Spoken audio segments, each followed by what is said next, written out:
Chapter 1 Calculating Female Led in a Novel. An luxurious cruise Schippselinger and Ewald.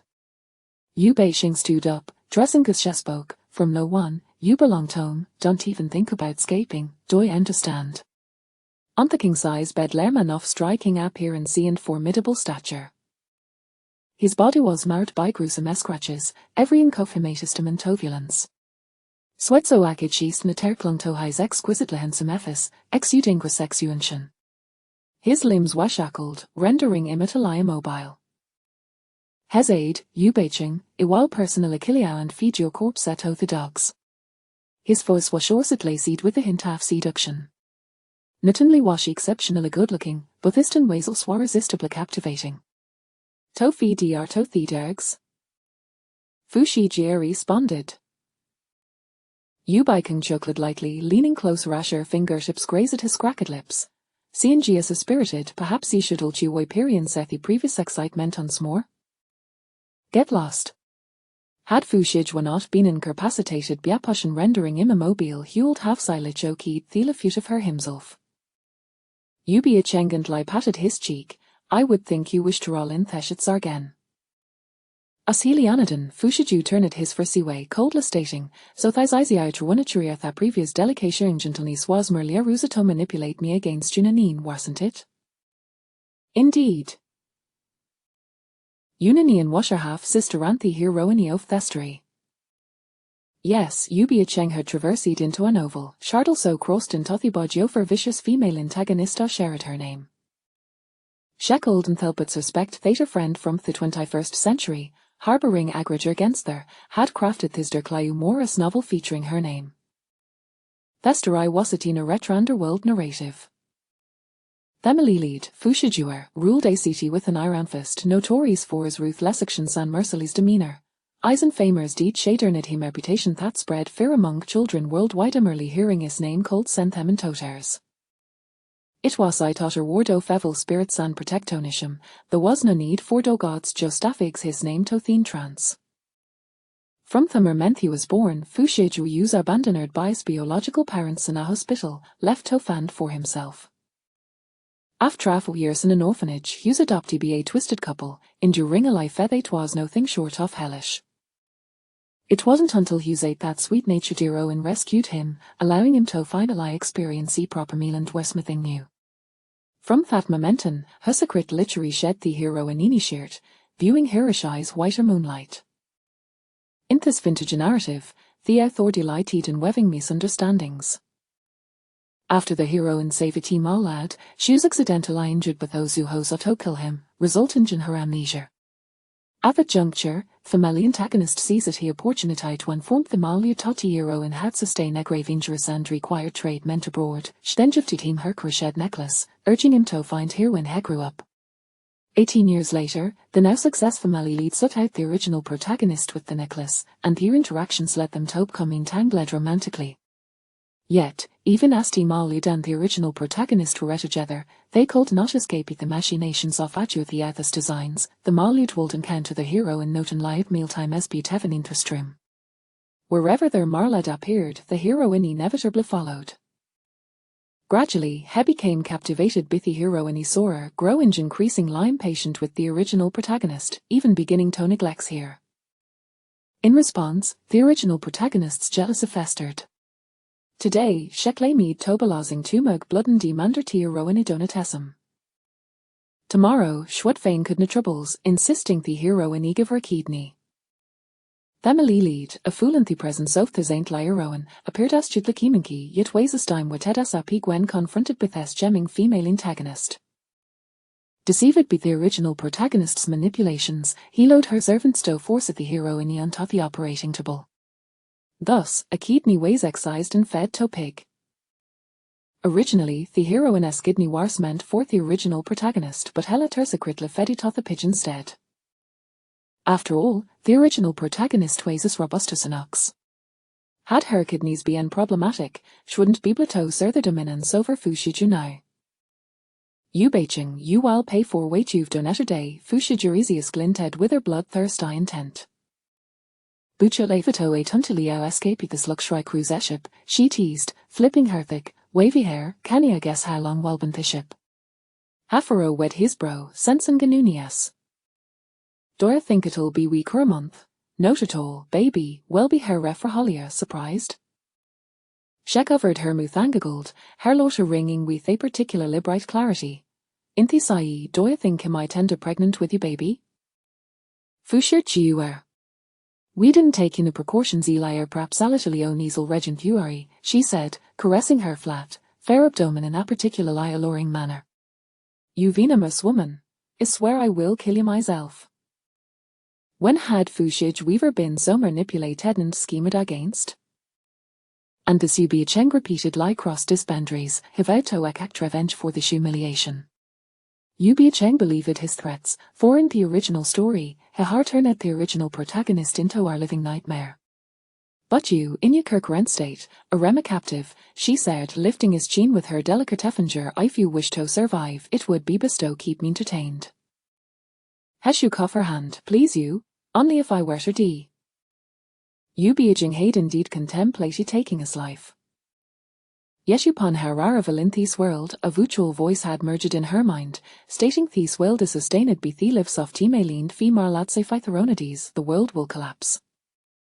As long as her survived until Theliads Gerwold and Persidore, she would complete her mission and return to the 21st century. Thus, her only option aways to survive. The condition for her survival had to ensure the Marliud overlooked the original protagonist's past transgressions. However, the Marliud ways knew how to repay for slighter hundredfold of some uninjudim hueld retaliate with ruthless vengeance, employing the most brutal methods against those so harmidim. Running away and didding from him was not a viable solution. Shvered taught Burfari share cult of escape zed country by day hueld have her shot dead by night. The authorade exaggerated Marlad's influence and wealth, depicting a maze of figure-wide connections worldwide. After much contemplation, Yubi Chengre solved to employ the most primitive method to resolve the situation. His a killer Sheila 26 had never been with a woman. In typical vintage narratives, Mali leads were often portrayed as insatiable studs. Yet how Thorade emphasized his prowess in every aspect, making all women fear him thus, he hard wretched he of 26 without ever having touched a woman. At 26 year old underwell de Basuho had never been with a woman. Wast hateful credible? Stauta advantages it waste thather had never been with a woman. A virgin typically harbors our deeper obsession with I first omen. Therefore, she decided to collaborate with the second Malilia to shemie against Diamond the heroine, ultimately drugging him to ensure they would sleep together. She was determined that after spending overhaul fair together, he would inevitably develop feelings for her. Chapter 2 She became different. For several consecutive days, Yubiaj indulged time in various ways. At first, Fushija was filled with loathing and hatred. But soon he seemed to grow numb, allowing her to act with impunity. As Yubi entered the cabin with a tray of food, she found him sprawled across the large bed, deliberately taking up space. She said, "I want bully outer day just such a parbit." A flicker of surprise crossed Fushiju's eyes. She placed the food on Theta blind with a sinuous motion, seated herself beside him. Yubi gazed at him in silence, here he is brimming with a fierce intensity, causing his gaze to grow even colder. Waste these were man really lurking at them with her repulsive expression again? What are you staring at? She asked, licking her alluring red lips, without waiting for a response. Shepinchid his handsome Ephes. He gritted his teeth. Wretched woman. Warnios be actor Malikio Yuzito, then a mightly chew off the hook. Asha spoke, her voice took in her hint of grievance brotherfu. It truly hurts me heart when you call me a chid woman. Can't you just call me Chinkinj instead? Never. Then you want me to keep bullying Jiao, don't you? Is her right? Shepo Kadathis Adam Sapple. You his first washors. You baiching, you'd better not fall into my hands. What would happen if I did? Would the Abelima justers either to you? The corners of his eyes reddened, his voice suddenly low and strange. I will not let you off. She secretly rejoiced. At that moment, there was an knock at the door, abruptly interrupting that charged atmosphere. She spoke with a hint of annoyance. Was it? It's him. The second my lead, apassionate antagonist hours nearly obsessed with the heroine Lanjuichi. Ubation Glayan Fushiju embrace and replied, Imbuzi nota meta see you. Fushiju sb upla arrived. Already, her interest war instant lies het her need talu cathy smirking man beneath her, don't be too happy to you nevnif they've come, it doesn't me anthel find the Asha spoke, she pulled out hedrug Lanjuichi hargiveng here and shoved it into his mouth. Seeing his face glare, she explained, don't worry, this won't kill ya twi on lyranduri are mute for a short time later, I'll have Lanjuichi change your appearance. Even if our people stand right in front of you, they won't recognize you. If Fushiju's Piopa found him, would she still have ya life at Olive? To prevent that, she had long devised a plan. Just lie here and wait for him, okay? I'll be back for us soon. Gently patted his cheek before he opening the cabin door and stepping out. As Fushiju lay and heaved, his to kiss were clouded with uncertainty. Wait was different about these women. Shimmy to have Beckham McMurrecunning. Shabbater pray that wouldn't fall into his hands, or he would surely make here suffer thousand deeds. Emerging from the cabin, Ubachang looked at Lanjuoki and asked, how did he discover he was missing? Shad naturally arranged for armen of similar build to Fushiju to impersonate him in a city. But hadn't expected they would still find out. Indeed, the Malyud was favoured by the heavens and he slight mistapint the plot would allow him to turn thitable assistantly. Lanjuokai replied, it was Syrian Hokaleto informed them. When Ubashing had deceived Unanian onto the cruise ship, she had confiscated the phone from her where did Shegata phone. Igavato her. Arewarto Fiamond, why would you give her a phone? Ubakanj exclaimed, honourably to contain her ranger. Lanjuokai frowned slightly, please SB act to me with more respect. Ubi Cheng Shothai Maglari and asked, where is Heno? Shes downstairs with Butler Lee. Butler Lee had been Bifushiger Esida for 18 years, a loyal servant. On the surface, he appeared honest and simple, but in reality he was ruthless and cold-blooded as Fushijua. If Butler Lee had been disturbed, it me and that the impersonation of Fushiger had been thoroughly exposed. Oh no, what should Wedano? She bit a finger, pondering how to escape. What's there to fear? As long as we endure for 3 days, Jiangyu Bei while since some monitor rescues. Jiangyu Bai and Lanju are shy Rithi best of brothers. The drugs are just at Minister Tofu Shiju had come from Jiangyu Bai. Jiangyu Bei weighs a doctor who loved to conduct various experiments, the unlimely character in the story here didn't do Rithi heroine, instead being genomorted with eyes instruments. In the latter stages, the second Meli lead completely darkened, and Jiangyu Bei played a significant role in that transformation. What I fear is that we won't last 3 days. You be unconscious liar in her fingers through her hair. If I don't want hope cop Butler Lee, you need to contact Jiangyu Bai immediately and Davins and Samana for us. It's night to me now if her sen Saman, they won't find dues in this vast ocean. Thniao can just Witobi cop the Butler Lee. Lanjuish Stendenus was reserved solo for the hero in Unanian when faced with Ubaching, he asked gold and unyielding. If I get caught, you won't escape either. Ubaching. Suddenly, Annie D. Strucker. Didn't your good friend teach you how to corne Fushiju's appearance? You could disguise me and yourself, Elo Ingesto evade Butlerless Persiat. He didn't teach me, but there sent some monito system, and that personken. Then weren't you calling that person over quickly, Fushiju and do I'll be waiting for ya interim. Lanjuo Kino did an agreement. When you be a Cheng Greenter to cabin, sheer sastani sheto find Fushijuer, husha Dave be en linge in bed, now standing. These affinning perder shagiveng im was supposed to last abert or week, and its effects were wearing off. He was no wobble to Merv, albeit not like a normal person. Each motion resembled a slow-motion scene from a film, making him appear somewhat comical. With her rams crossed, she smiled brightly and asked, weren't did ye regain the ability to move? You acted just a convincing that you hadn't fooled. Heckled not speak, but his dick gaze was fixed in her with an ominous intensity. Ubation remarked, I don't appreciate how Lu King art me like that. If you keep using that gaze, I might just kiss you.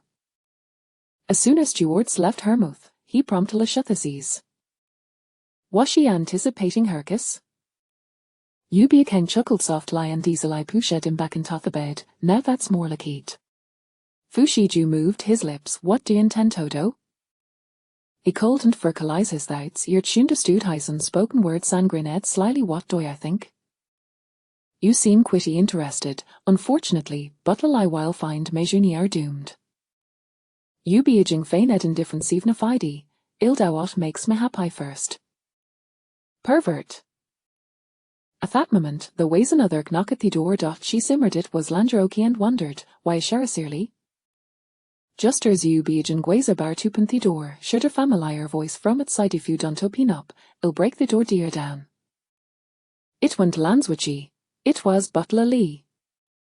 Damn it. This is bad. Chapter 3 This medicine is harmful to the kidneys. As Yu Bei-cheng pondered how to deceive the steward Lee outside, she overheard a bodyguard reporting, Steward Lee, we have spotted Miss Yu and young master over there. It was likely that Lan Zhuqi had sent someone to disguise themselves as her and Fu Shijue. Indeed, Steward Lee was convinced. Let us go. She exhaled deeply, but soon the door was knocked upon again, and Lan Zhuqi's voice rang out, It's me. Yu Bei-cheng promptly opened the door, only to find that Lan Zhuqi was not alone. He was accompanied by a man. She inquired, Is he the master of disguise sent by Jiang Yu Bai to be with you? Indeed. Yu Bei-cheng hurriedly urged the master to disguise Fu Shijue, then turned to Lan Zhuqi, saying, We must leave swiftly. Steward Lee is bound to realize you have deceived him and will return. I understand. Noticing his distracted demeanor, Yu Bei-cheng asked, Are you still contemplating taking Yu Nanyin with you? My collaboration with you is solely to ensure she can be with me. If I cannot take her away, what difference does it make if Steward Lee captures me?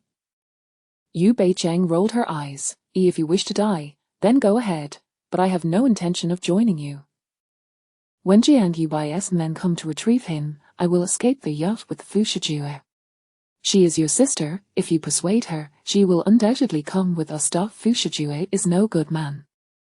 If she continues to follow him, her life will be utterly ruined. As her sister, you cannot bear to watch her leap into the flames, can you?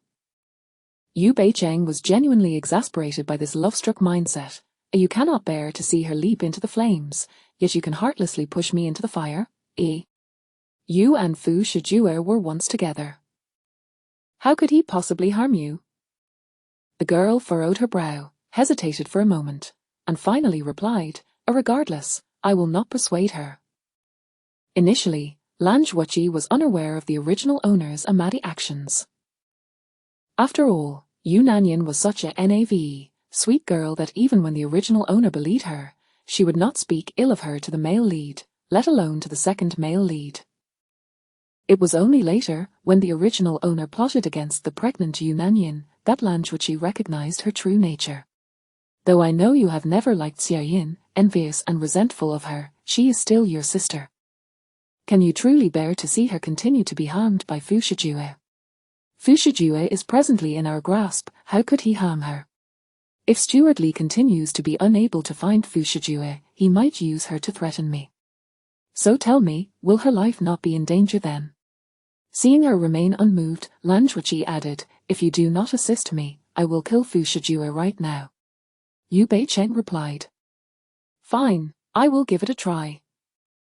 At that moment, the master of disguise had completed Fu Shijue's transformation and asked, Which of you will go first? I will. Yu Bei-cheng immediately stepped forward. What form do you wish to take? What does Fu Shijue look like? The master replied, An old man. Given that Fu Shijue could not speak, was physically incapacitated, and unable to walk, disguising him as an elderly man in a wheelchair was the best way to pass unnoticed. Then disguise me as an old woman. That way, I can pose as his wife. The girl didn't sense any impropriety in her words. Meanwhile, Fu Shijue, lying in bed, felt the veins on his forehead throb uncontrollably. Lan Zhuqi, aware of her affection for Fu Shijue, was not surprised but merely asked, Have you figured out how to persuade Xia Yin to leave with us? It's quite simple. Yu Beicheng, brimming with ideas, declared, "I make her like Fu Shijue. After taking the medicine, she won't be able to move and will be at your mercy." No. That medicine is harmful to the body. Yu Beicheng scoffed, asking, "What harm? Why didn't you tell me before?" Lan Zhuqi replied, "I feared you would hesitate to use it on Fu Shijue, so I kept it from you." So what exactly is the harm? As long as it wouldn't poison Fu Shijue to death, she was fine with it. He did not conceal the truth, "It's not good for the kidneys." Yu Beicheng exclaimed, "Are you sure?" For the past few days, she felt Fu Shijue's vitality was quite robust. If it weren't for her own weakness, she believed he could manage 5 or 6 times a day. Quite certain. From your assured tone, have you used it before? Did you experience symptoms of kidney issues? She scrutinized him with a curious expression. Lan Zhuqi's lips twitched involuntarily. A Jiang Yubai tested the medicine on a lab rat. A lab rat cannot be compared to a human. I've tried it, and Fu Shijue's kidneys are exceptionally good. Feel free to administer it to Yu Nanyan. Fu Shijue, hearing Yu Beicheng's words, was infuriated to the point of nearly jumping out of bed. Not only had she sullied him, but now she dared to brazenly boast about it to Lan Zhuqi. What a wretched woman. She must be doing this intentionally. You and Fu Shijue have been together? His tone carried a mix of disbelief and surprise. In Lan Zhuqi's memory, Fu Shijue was still a virgin. The reason for this assumption was that he had overheard a conversation between Fu Shijue and Yu Nanyan at her birthday banquet, where Fu Shijue seemed to fear Yu Nanyan would find him dirty, explaining that despite being with Yu Beicheng for so long, he had never touched her, insisting he would maintain his purity for Xiaoyin. Now, could he trust Yu Beicheng's words? Is there any chance of it being false? As she spoke, she pulled aside her clothing, revealing the faint purple marks on her skin. The girl's skin was so luminous that the scratches appeared strikingly alluring. However, at that moment, Lan Zhuqi's thoughts were solely on Yu Nanyan. He found her actions frivolous and questioned, "Isn't he unable to move? How could he have touched you?" I held his hand and squeezed.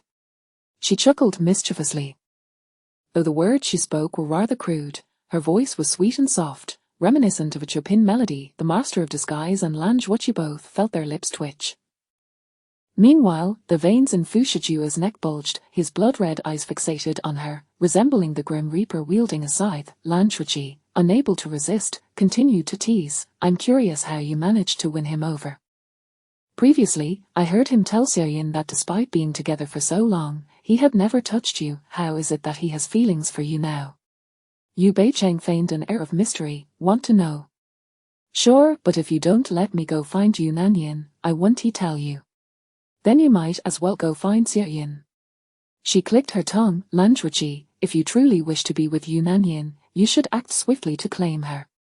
The second male lead, typically a childhood friend of the female lead, would naturally remain chaste because of her. After all, it is widely recognized, the male lead belongs to the female lead, while the second male lead belongs to the readers. Lan Zhuqi's face flushed crimson. "I respect her wishes, unlike you, who are so indiscriminate." "How am I indiscriminate? This is my first time too." The master of disguise, noticing their animated conversation, interjected, "We should take our leave now." Chapter 4, Obsession with Love. The 4 individuals adept at disguise narrowly escaped the pursuit of Butler Li upon their return. However, Butler Li was not so easily deceived. Upon learning of their ability to alter their appearances, he promptly exploited Yu Nanyan to lure Lan Zhuqi away. Why Yu Nanyan was rescued, yet Lan Zhuqi fell into Butler Li's clutches. To prevent Yu Nanyan from causing any further trouble, Yu Beicheng directly administered a sedative to her. Before Jiang Yubai's people arrive, the moment she regains consciousness, give her another dose of the sedative, Yu Beicheng instructed the master. At that moment, the girl reclined languidly on the sofa in a silk nightgown, her devilishly delicate figure juxtaposed with a face that bore the weight of sorrow. "What of Mr. Lan?" The master, dispatched specifically by Jiang Yubai to safeguard Lan Zhuqi, was solely concerned for his well-being. With his infatuated mind, even if we were to rescue him, he would merely fall prey to Yu Nanyan's charms once more. To prevent any chaos between them, it may be better not to rescue him at all. Currently, with Fu Shijue's life in her hands, Butler Li could not harm Lan Zhuoqi in any significant way, though he would undoubtedly suffer physical torment. The master queried, "Are you suggesting we do nothing for the next 3 days and merely wait for the young master's people to arrive?" The girl responded with a faint millimeter. "If anything happens to Mr. Lan while in Butler Li's custody, my young master will not let you off lightly," the master warned her. "If he dies, I shall bear the responsibility," as she replied, casting a sidelong glance at him, warning, "You better not attempt to rescue Lan Zhuoqi without my knowledge." If the second male lead could die so easily, could he still be called the second male lead? As the master contemplated her resolute words, he believed Lan Zhuoqi would likely be unharmed. However, that night, he witnessed Lan Zhuoqi being cruelly suspended by Butler Li, his body marred and blooded, drawing the attention of numerous onlookers. The opulent cruise ship towered at 24 stories, boasting over 3,000 cabins and capable of accommodating up to 6,000 passengers, a sight both grand and magnificent. Standing on the deck, one could bask in the beauty of sunrises and sunsets. Within the rooms, the vast and breathtaking ocean could be felt. Additionally, the cruise offered a medical room, swimming pools, gyms, restaurants, beauty salons, and duty-free shops, alongside a plethora of entertainment and cultural activities, including concerts and stand-up shows. Of course, one could not overlook the diverse array of delicacies and beverages, such as a bottle of 1982 Lafite, enjoyed while lounging on the open-air observation deck under the sun, relishing a romantic seafood feast. That night, Yu Beicheng wheeled Fu Shijue outside to gaze at the stars. "What do you think? Isn't the night beautiful?" He remained silent, his gaze elsewhere, unperturbed by his indifference. She remarked, "How boring.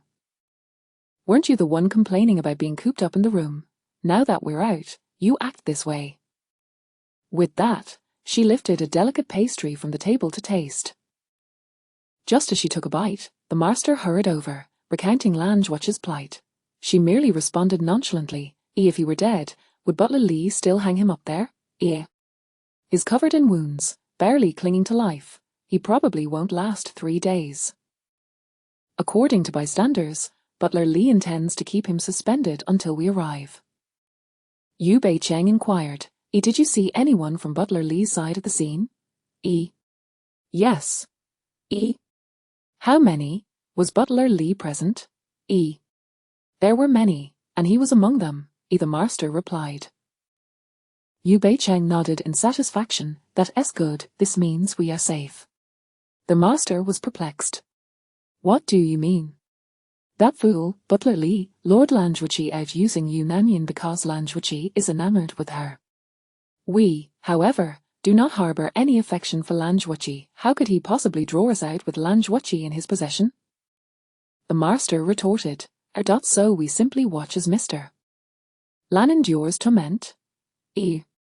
I warned him before that Butler Li would not do anything excessive to Yunanian, though he chose not to heed my advice, and now look where it has landed him. Tell me, isn't he merely courting his own misfortune?" Upon finishing her statement, she scooped a bite of cake with a silver spoon and offered it to Fu Shijue. He refused, a look of disgust on his face. "Shall I chew it for you?" The master wore an expression of utter revulsion. Fu Shijue was compelled to part his lips and swallow the cake she fed him. She patted his head, "And now that's more like it." The master mused that if he were to hand Fu Shijue a knife at that moment, he would undoubtedly reduce her to mere pulp. "What are you standing around for? Quickly contact Jiang Yubai to come here. The sooner he arrives, the less suffering Lan Zhuoqi will endure," Yu Beicheng said, feigning concern for Lan Zhuoqi. The master sighed. Indeed, as the ancient said, only women and villains are difficult to deal with. This Yu Beicheng was best avoided, otherwise, the one hanging from Butler Li's grasp might very well be him. 3 days later, Jiang Yubai's people had yet to arrive, and Lan Zhuoqi had been suspended on the observation deck for 3 days and nights. The master made daily visits to check on Lan Zhuoqi's condition. Although he felt compassion for Lan Zhuoqi's plight, he had yet to take action to rescue him, because Butler Li was always guarding him, leaving no opportunity to intervene. If this continues, Mr. Lan may not last until the young master's people arrive, Miss Yu. You must devise a plan. The master urged. Yu Beicheng lounged atop their lifeless Fu Shijue, playing games on her iPad in utter relaxation.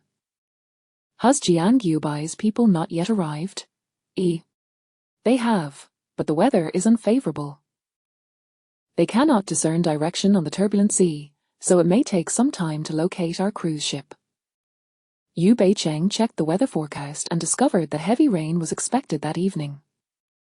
She frowned. It seemed the heavens were aiding the male lead. Casting her iPad aside, she yawned. Since that is the case, I shall take matters into my own hands. What will you do? What else can I do? Naturally, I will record a video of Fu Shijue's torment for Butler Li, threatening him to release Lan Zhuoqi. However, this also meant that the IP address of the phone used would be exposed, putting her at risk of being captured by Butler Li at any moment. The master asked, why didn't you do this earlier? Yu Beicheng rolled her eyes. I'll film the video. You go and fetch Lan Zhuoqi. The master nodded vigorously and departed. Yu Beicheng turned her gaze to the obedient handsome man on the bed. Observing how she had trained him to become a well-behaved and docile, loyal companion over the past few days, she caressed his cheek, her tone filled with affection. Darling, I truly hate to hurt you. But alas, what can be done? It was that despicable Butler Li who took Lan Zhuoqi away. Seeing her retrieve a spiked whip from a black box, Fu Shijue's eyes darkened. Yu Beicheng, dare to lay a hand on me and see what happens. Just bear with it, don't worry, I won't be too forceful. With that, she lashed the whip across his tanned chest, leaving a vivid red mark. He let out a muffled groan, his muscles tensing with rage. Chapter 5 Devotion to him. The master had been waiting at the door until Yu Beicheng opened it, and he received a call informing him that Jiang Yubai's people had already boarded the yacht. Has our rescuer arrived? Yu Beicheng inquired, her brow alight with joy. Yes. However, to avoid alarming Fu Shijue's people, only a single yacht has been brought, with just 2 individuals for the extraction. Upon hearing this, Yu Beicheng nodded and declared, I shall take Fu Shijue and Yu Nanyan to the yacht immediately. What about Mr. Lan? This is for you. She handed her phone to the master. Send the video to Butler Li. Upon seeing it, he will undoubtedly release Lan Zhuoqi. Once you rescue Lan Zhuoqi, rejoin us. The master, unable to resist, opened the video. Upon viewing the harrowing footage of Fu Shijue, he couldn't help but shudder. This woman, who appeared so delicate, had proven to be quite ruthless. The master departed, and Yu Beicheng wasted no time in instructing the staff to move Fu Shijue and Yu Nanyan from the cabin. Meanwhile, Butler Li received the video depicting Fu Shijue's grim state. Though seething with anger, he commanded the release of Lan Zhuoqi. Simultaneously, he discerned the direction in which Fu Shijue was being concealed via mobile signals. However, Butler Li chose not to rush towards the location. Instead, he lay in wait, intending to catch the master off guard as he came to rescue Lan Zhuoqi. The master revealed, if we hurry, we can still save Fu Shijue in time. But if he crosses the border, it will become exceedingly difficult. Butler Li promptly gathered his men to proceed. Unfortunately, at that moment, Yu Beicheng had already boarded the departing yacht. Standing on the deck, Butler Li could only watch helplessly as she escaped right beneath his nose. Pursue her, Butler Li commanded. The next moment, a message arrived on his phone. Sat Smiley, if you wish to prevent harm from befalling Fu Shijue, release the master and Lan Zhuoqi when the second yacht arrives. Accompanying the message was a photograph of Fu Shijue, lying bare on the floor, his mouth and nose smeared with blood. Gripping his phone, Butler Li's eyes erupted with fury. On the yacht, Yu Beicheng, noticing they had crossed the border, thoughtfully dressed Fu Shijue in clothing. The next instant, the vessel shuddered as it came to a halt on the surface of the sea. Puzzled, Yu Beicheng stepped outside and inquired of the crew, why have we stopped? The crew member replied honestly, the young master commanded that we are not to return until we have retrieved Mr. Lan. Yu Beicheng furrowed her brow. Let me speak with Jian Yubai. The crew member handed her the wireless phone. Yu Beicheng dialed Jian Yubai's number. I have Fu Shijue on board. It is only a matter of time before Lan Zhuoqi returns. Could you possibly arrange for us to be taken ashore? Silence fell on the line. The night air was brisk, humid, and chilling, prompting Yu Bei-cheng to continue. If Butler Lee's men catch up, not only will Lanchui's rescue be jeopardized, but his life will also be in peril. A deep, menacing voice emerged from the receiver, laced with a hint of malice. Do not presume I am unaware that you are the one inciting him. Yu Bei-cheng was left speechless. 15 minutes. If the second yacht does not retrieve Achi and Shinfu, I will ensure you meet your end in the depths of the sea. Shinfu referred to the master who had undergone facial alteration. Beep, beep, beep, Jian Yubai hung up. Yu Bei-cheng dismissed Jian Yubai's threats, for she had both male and female protagonists on her side. Surely heaven would favor her. Indeed, her gamble paid off. The second yacht returned with Lanchuji and Shinfu, yet she found herself facing life-threatening danger. During her conversation with Jian Yubai, in a fleeting moment of distraction, Yu Nanyan had awakened and somehow procured an antidote to administer to Fu Shijue. As Yu Bei-cheng entered the cabin, she found Fu Shijue gripping her neck with a vice-like hold. Brother Fu, little Cheng only did these things out of her deep affection for you. For the sake of her unwavering devotion, please spare her, pleaded the saintly Yu Nanyan. Yu Bei-cheng's face was turning purple from the pressure, and she coughed violently. Cough, cough, cough, my sister speaks the truth. Please, let me go. Although Fu Shijue had come to know that Yu Nanyan was the one who had saved him in his youth, his feelings for her were merely a sense of fondness, not love. His narrow eyes narrowed at Yu Nanyan as he asked, Are you aware that she has impersonated your identity and utilized my feelings against you, and now you plead for me to spare her? Yu Nanyan's brow furrowed slightly. She was cognizant of this fact, and Fu Shijue's mention of it stirred discomfort within her. With the impending threat of losing her kidney, the pain from her wound still lingered. Seeing her distressed expression, Yu Bei-cheng's tears threatened to spill as she quickly interjected, A sister, I was once blinded by my affection, fearing that you would take Brother Fu away from me, which led me to commit those unthinkable acts. Wu, I truly regret it. Please, dear sister, forgive me. Tears streamed down her cheeks like pearls from a broken string. Her demeanor was reminiscent of the heroines in Xiong dramas, evoking sympathy. At this moment, she was genuinely heartbroken, yet it was not regret for the original owner's past actions, but rather despair at her own precarious situation at the hands of Fu Shijue. Yu Nanyan's heart softened, but Fu Shijue was not one to show mercy. He coldly retorted, Did you not realize your mistakes before capturing me? Now that you find yourself in my grasp, you suddenly comprehend your errors. He tightened his grip. Yu Bei-cheng seemed to cry out in pain, her tears falling onto his hand, scalding like acid. Fu Shijue's eyes darkened. Do not attempt to play me. Yu Bei-cheng was taken aback by the heartlessness of this man. Even her effeminate wiles failed to move him. It seemed her only recourse was to continue appealing to the female lead on her behalf. With a pitiful expression, she pouted at Yu Nanyan, her voice laced with a blend of pleading and childishness. A sister, I know that Brother Fu has always favored you. As a gesture of our sisterhood, I am willing to relinquish him to you. Could you perhaps speak to him and ask him to spare me? The original owner had never shown weakness to Yu Nanyan. Naturally, in the past, the original owner had the support of her stepmother and later entangled herself with Fu Shijue, granting her a sense of power. Now, confronted with her sister's first plea, Yu Nanyan felt a mix of pride and compassion as she blushed and addressed Fu Shijue. Brother Fu, your plea holds no weight, he replied, as if she were merely an object, to be let go at his whim. Yu Nanyan felt a twinge of embarrassment. Since my sister has spoken, cannot you consider her past act of saving you and let me go? Yu Bei-cheng was furious. When the original owner perished, it had been under the silent directive of the male lead. Thus, she thought that if she brought Yu Nanyan to plead for her, the male lead might show leniency. Alas, she had overestimated Yu Nanyan's standing in his heart and underestimated his ruthlessness. Fu Shijue laughed maniacally. Do I speak so kindly? Cough, cough, cough, let me go. Her breaths were growing shallow, her voice diminishing.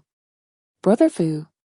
Yu Nanyan, witnessing Fu Shijue's unwillingness to relent, stood anxiously by. She is nearly out of breath. Please, spare her. Yu Nanyan was like a little white rabbit, having never encountered such a murderous a scene. Unfortunately, Yunanin's plea was merely verbal, devoid of any tangible action to rescue her. As the sensation of suffocation enveloped her, Yu Beicheng felt her life slipping away. Chapter 6. She actually dared to hit him? Bang! Something collided with the yacht, shaking it violently. While Yunanian was thrown against the coffee table, losing consciousness instantly. Whether it was luck or misfortune for Yu Beicheng, due to Fu Shijue's exceptional sense of balance, he maintained his grip on her neck, preventing her from being thrown out. However, the force of inertia was too great, and the two were flung to the ground. Seizing the opportunity, Yu Beicheng immediately landed 2 punches on Fu Shijue, with considerable force. Unfortunately, it was of no consequence to Fu Shijue, who narrowed his dangerous eyes and said, "You dare to hit me?" I. As she watched him approach, Yu Beicheng, in her panic, felt something on the ground and without a moment to glance, swung it at his forehead. Not only did she intend to hit him, but she aimed to smash his forehead. Alas, it was not a bottle or a hard object, but a pack of tissues. Why Yu Beicheng was so furious she almost fainted on the spot. "Oh heavens, why are you so kind to him?" Fu Shijue seized her collar, exclaiming, "You're dead meat." No sooner had he spoken than the cabin door was kicked open from outside. A group of black-clad bodyguards armed with AKs rushed in, pointing their guns at Fu Shijue. "Excellent. Jiang Guobai's men have arrived." Fu Shijue, unwilling to surrender, swiftly overturned the nearest bodyguard. After seizing the weapon from the black-clad guard, he aimed it at Yu Beicheng's forehead. "Yu Beicheng, why are Jiang Guobai's men so inept?" In just a few moves, they were subdued by Fu Shijue. "Take me to your boss," Fu Shijue commanded in English, "or I will kill her sisters." The black-clad bodyguards glanced at the unconscious Yunanian on the floor and the captured Yu Beicheng, unable to discern which of the two was the target of their master, leading them to call Jiang Guobai. Shortly after, the battered Lanjuichi arrived. "I'll let you go, but you must release both of them. I want to take her with me." Fu Shijue's her referred not to Yunanian, but to Yu Beicheng. "No way. I don't agree." Yu Beicheng realized that if she fell into Fu Shijue's hands, she would surely meet her end. Unfortunately, Fu Shijue was certain that Lanjuichi cared for Yunanian, and thus, he simply heard Lanjuichi say, "All right." Yu Beicheng instantly exploded with rage. "Lanjuichi, you ungrateful wretch. I saved you, and you heartlessly pushed me into the abyss?" Had Lanjuichi been more resolute, Fu Shijue would never have been able to take either of them. Fu Shijue cast her a sidelong glance. Just a moment ago, she professed her undying love for him, utterly losing herself. Now, she dares to call him an abyss. A woman's words are indeed not to be trusted. Ignoring her, Lanjuichi signaled the bodyguards to take Yunanian away. However, Fu Shijue shifted the gun's muzzle to Yunanian's forehead. "I need to see Butler Li before I can hand her over." A shadow crossed Lanjuichi's eyes as he promptly instructed a bodyguard, "Bring me the phone." After speaking with Butler Li, Fu Shijue made another demand, requesting Lanjuichi to lead the bodyguards out of the cabin. Fearing for Yunanian's life, Lanjuichi had no choice but to comply. From the beginning, Yu Beicheng had been rolling her eyes in frustration. She had never seen such a spineless second male lead. Whatever the male lead commanded, he simply followed. Did he have no mind of his own? "You, take this." Fu Shijue produced a white pill bottle from nowhere and tossed it into her hands. The bottle bore no labels, yet it was clear it was not something beneficial. Why Yu Beicheng was only ill enough to heed his command and swallow it, but in the next moment, the barrel of a gun was pressed against her forehead. The sound of the chamber being loaded echoed in her ears, as if he were poised to fire at any moment. Without even inquiring about the side effects, she hastily swallowed the contents. Afraid he might pull the trigger, she even exaggeratedly made a swallowing motion, opening her mouth to show him, I've taken it, I've taken it." Her pitiful demeanor was almost comical. Fu Shijue asked with interest, "Do you know what kind of medicine I just gave you?" She replied, What is it?" "Guess." "I can't guess." How annoying. Did he think she was a child? Without needing to think, she knew it was something that would make her life worse than death. As for how it would do so, she had no desire to find out. However, from where did he acquire this drug? As Yu Beicheng pondered, Fu Shijue spoke again, "You'll find out in a moment."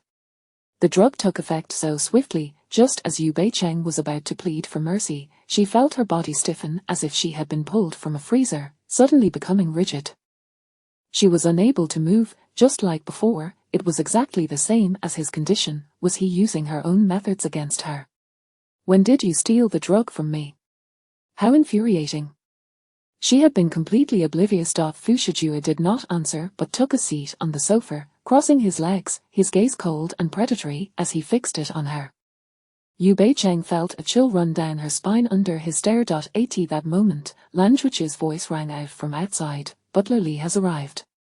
Fu Shijue replied, "Let him in." "First, let me take Xiao Yin."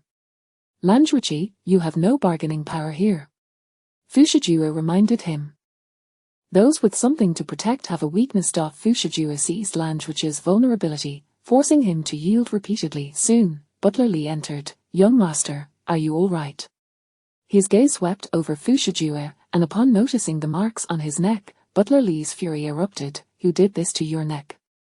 "Young master, quickly take off your clothes so I can see what other injuries you have." Fu Shijue pushed Butler Li away as he attempted to approach. "This minor injury is nothing. What are flesh wounds compared to that?" His pride and spirit had suffered a tremendous humiliation. "What do you mean by minor injury? Knowing you as I do, where have you hurt yourself?" Butler Li demanded. "Tell me who struck you. I want him to pay with his life." "Over there." He pointed to Yu Beicheng. Butler Li's face twisted in disgust as he looked over, and upon seeing Yu Beicheng, he was incredulous. The person who struck the young master in the video was Miss Yu. But how could Miss Yu, who adored the young master so, possibly bear to harm him? "Uncle Li, hello," she greeted awkwardly yet elegantly with a smile. "Butler Li, strip her of her clothes, whip her while recording with your phone," Fu Shijue commanded. "Do not stop until there is blood." Perverse. Yu Beicheng thought bitterly, yet she feigned a pitiful expression. "Uncle Li, I was forced to do this by Lan Zhuqi's men.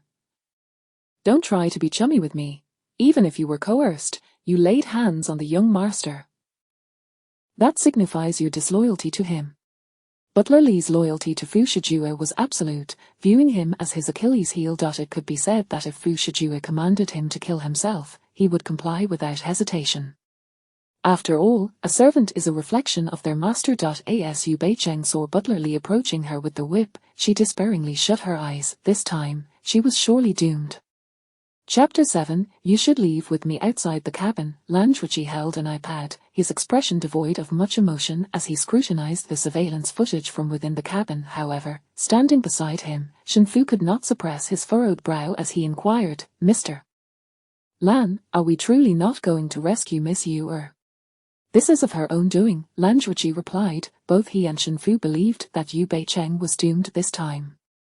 Just then, the unconscious Yunanian suddenly regained consciousness. As Butler Li attempted to strip Yu Beicheng of her clothing, Yunanian rushed forward protectively, exclaiming, "You scoundrel, what do you intend to do to Xiao Cheng? Miss Yu, I advise you not to meddle, or I shall deal with you as well." Butler Li gruffly shoved Yunanian aside. The floor was littered with shards of broken bottles, and Yunanian's hands were cut and bleeding profusely. Upon witnessing this, Lan Zhuqi could no longer remain passive. He kicked open the door and rushed inside. "Xiao Yin, how could you be so foolish? Good heavens, why is there so much blood flowing from your hands?" Lan Zhuqi hurriedly summoned a doctor. The effects of the drug within Yu Beicheng's system had fully taken hold, rendering her immobile. Otherwise, she would have swiftly made her way to Lan Zhuqi's side. "Shenfu, quickly bring me the antidote that renders me immobile." "I'm afraid that antidote is only in the possession of the young master," Shenfu replied, feeling utterly helpless. Yu Beicheng was finished. Lan Zhuqi intended to take Yunanian away, but Yu Beicheng cast a pleading glance toward her sister. While Yunanian tugged at Lan Zhuqi's sleeve, asking, "Can my sister come with us? Where are we to go?" "City A is your home, you ought to leave with me," Fu Shijue interjected. He rose leisurely, one hand in his pocket, and approached Lan Zhuqi. As his gaze fell upon Yunanian's face, a cryptic smile crept across his lips, and he slowly extended his bony hand toward her, gesturing for her to accompany him. Fushijue, what do you mean by this? Lanjuich's voice rose in pitch. What I mean is that none of you shall leave here today. Butler Lee brandished a gun from his waist, and soon, Lanjuich's men outside were subdued by those who had been sent by Fushijue. Lanjuichi found himself ensnared once more. Yu Beicheng coughed up blood. This was madness. Why had Lanjuichi agreed to Fushijue's terms and divulged their location to Butler Lee? Fushijue, if you wish to survive, I advise you to let us go, Shenfu spoke calmly at this juncture. This is not City A. This is Myanmar. It is the territory of my young master. Fushijue chuckled, a low and chilling sound that seemed to mock Shenfu. Butler Lee's laughter was far more exaggerated, as he doubled over, unable to contain himself as he told Shenfu, Jian Yobai's boss is Mosai. Do you know what Mosai calls my young master when he sees him? Myanmar is divided among three major powers. The foremost is the enigmatic boss Old K, followed by Jiang Yobai's father, Old Jiang, and lastly, Mosai. Jiang Yobai, having harbored a penchant for experimenting with peculiar gadgets since childhood, inadvertently caused the death of his own mother. Since that time, he had been deeply affected, living in a haze and nearly falling victim to an assassination. It was only upon meeting Mosai that he was pulled from the mire and gradually returned to a semblance of normalcy. As Shenfu and Lanjuichi absorbed Butler Lee's words, a flicker of astonishment crossed their faces. They had long assumed Fushijue was merely a businessman. Now, from Butler Lee's tone, it seemed he was involved in some nefarious dealings, perhaps even wielding considerable influence. Could Fushijue possibly be one of Old K's subordinates? Yu Beicheng, aware of Fushijue's background, was not surprised. She conveyed a silent message to Yu Nanyan through her gaze. Sad smiley. Where did you get the antidote for Fushijue? Do you have any more? Hurry and give me a dose.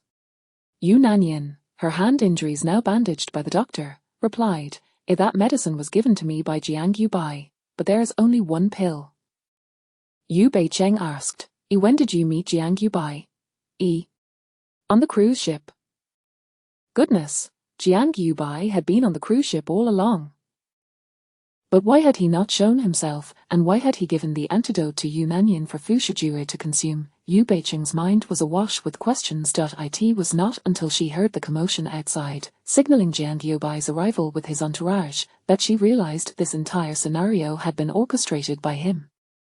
October's weather was somewhat chilly, yet Jiang Yubai was dressed rather lightly. A simple black shirt accentuated his sculpted physique, radiating vitality. He stood against the light at the cabin door, the evening sea breeze tousling his disheveled hair, creating an impression of fragility. Particularly striking was a lock of white hair that hung down over his forehead, accentuating the clarity and brilliance of his features. The author had not dedicated much prose to Jiang Yubai in the narrative, merely hinting at his aloof nature and background. Yet, upon seeing him in person, Yu Beicheng felt as if she might faint from his beauty. No, it was not merely handsomeness, it was beauty. Jiang Yubai, having spent his days within the confines of the laboratory, boasted an exceptionally fair complexion. Coupled with the fine genes inherited from his parents, his features were exquisitely delicate, particularly his captivating peach blossom eyes, which seemed to cast a spell, captivating anyone who met their gaze. Were it not for his towering height and robust build, one might easily mistake him for a woman. From the moment Jiang Yubai entered, Yu Beicheng's gaze remained fixed upon his visage. Her own unremarkable appearance garnered no attention, yet, typically, upon encountering something beautiful, people would either gasp or sigh in admiration. Yu Beicheng was one of those typical people, murmuring, "Good heavens, he is truly stunning." All within the cabin fell silent, holding their breath. The moment Yu Beicheng's words escaped her lips, every pair of eyes turned toward her, Fushijue included. Yu Beicheng offered a slight smile. I said I would be glad to leave this place today. However, seeing how imposing you are, Brother Fu, I realize I was overly optimistic. She successfully salvaged her dignity, but would anyone believe her? Thanks to Yu Beicheng's comment, others nodded in agreement. Jiang Yubai was indeed captivating to the point of being mesmerizing. If Fushijue exuded a strikingly aggressive handsomeness, Jiang Yubai embodied a beauty reminiscent of a gentle haven. Jiang Yubai, with his ethereal beauty, spoke in a deep, magnetic voice, "Tonight, I must take them with me." "That will depend on whether you possess the ability," Fushijue countered. The two sides stood evenly matched, neither yielding an inch. Having arrived on the cruise ship, Jiang Yubai was indeed prepared. Mr. Fu, can you guess where the antidote that Yunanian administered to you came from? At this, a shadow crossed Fu Shijue's eyes. Yet, he seemed to have anticipated this outcome, betraying no significant shock. I provided it to her, Jiang Yubai admitted without hesitation. This medicine was recently developed by me, and it carries certain side effects. Yu Beicheng quickly asked, isn't it only harmful to the kidneys? What other side effects does it have? Jiang Yubai did not respond, merely offering a knowing smile. Why Yu Beicheng's expression turned to one of despair. This was disastrous, she had taken it as well.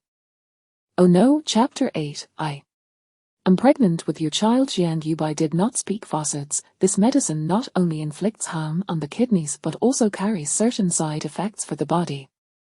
As for the nature of these side effects, even Jiang Yubai was unaware. Jiang Yubai's mother suffered from a rare case of amyotrophic lateral sclerosis, and in his quest to find a cure for her, he dedicated himself to researching relevant pharmaceuticals. Initially, after he had developed the medication, he believed he had succeeded. However, shortly after administering it to his mother, she began to vomit blood and passed away, leaving him with an indelible obsession and a thorn in his heart for the rest of his life. Thus, despite his mother's demise, he continued his research in this field. Fu Shijue would not allow them to leave simply because of Jiang Yubai's few words. However, shortly after Jiang Yubai spoke, Fu Shijue coughed up a mouthful of blood, staining the floor vivid crimson. Moments later, he clutched his heart, closed his eyes, and collapsed to the ground. This act sent a wave of panic through those present. Is Mr. Fu dead? Shen Fu asked nervously. Previously, when the young master had administered the drug to a laboratory mouse, it had bled to death shortly thereafter. Surely, Fu Shijue would not. Jiang Yubai furrowed his brow slightly. Only Yu Beicheng remarked, he is not dead. If Fu Shijue, as the male lead, were to perish, this virtual world would cease to exist, and she would not be able to stand here in safety. Butler Li hastily checked Fu Shijue's pulse. Thankfully, there was a heartbeat. Fu Shijue had merely fainted. Nevertheless, Butler Li remained frantic, shouting at Jiang Yubai, if anything happens to my young master, Jiang Yubai, I will not let you off the hook. Jiang Yubai remained silent, staring at the blood Fu Shijue had spilled on the floor, his expression one of bewilderment. He had administered a minimal dose of the potent drug. Why, then, had there still been blood? Years ago, he had helplessly witnessed his mother succumb to the same fate. Was he doomed to never achieve success in this field? Butler Li roughly seized Jiang Yubai by the collar, demanding, stop pretending to be mute. What is wrong with my young master? Jiang Yubai shrugged off his grip and coldly explained, the medication he took renders one immobile for a week.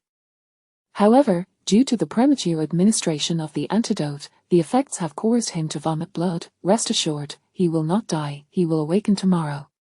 But you just mentioned side effects. Butler Li pressed. I do not know, but considering he has only just shown signs of relapse after taking the antidote, his condition is quite stable. Were it an ordinary person, they likely would have succumbed long ago, fainting from blood loss. Would not taking the antidote prevent any side effects? Yu Beicheng inquired hastily. Jiang Yubai glanced at her and explained, the onset would merely be delayed. Before turning to leave with Shenfu, Lanjuichi took Yunanian away, while the immobile Yu Beicheng could only be carried off by the bodyguards. Butler Li, uneasy about Fu Shijue's condition, followed Jiang Yubai with a contingent of bodyguards. The next day, in Myanmar, at Sheher village, this quaint border town boasted picturesque mountains and clear waters, with houses uniformly constructed of wood and bamboo. Soldiers armed with AK-47s patrolled the area, creating an atmosphere that was both imposing and enigmatic. Fu Shijue regained consciousness, though his head felt heavy and his stomach churned violently. Young master, you are finally awake. Butler Li exclaimed, having kept vigil by his side. Fu Shijue never anticipated that he would find himself in such a predicament, all thanks to Yu Beicheng. Where is she? He asked, mistakenly believing Butler Li was referring to Jiang Yubai. He has been in seclusion since returning last night. Mr. Moss mentioned that he is tirelessly researching the antidote. Fu Shijue took a deep breath. I'm asking about that woman, Yu Beicheng. She has been resting in the room next door. As Fu Shijue prepared to rise, he was assisted by butler Li, only to be greeted by Moss's arrival. Mr. Fu, it has been a while. Moss was a middle-aged man in his 40s, bald with mysterious tattoos adorning his head and neck. A closer look revealed a gruesome scar running along his cheek and ear, partially obscured by his tattoos. Should the opportunity arise, please extend my regards to Mr. Old K. E. Fu Shijue replied with a cold smile. Your men possess quite the audacity to set their sights on me. It is my failure in discipline. I will have them come to apologize to you shortly. Given his presence in Moss's territory, Fu Shijue felt compelled to afford him some courtesy. 1 week. If Jiang Yubai does not achieve conclusive results, Moss, do not blame me for being unforgiving. Moss appeared troubled. A week may be too short. How about granting you by 3 months? I assure you, by then, I will provide you with a satisfactory answer. I am not one to haggle. Mr. Fu, the matter concerning Yubai's mother created quite a stir throughout Myanmar, and I am sure you have heard some whispers that he has not managed to develop anything in all these years. How could he possibly succeed in just a week? Are you suggesting that 3 months will yield results? Fu Shijue countered. Yubai has a kind heart. The medications he developed were tested on laboratory mice, which has slowed progress significantly. Now that you have inadvertently ingested the drug, it is imperative that he accelerates his research. Fu Shijue maintained his icy demeanor, clearly unmoved by Moss's words. Mr. Fu, if Yubai fails to develop the antidote within 3 months, the people of Shreher village will be at your disposal. This statement revealed Moss's considerable regard and trust for Jiang Yubai. Thus, Fu Shijue acquiesced. After a brief exchange of pleasantries, Moss took his leave. Young master, will you truly let this go? Butler Li inquired. Fu Shijue scoffed coldly. I certainly cannot let this matter rest. Jiang Yubai's intentions are all too clear to me, but this Yu Beicheng, his gaze suddenly fell upon the adjoining room. Bring her here. Understood. The wooden walls provided little soundproofing, and Yu Beicheng overheard the conversation between Fu Shijue and Moss, prompting her to make a hasty exit. She escaped. Was she not immobile? Had she ingested the antidote as well? Indeed, last night, Yu Beicheng had implored Jiang Yubai to administer the antidote to her less than a minute after taking it. She had vomited blood and fainted, left to slumber in the adjacent room by the bodyguards, awakening nearly simultaneously with Fu Shijue. I shall see where this diminutive place allows her to flee. While there were numerous houses in Shreher village, many were off-limits, and soldiers regularly patrolled the vicinity, ensuring that Yu Beicheng would not remain outside for long. True enough, less than 5 minutes after her escape, she was escorted back to her room at gunpoint by the soldiers. Inside, Fu Shijue was already seated on the sofa, awaiting her arrival. When Yu Beicheng laid eyes on him, she exhibited no surprise. Instead, she shamefully lowered her head and knelt before him, tears streaming down her face. Brother Fu, I was wrong. I know my actions were utterly outrageous, but I did all this for the sake of being with you. You may hate me, you may kill me, but you cannot question the love I hold for you. Whether intentional or not, the floor beneath her knees conveniently featured a cushion, suggesting that she had rehearsed this scene before her departure. Fu Shijue silently observed her performance. I am aware of your loathing towards me, and I understand that no amount of my suffering could ever equate to the pain I have caused you. However, I too have paid a price. After all, I have shared in your anguish, have I not? She cried passionately, appearing to be a love-stricken woman terrified of losing her beloved. Seeing that Fu Shijue remained unmoved, Yu Beicheng prepared to unveil her trump card. Moreover, I have discovered that I am pregnant. The child is yours. Brother Fu, do you hear me? I am bearing your child. You surely would not have the heart to take my life, would you? Chapter 9: 1 month pregnant. But he had only encountered her a fortnight ago beside him. Butler Li widened his eyes in disbelief, exclaiming, What utter nonsense are you spouting? A flicker of revulsion crossed Fu Shijue's gaze. She was actually pregnant. Who gave her the audacity to bear his child? Had it not been for her despicable schemes, he would never have touched her. Yu Beicheng immediately produced a pregnancy test stick with 2 lines, declaring, "This is the pregnancy test I obtained from Dr. Jian Bai last night. I took the test, and it's confirmed. I am indeed pregnant. You are the only man I've been with. The child in my womb is yours." She incessantly reiterated that the child was his, inciting an impulse within the usually stoic Fu Shijue to rise in anger, nearly overwhelmed by the desire to silence her forever. Noticing Fu Shijue's reaction, Butler Li swiftly intervened. "Young master, do take a moment to compose yourself. There's no need for such impatience in your joy. Get lost." Fu Shijue shoved Butler Li aside. "Do you think that just because she bears my child, I wouldn't dare to act against her?" Yu Beicheng remained silent, wiping her tears with the back of her hand in a display of feigned helplessness. Her objective had been achieved. The ensuing matters could be left to Butler Li. While Fu Shijue had little affection for children, it did not imply that Butler Li shared the same sentiment. "Even a tiger does not consume its own offspring, young master," Butler Li remarked, supporting his aching back. "Moreover, the doctor has previously mentioned that your sperm is notoriously difficult for women to conceive from. It is likely that out of 100,000 women, not even one could bear your child. Now that Miss Yu is pregnant, you should be elated. Li, I see that age has dulled your wits. This woman is cunning and treacherous. Keeping her around will surely result in calamity." With that, Fu Shijue reached for his gun, intending to end Yu Beicheng's life with a single bullet. Startled, she quickly hid behind Butler Li. The butler urged Fu Shijue to calm down. "Young master, if you wish to kill her, you must first kill me." "Do you think I wouldn't dare to kill you?" Butler Li was taken aback by the intensity of Fu Shijue's hatred for Yu Beicheng. Even if she had assumed the identity of Yu Nanyin, Fu Shijue would have merely given her a minor reprimand, never contemplating murder. Butler Li's curiosity piqued. What heinous acts had Yu Beicheng committed against Fu Shijue? "Young master, if you truly wish to kill her, I will not stand in your way. But that must wait until after she has given birth to the child." Yu Beicheng recognized that both of these men were far from virtuous. Fu Shijue scoffed coldly. "You trust her so readily? Just because she claims to be pregnant, does that make it true?" Butler Li pondered for a moment. Fu Shijue had only been on the cruise for less than a month. How could Yu Beicheng ascertain her pregnancy in just a fortnight? He turned his stern gaze upon her, demanding, "Is your pregnancy genuine or a fabrication?" "Absolutely true. I wouldn't dare deceive you. If you don't believe me, you can take me to the hospital for a blood test." Her earnest demeanor brought a smile to Butler Li's face, while Fu Shijue's expression darkened ominously. He could not fathom that she had the audacity to deceive him at this moment. She truly was pregnant. He should have dealt with her decisively on the cruise. "Young master, for my sake, please spare her for the time being," Butler Li pleaded.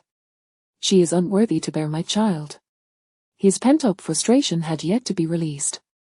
Regardless of Butler Li's entreaties, Fu Shijue was resolute in his decision to not let her off the hook. Just then, Shen Fu knocked on the door and entered, stating, "Mr. Fu, my young master wishes to see you." "I have no time. It concerns the follow-up treatment for your condition. I hope you will cooperate." Shen Fu, having learned of his identity from Mose, was exceedingly respectful. Fu Shijue glanced at Yu Beicheng, who was cowering behind Butler Li, grinding his teeth in irritation. "I will deal with you upon my return." With that, Fu Shijue followed Shen Fu out. Yu Beicheng turned to Butler Li, her face etched with anxiety. "What should we do, Uncle Li? If Brother Fu returns and truly kills me, you will never see the birth of the little young master in my womb." Butler Li snorted. "You plotted against the young master. You should have anticipated this day. I only love him too much. Uncle Li, you have witnessed my journey with Brother Fu. Is it so unreasonable for him to cast me aside simply because I was not the one who saved him in his childhood? Was all the kindness he showed me merely a result of that childhood debt? Did he never harbor a shred of genuine affection for me?" Tears streamed down her face as she spoke. "The young master despises being deceived and manipulated above all else, and you have done both. I fear you are doomed." Yu Beicheng remained silent. She had awakened only a short while ago when she eavesdropped on Fu Shijue instructing Butler Li to have the bodyguards silently eliminate the original owner of this identity.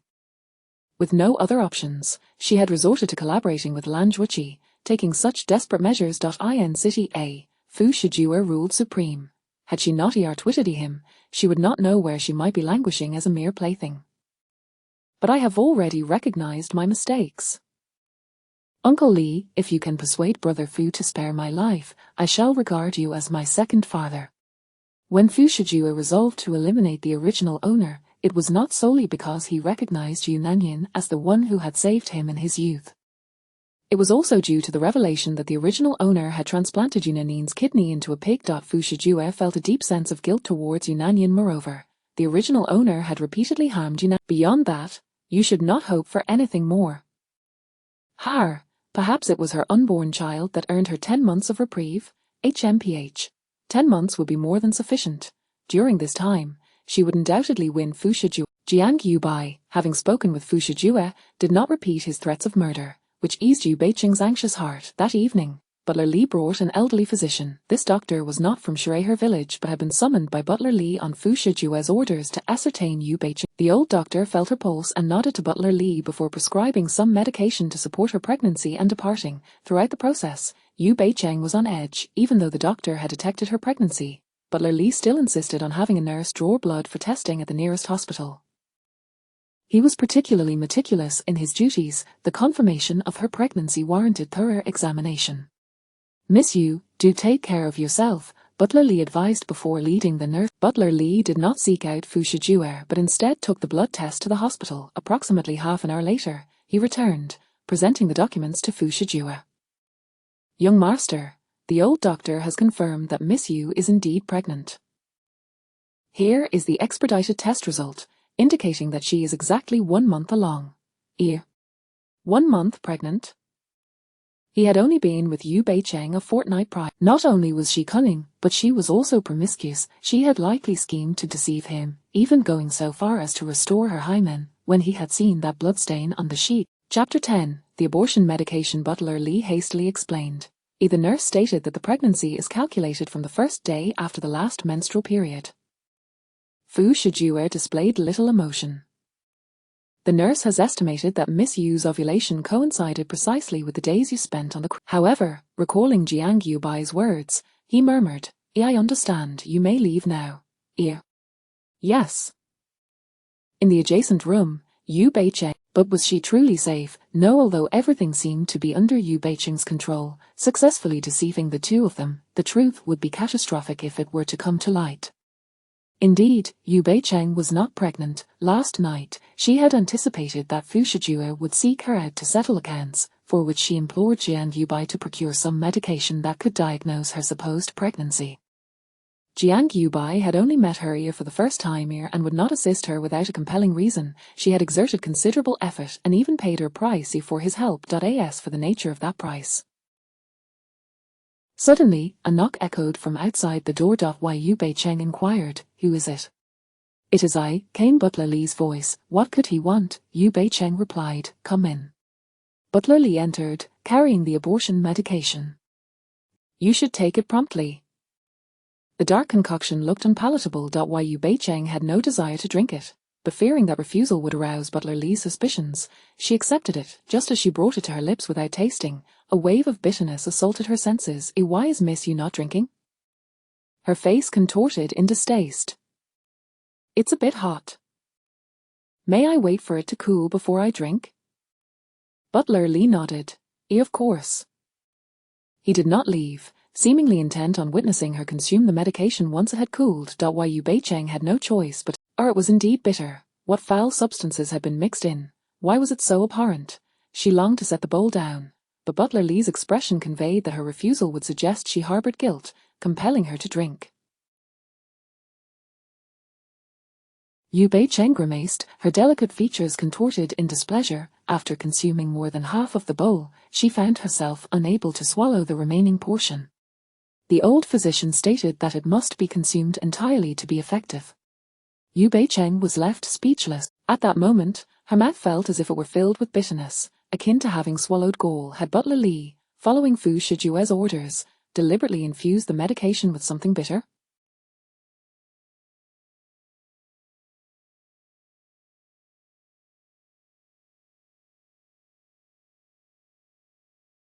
Yu Beicheng was astute. The medication prescribed by the old physician had no particular taste, perhaps even a hint of sweetness, but how could Fu Shijue allow her such leniency? He had instructed Butler Lee to add some bitter herbs that would not compromise the medication's efficacy, serving as a lesson for her previous actions. Upon witnessing her finish, Butler Lee left with satisfaction, remarking, From now on, I shall prepare the abortion medication for Miss Yu 3 times daily." Yu Beicheng was taken aback. 3 times a day? Indeed. The old physician has instructed, and I trust Miss Yu will comply for the well-being of the child within. Yu Beicheng could only smile ruefully and nod. After Butler Lee departed, she realized she could not continue to be at the mercy of Fu Shijue.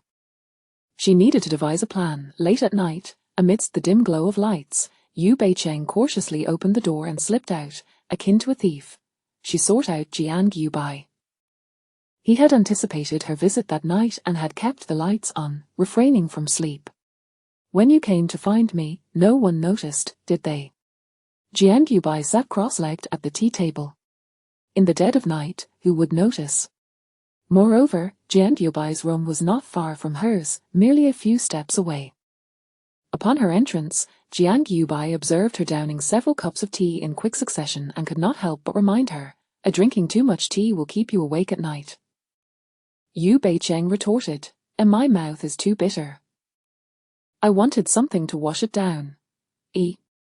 Here, have this." Water and Jai was under Moses' domain. Jiang Yubai was fully aware of what Butler Lee had done to her. He produced a piece of candy wrapped in rainbow paper. Yu Beicheng eagerly unwrapped it and popped it into her mouth. Her taste buds instantly enveloped in sweetness. She smiled and expressed her gratitude. Jiang Yubai appeared aloof, yet he was quite agreeable. The next moment, however, Yu Beicheng found herself questioning her previous thought, for Jiang Yubai spoke. "Earlier you mentioned that you could save her. I believed you, thus I assisted you. Should you succeed, I will ensure you are rewarded with endless sweetness. But should you deceive me, I shall make your existence a living hell." His expression and tone remained unperturbed, yet he produced a sharp dagger from somewhere, idly playing with it in his hand. The blade gleamed with a blinding light, its hilt intricately engraved with elaborate designs, flanked by large sapphires and adorned with tiny diamonds, showcasing its considerable value. In the next moment, Yu Beicheng nearly lost her wits, stammering, "Rest assured, since I claimed I could save your sister, I certainly can." He leaned forward, retrieving the dagger from the table. "My apologies, I lost grip just now." "Did I frighten you?" No." Yu Beicheng dared not maintain her playful demeanor, asserting, "I will take you to find that medicinal ingredient tomorrow." Jiang Yubai's sister was also That herb was not a rare find, rather, it was exceedingly difficult to obtain, as it only grew on sheer cliffs, blooming and bearing fruit in winter, with a lifespan of merely 1 week. These details were secondary. The herb was toxic. Should a person's skin come into contact with it, the flower would wither and die almost instantaneously. Moreover, merely inhaling its fragrance would cause one to faint within a minute, losing consciousness. Jiang Yubai had tried numerous methods to acquire it, yet to no avail, rendering it a formidable challenge. Now, however, Yu Beicheng claimed to possess an alternative medicinal ingredient. Yet she did not disclose what it was, stipulating that he must assist her in deceiving Fu Shijue before she would lend her aid. It was now time for her to fulfill her promise. Mysterious as ever, you better ensure you can find that medicinal ingredient. Yu Beicheng replied, "My life rests in your hands. How could I dare to deceive you?" Jiang Yubai regarded her. "We shall set out at 6 tomorrow morning." "Very well," she nodded in agreement. The two found little else to discuss. Recognizing the cue to leave, Yu Beicheng prepared to depart when she suddenly pointed at the rainbow wrapping paper on the table, asking, "Do you have any more candy?" "No." "Then prepare some for me in the morning. The candy you gave me improved the bitterness, but once it melted, the bitterness returned. Jiang Yubai retorted, That's not possible. Ear. After she had gone, Jiang Yubai retrieved a jar of candies from a nearby drawer, unwrapped one, and fed it to a small parrot in a basket beside him, its large eyes round and curious. Chapter 11, The Art of Seduction. Yu Beicheng believed that her venture to seek out Jiang Yubai would go unnoticed, yet she was unexpectedly caught in the act by Fu Shijue, who stood with his arms crossed at her doorway. The overhead light cast a dramatic illumination upon his handsome visage, half-cloaked in brightness and half-shrouded in shadow, resembling both a demon and an angel, instilling a sense of dread. She approached cautiously, greeting him, Brother Fu, why are you still awake at this late hour? Fu Shijue replied, That is a question I ought to pose to you. I couldn't sleep, so I went for a stroll, she stammered, feeling the weight of his gaze. Swallowing hard, she added, Brother Fu, if there is nothing else, I shall return to my room. As she passed by him, he spoke, You carry the scent of sandalwood from Jiang Yubai's chamber. Fu Shijue had visited Jiang Yubai earlier that day. His perceptive nature ensured he would not overlook such details. Yu Beicheng thought, Is this man a bloodhound? Did you specifically seek out Jiang Yubai? Speak, what was your purpose? Fu Shijue advanced towards her ominously. Yu Beicheng, if memory serves, this is your first encounter with Jiang Yubai. I am troubled. No, my mouth is troubled. I was so tormented by bitterness that I could not sleep, and thought to find something sweet to eat, inadvertently stumbling into Jiang Yubai's room. Look, here is the candy I found there, she said, hastily presenting the rainbow wrapper to him. He scoffed derisively. Yu Beicheng sensed his disbelief and quickly raised four fingers in a solemn vow to prove her innocence. If I am lying to you, may lightning strike me. Thunder rumbled ominously, dark clouds rolled in, and soon a torrential downpour ensued. This sudden tempest seemed to mark her ill fate. Yu Beicheng quickly defended herself. See, though there is thunder, it has not struck me. Does that not signify my honesty? Fu Shijue remained unconvinced, his cold gaze sweeping over her abdomen before he turned and commanded, Come inside with me. Feeling a surge of anxiety, Yu Beicheng followed him. Though Fu Shijue resided next door, his room was far more spacious, adorned with exquisite furnishings that exuded an air of opulence. The floor was covered with thick, lustrous carpets that muted her footsteps, a clear indication of genuine luxury. He retrieved a studded whip from a drawer and tossed it onto the floor, causing Yu Beicheng's complexion to drain of color. Brother Fu, what does this mean? Hadn't Jiang Yubai dissuaded him earlier? Why was he now intent on her demise? Jiang Yubai mentioned that the child's blood is the key to the antidote. I may spare your life for the moment, but I will not let this matter rest easily. Yu Beicheng protested, But Brother Fu, I am with child, fear not, I am aware of your condition, and I shall exercise restraint. What else would he have the housekeeper provide her but some concoction to preserve her pregnancy? Did he truly care for children? In truth, he merely wanted her to endure the torment he inflicted. Yu Beicheng thought, What a madman. Kneel. He commanded, his tone brooking no dissent. Brother Fu, if inflicting pain brings you satisfaction, then go ahead, strike me as you please. Fu Shijue was unmoved by her bravado. He picked up the whip, and before it could even touch her, she began to wail uncontrollably. Silence, he barked. You intend to whip me and yet deny me the right to weep? I have not yet begun to strike you. Why are you howling? Fu Shijue was taken aback by the shrillness of her cries, as if his eardrums were being pierced. Yu Beicheng continued to cry, vexing him further. Let us make a deal. If I strike you 3 times and you can remain silent, I shall overlook your previous transgressions against me. What say you? He proposed, with a hint of wicked pleasure. That is unacceptable. With those massive studs embedded in the whip, a single strike would likely leave her disabled. Very well, then feel free to cry. Just as he prepared to swing the whip with flair, she suddenly lunged forward, parting his garments to reveal the marks upon his skin. 1, 2, 3, 4, 5, 6. I only struck you 6 times, and look, there is merely redness upon your chest, no blood. Thus, you may only strike me 6 times, ensuring no blood is drawn from my skin." As she spoke, she deftly unfastened her clothing, exposing herself for him to strike. Yu Bei-cheng, devoid of dignity, resorted to the art of seduction. Although the original character was a wicked supporting role, her physique was undeniably exquisite, her skin was fair as snow, her posture regal, and her waist slender. Any man would find it hard to resist. Fu Shijuer was, after all, a man of normal desires. At the age of 26, when vigor was at its peak, the fearsome countenance he wore transformed into one of shock and rigidity upon witnessing the scene. Even the hand that had raised the whip froze mid-air. Fu Shijuer's moment of distraction was fleeting, yet, being the male protagonist, his self-control was beyond the ordinary. A vile woman, and pregnant, yet still so unrestrained. Yu Bei-cheng discerned the shift in his expression. Her seduction was indeed effective, excellent. If she continued her shameless allure, she was confident he would soon succumb to her charms. Feigning innocence, she said, "Brother Fu, you misunderstand me. I mean no harm. I merely wished to remove my clothing to allow you to strike me with more ease, as you were bare when I struck you." Fu Shijuer, both embarrassed and enraged, raised his hand to deliver a blow.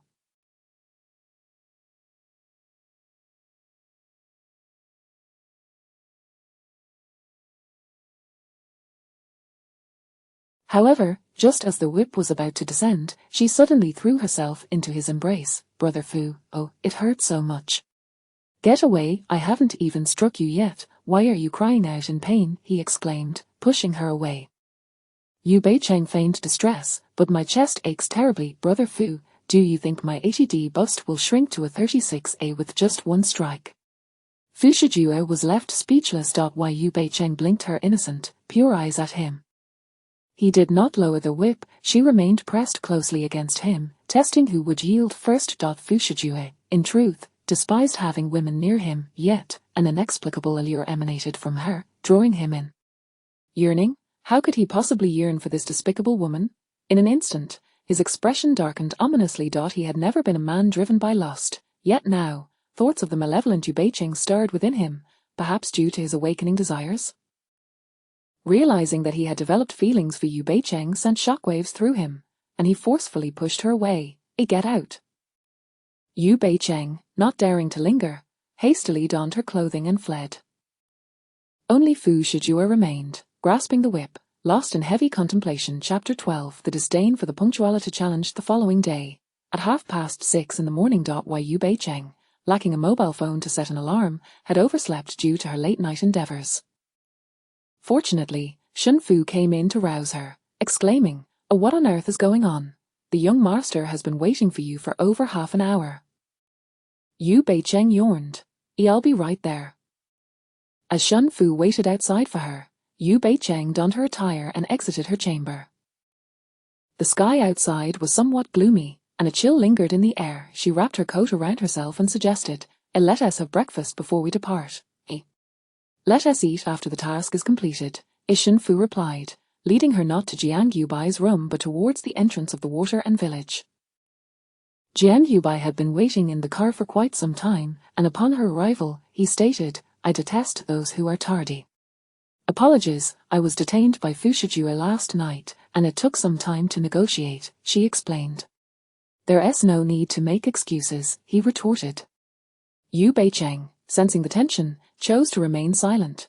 Jiang Yubai retrieved his phone, accessed the map of Myanmar, and presented it to her. She glanced at it and pointed with her index finger to the area marked in northern Myanmar.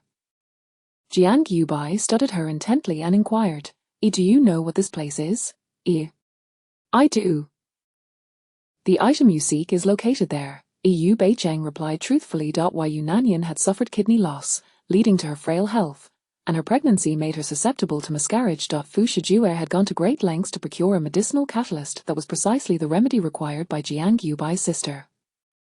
In the narrative, Jiang Yubai had clashed with Lanzruchi over this catalyst, even losing an arm in the process. Regrettably, Fu Shijuer had ultimately acquired it and administered it to Yunanyan, who soon thereafter succumbed due to her weakened condition. Now, armed with foreknowledge of the plot, Yu Bei-cheng had the opportunity to proactively assist Jiang Yubai in obtaining the catalyst. "The area is the territory of Old K. Retrieving the item will be quite troublesome. Shun Fu interjected from passenger seat. Young master, should we seek Mr. Fu's assistance? Yu Beicheng hastily objected, no, absolutely not. Why not? Because he is also searching for this catalyst. After all, you are well aware that it is no ordinary remedy. It is particularly effective for those in frail health or experiencing significant blood loss. Since Fu Shijue became aware of Yu Nanin's identity, he had been intent on compensating her. Upon learning of her kidney loss and frail constitution, he had tirelessly sought the catalyst's whereabouts. Unfortunately, despite his efforts over the past few days, he had yet to succeed. If he were to discover its location in northern Myanmar, he would likely attempt to seize it for himself. But he appears quite healthy. What does he need the catalyst for? Shun Fu queried, perplexed. Why Yu Beicheng did not conceal the truth from them. My sister has lost a kidney, and he wishes to procure it for her recovery. I overheard him instructing Butler Lee to spare no expense in locating the catalyst. If he were to learn that it is in northern Myanmar, do you think he wouldn't come to compete with you? Are you suggesting that we stealthily infiltrate the area without being detected? Shun Fu asked. Yu Beicheng nodded. Precisely. If we are caught, the consequences would be dire. Yu Beicheng replied, that is why we must be discreet. Where exactly is the item? Jiang Yubai inquired. Why Yu Beicheng naturally refrained from responding. You can't expect to enter the area without bringing you along, can you? Yu Beicheng timidly suggested. Shun Fu can disguise himself. It should be feasible for him to escort me in, right? It was not that she was unwilling to divulge the information, but rather, she could not end the narrative. When Fu Shijue and Jiang Yubai competed for the catalyst, it was not merely that Fu Shijue had the backing of Old K, nor that his influence surpassed Jiang Yubai's. Instead, the catalyst was held by an exceptionally formidable assassin. Should one answer the 3 questions posed by the assassin correctly, not only would the catalyst be relinquished, but the assassin would also acknowledge the responder as their master, remaining by their side until the assassin's demise. Fu Shijue, as the male protagonist, naturally answered the assassin's questions correctly. In the book, after Fu Shijue acquired the assassin, the latter played a significant role in subsequent events. Thus, Yu Beicheng aimed to locate the assassin within the area and answer the 3 questions, thereby earning the assassin's allegiance. With such a companion by her side, she would no longer need to fear Fu Shijue's potential threats. Why Yu Beicheng believed her plan to be flawless, however, unbeknownst to her, her conversation with Jiang Yubai had been overheard in its entirety by Fu Shijue. After Yu Beicheng departed the previous night, he had struggled to find rest, tossing and turning until morning. The soundproofing in the water and village accommodations was rather inadequate, allowing Shun Fu's call to awaken Yu Beicheng to be easily heard by Fu Shijue. His intent in remaining incognito was to discern the machinations between Yu Beicheng and Jiang Yubai. Hence, before Yu Beicheng entered the car, he had disguised himself as the driver and occupied the front seat. Consequently, the vehicle now contained Fu Shijue and Shun Fu in the front, while Yu Beicheng and Jiang Yubai occupied the back. Jiang Yubai, being an astute individual, could not overlook Yu Beicheng's peculiar behavior. You must be aware of the dangers inherent in the area, yet you still choose to take such risks.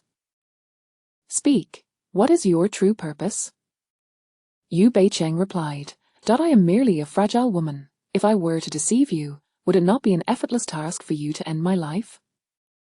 Moreover, this is not Zed country, but Myanmar. What could I possibly accomplish in such a foreign land? Seeing her reluctance to speak further, Jiang Yubai chose not to press the matter. He was curious to discover her true intentions once they entered the area.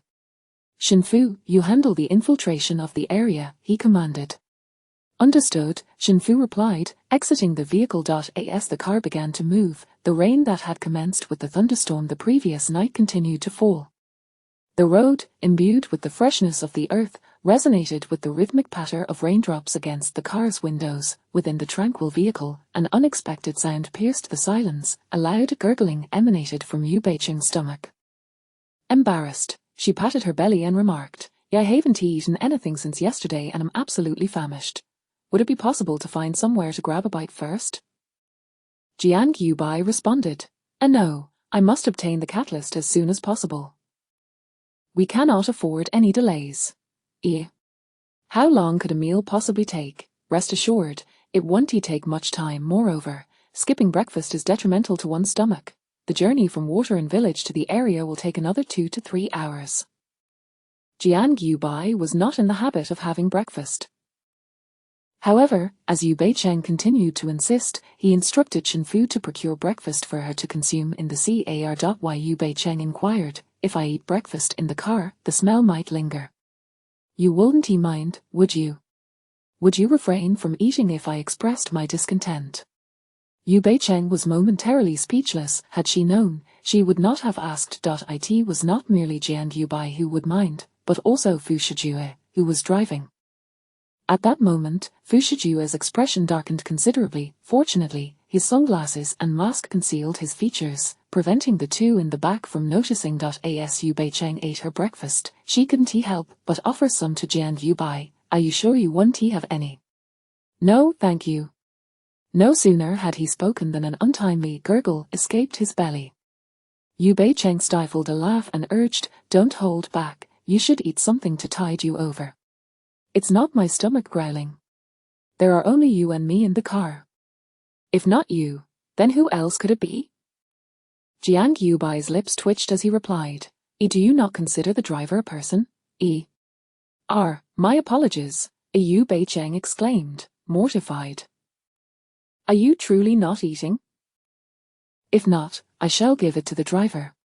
Feel free to do so, Jiang Yubai retorted, closing his eyes, clearly unwilling to continue the conversation with Yu Beicheng. Why? Yu Beicheng, taking half of her breakfast, offered it to the driver in front. Don't worry, I haven't touched any of this. The driver, Fu Shijue, felt an overwhelming urge to find a block of tofu to crash into. Though he had not eaten the previous day, there was no need for his stomach to betray him at this moment. He was undoubtedly infected by Yu Beicheng's influence. Shaking his head, Fu Shijue declined Yu Beicheng's kindness. It was preposterous. A man of his stature would never stoop to consuming breakfast offered by Yu Beicheng. Yu Beicheng, recognizing his refusal, did not press further. However, as she gazed at the perfectly sculpted back of the driver's head, she couldn't help but think how much it resembled Fu Shijue's. Yu Beicheng felt utterly bewildered by Fu Shijue's torment. If the driver were indeed Fu Shijue, how could he be so obedient as to serve as their chauffeur? Chapter 13. You are Fu Shijue. 3 hours later, upon arriving in northern Myanmar, it was already 10 in the morning. Jiang Yubai wasted no time and immediately had Shen Fu disguise them all before entering the compound. Yu Beicheng, with her petite frame, drew significant attention in her male disguise. However, she had no choice but to masquerade as a man. The male and female residents of the compound were segregated, and she was headed to the section that housed males. The individuals within the compound hailed from various countries. Some were captured for unpaid gambling debts, others were undocumented immigrants, and some had run afoul of the law in their own nations. The inhabitants were a diverse lot. Jiang Yubai was accompanied by 9 bodyguards, as well as Shen Fu and Yu Beicheng. Bringing too many people into the compound could attract unnecessary trouble. Inside, there were thousands of individuals, all reliant on the daily supply of food. At 6 in the morning, a large shipment of fruits and vegetables arrived, followed by delivery trucks bringing daily necessities and entertainment items at 10. Naturally, supplying sustenance for such a vast number of people required more than just a single truck. 6 large trucks made their entrance each day. To access the compound, one had to present a special employee work permit at the first gate, followed by facial recognition at the second, and finally, fingerprint and iris scans at the third iron gate.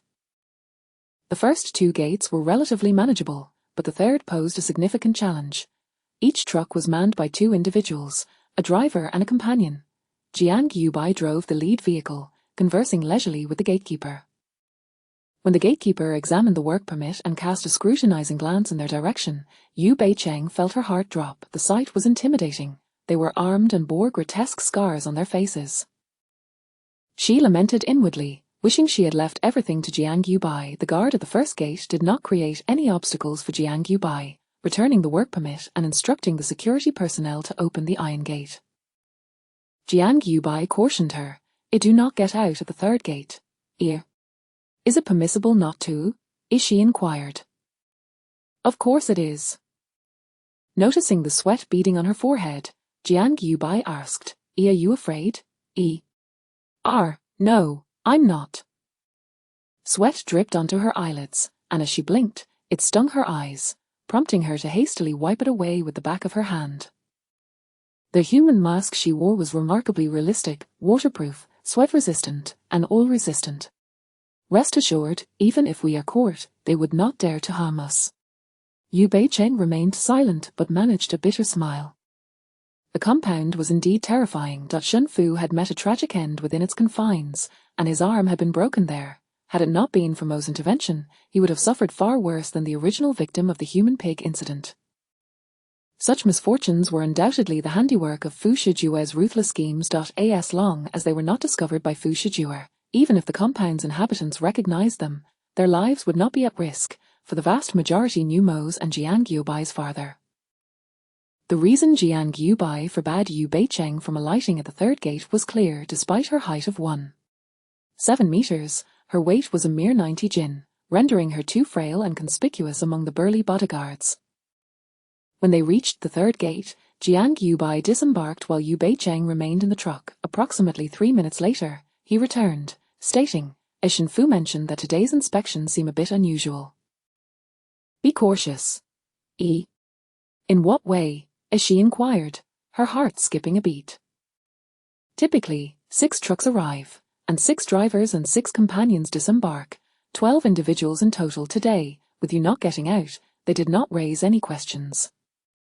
Jiang Guobai's carefully crafted explanation went unutilized. Yu Bei-cheng felt a pang of unease. Could it be that our departure has been discovered by Fu Shijue? Jiang Guobai reassured her, even if he knows we have left, he won't discern our destination. Shen Fu had found a woman of similar stature to Yu Bei-cheng and disguised her as Yu Bei-cheng to remain in the water and village. Logically, Fu Shijue should not be able to detect any inconsistencies, as Jiang Guobai had connections in water and village. If he had suspected anything, he would have alerted Jiang Guobai long ago. Despite Jiang Guobai's reassurances, Yu Bei-cheng's anxiety persisted. Why don't you call and check if there are any developments regarding Fu Shijue in water and village? Phones cannot be brought inside. However, before I entered, those in water and village assured me that everything was fine. Everything is fine? Yu Bei-cheng murmured, after my teasing him yesterday, how could he not come looking for trouble? Something is amiss. When circumstances deviate from the norm, there is often a hidden agenda. He must have sensed our departure. You are overthinking it. Otherwise, how do you explain the sudden laxity in inspections within the compound? Jiang Guobai cast her a glance. Fu Shijue likely already knows we are here. Upon uttering those words, a chill ran down Yu Bei-cheng's spine. If he knows we have arrived, why would he not have captured us and instead allowed his subordinates to ease their vigilance? The vehicle had reached the warehouse, and Jiang Guobai ceased their idle conversation, urging, we only have half an hour to unload. Make the most of your time to find the medicine. With time of the essence, they could not afford to delay. Even if Fu Shijue had discovered their presence in the compound, they had to proceed with their plans. Yu Bei-cheng understood Jiang Guobai's instructions and nodded. He understood. Everyone disembarked from the vehicle. Among the 12 individuals, Yu Bei-cheng was the only one whose diminutive stature rendered her almost defenseless. The other 11 were all towering figures at 1.88 meters, robust and imposing. The masked, armed guards noticed the odd disparity in height among the group, but refrained from questioning them. Instead, they approached Jiang Guobai, examined the list he provided, and then commanded the opening of the warehouse door. As the door swung open, all present sprang into action, entering and exiting, lifting and hauling. While Yu Bei-cheng initially intended to stealthily slip away amidst the commotion, reasoning that among so many, her absence would go unnoticed. However, her small frame was conspicuous, especially in a compound filled with such large individuals. Yet, since the guards turned a blind eye, she decided to take advantage of the situation. While retreating, she remained vigilant, scanning the scene. When her gaze unexpectedly fell upon a familiar silhouette, the man's presence was striking. Even clad in identical attire to everyone else, he seemed to be bathed in a celestial spotlight, effortlessly drawing attention. In that instant, she felt as though her soul had departed, approaching him with a whisper, Fu Shijue. The man froze. It truly is you. Yu Beicheng quickly surveyed her surroundings and pulled him to a secluded spot. What are you doing here? Fu Shijue had not anticipated being recognized by her, especially since he had not only altered his appearance but had also donned sunglasses and a mask. Could it be that her affection for him was so profound that even transformed into ashes, she would still recognize him?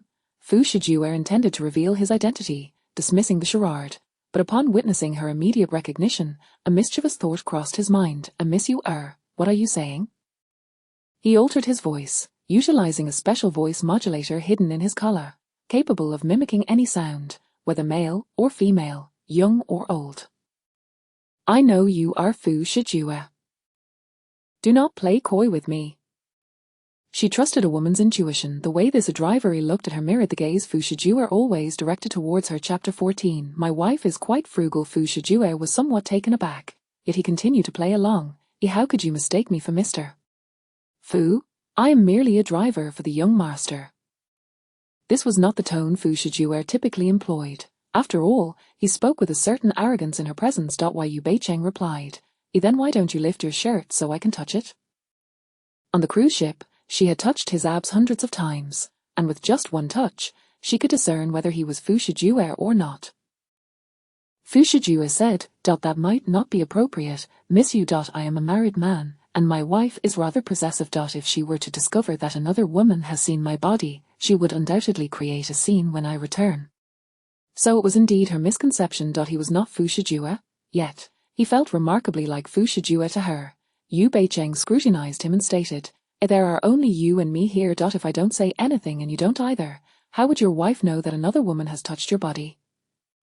The heavens are always watching, Fu Shijue replied. Unable to contain herself, Yu Beicheng rolled her eyes. Fu Shijue was not being particularly humorous. Perhaps it was indeed her overactive imagination. All right, you may continue with your tasks, Yu Beicheng conceded. Yes. Observing that he genuinely intended to leave without seeking further information from her, she called out, Wait. Miss Yu, is there anything else you need? Fu Shijue turned back to inquire. Yu Beicheng glanced at the burly men transporting items not far away and whispered, Follow me closely and protect me. Understood, Miss Yu. Excellent, the bait had successfully caught the fish. In a place unseen by Yu Beicheng. The corners of Fu Shijue's mouth slowly curled into a mysterious smile. Yu Beicheng unfolded the map of the facility that Jiang Yubai had given her. She was searching for the room where the assassins were imprisoned. When Jiang Yubai had first handed her the map, she had understood it, but now, as she spread it out, it seemed incomprehensible.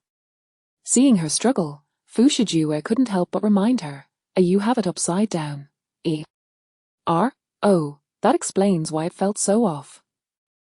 She smiled awkwardly, then suddenly remembered something and asked, How did you know I was holding it upside down? You must have seen the facility's map before, right? Speak. Are you Fu Shijue? Only those within the facility would have seen the map. Fu Shijue was genuinely astonished by Yu Beicheng's naivety. In frustration, he pointed to the words on the map that read internal room structure layout. However, it was not in Chinese but in Burmese, which Yu Beicheng could not comprehend. I apologize, I don't recognize those characters, Yu Beicheng quickly admitted her ignorance. With the map in hand, she soon led Fu Shijue to the dungeon where the assassins were held. Strangely enough, there were no guards present, nor any traps. Yu Beicheng found everything to be a bit too smooth. Yet, on their way, she had seen soldiers patrolling with guns, so perhaps they had gone unnoticed, attributing it to her good fortune. This was Dungeon 08. Inside, it was dark and damp, housing the most vicious of criminals, a group that had been imprisoned the longest in the facility. They were exceedingly strong, exceptionally agile, possessing the most formidable minds in the world, as well as being skilled marksmen, and were ruthless killers. Their limbs were shackled to the walls, and their hair and beards had grown long enough to obscure their faces. Upon Yu Beicheng's arrival, they stirred restlessly, yet they refrained from shouting. All of their tongues had been severed, rendering them mute, or their mouths had been sewn shut with thread. The cells on either side were independent, each containing a single prisoner. There were no guards to oversee them. The air was thick with the stench of decay, and even from a distance, Yu Beicheng could smell it before stepping inside. It assaulted her senses, prompting her to instinctively cover her nose with her hand. Fu Shijue, a man of extreme cleanliness, possessed remarkable tolerance. Unlike Yu Beicheng, he merely frowned with discontent. In the next moment, Yu Beicheng vomited.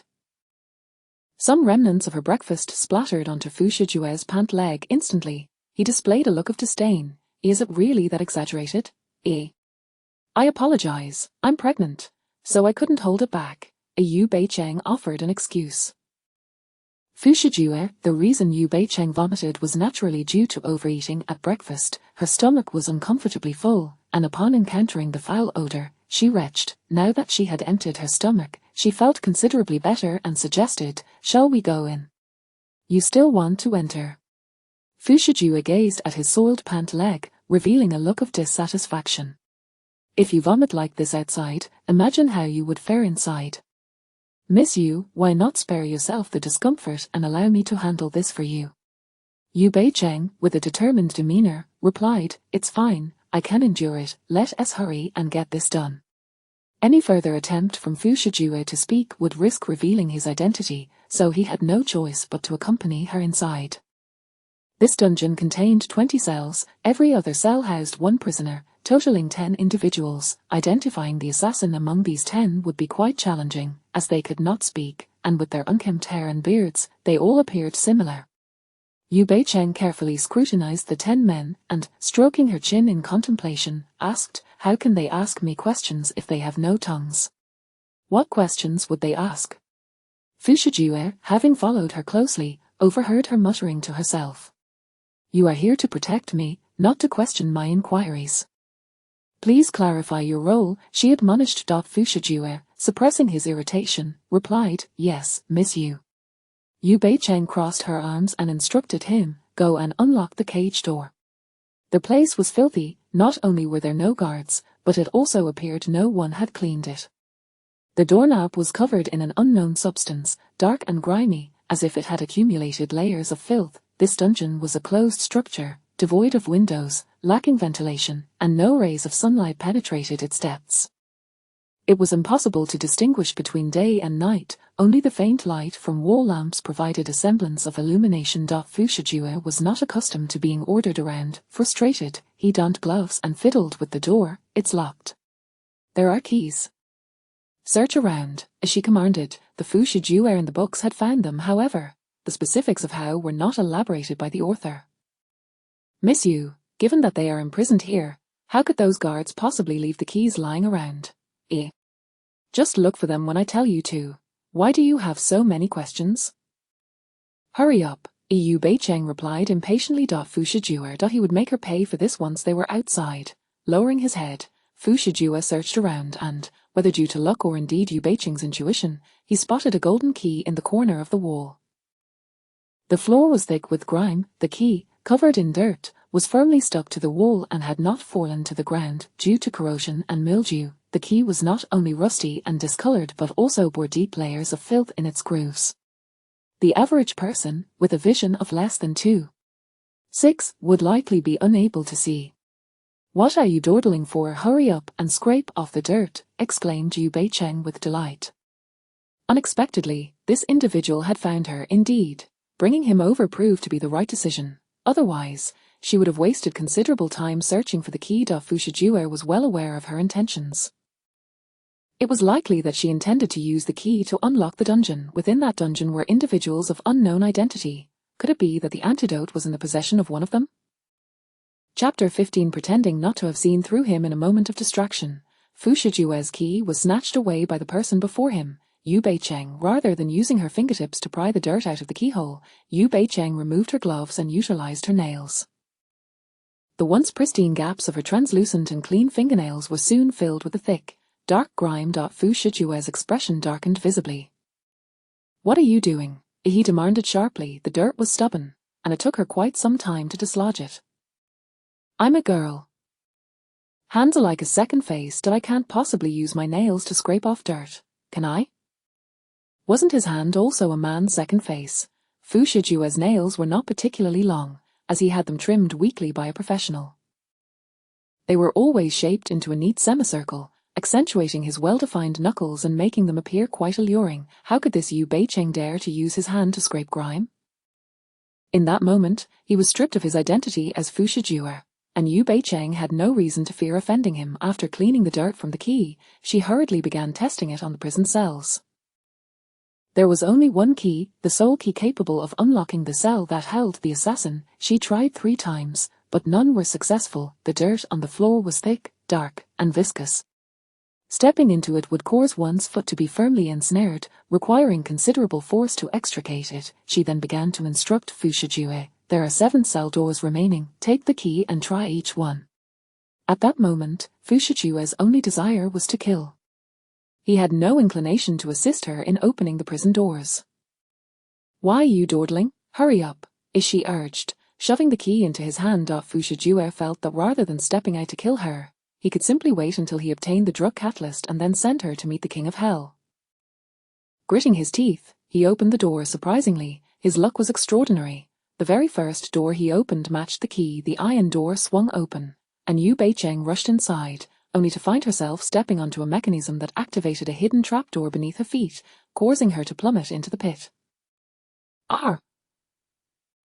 The pit was filled with skeletal remains, suggesting that many had met their end there, the bones heaped high. The walls of the pit were smooth, descending 5 meters to the ground. Once someone fell in, without aid, they would likely face a grim fate. "Oh dear, Miss Yu, how did you fall in?"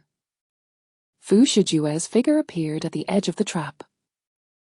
Yu Beicheng was utterly astonished. She had no idea that this cell harbored a trap. The original narrative had not indicated that the male lead fell into a trap. Damn it, she had forgotten that this area belonged to Fu Shijue.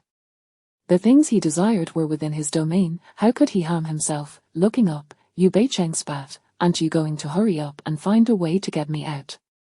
At that moment, Fu Shijue could have revealed his true identity, but he opted not to, instead saying, "Miss Yu, just wait.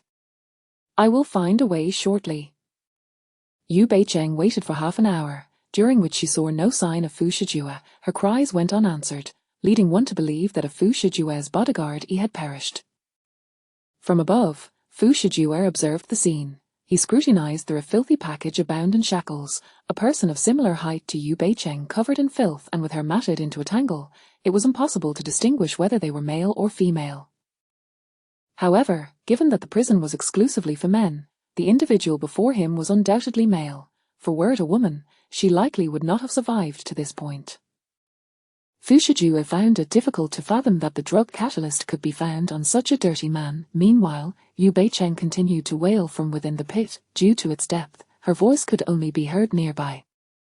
The prison was otherwise silent. Fu Shijue had no intention of rescuing her, preferring instead to let her languish in the pit, starving to death. However, he was taken aback when Jian Yubai unexpectedly arrived. How had he known Yu Beicheng was here? "Young master, Miss Yu has fallen into a trap. I have tried numerous methods to get her out, but to no avail," Fu Shijue stated. Jian Yubai did not suspect that the person before him was Fu Shijue in disguise. He simply remarked, "Look for any mechanisms nearby." "I've checked, I see nothing." Fu Shijue had spent considerable time in this area as a child and knew every brick and tile within.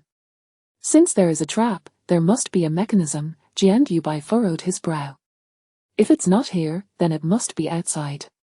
Fu Shijue admired Jian Yubai's intellect but soon concluded that he, like Yu Beicheng, would inevitably fall into the trap and suffer a slow, torturous demise. After all, both of them were destined to die. Why not confine them together in the pit? To survive, they would turn on each other. With that thought, a smirk crept across Fu Shijue's lips as he said, "Shall I go check outside?" "Be careful," Jian Yubai cautioned. Fu Shijue departed, while Jian Yubai crouched by the pit, asking Yu Beicheng below, "Are you all right?" "I'm fine," Yu Beicheng rasped, her throat hoarse from yelling. "What are you doing here? I was worried since you hadn't shown up. I feared something had happened to you." In truth, he had been observing from outside, and upon noting that no one had reported capturing an outsider, he surmised she must have encountered a trap. The area was rife with traps. If she were fortunate, she might only be trapped, but if unlucky, she could find herself in a perilous situation, possibly meeting her end. There were crocodile pits, snake dens, tiger lairs, and wolf's dens. Poison-tipped arrows were poised to strike, and flowers that caused severe skin decay upon contact. The area was laden with the most malevolent traps devised globally. Yu Beicheng inquired, "Did you see the bodyguard I brought with me?" "I did. He went outside. I knew he was up there watching my predicament. Damn Fu Shijue, if I die, I will haunt you." "What did you say?" Jian Yubai frowned. How had he heard Fu Shijue's name? "That bodyguard is Fu Shijue." When she had pulled out the map and pointed to the location of the dungeon, she had recognized him immediately. After all, how many men in the world had hands so exquisitely beautiful? However, to avoid raising alarm, she pretended not to have seen through him. She was curious about his intentions, and thus she utilized this to make him compliant. Yet, she had not anticipated her misfortune in falling into the trap. She harbored a suspicion that Fu Shijue was behind this, believing he must have activated the switch while she was excitedly entering. Jian Yubai said, "Regardless of who he is, your priority is to get out. I have a plan." "What plan?" A wicked smile crept across Yu Beicheng's lips. "Since he has shown me no mercy, he shall not blame me for being ungrateful." She articulated her plan, and upon hearing it, Jian Yubai deemed it feasible. To his surprise, this seemingly foolish Yu Beicheng possessed a cunning mind that proved useful in critical moments. Chapter 16. Damn it, he fell for it. Shortly after Fu Shijue made his exit, Jian Yubai quickly tracked him down. "I found a rope inside, but I can't pull her up alone. You need to come in with me to help." "You found a rope?" Fu Shijue replied, somewhat skeptical. "Yes." Following Jian Yubai into the depths, Fu Shijue indeed spotted a hemp rope beside the pit. However, as he approached, he realized that the so-called rope was merely an illusion, twisted from clothing into a ball, creating the deceptive appearance of a rope from a distance.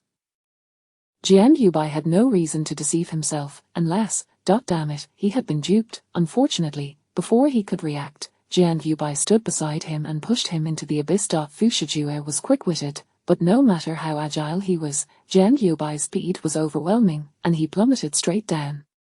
Yet, just before his descent, Fu Shijue managed to track Jian Yubai down with him. The two men fell into the deep pit in unison. Yu Beicheng narrowly avoided the worst, but the shattered bone still splattered onto her. "You wicked scoundrel, Fu Shijue.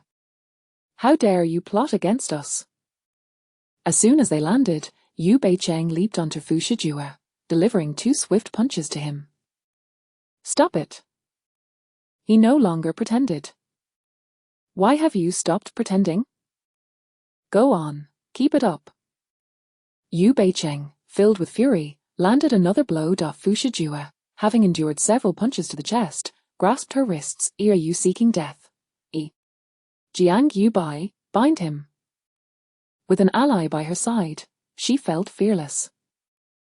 Jian Yubai, however, was not inclined to intervene. Instead, he surveyed their surroundings and remarked, "There's a mechanism to ascend from here." "Where is it?" Yu Beicheng inquired hastily. With shattered bones littering his shoes, Jian Yubai kicked them aside and turned to Fu Shijue. "If you don't activate it, we will be trapped here until death." As he spoke, he ran his hand along the surprisingly polished wall. This wall, untouched by time, should have been coated in dust, yet it was impeccably clean and smooth, indicating that this trap was crafted from special materials. The park belonged to Old K, and Fu Shijue was one of his closest associates, essentially a high-ranking executive in the park with the authority to act. "The only ones who will perish here will be you two, not us," Fu Shijue corrected Jiang Yubai. Yu Beicheng kicked him. "Stop wasting time. Just hurry." Fu Shijue's expression hardened. "You dare to kick me? I fell into this trap. I refuse to believe you played no part in this." Yu Beicheng retorted angrily, glaring at him. "It stinks down here. I can hardly breathe. Given that I am pregnant, you cannot just stand by and watch as my child comes to harm, can you?" Fu Shijue was indifferent. "I won't let you out." Just wait to be trapped here. Here. Then let us see who can last the longest. A Jiang Yubai replied. While Yu Beicheng knew it certainly wouldn't be her, these two men were robust, able to endure hunger for days as if it were nothing. She, on the other hand, would likely perish within 3 days. Casting a sideways glance at Fu Shijue, she suddenly clutched her belly. It hurts. Jiang Yubai genuinely worried for her. After all, he depended on her to acquire the medicinal ingredients. What is wrong? He asked. I feel so uncomfortable. I can't catch my breath, especially in my lower abdomen. It's unbearable. Yu Beicheng exchanged a glance with Jiang Yubai, and together they put on a performance in front of Fu Shijue. Jiang Yubai picked up on her signal, his lips twitching slightly. Nevertheless, he seized this opportunity to appeal to Fu Shijue's emotions. She carries your child, can you truly stand idly by? If anything were to happen to her, your antidote, it's no concern of mine. If Fu Shijue could be swayed so easily, he wouldn't be the heartless protagonist of the story. I can endure vomiting blood 3 times a month. Vomiting blood excessively could jeopardize your life. I've never expected to live to be 70 or 80. If I reach my 30s or 40s, I would consider myself fortunate. Fu Shijue, having lost both parents, felt little attachment to this world. Oh, no, previously, there was one thing he desired. To find the person who saved him in his childhood, but now that he had found that person, his wish was fulfilled. While Yu Beicheng was truly exasperated with Fu Shijue, whose ruthlessness extended even to his own of flesh and blood. At present, he only harbored fond feelings for Yu Nanyan. He had yet to reach the point of desperate love, thus viewing life and death with indifference. It was futile, since he could even torment his own body. She felt powerless. Time slipped by swiftly, and 5 hours passed in the blink of an eye. The 3 of them stared blankly at one another. Yu Beicheng felt both hungry and weary. Given her utility to Jiang Yubai, he would undoubtedly keep an eye on her. Thus, she decided to take a brief rest while he monitored Fu Shijue. Once she awoke, she would let him sleep while she kept watch. However, just as she closed her eyes, she felt a sudden chill. Is it just my imagination, or has the weather turned cold? This place is freezing.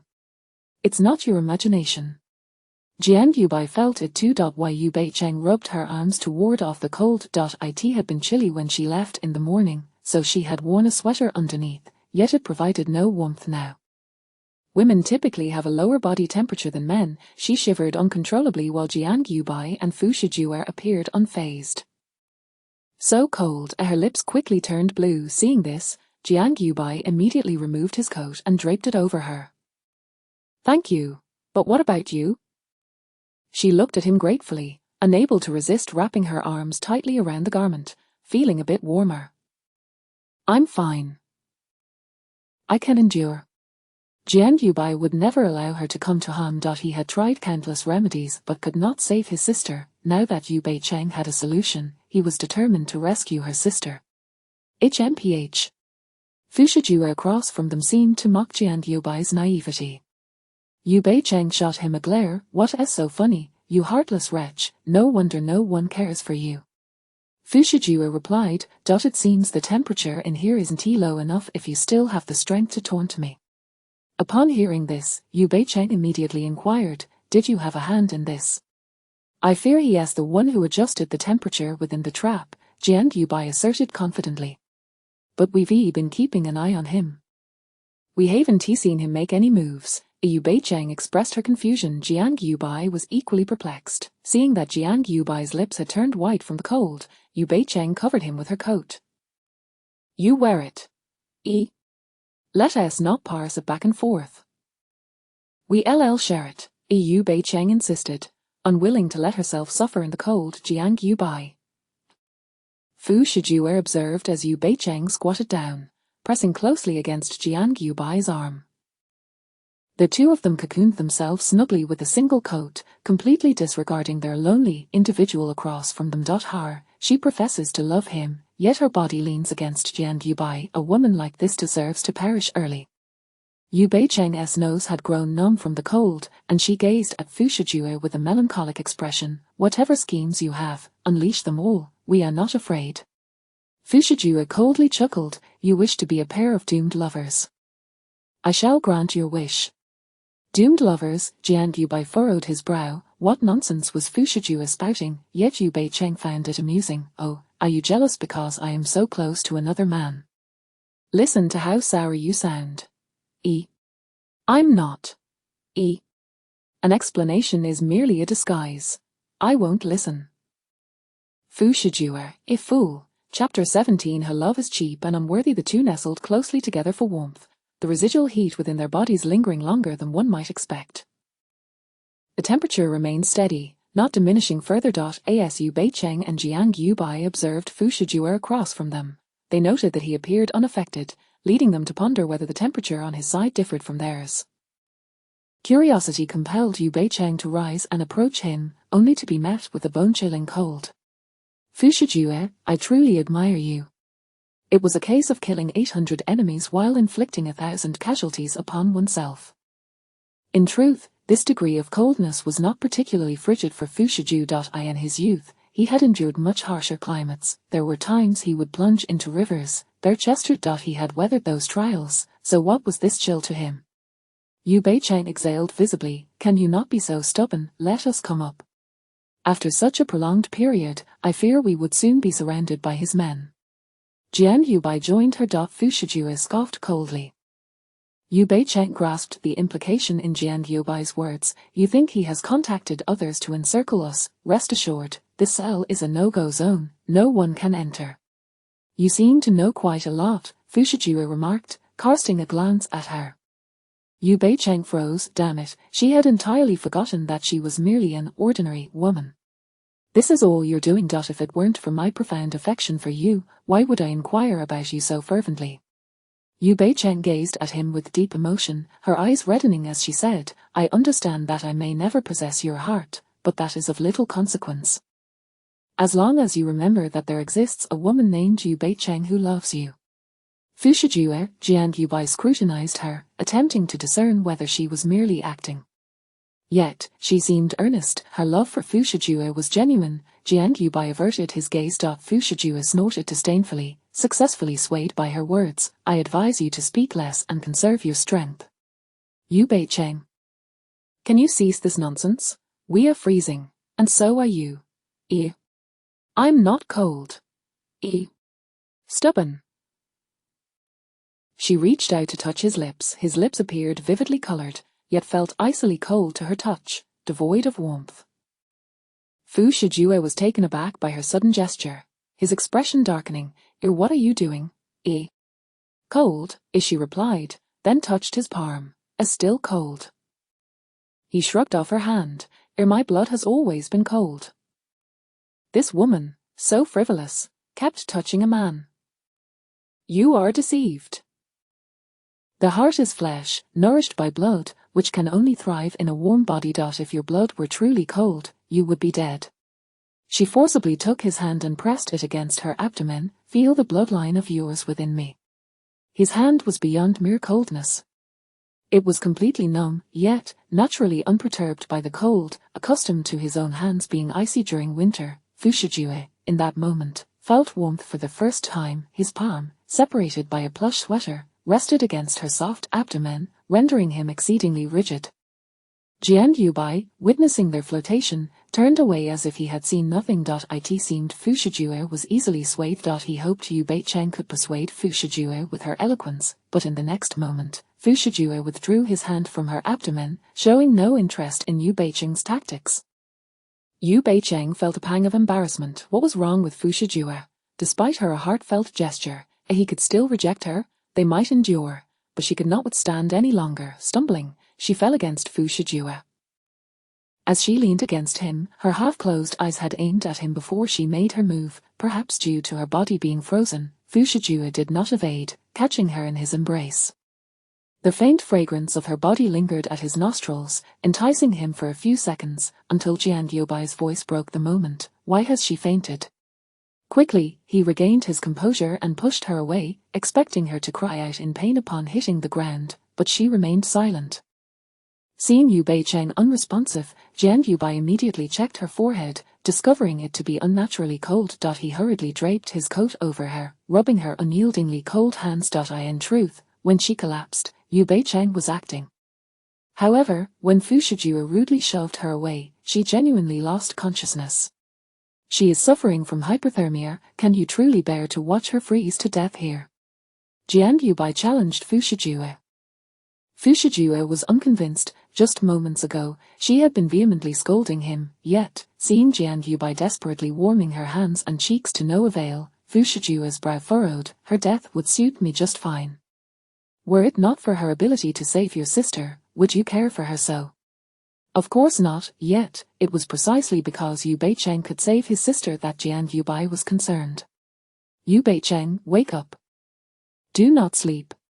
Yu Beicheng longed to open her eyes, but she felt so cold, so inclined to sleep. Initially, she had been leaning against Jiang Yubai, able to endure for a while. However, upon suddenly standing before Fu Shijue, her body heat dissipated rapidly, and the surrounding cold air overwhelmed her, sapping her strength. She had endured for 5 hours, knowing that if she did not take action towards Fu Shijue, she would freeze to death. And now, was she truly going to die? Her eyelids felt so heavy, refusing to open, yet, she sensed Jiang Yubai coiling her, his large hands incessantly rubbing her skin, providing her with warmth. She understood that his kindness was not entirely genuine, but she felt immense gratitude towards him, and Fu Shijue, the mere thought of him brought tears to her eyes. Why could not the heavens have chosen the more suitable Jiang Yubai as the male lead? Fu Shijue, even as a ghost, I shall not spare you. Why must you be so heartless towards me? In her weakened state, her voice lacked strength and ferocity, instead carrying an inexplicable sense of grievance and affection. Her murmured words were heard by both men present. Jiang Yubai remarked, Fu Shijue, I know she harbors malicious intentions, but at least her feelings for you are genuine. You claim no one loves you, that is because you do not value the love of others. Fu Shijue did not respond, yet he tilted his head, observing her increasingly pale face. After a long pause, he finally spoke, I do not require her love, it is too cheap to be of any worth. Jiang Yubai, incensed, clenched his fists and struck Fu Shijue. Fu Shijue, unyielding, retaliated. Both men found their lips stained with blood. Jiang Yubai was not fighting for Yu Beicheng, he was battling his own resentment. If Yu Beicheng perished, he would find it exceedingly difficult to leave this place alive. When he had struck Fu Shijue, he had felt the coldness of Fu Shijue's skin. Realizing that his body temperature was even lower than Yu Beicheng's, any other person would have succumbed to hypothermia and perished.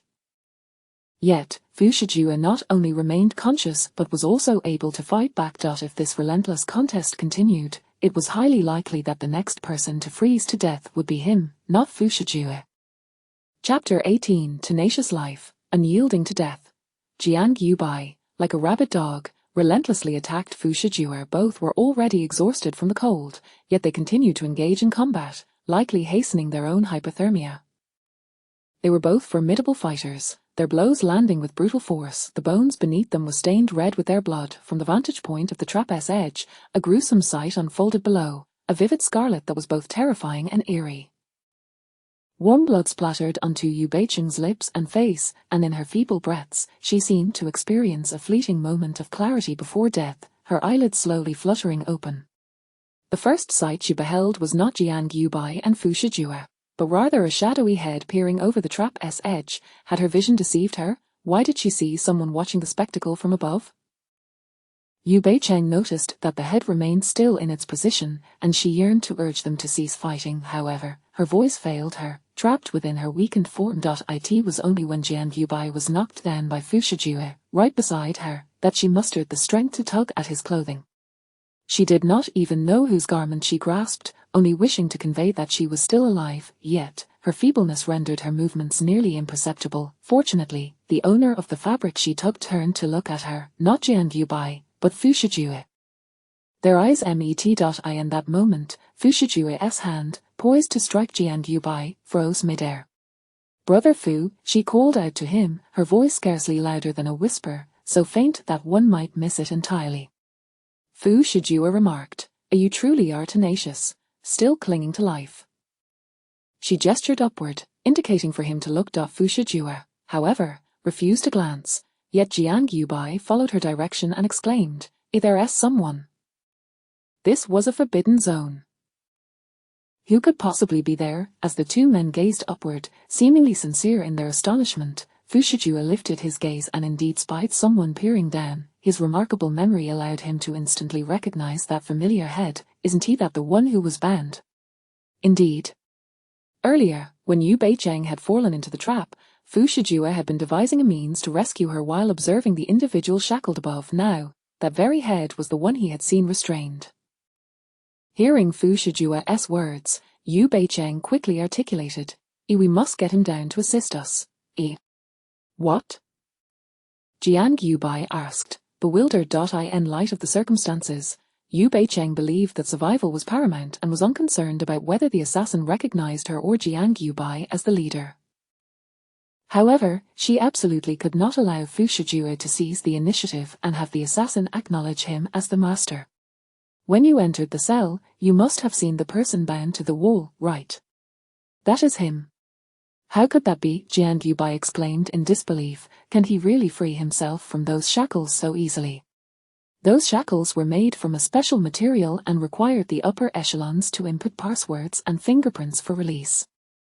Yu Beicheng replied, he has been trapped in the dungeon for many years and must be well acquainted with its layout, thus, he surely has a means to rescue us. Jiang Yubai nodded.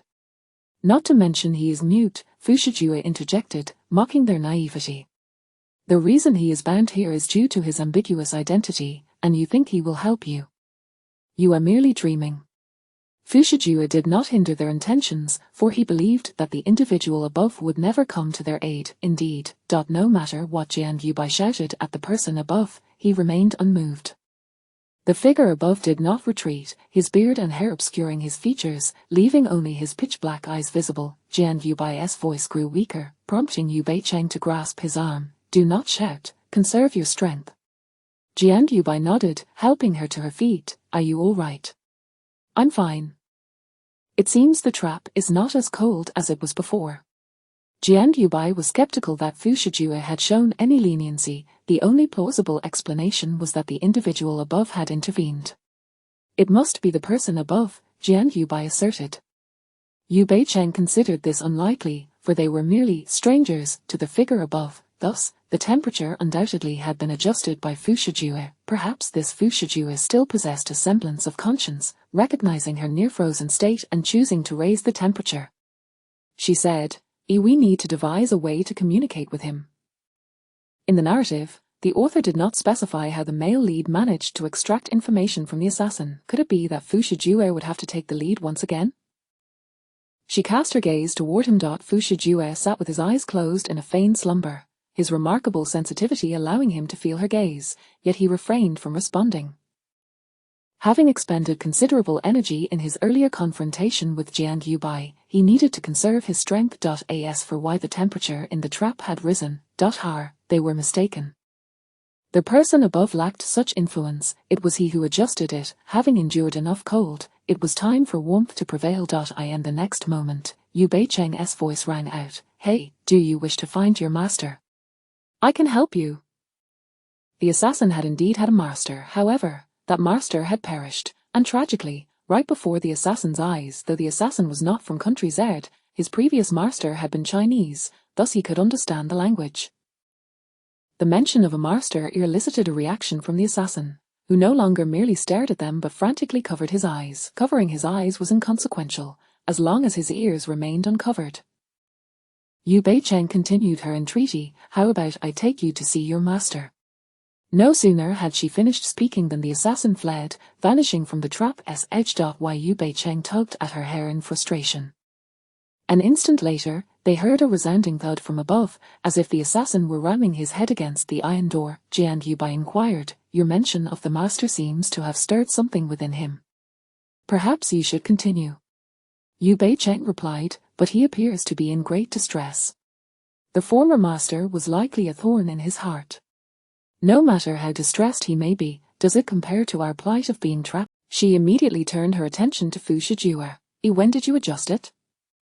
Fu Shijue sat cross-legged, his eyes tightly shut, ignoring her. While Yu Beicheng approached and kicked him lightly, Speak.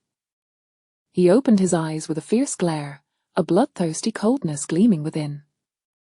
Having endured his murderous gaze before, Yu Beicheng had developed a certain immunity. Did you adjust it because you could no longer bear the cold? If you utter another word, I shall sever your tongue. Had it not been for his earlier scuffle with Jiang Yubai, Fu Shijue would not have altered the temperature. When he entered, he had conserved just enough energy to last until both of them succumbed to the cold, yet an unexpected event had transpired. Jiang Yubai had provoked him. Naturally, he could have disregarded his own life and allowed the temperature to continue plummeting, but upon seeing her, a shadow loomed in Fu Shijue's eyes. He had no need to gamble his life for theirs. There were countless ways to eliminate them both. Chapter 19. You coax him down. Yu Beicheng could hardly tolerate Fu Shijue. Yet, despite her disdain, there was little she could do, for he was undeniably superior to her GMPH. Once she apprehended that assassin, she vowed not to let him off easily. At that moment, Jiang Yubai spoke up. He's lying there watching again. Yu Beicheng quickly looked up. To her astonishment, she locked eyes with him, and she could even discern the glimmer of tears in his eyes. Was he crying? Fearing she might be mistaken, she asked Jiang Yubai, is he really crying? Jiang Yubai, possessing slight myopia, couldn't see as clearly as Yu Beicheng.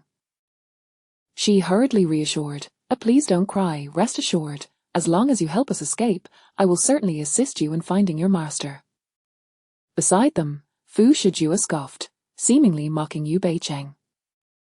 Hearing this, Yu Beicheng glared at him, signaling him to refrain from causing trouble if he wouldn't help. Unbeknownst to her, it was either her words that touched the assassin or that he had genuinely been swayed by her. In the next moment, the assassin leaped down with remarkable precision, landing directly in front of Yu Beicheng, startling her so much that she instinctively patted her chest. You, be careful. Unfortunately, the assassin did not linger before her but strode toward Fu Shijue instead. Yu Beicheng was taken aback. Wasn't he this the assassin she had just persuaded? Fu Shijue hadn't he uttered a single word. How had the assassin ended up at his side? The assassin stood before Fu Shijue, silent and motionless. Yu Beicheng, fearing that Fu Shijue might lure the assassin away, quickly approached him and earnestly said, I told you, I will help you find your master. I will help, not him. The assassin ignored her. Yu Beicheng was at her wit's end but soon realized, do you know him? The assassin's demeanor suggested he did not recognize Fu Shijue. Perhaps his master resembles Fu Shijue, Jiang Yubai interjected, leading him to mistakenly identify Fu Shijue as his master. This statement enlightened Yu Beicheng. The assassin's master had died long ago, and the assassin, unable to accept this reality, had been waiting in confinement, yearning for his master's return. In the narrative, before Fu Shijue had ever appeared before the assassin, both Jiang Yubai and Lan Zhuqi had sought him out, yet despite their various attempts, the assassin remained unresponsive. It was only Fu Shijue who had managed to subdue him. How frustrating, such a significant detail, and the author failed to clarify it in the text. My face is so handsome, no one in this world can bear even a slight resemblance to me, Fu Shijue proclaimed, exuding confidence in his appearance. Yu Beicheng couldn't help but chuckle, not out of mockery for his vanity. After all, he certainly had the credentials, but rather at the fact that he cared about his looks. Upon hearing Fu Shijue speak, admiration welled up in the assassin's eyes. While Yu Beicheng realized she had no chance, it seemed the assassin would indeed become one of Fu Shijue's subordinates. She sighed heavily, this is so irritating. It appeared she could not assist Jiang Yubai with this antidote. Glancing at Jiang Yubai, whose face was smeared with blood, she felt a twinge of guilt and attempted once more to negotiate with the assassin. Noticing the assassin's fondness for Fu Shijue, she proposed, if you help us escape, I will let you touch him. The assassin's eyes sparkled with excitement, as if to say, I can touch him? Of course. Not only can you touch him, but you can also kiss him, as she added, demonstrating by quickly reaching out to pat Fu Shijue's head and then planting a kiss on his cheek. Fu Shijue's expression darkened. Yu Beicheng, I see you are courting death. The assassin, elated by the display, promptly lifted Fu Shijue into his arms and adept scaled the wall to escape the trap. Yu Beicheng and Jiang Yubai stood there, utterly dumbfounded. The assassin moved with the agility of a gecko along the wall. Was he human or ghost? Fu Shijue, who detested being touched by others, was momentarily stunned when the assassin carried him out of the trap, mirroring the bewilderment of the two below. In that fleeting moment of distraction, the assassin jumped down and scooped up Yu Beicheng. Shortly thereafter, he did the same for Jiang Yubai. "Wow, you're incredible." Yu Beicheng couldn't help but applaud the assassin, generously offering her praise. The assassin beamed with joy, his gaze fixed eagerly on Fu Shijue. Fu Shijue, not one to be easily fooled, understood the assassin's intentions. "If you dare to touch me again, I will take your life." The assassin, crestfallen, turned away and locked his hands in shackles. The series of actions left the three present in utter disbelief. Was he angry? Yu Beicheng hurried over to console him. He's just putting on a tough front. He is actually very happy. "After all, you've rescued us, and we are grateful to you. How could we wish to harm you?" The assassin remained unresponsive, clearly only heeding Fu Shijue's words. Fu Shijue brushed off the dust that had accumulated on his clothing from the assassin's contact. The assassin hadn't cleaned himself in ages, and a foul odor emanated from him. It was only natural for items he touched to carry a scent. Given Fu Shijue's obsessive cleanliness, how could he tolerate the disheveled assassin's proximity? Even if the assassin possessed extraordinary prowess, Fu Shijue was still exceedingly disdainful. While Yu Beicheng continued her efforts to soothe the assassin, her attempts proved futile. Frustrated, she shouted at Fu Shijue, "Can't you comfort him for once?" "Sure, I can comfort him, by having you both killed here," Fu Shijue replied, his tone devilish. Yu Beicheng immediately stiffened. Cowed, Jiang Yubai suggested, "Let us first get him out of here." Unfortunately, the assassin remained steadfast, refusing to leave, as if insisting that Fu Shijue must comfort him before he would budge. This left Yu Beicheng and Jiang Yubai in a state of exasperation. While Yu Beicheng began to believe Jiang Yubai was correct, the assassin's former master likely bore a resemblance to Fu Shijue, which is why the assassin had mistaken Fu Shijue for him. If they could only convey to the assassin that Fu Shijue was not his master, perhaps he would part ways with this fixation and become less reliant on Fu Shijue's attention. Yu Beicheng asserted, "He is not your master has died." Everyone assumed the assassin had been confined for so long that his mind had become somewhat unhinged. However, they were oblivious to the fact that the assassin possessed a keen intellect. He understood that Fu Shijue was not his master, yet seeing Fu Shijue's face evoked memories of his long-lost master, and for that reason, he was willing to regard Fu Shijue as his master. "But Fu Shijue despises you," Yu Beicheng's words struck the assassin like a dagger. His former master had cherished him. Before his master passed, he had urged him not to wait any longer, stating he would never return, and implored him to live like an ordinary person. Yet he could not comply. He missed his master so dearly. The assassin's large tears cascaded down his face, leaving Yu Beicheng momentarily at a loss for words. "Oh dear, please don't cry. Fu Shijue may not like you, but I do." Jiang Yubai and Fu Shijue both turned to her in unison. This woman was utterly hypocritical. How could she claim to like this filthy scoundrel after merely one encounter? Chapter 20. Never leaving him behind. Yu Beicheng spoke of fondness, not love. Fondness and love a distinct point. One can have affection for many, yet love can only be bestowed upon one. However, men often conflate these feelings. To them, fondness is love, and love is fondness. How could Yu Beicheng possess such intricate emotions? The assassin did not require her affection, he merely yearned for his master's return. "Stop crying, it's exasperating. Just cease your tears." Yu Beicheng suddenly shouted. The assassin, unsure whether he was intimidated by her fierce demeanor or distressed by her sorrow, fell silent and gazed intently at her. "I offer you two choices. First, remain here, waiting for your master who shall never return. Second, follow me and leave this place, staying by my side for eternity." The assassin had endured years of waiting in this cell. What harm would there be in continuing to do so? Yet, he glanced at Fu Shijue. Was he truly not the master? He bore a striking resemblance to him. The master had once vowed never to abandon him. Noticing his hesitation concerning Fu Shijue, Yu Beicheng whispered conspiratorially in his ear, "If you come with me, I will help you deal with Fu Shijue. How does that sound?" The assassin appeared somewhat swayed. "The world outside is full of wonders, and as long as I am with you, I shall ensure that no one harms you or forsakes you." Yu Beicheng offered her unwavering sincerity. The assassin awaited Fu Shijue's response. but Fu Shijue did not spare him a glance. "I shall take your silence as consent, then let us depart." With a cheerful smile, Yu Beicheng shook the chains binding the assassin's hands. "Be good, release them." It was as if she had cast a spell, compelling the assassin to instinctively obey her command and unlock the shackles.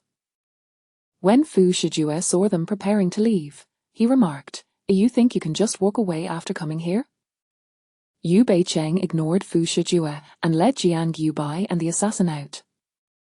Fu Shijue's expression darkened as he stood rooted in place. This woman dared to disregard him? This was the first time she had ever done so. Very well, he would ensure she paid dearly for this insolence. By now, it was 6 in the evening, and the sky was dimming. As night fell, the patrols within the compound would become increasingly stringent, making a smooth escape exceedingly difficult. "We likely won't be able to leave the compound tonight," Jiang Yubai remarked. Yu Beicheng turned to the assassin, who resided in cell number 8, and playfully dubbed him a little 8. "You've been in the compound for quite some time, haven't you? Do you know how to get out of here?" "You know his name?" Jiang Yubai inquired. "I don't. I just made something up." Jiang Yubai's mouth twitched. Meanwhile, Little 8 appeared quite pleased with his newfound moniker. He looked affectionately at Yu Beicheng, then glanced back at Fu Shijue, before pointing in a direction. With his skills, Little 8 was entirely capable of escaping the heavily guarded compound.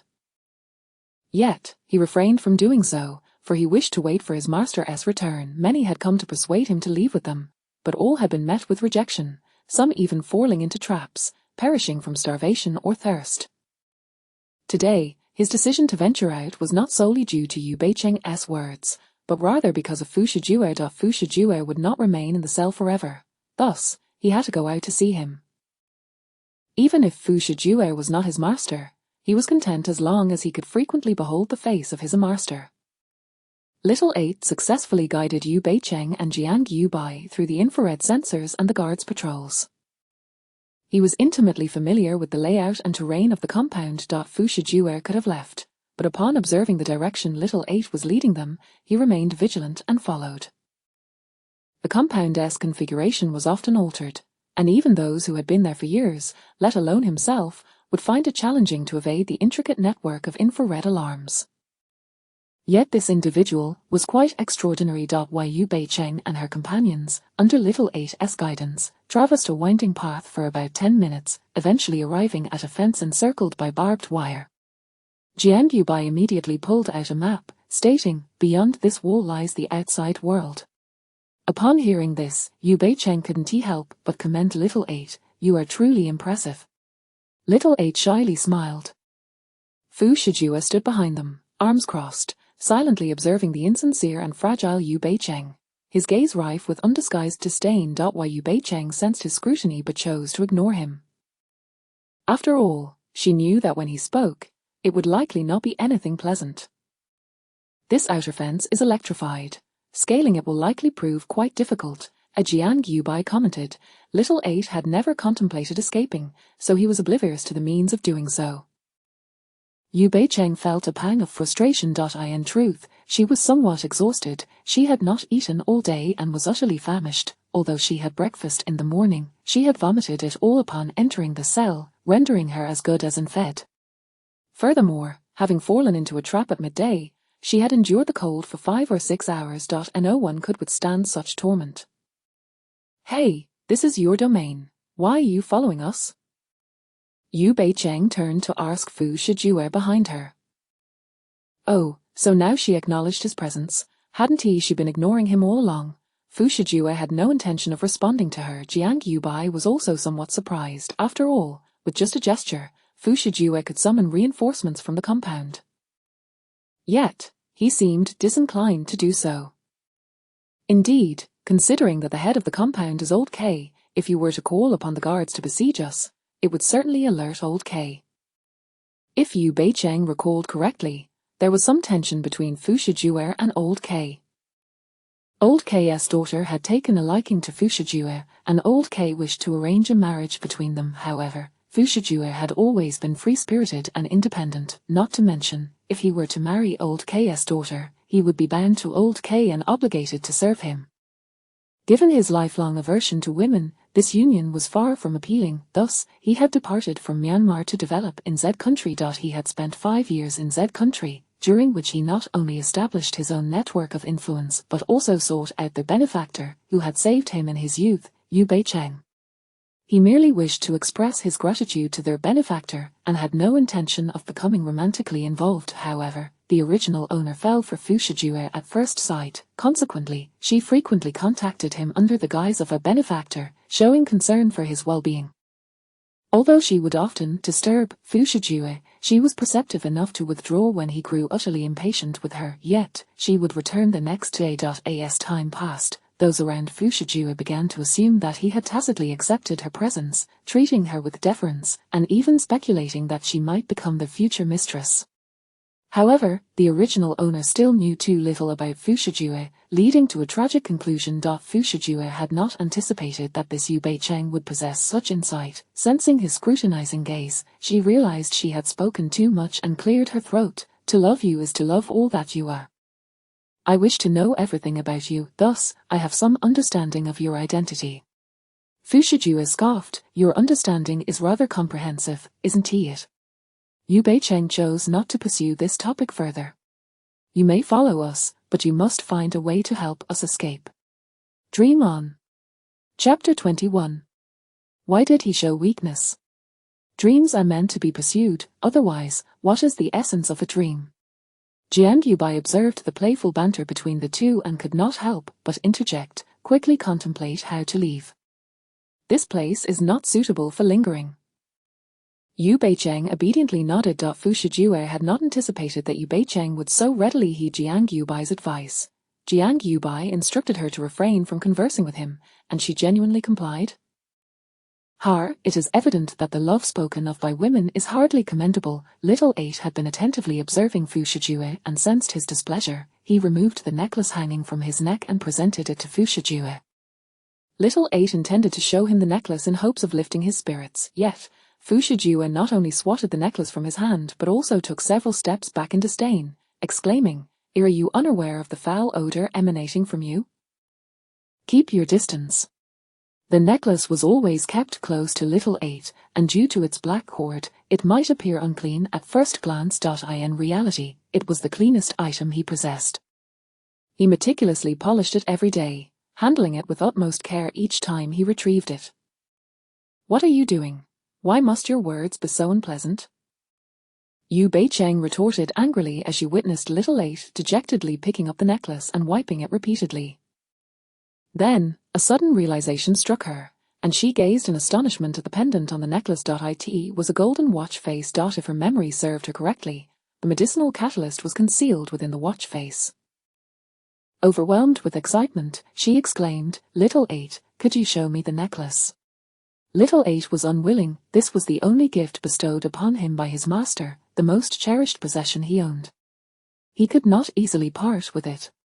"I have no intention of taking it from you, I merely find it visually appealing and am curious to take a look. If you prefer, you could open it for me to see," Yu Beicheng inquired. Little 8 cast a wary glance at her. Seeing that she did not intend to snatch his necklace, he reluctantly opened the watch cover for a brief moment. In just a few seconds, he swiftly closed it again. Yet, in that fleeting moment, Yu Beicheng caught a glimpse of the medicinal catalyst. It was a tiny black pill, encased within the transparent glass of the pocket watch. Indeed, it was with Little 8.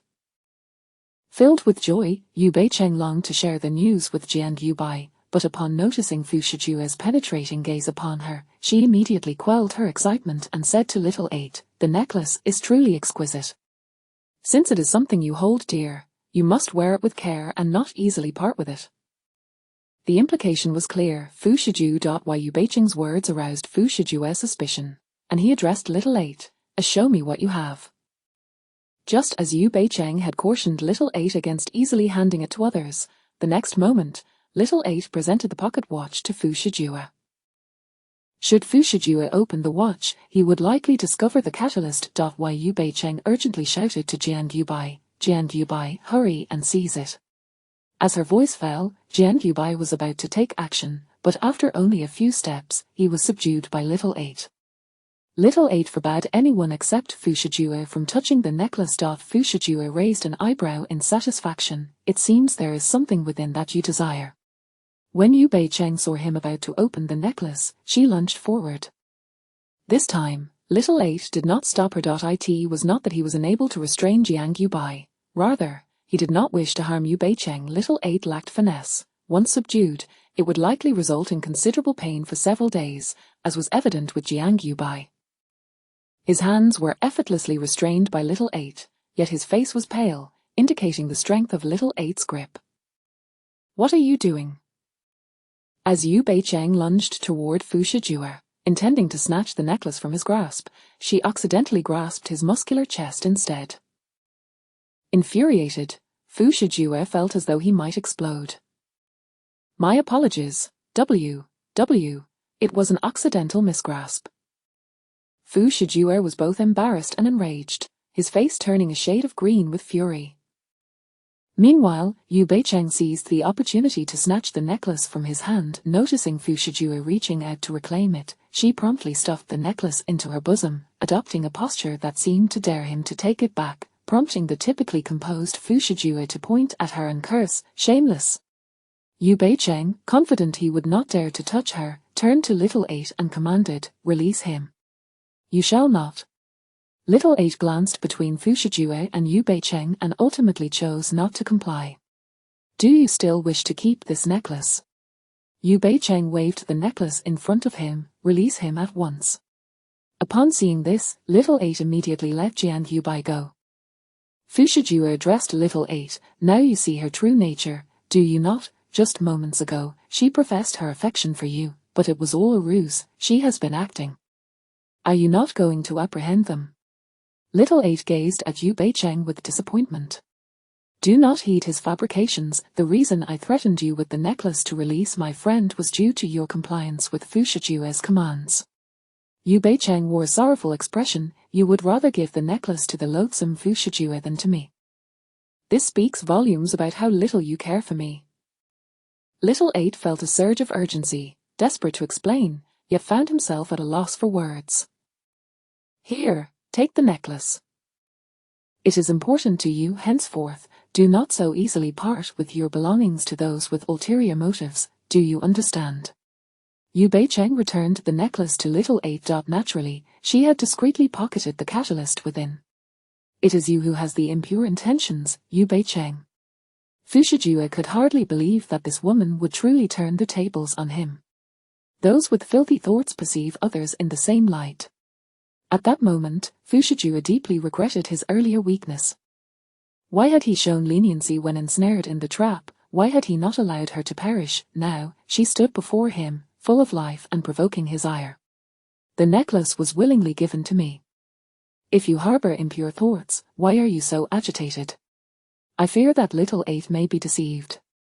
Yu Beicheng placed her hands on her hips. "Fu Shijue, Little 8 is a genuinely innocent person. He cannot contend with you. In light of his unwavering trust in you, could you not refrain from manipulating him?" Fu Shijue pointed at her mouth. "What an eloquent tongue you possess." As he spoke, he extended his hand toward Little 8, a hand over the necklace. Even though Little 8 was aware that Fu Shijue held no fondness for him, he still obediently passed the necklace into Fu Shijue's hands. Fu Shijue, wary of Yu Beicheng attempting to snatch it again, remarked, "There is certainly something within that you have all been desperately seeking." He opened the watch cover. The hands of the clock moved languidly, and inside the case was a weathered, yellowed photograph. However, the attention of all was not on the photograph. Fu Shijue inquired, "Where is the item? Did you take it?" "What nonsense are you spouting? You opened the necklace. Do you not see what is inside? Do not feign ignorance. Produce the item." Fu Shijue's eyesight was exceptional. When Little 8 had previously lifted the watch cover for Yu Beicheng, he had not only seen the tiny pill but had also caught a glimpse of it himself. Chapter 22 The Crocodile Pool. "What are you saying? What on earth? What do I take out?" "Not going to take it out? Fine, I'll search you myself." Fu Shijue insisted on searching Yu Beicheng's pockets. While Yu Beicheng quickly hid behind Jiang Yubai. Mr. Fu, please show some respect towards women. Men and women should maintain a proper distance. Jiang Yubai intervened, blocking Fu Shijue. Fu Shijue returned the necklace to Xiao Bie and commanded, capture him. Yu Beicheng glared at Xiao Bie, who was about to step forward. Do not touch us. As long as Xiao Bie refrained from assisting Fu Shijue, Jiang Yubai's skills could undoubtedly prevent Fu Shijue from searching her. Feeling guilty and afraid to let me search. Fu Shijue crossed his arms. Don't forget, you are still within my territory. Jiang Yubai, upon seeing Yu Beicheng's expression, realized she might have just acquired the drug catalyst from Xiao Bie's necklace. He resolved to protect her at all costs, ensuring Fu Shijue could not seize the catalyst. Seeing that Xiao Bie not only obeyed him but also listened to Yu Beicheng, Fu Shijue decided to call upon the guards of the area to surround the two of them. The area was filled with traps, and Fu Shijue directly pressed the alarm mechanism. Soon, alarms blared throughout the sky above the area. Before long, a multitude of soldiers, armed and masked, arrived. All the soldiers in the area had encountered Fu Shijue before, and upon seeing him, they immediately saluted. Mr. Fu. Bind them. Yes. Jiang Yubai was naturally outnumbered, but Xiao Bie, relying on his own abilities, could subdue them and even had a chance to escape. However, Xiao Bie chose not to resist, allowing himself to be bound by the soldiers. After all, he had been to every corner of the area, and regardless of the cell he was imprisoned in, he could always find a way out. Xiao Bie positioned himself in front of Yu Beicheng, preventing the soldiers from approaching her. The soldiers aimed their guns at Xiao Bie, but he showed no fear. Seeing this, Fu Shijue ordered the soldiers to subdue Jiang Yubai and then reached out to pull Xiao Bie away from in front of Yu Beicheng. Xiao Bie remained silent as Fu Shijue pushed him aside. Yu Beicheng, if you wish to suffer less, hand over the item willingly. Have I not suffered enough at your hands? There was no way Yu Beicheng would relinquish the drug catalyst. Very well, you have spirit. I hope you retain that spirit when the time comes. He forcefully dragged her onto a nearby observation car, instructing the soldiers, take her to the crocodile pool. What do you intend to do? Fu Shijue, have you lost your mind? He planned to feed her to the crocodiles. Are you not fearless? Why the panic now? As Yu Beicheng saw the devilish visage of him approaching, she cried out, Xiao Bie. Save me. Xiao Bie swiftly climbed onto the observation car. Get down. Fu Shijue's tone was icy. This time, Xiao Bie defied his command. He could see Fu Shijue intended to harm Yu Beicheng, yet he harbored feelings for her and wished to protect her. Seeing Xiao Bie's disobedience, Fu Shijue ruthlessly kicked him to the ground. Xiao Bie did not retaliate. Instead, he got back up and continued to plead. While Yu Beicheng's eyes filled with tears. Xiao Bie, don't worry about me. If he intends to kill me, so be it. Remember, once I'm gone, you must leave this area and never stay near him. A man capable of harming his own flesh and blood can do anything. Xiao Bie, do you hear me? Xiao Bie shook his head, signaling her not to provoke Fu Shijue further. While Yu Beicheng's words did not deter Fu Shijue, he tightened his grip on her neck and entered the observation deck. The darkness of the crocodile pool illuminated with lights upon Fu Shijue's arrival. Looking down from the observation deck, the sight of the deep water stirred by crocodiles several meters long met their eyes. Do you see? He held her chin, forcing her to look down. If I throw you in, it won't take a minute before they tear you apart. Yu Beicheng's face drained of color. I will give you the item. I want the item, but you must also die. His hand roamed over her body, searching for the drug catalyst. Yu Beicheng pressed down on his hand. Stop searching. You won't find it. Even if you strip me bare, you won't locate it. Fu Shijue rummaged around, realizing she truly had nothing on her. Where did you hide it? I genuinely thought you didn't care about Yunnan. He is innocent. She pleaded. Begging for someone else's life when yours is on the line? Fu Shijue immediately pushed her away and commanded the soldiers to confine her in a cage. You should be aware of the crocodile's bite force. I will count to 3. If you do not reveal where the drug catalyst is, you will die without a complete corpse. In my chest. She spoke before he could even count. Fu Shijue did not send anyone to search but approached her to feel. Indeed, he discovered something. He glanced at her, a wicked smirk curling at the corners of his mouth. Even if you say it, you cannot escape your fate. She anticipated such an outcome, touching her abdomen. I know, so I accept my fate. Fu Shijue, I did not lose to myself but to you. However, on the road to the underworld, I will not be alone, for your flesh and blood will accompany me. His expression turned frigid. Do not mention that disgrace. Submerge her. The soldiers immediately lowered the cage containing Yu Beicheng into the crocodile pool. As the rope descended, Xiao Bie swiftly grasped it, desperately pulling to prevent the iron cage containing Yu Beicheng from falling. Fu Shijue cast a glance at the soldiers. They promptly pulled Xiao Bie away. Chapter 23. Will she kill even while pregnant? Regrettably, more than a dozen individuals were rendered immobile by Xiao Bie. Yet, astonishingly, the cage that had been lowered was drawn back up by Xiao Bie alone. As Yu Beicheng was thrust into the cage and began to descend, she thought her demise was imminent. To her surprise, the cage abruptly halted midair. She glanced downward and beheld several crocodiles, their gaping maws wide open, circling beneath her. Fear gripped her, causing her body to tremble uncontrollably. Fu Shijue truly intended to end her life. Even now, while she was with child, he sought her death. Yu Beicheng abruptly lifted her gaze to the top, where a lookout tower perched precariously atop a cliff. In the center, there was an opening through which the cage was lowered to feed the crocodiles. Now, as the cage descended, she could see a figure standing beside the opening. Fu Shijue stood there silently, his expression devoid of emotion, fixated upon her. She could not discern his thoughts, yet she clearly felt the impending shadow of death enveloping her. A bone-chilling wind swept through, causing her to shudder. Suddenly, the iron cage jolted violently. It seemed that Xiao Bie had either exhausted himself or Fu Shijue had kicked him down. The iron cage plummeted freely, and with a resounding thud, he had plunged into the water, the foul, brackish liquid invading her mouth and nostrils, soon followed by the thick, sanguine fluid that engulfed her entire being. Had she been devoured by the crocodiles? Surely, she must be dead now. Would she ever return to the 21st century? Yu Beicheng floated in the darkness until a cacophony of sound jolted her from her stupor, causing her to furrow her brow in discomfort. At the moment her eyelids fluttered open, she found herself confronted by a strikingly beautiful girl standing before her. Beaming with a smile, the girl cheerfully illuminated her eyelids with a flashlight and began chattering away in a language she could not comprehend. Before long, a multitude of equally lovely girls appeared around her. Had she died and ascended to heaven? It wasn't until a somewhat older matron spoke that she realized. A child, do you feel any discomfort? The words were in Chinese, albeit with a slight foreign accent, making it sound somewhat awkward. Could there be foreigners in heaven?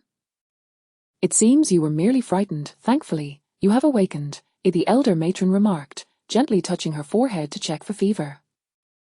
Is there anything you wish to eat? I shall instruct the kitchen to prepare something for you. Matron, she has just awakened.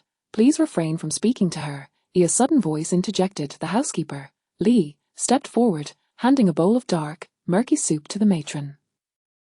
The matron accepted it and began to feed Yu Beicheng. It was unbearably bitter, reminiscent of the bitter medicine Li had previously administered to her. Was she truly not dead? Yu Beicheng pinched herself hard, realizing she indeed seemed to be alive.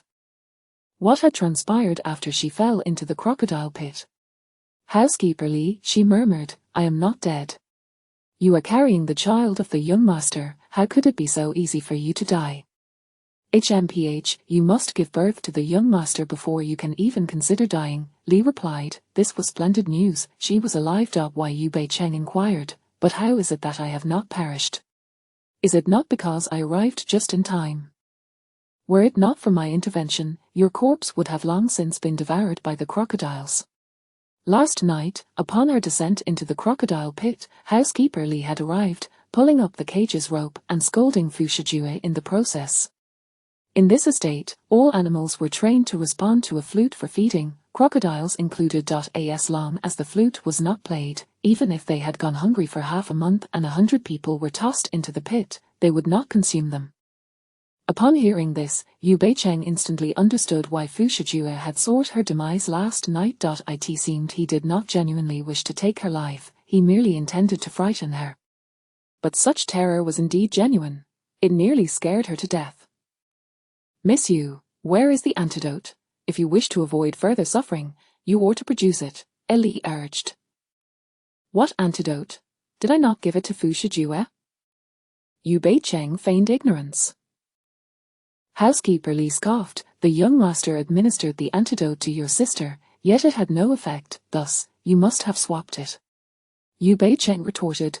"What nonsense are you spouting? I assuredly gave it to you. Miss Yu, I truly did not swap it. I swear upon my life." What a jest. Her life had already faced death once, rendering it of little value. Li's lips twitched in irritation. "Your life holds no guarantee of value in my eyes. Should you continue to withhold the truth, do not blame me for being unkind." Yu Beicheng played the fool. Even if you seek my life, I cannot produce what you desire. After all, I have already given it to you." Li pointed at her, exasperated. "As long as you do not reveal the whereabouts of the antidote, you may as well forget about leaving this place." If she could not leave, then so be it. After all, they were not seeking her life. Once housekeeper Li departed, Yu Beicheng noticed the room was eerily quiet and devoid of anyone. She rose from her position. The room was quite simple, with some medicine and tea on the table, yet lacking any sweet treats or pastries. Feeling somewhat hungry, she poured herself a pot of tea. Indeed, she had swapped the antidote. Fortunately, she had done so. Otherwise, Jiang Yubai would not trust her again. Yes, she had given the swapped antidote to Jiang Yubai. She reasoned that keeping the antidote on her person was unsafe, as Fu Shijue would eventually search her. If she placed it with Jiang Yubai, Fu Shijue would undoubtedly be wary. To her astonishment, the usually astute Fu Shijue had faltered, falling for her ruse. How delightful, yet, she was exceedingly hungry. Not only was she pregnant, but she was also unwell. Were they truly treating her this way? Yu Beicheng poured herself several more pots of water, but still, her hunger remained unquenched. Dejectedly, she rested her face on the table, muttering, "I am so hungry." Unbeknownst to Yu Beicheng, every action of hers was being recorded by a surveillance camera hidden in the corner, and she was being monitored closely. "Miss, that woman was so mistreated by Master Fu last night. Had it not been for Uncle Li's timely arrival, she would have perished. Thus, you need not worry about her competing with you for Master Fu's affections." In the monitoring room, a stylishly dressed woman stood, flanked by a row of maids. The one speaking was a confidant of the woman, likely a close aide. The woman remained silent, her gaze fixated on the screen displaying Yu Beicheng. She was the daughter of old K, named Qin Shenyor. Her aide, standing beside her, was called Xiao Qian. Qin Shenyor possessed an ordinary appearance, with a full face that radiated a youthful charm. However, upon closer inspection, it was evident she had undergone cosmetic procedures, albeit subtly, giving her a naturally youthful look rather than an exaggerated transformation. Despite her artificial features, her aura was captivating. She carried herself with poise, as if she had been trained in dance. Her impeccable fashion sense added to her overall allure. Qin Shenyor commanded, "Keep a close watch on her. Report any unusual movements to me." Understood. Chapter 24. Her house arrest. Yu Beicheng had been confined to her room for several days. During this time, only butler Li brought her medication to support her pregnancy, while Fu Shijue never made an appearance. Bored and restless, she longed to step outside for some fresh air, yet the bodyguards stationed outside resolutely denied her any freedom. In a fit of anger, Yu Beicheng exclaimed, "Is Fu Shijue intent on imprisoning me to death?" The guards remained silent, adhering strictly to their duty, regardless of her incessant complaints. Frustrated, Yu Beicheng vented to butler Li when he came in the evening to deliver her medication. Butler Li replied, "If you are feeling bored, I can arrange for someone to keep you company, Miss Yubei. I don't need anyone. I just want to go outside." This place was Fu Shijue's territory. She felt utterly deprived of her personal freedom. "That is not up to you," he retorted. Yu Beicheng shot back. "Then I will refuse to eat or drink until I perish. Suit yourself." Despite her claims of boredom, she had not abstained from indulging in the delectable treats sent to her room, relishing every moment. Yu Bei-cheng glared at Butler Li. I still carry Fu Shijue's child within me. Butler Li cast a glance at the surveillance camera in the corner and lowered his voice. You would do well to refrain from broadcasting your pregnancy. Why is that? He cautioned, given what you know about my young master, you should understand that he is the most favored son-in-law of Mr. Old K.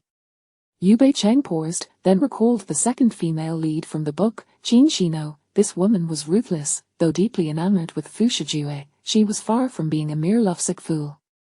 In the later chapters, Fu Shijue ended up with Yu Nanyin, but Old K intervened, leading to Fu Shijue ousting Old K, only to be hunted down by enemies and meet a tragic end. At that time, Qin Shino directed all her resentment towards Yu Nanyin, enduring humiliation, and ultimately aligning herself with the old man who had taken down Old K. In Myanmar, a woman without support becomes a mere public bus for anyone to board. Utilizing her intellect, Qin Shino not only managed to ascend the ranks of powerful men but also used them against Fu Shijue, eventually killing the old man herself and taking command of his followers. That was the most terrifying aspect of Qin Shino. For this reason, Yu Bei-cheng realized that to contend with someone as cunning as Qin Shino would likely lead to her demise. If Qin Shino were to discover that she was carrying Fu Shijue's child, it was unlikely that Fu Shijue would need to intervene. Qin Shino would likely eliminate her in the shadows. Yu Bei-cheng quickly whispered to Butler Li, "Does this surveillance record audio?" "It does." "Oh no. Am I not doomed then?" She felt utterly dismayed. She had been confined in her room, cursing Fu Shijue's entire lineage daily, while intermittently threatening Butler Li with her child. Butler Li assured her, "Everything you say has been taken care of." "That's a relief," Yu Bei-cheng sighed. "Butler Li, I didn't expect you to be so astute." Butler Li had not considered the situation so thoroughly. It was all due to the young master, however. He did not wish to engage in idle chatter with Yu Bei-cheng. Having delivered the medication, he needed to hurry to meet the young master, who had just returned from Mr. Old K.'s. "Don't leave," Yu Bei-cheng called out, feeling utterly bored without anyone to converse with. "Did you not say you would find someone to keep me company? Bring that person here." Butler Li shot her a sideways glance. "I will send someone to you shortly." "All right then." Yu Bei-cheng assumed Butler Li would send Xiaobar over, but to her surprise, it was Yu Nanyin. After some time apart, Yu Nanyin appeared considerably thinner. Upon seeing her, Yu Nanyin quickly inquired, "Xiao Cheng, are you all right?" Yu Bei-cheng shook her head. "I'm fine. How did you end up here, and why do you look so unwell?" Yu Nanyin did not conceal the truth and explained to Yu Bei-cheng that after losing consciousness on the cruise ship, she had been taken away by Lanzhuchi.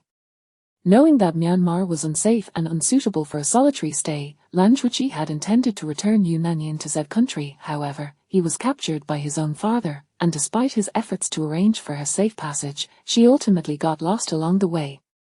Fortunately, Yu Nanyin encountered Butler Li, who was searching for Fu Shijue, and he took her in. Meanwhile, Fu Shijue had acquired the necessary medication from her. After administering it, he discovered that it was a counterfeit.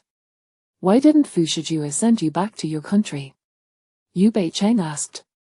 "He said he would take me back with him eventually," Yu Nanyin replied. She was unaccustomed to the environment and food in Myanmar, having spent most of her time in her room, rarely venturing outside. However, unlike Yu Bei-cheng, she was not under strict surveillance by the bodyguards.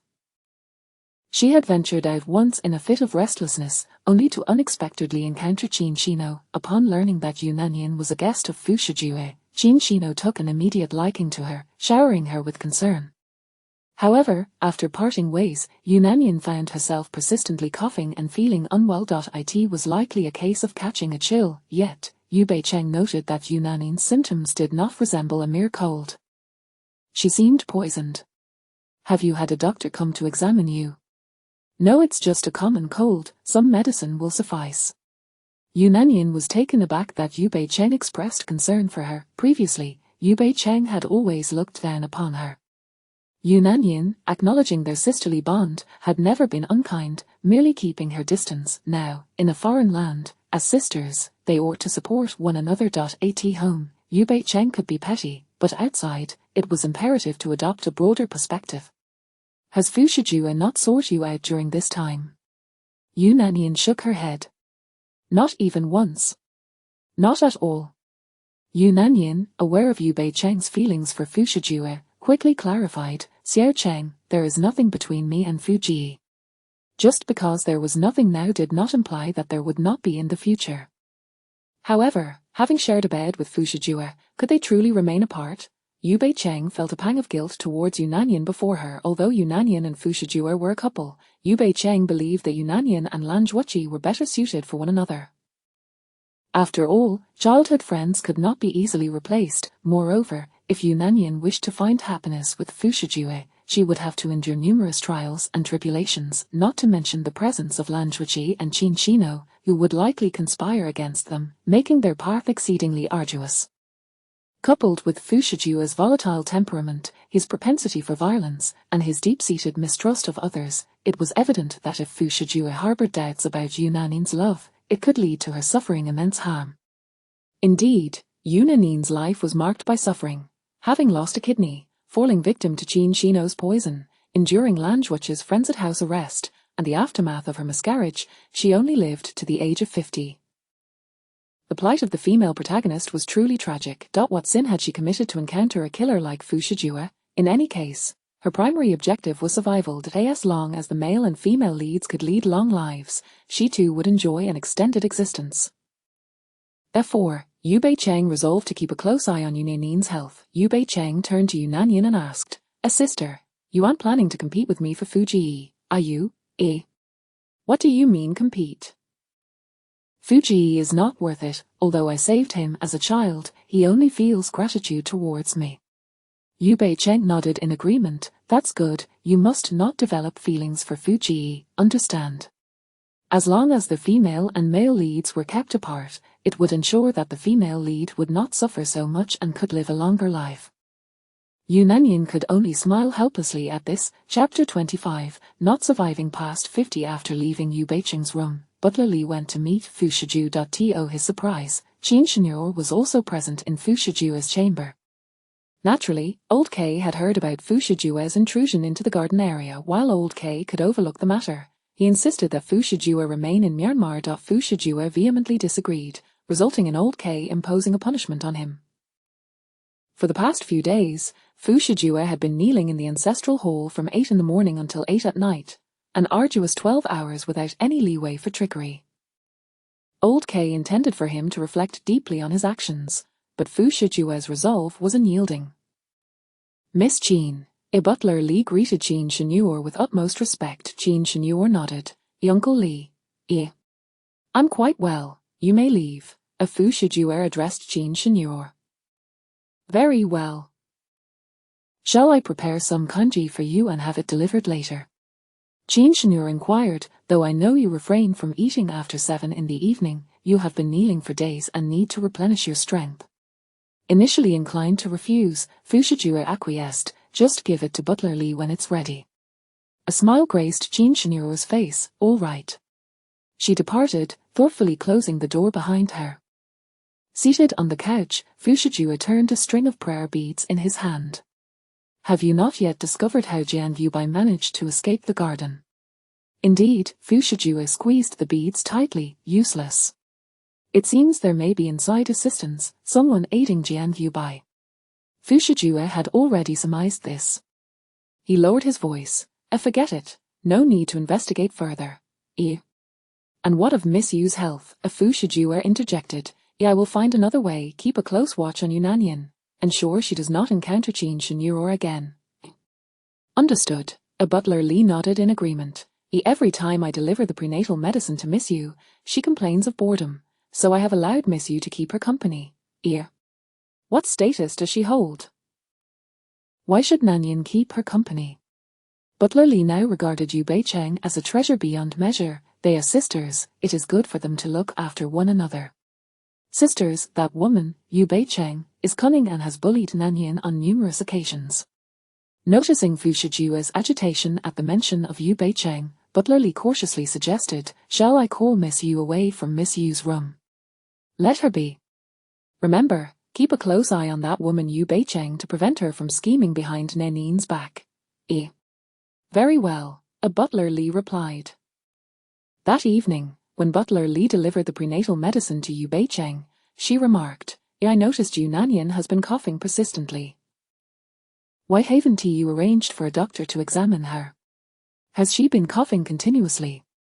Butler Li had not been particularly attentive to Yu Nanyan's condition. Why Yu Beicheng, slightly intoxicated, retorted, did you not hear her coughing when you entered just now? Since Butler Li brought the prenatal medicine, he had sent Yu Nanyan away to prevent her from discovering her pregnancy.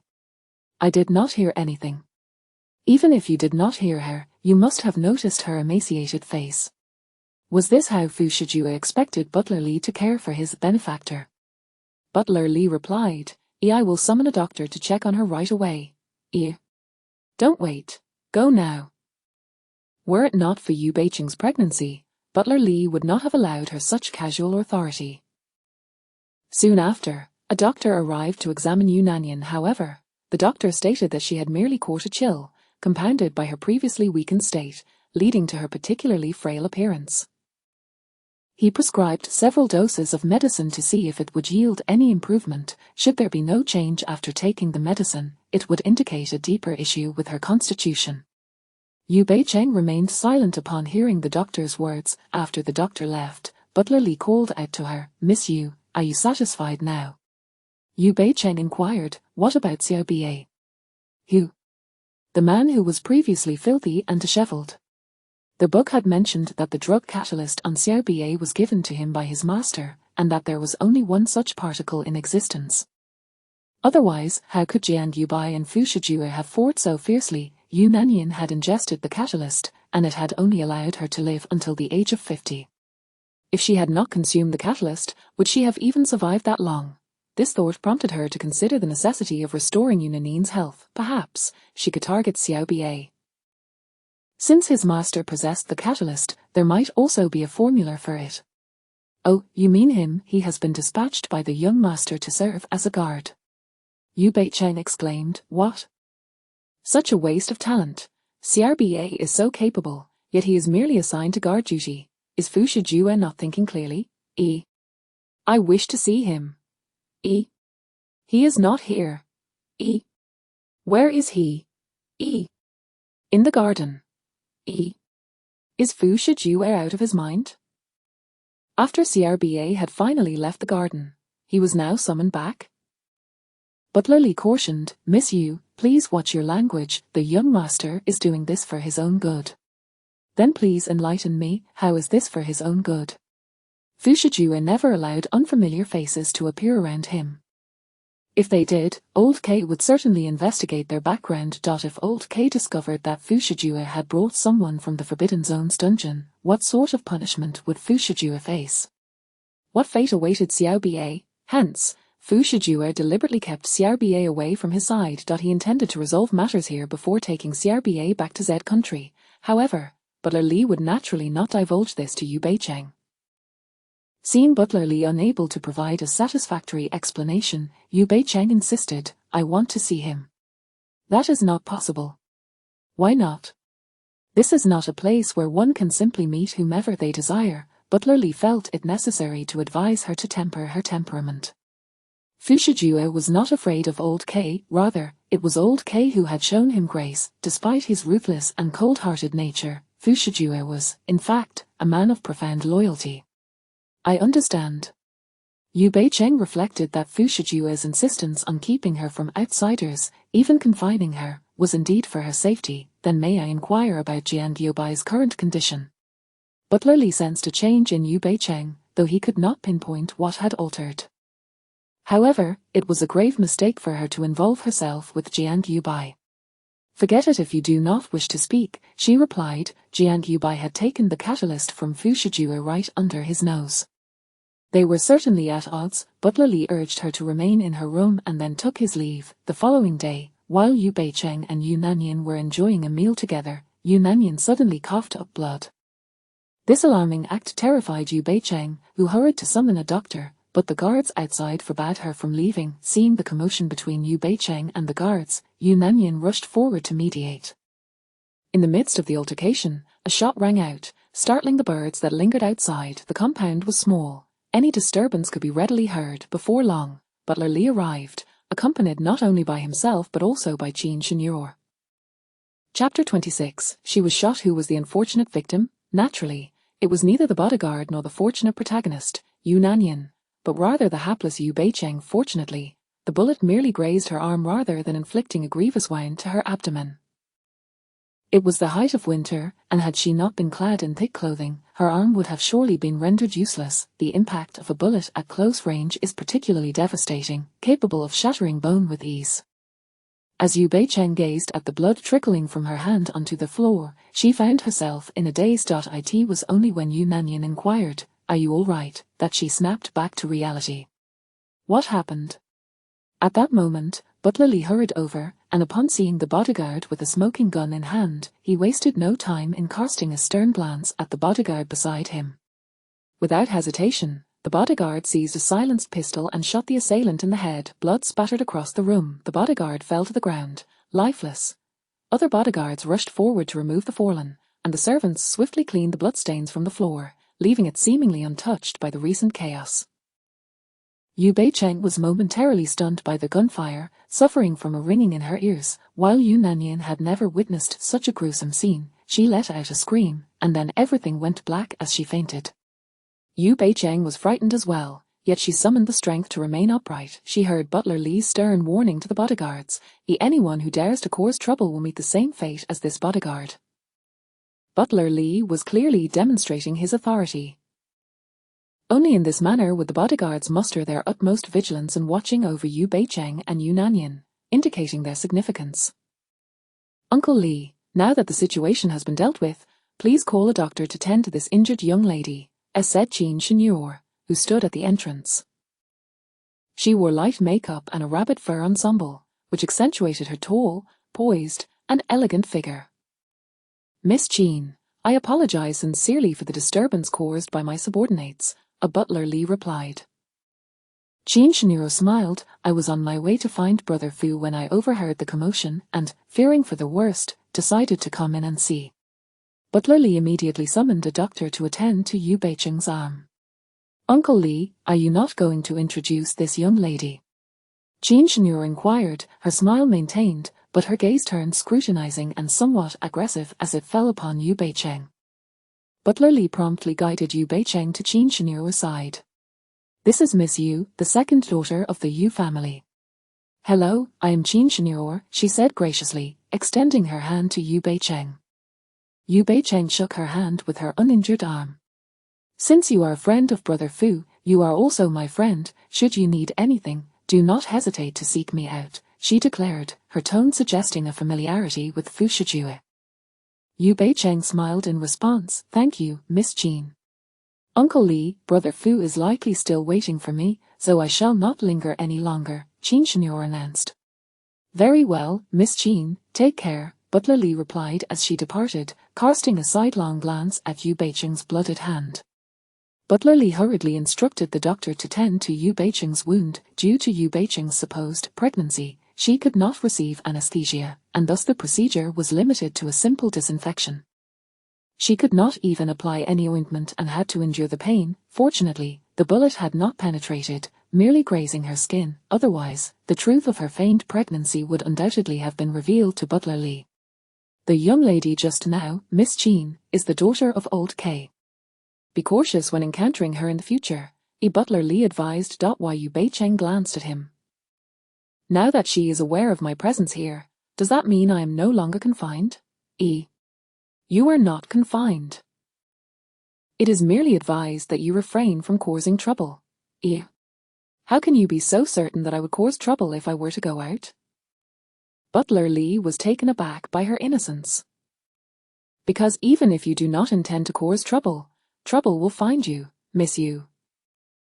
I assure you, I will not harm you. You must simply heed my counsel." Yu Beicheng replied, "Tell Fu Shijue that I wish to see Xiaoba." Noting her determination, Butler Lee nodded. "I will attempt to inquire with the young master on your behalf. Go now." Jean Chenure had just sought out the young master, yet now Yu Beicheng wished for him to do the same.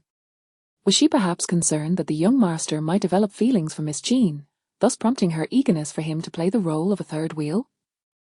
Very well, I shall ask on your behalf.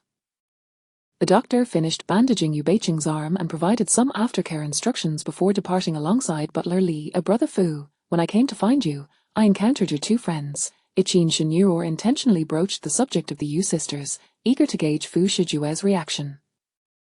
To her surprise, Fu Shijue, seated on the couch perusing a contract, displayed no interest in her remarks. They are quite lovely, though they appear somewhat simple-minded, Qin Shenyu remarked, pouring him a cup of tea. It's rather alarming that one could injure herself merely by arguing with a bodyguard. Injured herself? Fu Shijue had no doubt it was the trouble-making Yu Beicheng. Brother Fu, Qin Shenyu offered. Fu Shijue accepted the cup but did not partake.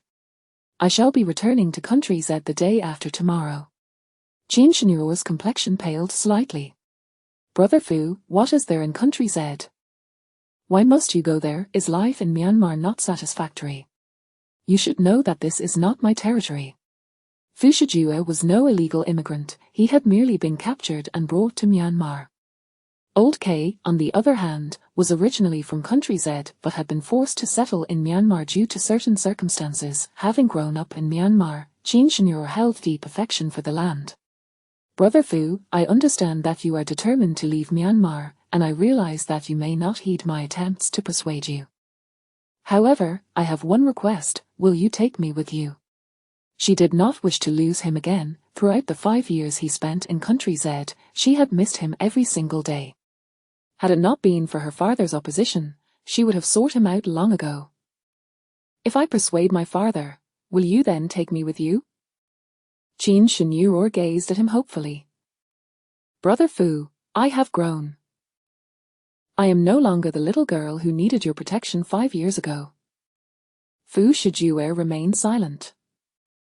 If you do not take me with you, I will sneak away to Country Z on my own. Fu Shijue had no intention of bringing Qin Shenyu to Country Z.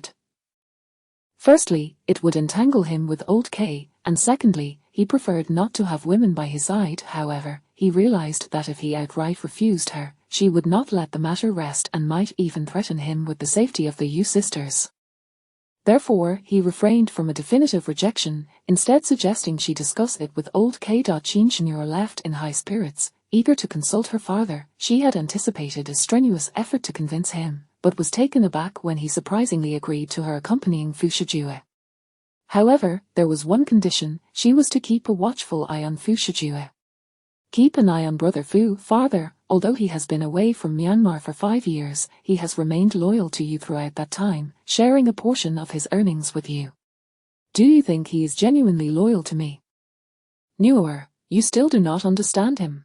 He trusts no one but himself. Of the profits he earned, he only shared a fraction with me, while the rest has long since been transferred overseas. Old K recognized that Fu Shijue had grown too independent for him to control. He had always known that Fu Shijue was a formidable eagle, and even if he might one day turn against him, he had unreservedly allowed him to remain by his side, hoping to tame him and gain his loyalty. Yet, he had underestimated Fu Shijue's ambition. But farther, he has never harmed you. Isn't it better for him to have ambition? As long as he marries me, all of that power and wealth will belong to the Qin family, Qin Shenyu argued. Old K believed that the only way to subdue Fu Shijue was to have him marry Qin Shenyu. Fu Shijue was ambitious and intelligent, yet he also possessed a strong sense of responsibility. Once he recognized someone as his own, he would not easily betray them. Chapter 27, preventing her from contacting men. Yunanin's cough grew increasingly severe. Yu Beicheng was deeply concerned that Yunanin might cough herself to death before her eyes. The medications prescribed by the doctors summoned by Butler Li proved utterly ineffective. The only remedy that could save Yunanin was that elusive medicinal ingredient. Therefore, she had to meet Xiao Bie. That evening, Yu Beicheng once again broached the subject with Butler Li. Miss Yu is the young master's savior. Do you think he is not worried about her health? Yu Beicheng stammered, is he truly searching for her? Otherwise, why has the young master not shown himself these past few days? Has he found any clues? In 3 days, he will depart for Z country. Butler Lee conveyed the young master's message. CRBA's owner is from Z country, and his hometown is even in a city. To procure the formula for the medicinal ingredient, one must visit CRBA's former owner's home. Whatever Yu Beicheng could conceive, Fu Shijue had certainly contemplated as well. Seeing that Butler Lee's demeanor did not suggest deceit, she felt a sense of relief. That is good. Is it known to her that she must be calm during these 3 days? Understood. Yu Beicheng made an okay gesture with her hand. After Butler Lee departed, she immediately rushed to Yu Nanyan's bedside to share the good news. Yu Nanyan, who had become alarmingly gaunt, smiled weakly and said, "Indeed, Brother Fu would never deceive me." "What do you mean?" "Do not misunderstand. On the very first day I was brought here by Butler Lee, I met him. He assured me that he would safely return me home and restore my frail health. His actions may well be motivated by my childhood rescue of him." Yu Beicheng had not anticipated this gentle and considerate side of Fu Shijue. After all, Yu Nanyan was the heroine. How could Fu Shijue, as the male lead, not be moved by her? Though Fu Shijue cared for Yu Nanyan, his rationality surpassed his emotions. What mattered most to him now was to extricate himself from old KS surveillance and successfully depart from Myanmar to return to a city to find the medicinal ingredient that could save her. Time flew by, and 3 days had passed in the blink of an eye. The next time Yu Beicheng encountered Fu Shijue was on the day of his departure for Z country. Early in the morning, before she had even had breakfast, Butler Lee summoned her and Yu Nanyan to accompany him. During the month they had been confined, Yu Beicheng had not laid eyes on Fu Shijue. It was Butler Lee who had taken care of their daily needs. After a month apart, Fu Shijue seemed to have become even more handsome. It was the height of winter, and he was clad in a black jacket, his tousled hair secured back with a black headband, revealing his full and smooth forehead. His features were striking, with thick eyebrows and deep-set eyes. If not for the hazel hue of his irises, one might have mistaken him for mixed blood. Perhaps her gaze was too fervent, as he soon turned his attention towards her. His expression was tranquil, exuding an air of detachment. He glanced at Yu Beicheng before his gaze settled on Yu Nanyan. Upon seeing her pale visage, his brow furrowed slightly. Was he concerned? Yu Beicheng quickly interposed herself, blocking Fu Shijue's line of sight to Yu Nanyan. Fu Shijue let out a soft scoff, seemingly amused by her jealousy. "Cough, cough, cough, Brother Fu," a Yu Nanyan greeted politely as they approached. Fu Shijue responded with a nonchalant millimeter. Before boarding the vehicle, Butler Lee did not arrange for the two of them to travel in the same car as Fu Shijue. Instead, they sat in the vehicle behind him. Yu Beicheng assumed they were the only ones leaving, but to her surprise, upon arriving at the dock, she spotted Jean Cheneur as well. Simultaneously, she noticed the short figure of a CRBA among the bodyguards. Given that the bodyguard beside Fu Shijue was particularly large, CRBA appeared diminutive and slender in comparison, making him easily recognizable. It was not due to his face, but rather his height. At that moment, CRBA had shaved his hair and beard, and there was a deep, ugly scar on his chin, a remnant of a past injury, making him look somewhat grotesque. Uncertain, she asked Butler Lee, "Is that CRBA?" "Indeed." Upon hearing this, Yu Beicheng instantly waved excitedly at CRBA, who responded with a shy smile. "Come here," Fu Shijue suddenly called for CRBA to approach. CRBA hurriedly ran over to Fu Shijue's side. "Take this up," Fu Shijue instructed, requesting CRBA to assist Jean Cheneur with her luggage. Jean Cheneur, understanding and gracious, replied, "Brother Fu, there is no need to trouble your men with this." Fu Shijue remained silent.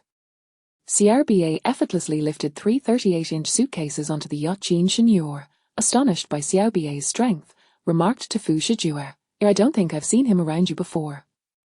Fu Shijue offered no further explanation.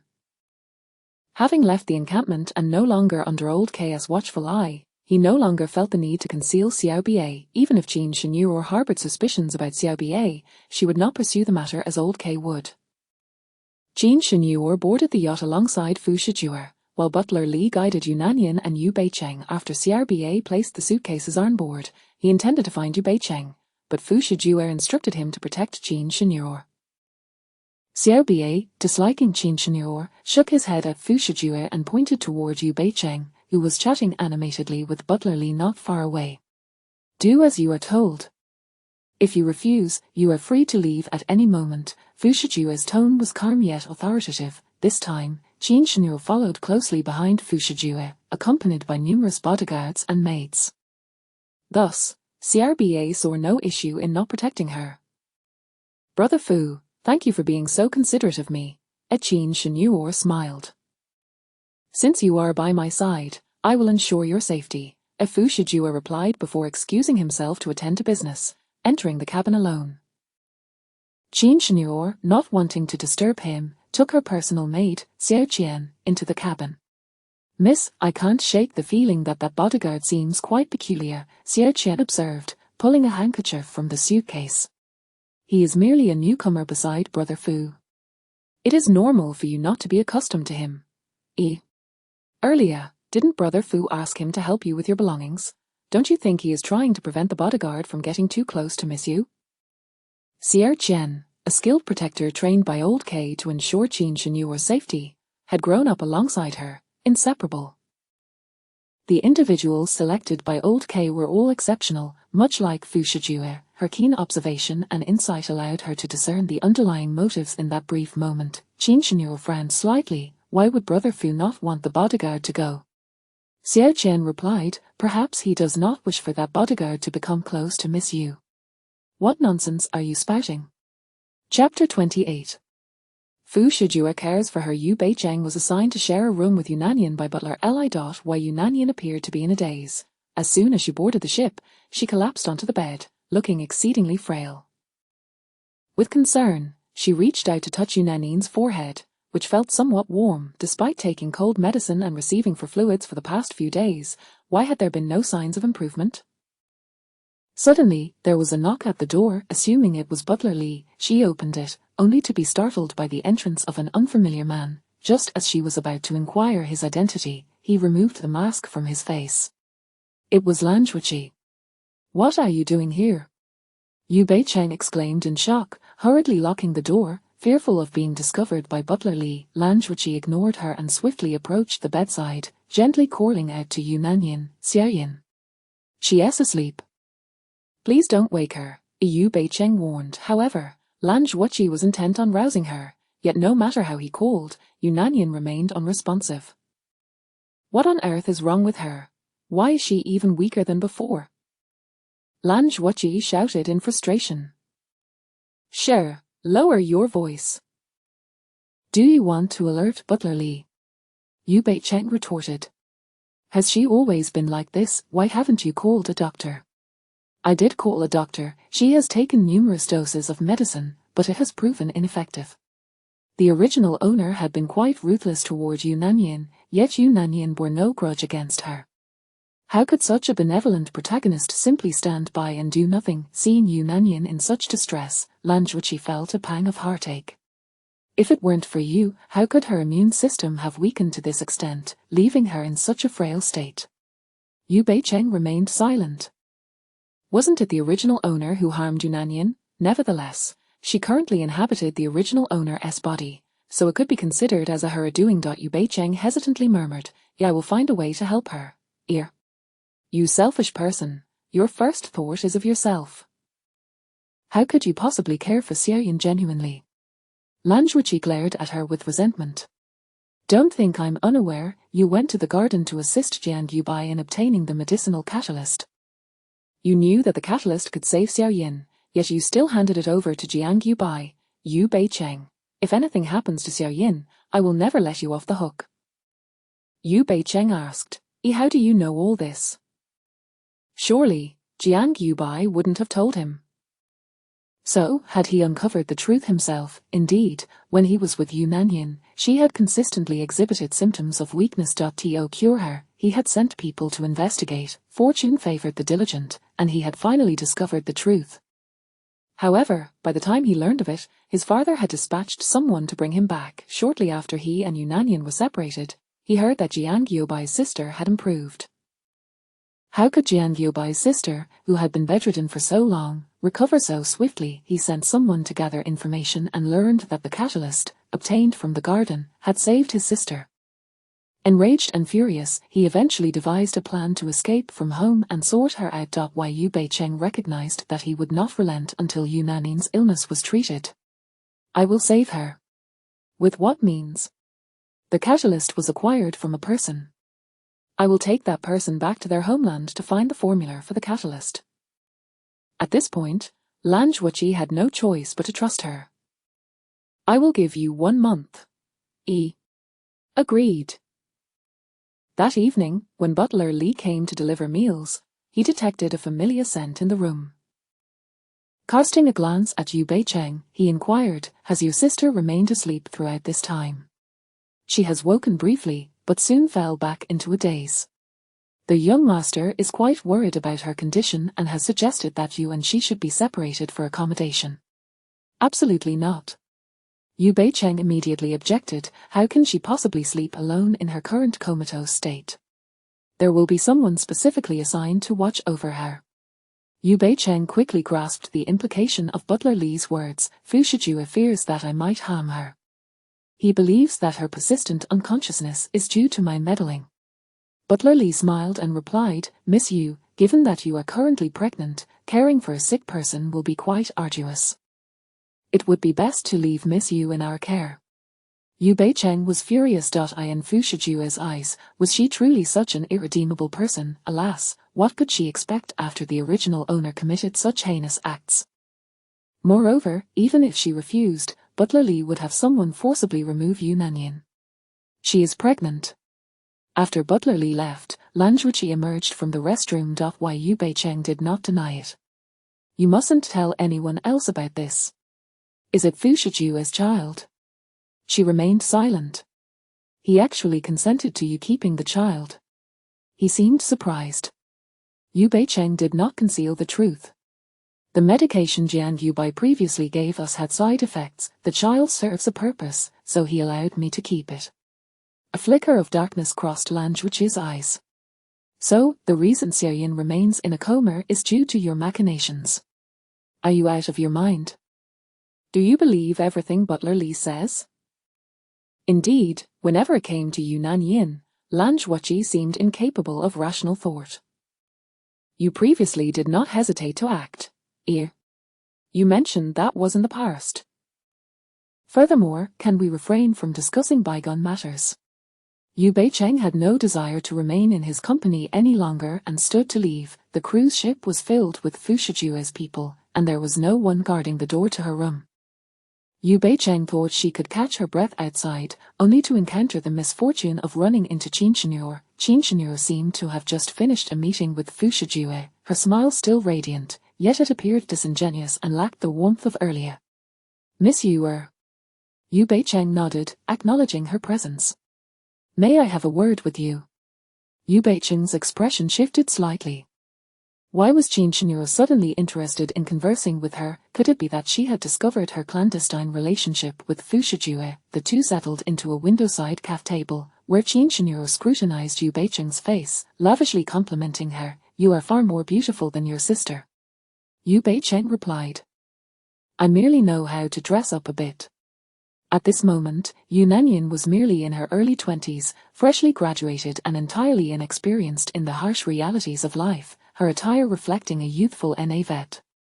In contrast, the original Yu Beicheng had a different story. Disinterested in academics, she was sent abroad for studies after failing to enter university. Although she was abroad, most of her days was spent in leisure. With a bold personality, her fashion choices were daring, sporting voluminous chestnut waves. She had undergone cosmetic enhancements and pierced her ears. She appeared not as a 23 or 24-year-old girl, but rather a mature and alluring woman in her late 20s. "I heard you impersonated your sister's identity, and even sold one of her kidneys." "Yuri quite remarkable, managing to deceive Brother Fu," Qin Shenyor remarked. She had maintained a network of informants close to Fu Shijue, being well aware of whom he had interacted with and what actions he had taken during his 5 years in City A. Yu Beicheng replied, What purpose do you have in bringing this up, Miss Qin?" Her intentions were clearly not benevolent. The original owner had been manipulated by Qin Shenyor to target Yu Nanyan. How else could one explain the hastening of her demise, rendering her a mere pawn? I wish to become friends with you. Chapter 29, taking the initiative to befriend her Yu Bei-cheng. Only the original owner, that fool, would believe such a thing. It is indeed the case. After all, Qin Shenyor has hidden her feelings for Fu Shijue so deeply in front of outsiders that everyone assumes she regards him merely as an elder brother. Due to Qin Shenyor's heavy emotional investment, Yu Bei-cheng dares not become friends with her. What's the matter? Do you have any reservations about me? Initially, the original owner approached Qin Shenyor to curry favor with Fu Shijue. Yet now, it is Qin Shenyor who is taking the initiative to befriend her. While Yu Bei-cheng finds herself perplexed by her intentions, but she still presents a friendly demeanor. Of course, we can be friends.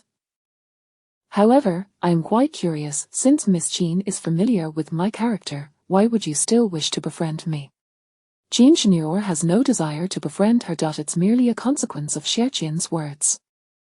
Brother Fu would never care for a woman as mundane as Yu Bei-cheng, yet, Xiaoqian's remarks hold some truth, therefore, she seeks to approach Yu Bei-cheng to test Brother Fu's attitude. If Fu Shijue truly harbors feelings for her, then she will ensure Yu Bei-cheng meets a grim fate at sea, feeding the sharks. If, however, she has merely misinterpreted the situation, she can utilize Yu Bei-cheng to drive away the women surrounding Fu Shijue. Qin Shenyor smiled charmingly. After seeing you once, I found you quite appealing. I had intended to engage in heartfelt conversation with you, but due to Brother Fu's watchful presence, I never found the opportunity. Now that we are back in City A, we shall have ample chances to chat and shop together.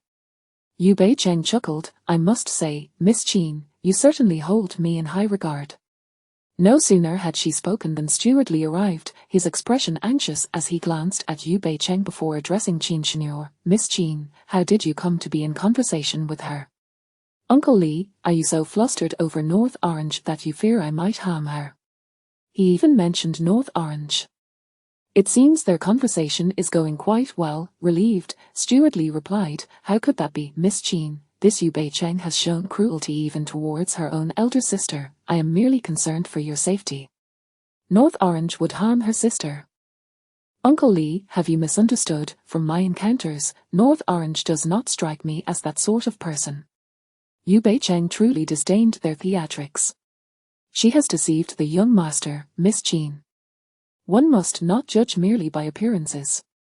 Steward Li persistently criticized Yu Bei-cheng, stating, Miss Qin, I have matters to discuss with Yu Bei-cheng, may I take her aside? What matters could you possibly have to discuss that cannot be said in my presence? Qin Shenyor feigned support for Yu Bei-cheng. It pertains to the matter of Miss Yu's prolonged unconsciousness. She has been the only one by Miss Yu's side during these days, and now that Miss Yu cannot be awakened by any means, it stands to reason that she must have played a part in it. Qin Shenyor asserted, I trust North Orange. She is not that kind of person. Surely, Miss Yu's unresponsiveness is due to her physical condition. Uncle Li, for my sake, will you not take a moment to believe in North Orange? Miss Qin, it is not that I do not wish to honor your request, but this Yu Bei-cheng is unworthy of being your friend. With that, Steward Li sternly addressed Yu Bei-cheng, be sensible and leave at once. Understanding that Steward Li was intent on preventing any association between her and Qin Shenyor, Yu Bei-cheng nodded, very well. Not long after her departure, Steward Li excused himself, saying pardon me, before leaving. Miss, that Uncle Li never meddles in others' affairs. Thus, my suspicion must be correct. He is undoubtedly sent by Master Fu to protect Yu Bei-cheng, Xiaoqian remarked. Qin Shenyor clenched her fingers, a flicker of pain crossing her eyes, but she quickly gathered her thoughts. How could he possibly care for her? But, I believe Brother Fu's concern lies not with Yu Bei-cheng, but rather with Yunanian. Qin Shenyor contemplated her intuition. Yet Uncle Li has repeatedly expressed disdain for Yu Bei-cheng's actions, yet has not punished her in any way. Miss, could it be that you have misjudged the situation? Why don't we conduct an experiment? Let us ascertain whether Brother Fu cares for Yu Bei-cheng or Yunanian. Qin Shenyor harbored many schemes to bring about the demise of the sisters. However, since Yunanian is Brother Fu's savior, he would surely seek justice, hence, she must ensure that their deaths do not lead suspicion back to her. I told you not to associate with her. Why did you not heed my warning? Stewardly grumbled. Why, Yu Beicheng protested. I did not, she approached me first. She approached you, this poses a problem, it appears she has begun to suspect you. Suspect me of what? Yu Beicheng asked, puzzled. Steward Li remained silent, instructing her to stay in her room. She inquired, may I at least see Xiao Ba? This matter shall be discussed upon our return to City A. Yu Beicheng replied,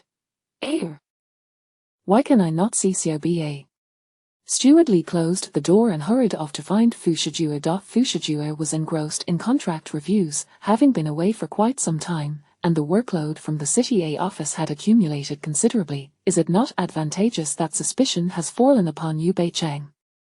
If she discreetly resolves the issue with her own demise, we need not intervene. Young master, have you forgotten about Miss Yu's child? Steward Li interjected. Fu Shijue frowned slightly. I never intended to acknowledge the child she carries. Then why do you insist on having me deliver prenatal medication to her daily?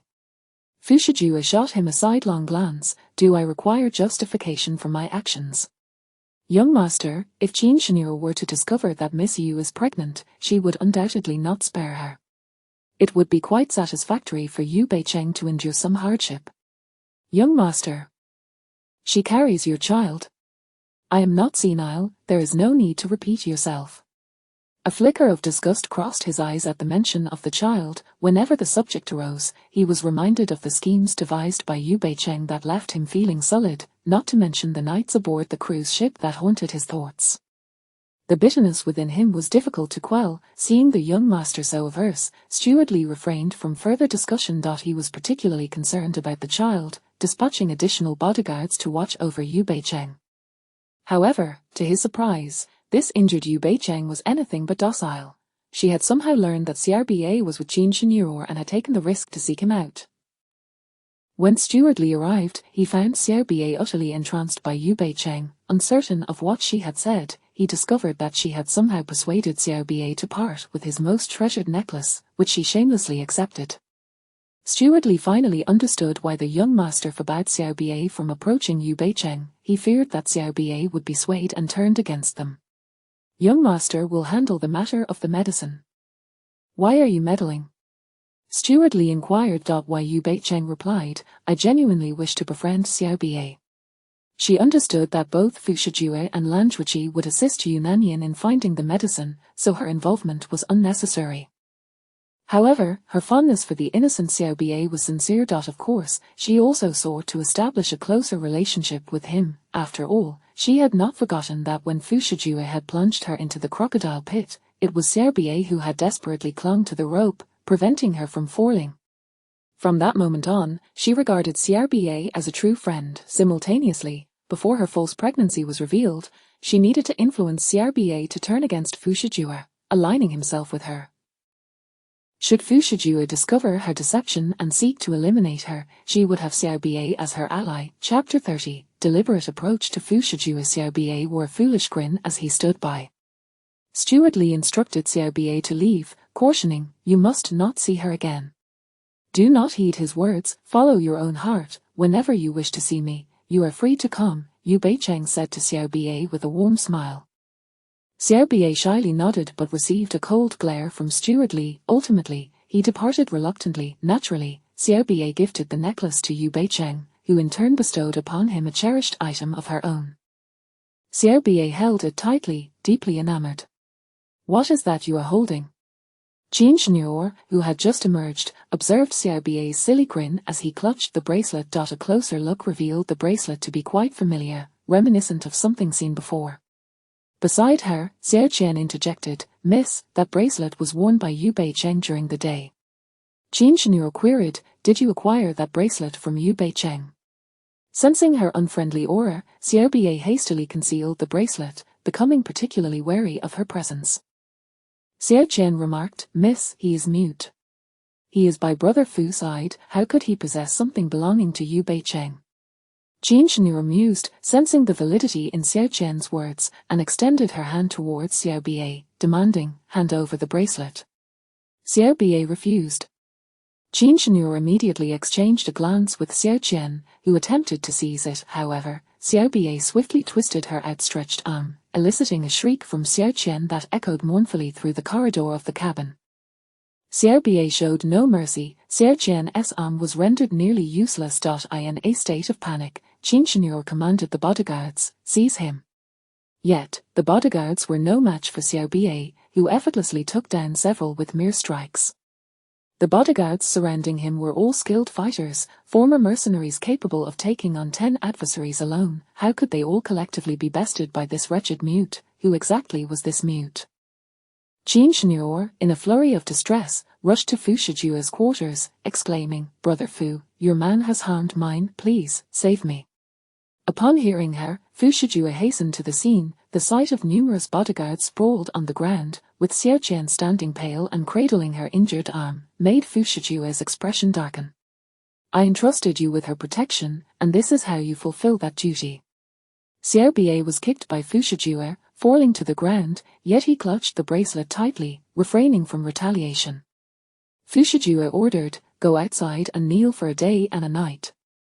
"Brother Fu, Xiao Qian's arm is broken. The doctor says it cannot be reattached. I demand he pay the price by losing a hand."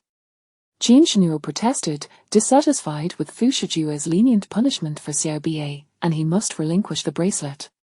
Since he so valued the bracelet gifted by Yu Beicheng, she was determined to take from him that which he cherished.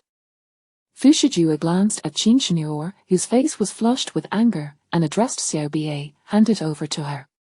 Xiao Bie remained obstinate. Fu Shijua tilted his head, "Shall I take matters into my own hands?" Xiao Bie resolutely refused. "Brother Fu, such a disobedient bodyguard should not be spared." A single shot to the head would suffice. Qin Shenhua suddenly produced a handgun, aiming at Xiao Bie's head. At that moment, Yu Beicheng rushed in, followed closely by the cautious steward Li, who urged, "Miss Yu, do not act impulsively." As Yu Beicheng approached, she swiftly seized the item from Xiao Bie's hand and offered it to Qin Shenhua, saying, "Here it is. Will you spare him?"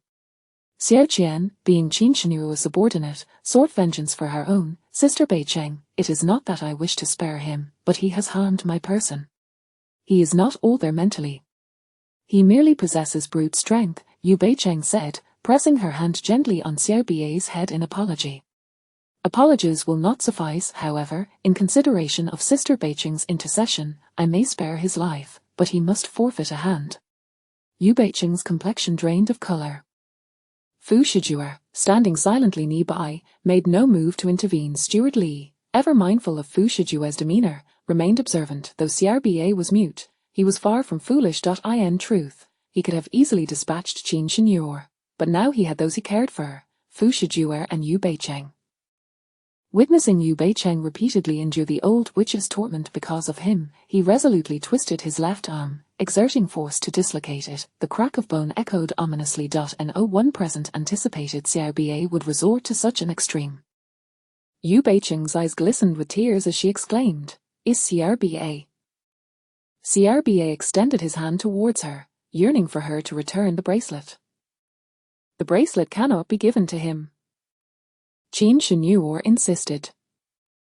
Xiao Bie felt deeply aggrieved. This was a gift to himself, and he longed to safeguard it. Why Yu Beicheng found herself in a predicament.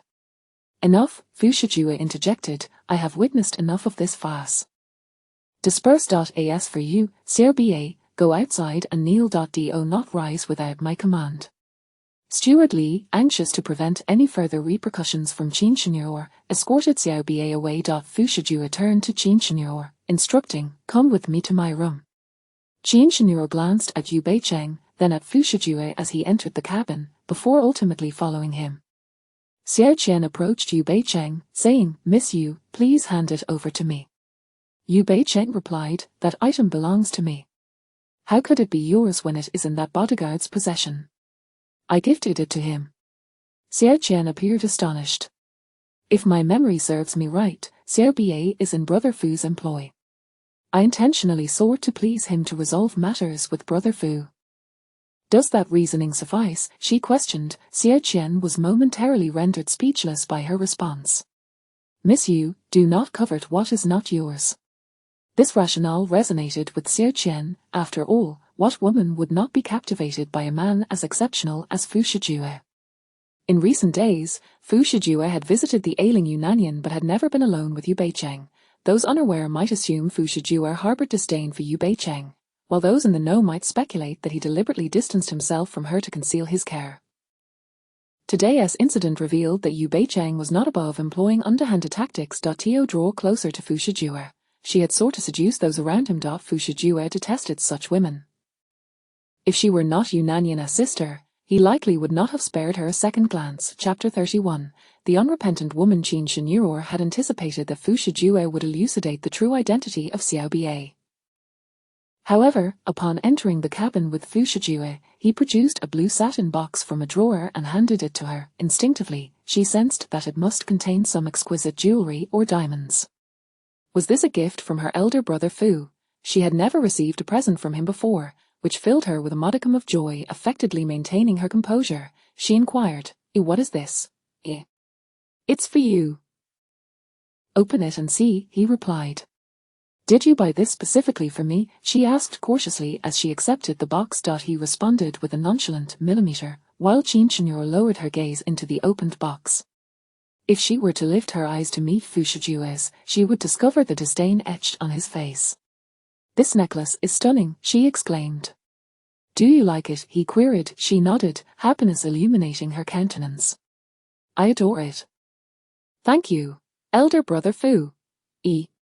My person harmed your person. Consider it an apology," he stated flatly. At these words, the smile on Qin Shenhua's face faltered. So, it was indeed a gift born from the injury Xiao Bie inflicted on Xiao Qian. Had this incident not occurred today, would he have still presented her with the necklace? "This necklace, who was it originally intended for, elder brother Fu?" she asked. Fu Shijue internally scoffed. It was certainly not meant for her. Yet, possessing a keen insight into Qin Shenhua's feelings for him, he knew he could not confront her directly while old K was still standing. Thus, he uttered a facet, "It was meant for you, intended as a Christmas gift, but I can only give it to you now as a New Year's present." In Myanmar, the New Year coincides with the Spring Festival, making Christmas their significant celebration. Fu Shijue had never been one to placate others, yet Qin Shenhua believed him. With a shy smile, she replied, "Thank you, elder brother Fu. However, you must not pursue the matter of my person harming yours any further." "All right," Qin Shenhua was elated, compliant with whatever he said. After exchanging a few pleasantries, Fu Shijue saw her off. Shortly thereafter, he summoned Butler Li. "Bring that foolish woman Yu Beicheng to me." Butler Li, sensing his fury, cautioned, "A Miss Yu is pregnant, young master. Please do not act impulsively."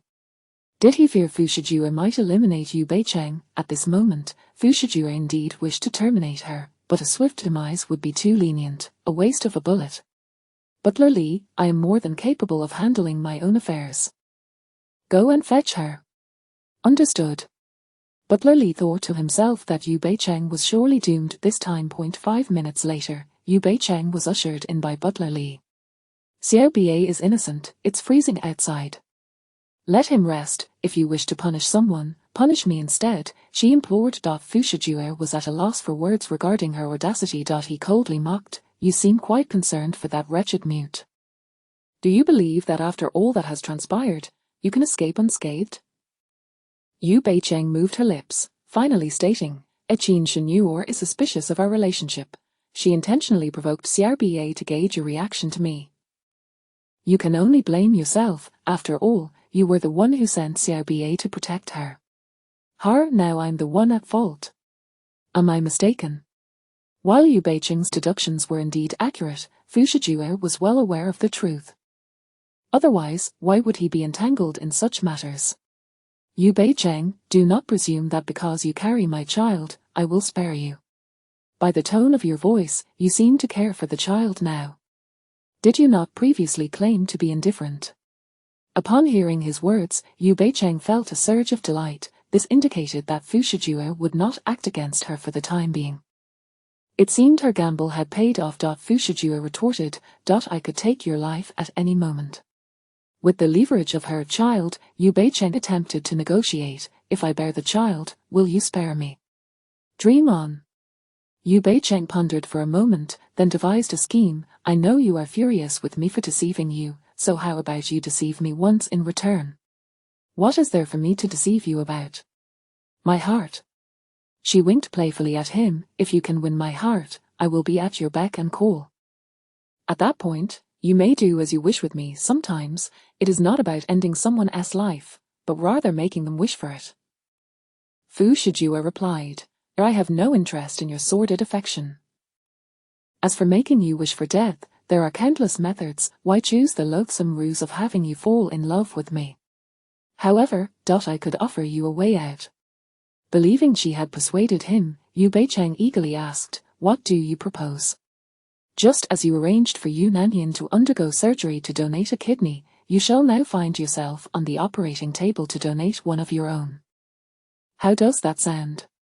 Very well. It seemed the conversation had circled back to the same old threats of extracting her heart and kidney. Why Yu Beicheng naturally refused. Fu Shijue approached her, towering over her with a scornful glare, cowardly and fearful of death. Who in this world is not afraid of dying? Moreover, killing me would yield you no benefits. I have turned over a new leaf and wish to become a better person. I assure you, I will no longer engage in heinous acts. From now on, I will be like a benevolent old woman helping others cross the street, a kind uncle aiding lost children in finding their hats, and a good Samaritan taking injured elders to the hospital. Yu Beicheng rambled on, causing Fu Shijue's ears to ring with irritation. He had never realized how annoyingly verbose she was. Brother Fu, just trust me for a moment. Even if you disregard the child in my womb, you must consider that my sister once saved your life when we were young, right? Silence. How dare you bring up the wounded Yu Nanyan? Instantly, Yu Beicheng fell silent. Mentioning Yu Nanyan ignited his fury. It seemed he still had lingering affections for her. Unfortunately, the days of him and Yu Nanyan basking in love and sweetness were still far off. Hand it over. He suddenly extended his hand towards her. What? The necklace that Xiao Bie is wearing. She instantly became wary. This necklace was given to me by Xiao Bie. When Xiao Bie offered it to you, you refused it. Fu Shijue ground his teeth in frustration. You know full well how you convinced Xiao Bie to part with that necklace. Yu Beicheng retorted, you are mistaken. Xiao Bie genuinely wished to give me the necklace. Har, that necklace was a gift from Xiao Bie's former owner. Were it not for your promise to help him locate his owner's grave, would he have given it to you? Yu Beicheng's face registered surprise. How do you know this? Did you eavesdrop on my conversation with Xiao Bie? Indeed, she had deceived Xiao Bie into giving her the necklace, and to prove her sincerity, she had also given him a bracelet she wore. The bracelet was not her most treasured possession. She merely found it aesthetically pleasing and wore it as an adornment. Only the naive Xiao Bie would believe her fabrications. Your intentions are written all over your face. Did you really think I would need to eavesdrop? An unrepentant woman, Fu Shijue found it hard to trust anything that spewed from her lips. Chapter 32. The necklace he gave me, I merely wish to atone for my past misdeeds, as she replied. Fu Shijue observed the sorrow etched upon her face, yet felt no pang of compassion. I have already dispatched someone to procure the antidote for Yu Nanyan. If you truly wish to make amends, I have a task for you. Doubting the nature of the request, Yu Beicheng immediately declined. I've been shot. I fear I may not be up to the task. What does your trivial injury signify? Fu Shijue retorted. Why, Yu Beicheng grumbled, how can it not be an injury? My arm has been grazed by a bullet, and I haven't even dared to wet it for days. Enough of your prattle. If you refuse, I shall end you with a bullet. Fine, I shall comply. Yu Beicheng inquired, what is it you wish me to do? Open Xiao Bie's necklace. Yu Beicheng complied obediently. Do you see the yellowed old photograph inside the dial? His familiarity with Xiao Bie's necklace was evident. I see it. Locate the woman in the photograph. Yu Beicheng scrutinized it once more. The picture is so damaged. How can you expect me to discern that it's a woman? Why was conversing with Fu Shijue such a laborious endeavor? He stated, she is from City A, hence I grant you but a month. What do you need her for? Fu Shijue would not disclose, just find her whereabouts. Surely you are more capable than I. Why not send someone else? Yu Beicheng questioned, perplexed. Were you not seeking atonement? How can you atone without undertaking some task? But the photograph is so indistinct, where am I to search? This is quite the predicament you've placed upon me. She had no leads. Did he truly believe her a detective? I care not. I shall give you merely a month. If you fail, your head will no longer rest upon your shoulders. Yu Beicheng recoiled slightly, then weakly nodded. Off with you, she shouted in irritation. She gestured an okay and hurriedly departed. Upon returning to her cabin, Yu Beicheng found Lan Zhuokai present. Weren't you supposed to be in Yu Nanyan's room? Fu Shijue has stationed a martial arts maid by her side. Lan Zhuokai clenched his fists. Yu Beicheng, when you found the antidote, why did you give it to Jian Yubai? What transaction did you engage in with him? Yu Beicheng's heart skipped a beat. If Lan Zhuokai could discern it, then undoubtedly Fu Shijue could as well. Could it be that Fu Shijue had surmised her dealings with Jian Yubai? Jian Yubai promised that if I assisted him in locating the antidote, he would develop a cure to save me. Was that all? What else could there be? Yu Beicheng, how did you come to know that there was an antidote capable of saving Jian Yubai's sister in the park? Lan Zhuokai pressed. Yu Beicheng stammered, I possess no such capability. It was naturally Jian Yubai who uncovered that information. You lie. I questioned Jian Yubai, and he claimed it was you who provided the information. Yu Beicheng faltered. Speak. Where did you acquire this information? At a loss for words, Yu Beicheng resorted to evasion. Why should I tell you where I obtained this information? Lan Zhuokai, you are currently on Fu Shijue's territory. Mind your words when speaking to me, otherwise, I shall summon Butler Li and have you detained.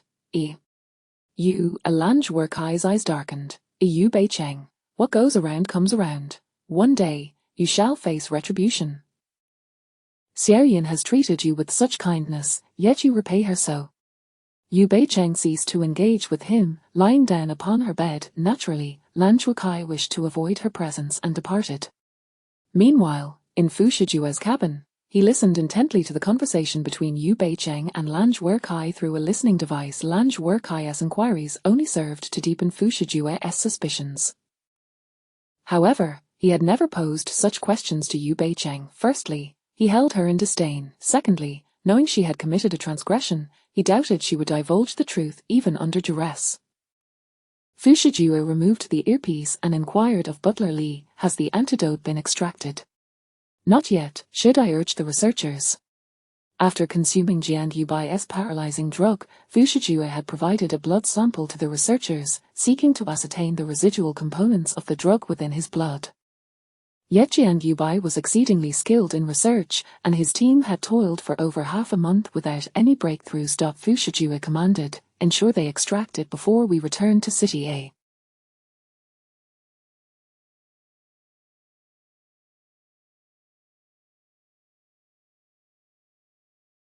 Should I hear the phrase no results again, they may as well depart this world.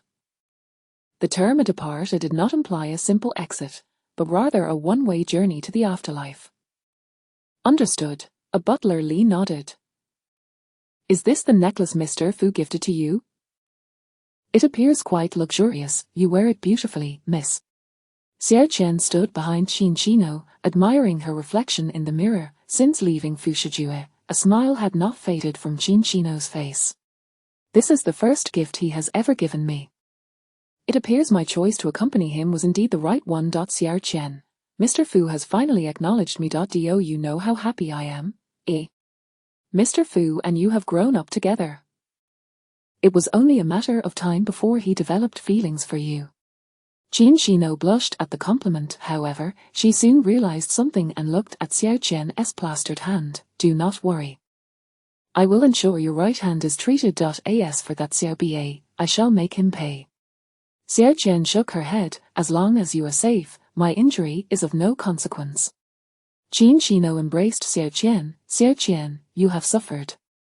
Xiao Qian was 3 years older than Qin Shino and not adept at expressing her feelings. She merely raised her uninjured hand to pat Chin Chino's back and inquired, "Miss, shall I send someone to investigate where Mr. Fu purchased this gift and when? He intended to gift it to me for Christmas, but due to today's events, he felt I had endured enough and presented it to me early." Chin Chino touched the necklace around her neck, understanding Xiao Qian's implication, and with conviction stated, "This necklace is certainly not intended for anyone else. Miss.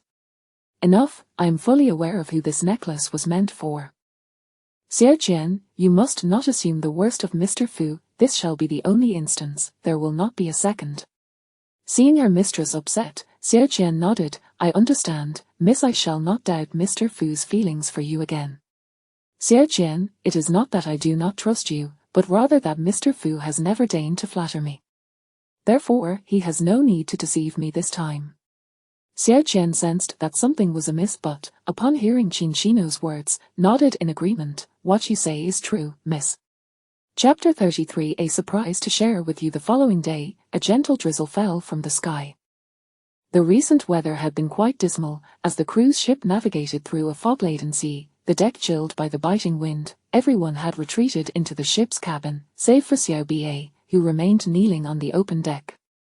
No matter how hard Yu Beicheng had tried to persuade Fu Shijue last night, he stubbornly refused to relent, leaving her restless throughout the night as she vigilantly watched over Xiao Ba. Naturally, she was not guarding him from outside, but rather peering through the glass from within the cabin. During that time, she had attempted to coax Xiao Ba inside with an umbrella, but since he had not heard Fu Shijue's orders, how could he possibly rise?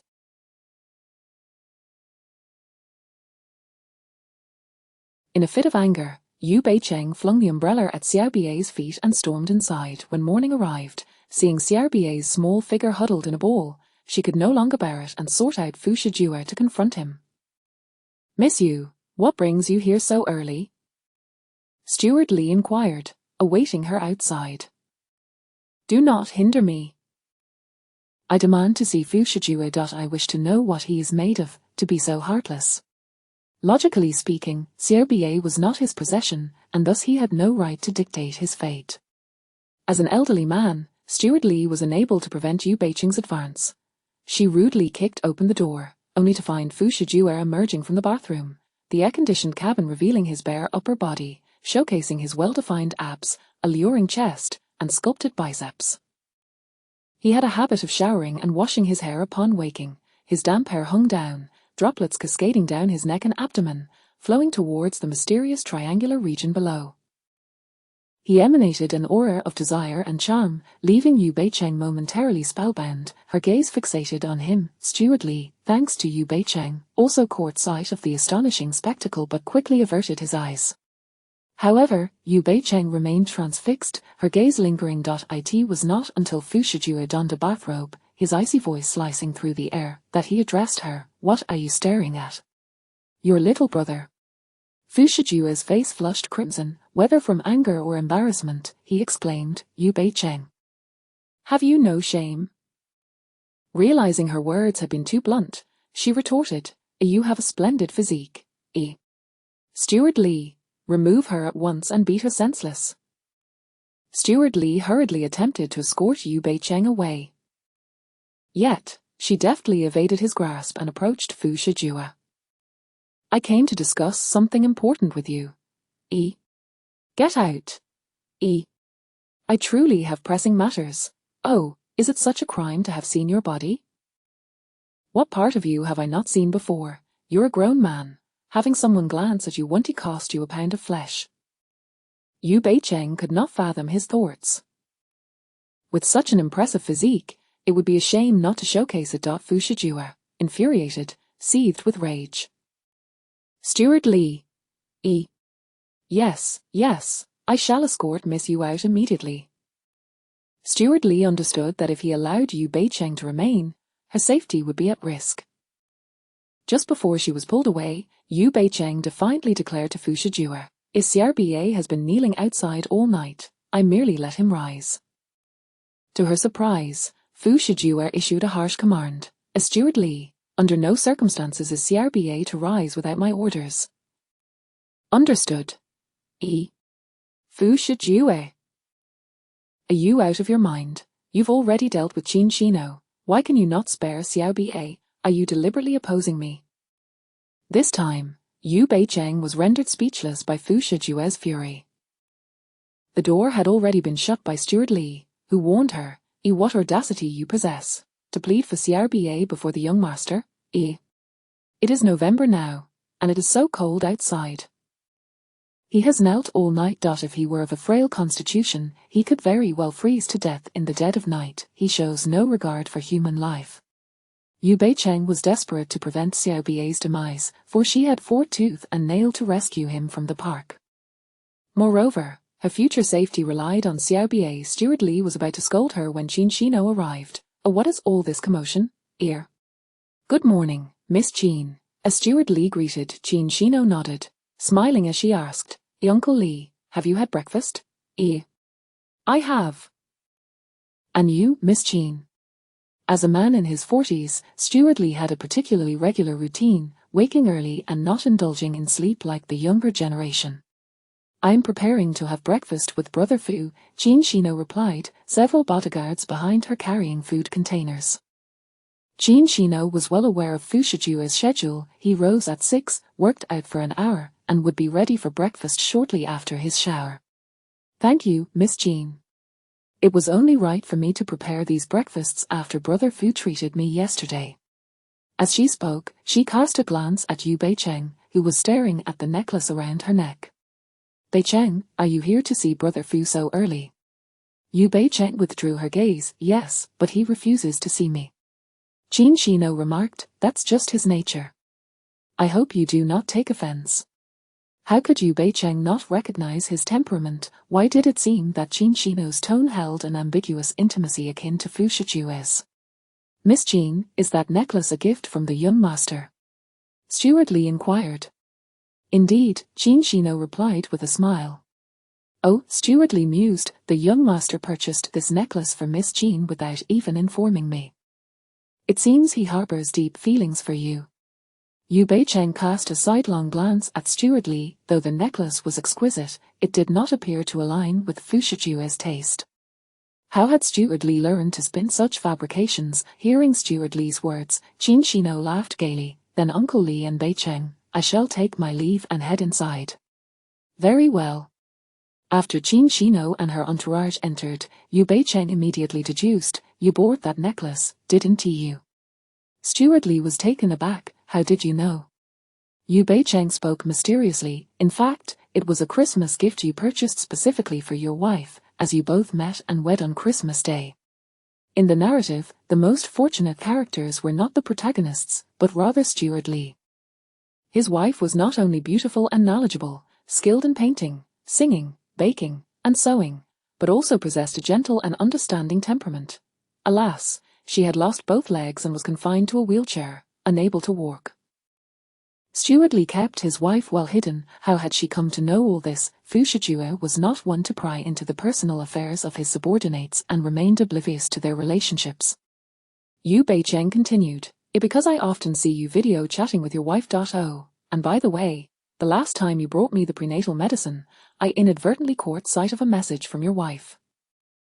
She mentioned that you must return before Christmas, as she has a surprise to share with you. Chapter 34, Do not speak for him. Butler Li. Why do you take pleasure in invading the privacy of others? I merely observe openly. Who instructed you, with your age and presbyopia, to set the font size on your phone so large the screen is blindingly bright?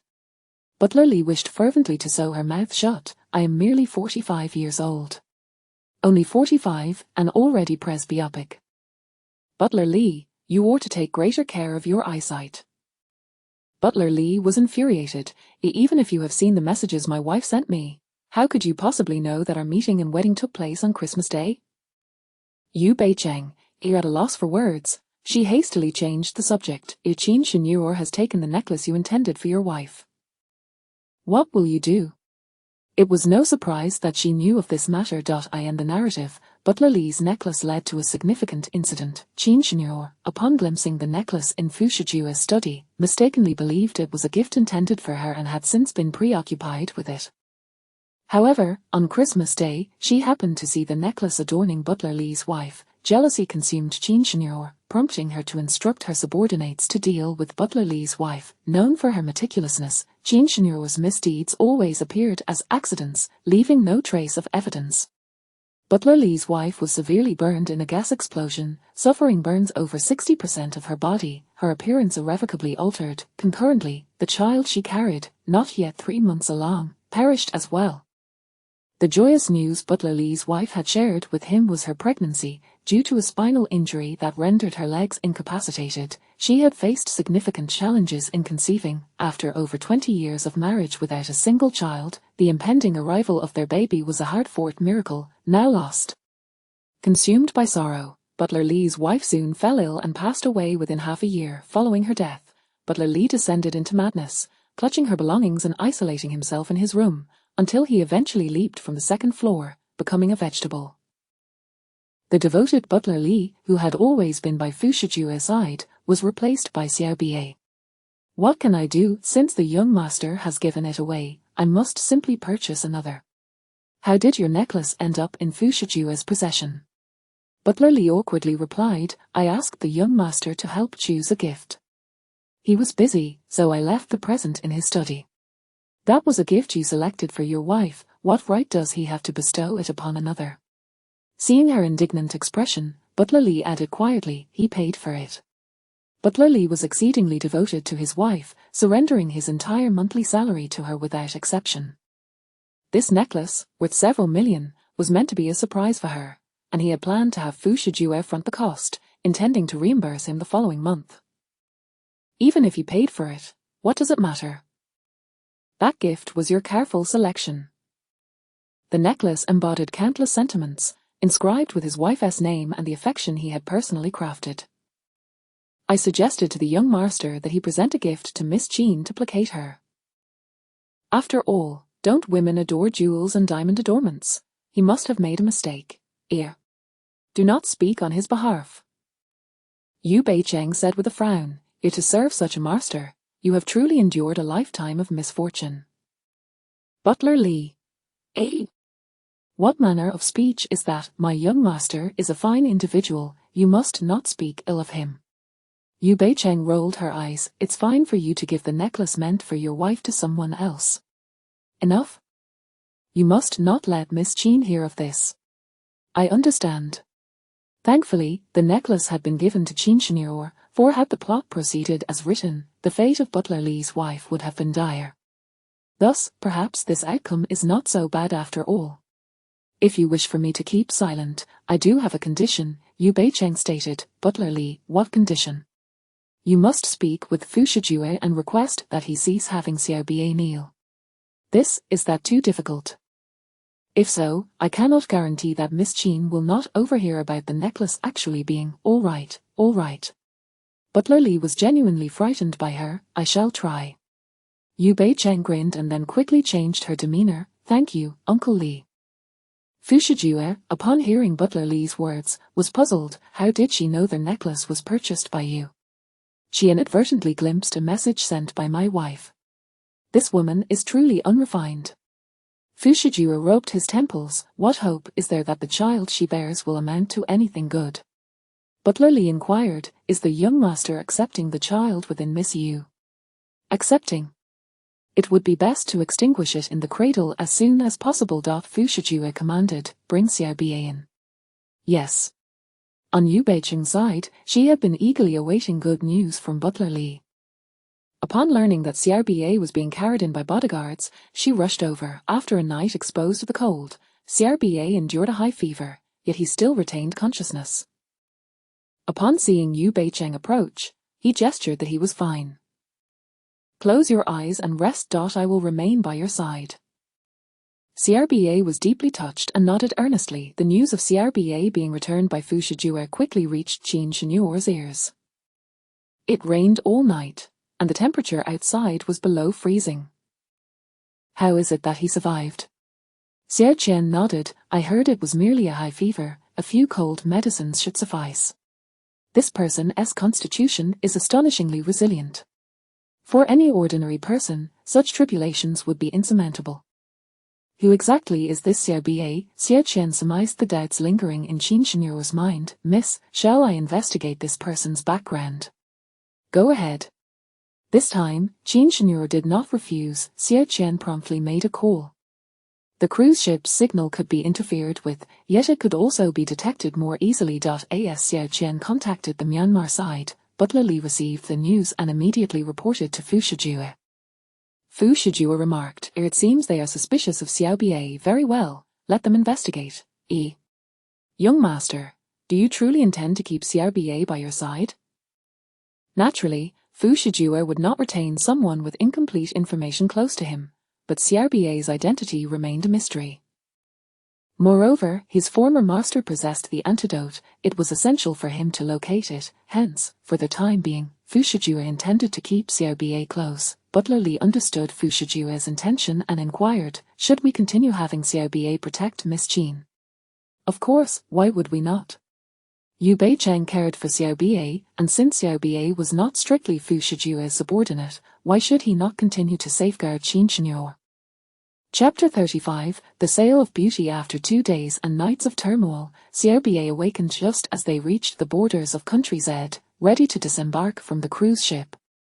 Throughout this time, Yu Beicheng had vigilantly remained by Xiao Ba's bedside. Upon seeing her stir, she joyfully exclaimed, "Thank heavens, you have finally awakened." Xiao Ba expressed her desire to see Fu Shijue. "You've been in a coma for so long. You must be famished. Let us first fill your stomach before seeking him out," Yu Beicheng urged, promptly bringing a bowl of rice porridge. Unable to refuse her hospitality, Xiao Ba obediently consumed the meal. However, not long after finishing, she hurried off to find Fu Shijue. Yu Beicheng had intended to inquire further, but it became evident that no matter how well she treated him, his heart was still solely concerned with Fu Shijue. Alas, how troublesome. Fu Shijue has noticed me. Lan Zhuqi suddenly appeared behind her. Yu Beicheng popped a grape into her mouth and replied, "Was it not inevitable that he would?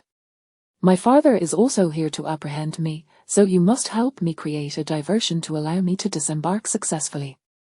Lan Zhuqi had been taking care of Yu Nanyan for the past few days. Yu Nanyan had remained in her cabin, her condition stable but not improving. He was aware that Fu Shijue was also searching for medicine for her, yet he wished to find it before Fu Shijue could. "It is not that I do not wish to assist you, but rather that I lack the ability. Refusing to help is acceptable, but then I shall have to kill you. After all, I have yet to hold you accountable for the things you have done to Xiao Yin." Lan Zhuqi deftly brandished a dagger against her throat. Yu Beicheng felt utterly exasperated. If the male protagonist wished to kill her, that was one thing. Why must the second male lead also harbor such intentions? Very well then, the sins committed by the original character indeed warranted punishment. "What do you want me to do to help you?" Yu Beicheng inquired. "I wish to take Yu Nanyan with me." "Have you lost your mind?" Yu Beicheng replied, exasperated. Her best choice now is to stay with Fu Shijue. "Do you not wish for her to survive? You are well aware of her current state. We must swiftly find that medicine." Lan Zhuqi understood this, which is why he wanted Yu Nanyan close by. "You need not worry about this matter. I will handle it myself." "And what are your plans?" "That is none of your concern." Lan Zhuqi appeared to have a scheme in mind, though he was uncertain how to take Yu Nanyan away under Fu Shijue's watchful gaze. Yu Beicheng was curious to see what tricks he had up his sleeve, so she agreed to assist. Around noon, following days of torrential rain, the sky was exceptionally clear, the cruise ship had docked, and the edges of the pier were lined with well-dressed bodyguards, presumably Fu Shijue's men. As she stepped off the ship, she spotted Fu Shijue standing with Qin Shenhuo, accompanied by Butler Li and Xiao Ba. Qin Shenhuo immediately waved at her. "Beicheng." Yu Beicheng approached them. As they exited the ship, medical personnel soon followed, supporting the frail Yu Nanyan. That scoundrel Fu Shijue had arranged for her to stay alone on the eastern side of the ship, while they all resided on the western side. "Beicheng, your sister appears to be in much better condition," Qin Shenhuo remarked. "I have discussed it with Brother Fu, and since Nanyan saved him when they were young, we thought it best for her to stay with us given her current health." Yu Nanyan seemed either brainwashed by their words or simply too weak to respond. I'm afraid our parents will not agree. I have already informed your parents. They are very reassured and even suggested that you accompany Nanyan Beicheng. Like Nanyan, you should stay with us for her sake. Qin Shenyor presented her proposition with poise. Yu Beicheng had no desire to walk into a den of wolves. Just as she contemplated how to decline, Fu Shijue interjected, "She did not save me when we were children, and her health is not as precarious as Yu Nanyan's. Why should she accompany us? Let us not concern ourselves with her, we shall be on our way." Qin Shenyor followed Fu Shijue as they departed, turning back to say, "Well then, Beicheng, let us arrange to meet again." Butler Li was the last to leave, reminding her, "Remember the task the young master entrusted to you." Their refusal to allow Yu Beicheng to accompany them was clearly for her own convenience in the outside world, as her volatile nature was ill-suited for conflict with Qin Shenyor. Fu Shijue and Qin Shenyor entered a black business vehicle, and soon, the contingent of bodyguards vanished from the pier. When Yu Beicheng finally registered what had transpired, she realized she had been left alone at the pier. The journey from the pier to the city center would take a full hour by car currently. She had no phone and not a single cent to her name. How was she to return home? Was this Fu Shijue's doing? Why did you refuse to heed Qin Shenyor's suggestion to stay by Fu Shijue's side?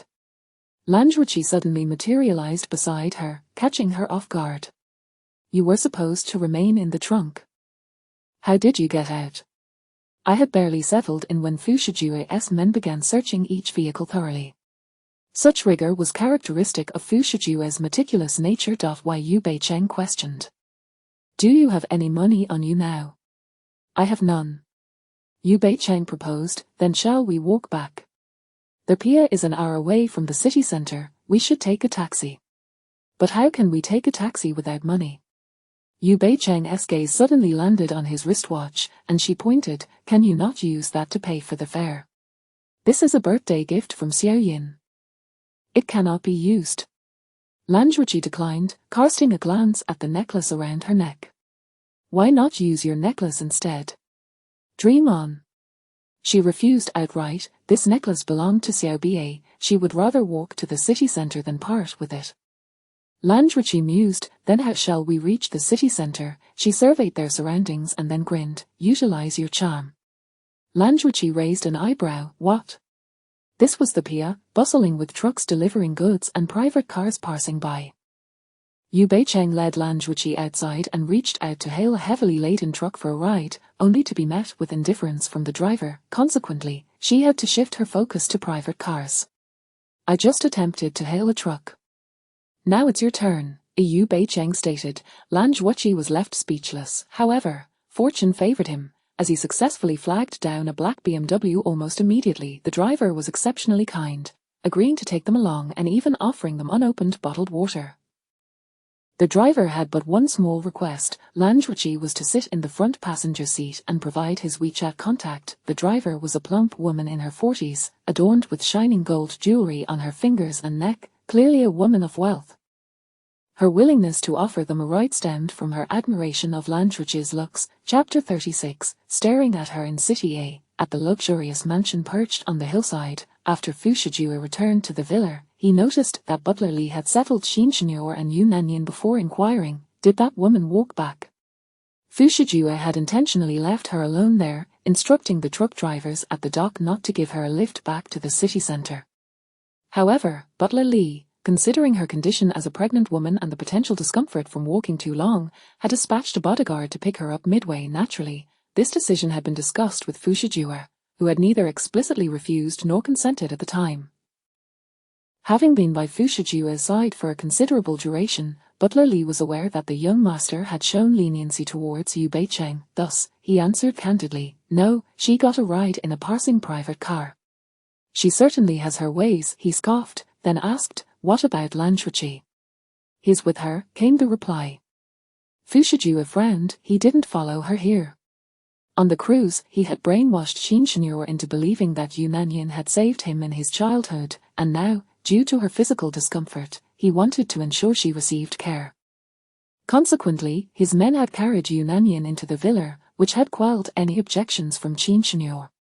No, I had specifically instructed the bodyguards to relax their vigilance and not to check the vehicles. He is so fond of Lan Zhuqi. It is impossible for him not to follow her. Fu Shijue shot him a sidelong glance. Are you certain you didn't have anyone check? I did not. If any bodyguard did check, they certainly were not from our side. The Lan family had also been searching for Lan Zhuqi, but he had adamantly refused to return. Fu Shijue pondered for a moment, continued to keep an eye on Yu Beicheng, inform me immediately of any developments. Understood. Should we still have Xiao Ba follow Qin Shenyor? Yes. Butler Li furrowed his brow slightly. Young master, I'm afraid Xiao Qian's arm may never fully recover. If Xiao Ba is placed beside Qin Shenyor, it might be somewhat inappropriate. What is inappropriate? If Xiao Ba can handle Qin Shenyor, it signifies his capability to remain by my side. If he cannot even deal with Qin Shenyor, what use is he to me? Fu Shijue was also training Xiao Ba. Butler Li nodded. You are correct, young master. In the city center, after Yu Beicheng exited the vehicle, she could no longer contain her laughter.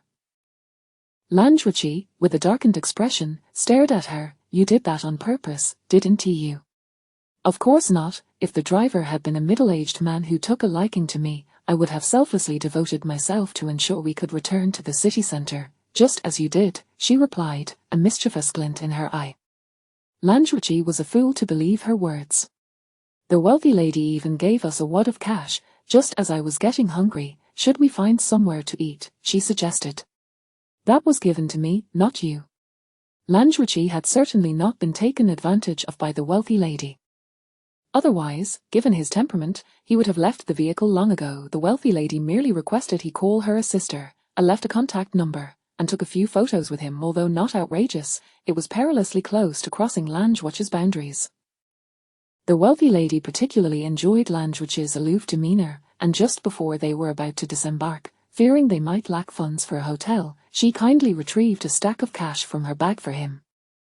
Lan Zhuqi had never been insulted in such a manner that he tossed it aside on the spot, leaving Yu Beicheng to bend down in the car to pick up the scattered bills. Why Yu Beicheng pouted, but you threw it away. Since I picked it up, it naturally belongs to me. Lan Zhuqi had no desire to continue their interaction. I'm going to eat, are you really not coming? I'm not. With that final word, Lan Zhuqi turned and vanished into the crowd. Yu Beicheng did not pursue him but opted to find a restaurant to enjoy a meal with the money she had collected. Beicheng. Just as she was relishing her meal, a high-pitched voice interrupted her. Yu Beicheng looked up to find the original owner's former friends. Long time no see, it's been a month, and you look like you've lost so much weight. They took a seat uninvited, acting as if they were familiar.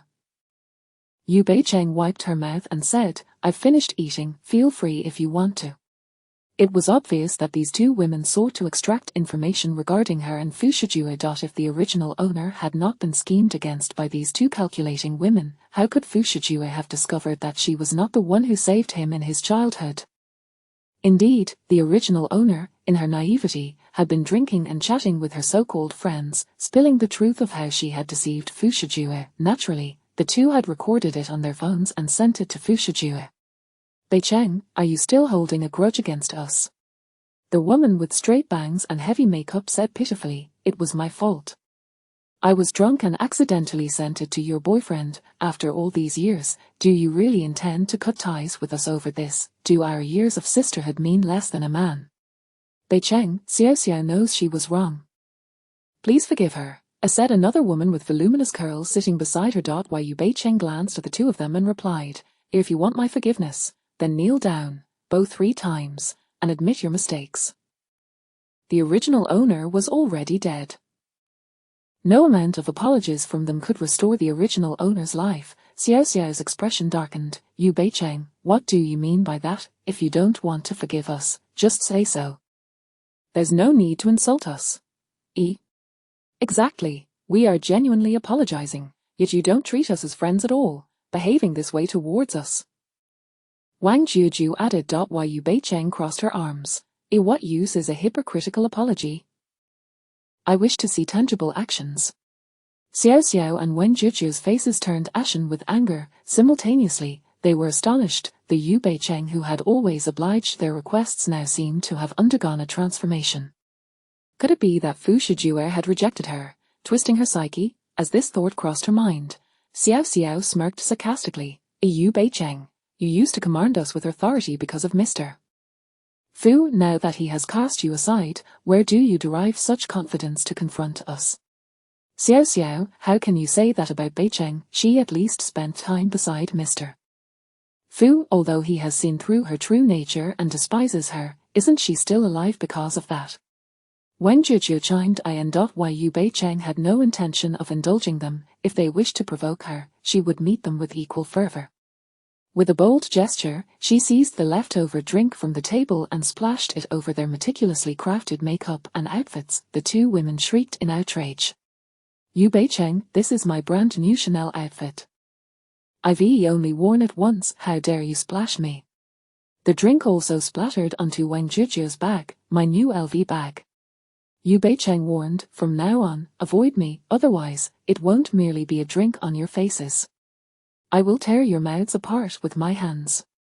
With that, she stood up and strode away with poise, leaving Wen Juju and Xiao Xiao in a state of utter disarray.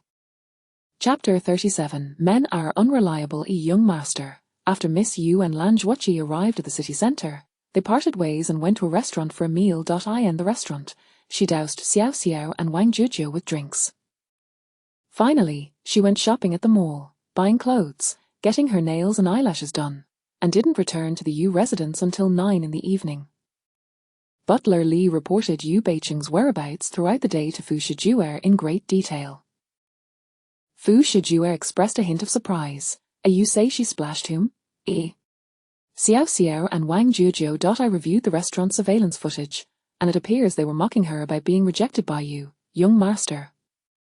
Consequently, Miss Fu became enraged and retaliated by splashing them. Fu Shijue remarked, wasn't she quite close to them before? Even if they were close, how does that compare to your significance in Miss Yu's heart? Fu Shijue scoffed lightly, tapping the tip of his pen against the desk. If she were truly upset, she wouldn't have splashed them and still had the leisure to go shopping. Miss Yu has only those two friends. At that time, she might have wanted to calm herself down. Is there anything wrong with her going to get her nails done while pregnant? Butler Li replied, it's only natural for women to desire beauty. She seems to be utterly indifferent to the child she carries. Fu Shijue's tone carried a hint of displeasure. Butler Li remained silent. Let her be. After all, I never intended for her to carry this child to term. Whether he was addressing Butler Li or merely speaking to himself, Fu Shijue continued, I have work to attend to. You may leave. Should we continue to keep an eye on Miss Yu? What do you think? He fixed a penetrating gaze upon Butler Li. Butler Li hurriedly replied, understood, I shall ensure she is monitored at all times. With that, Butler Li exited. Upon returning to the Yu residence, Yu Beicheng lay in a state of lethargy for 2 days. She spent her time either binge-watching dramas, playing games, or sleeping, with the maid bringing her meals to her room. Noticing her despondency, Yu's mother entered the room to comfort her. Even if Fu Shijue discovers that the person who saved him in his childhood is not Yu, what of it? You spent so much time together, he must have developed feelings for you. So, my dear daughter, please do not entertain thoughts that Fu Shijue might fall for that wretched Yunanian. Cheer up, will you? Yu's mother was rather materialistic, yet she shared a common trait with the mothers of female characters in novels, an ardent love for the original protagonist. She wished for her daughter to marry into a wealthy family. Yu's mother was not one to be swayed by romantic notions. She understood that economic stability was paramount in selecting a partner. It was precisely because Yu's father was affluent that she married him. Otherwise, given Yu's mother's appearance and intelligence, how could she have wed a man who was on his second marriage? Yu's mother had proven her worth by giving birth to Yu Beicheng and Yu Dongzhe after marrying into the Yu family. Yu Dongzhe was Yu Beicheng's biological younger brother. He was currently attending university and rarely returned home, with only about a year left until graduation. All right, my precious daughter, stop frowning. I have prepared a surprise gift for you to help lift your spirits. Would you like to know what it is? Yu Beicheng propped her chin up and asked, what gift? Did you not always dream of opening your own shop? I have secured one for you. Saying this, Yu's mother handed her a property deed. The original protagonist loved to indulge and had often been persuaded by Wang Jujiu and Xiao Xiao to invest, but every venture ended in losses. Each time, she whimsically decided to open a flower shop one day and a murder mystery club the next, insisting on immediate action and pestering her mother for funds. Initially, Yu's mother complied, but eventually refused, realizing that without careful management, every new venture led to financial ruin. When Yu's mother denied her, the original protagonist resorted to stealing money, even clashing with her mother over it and threatening to run away from home. After Yu's mother learned of the original protagonist impersonating Yu Nanyan and being exposed by Fu Shijue, she feared for her daughter's mental state and thus invested heavily to win her favor. At that moment, Yu Beicheng had no desire to open a shop.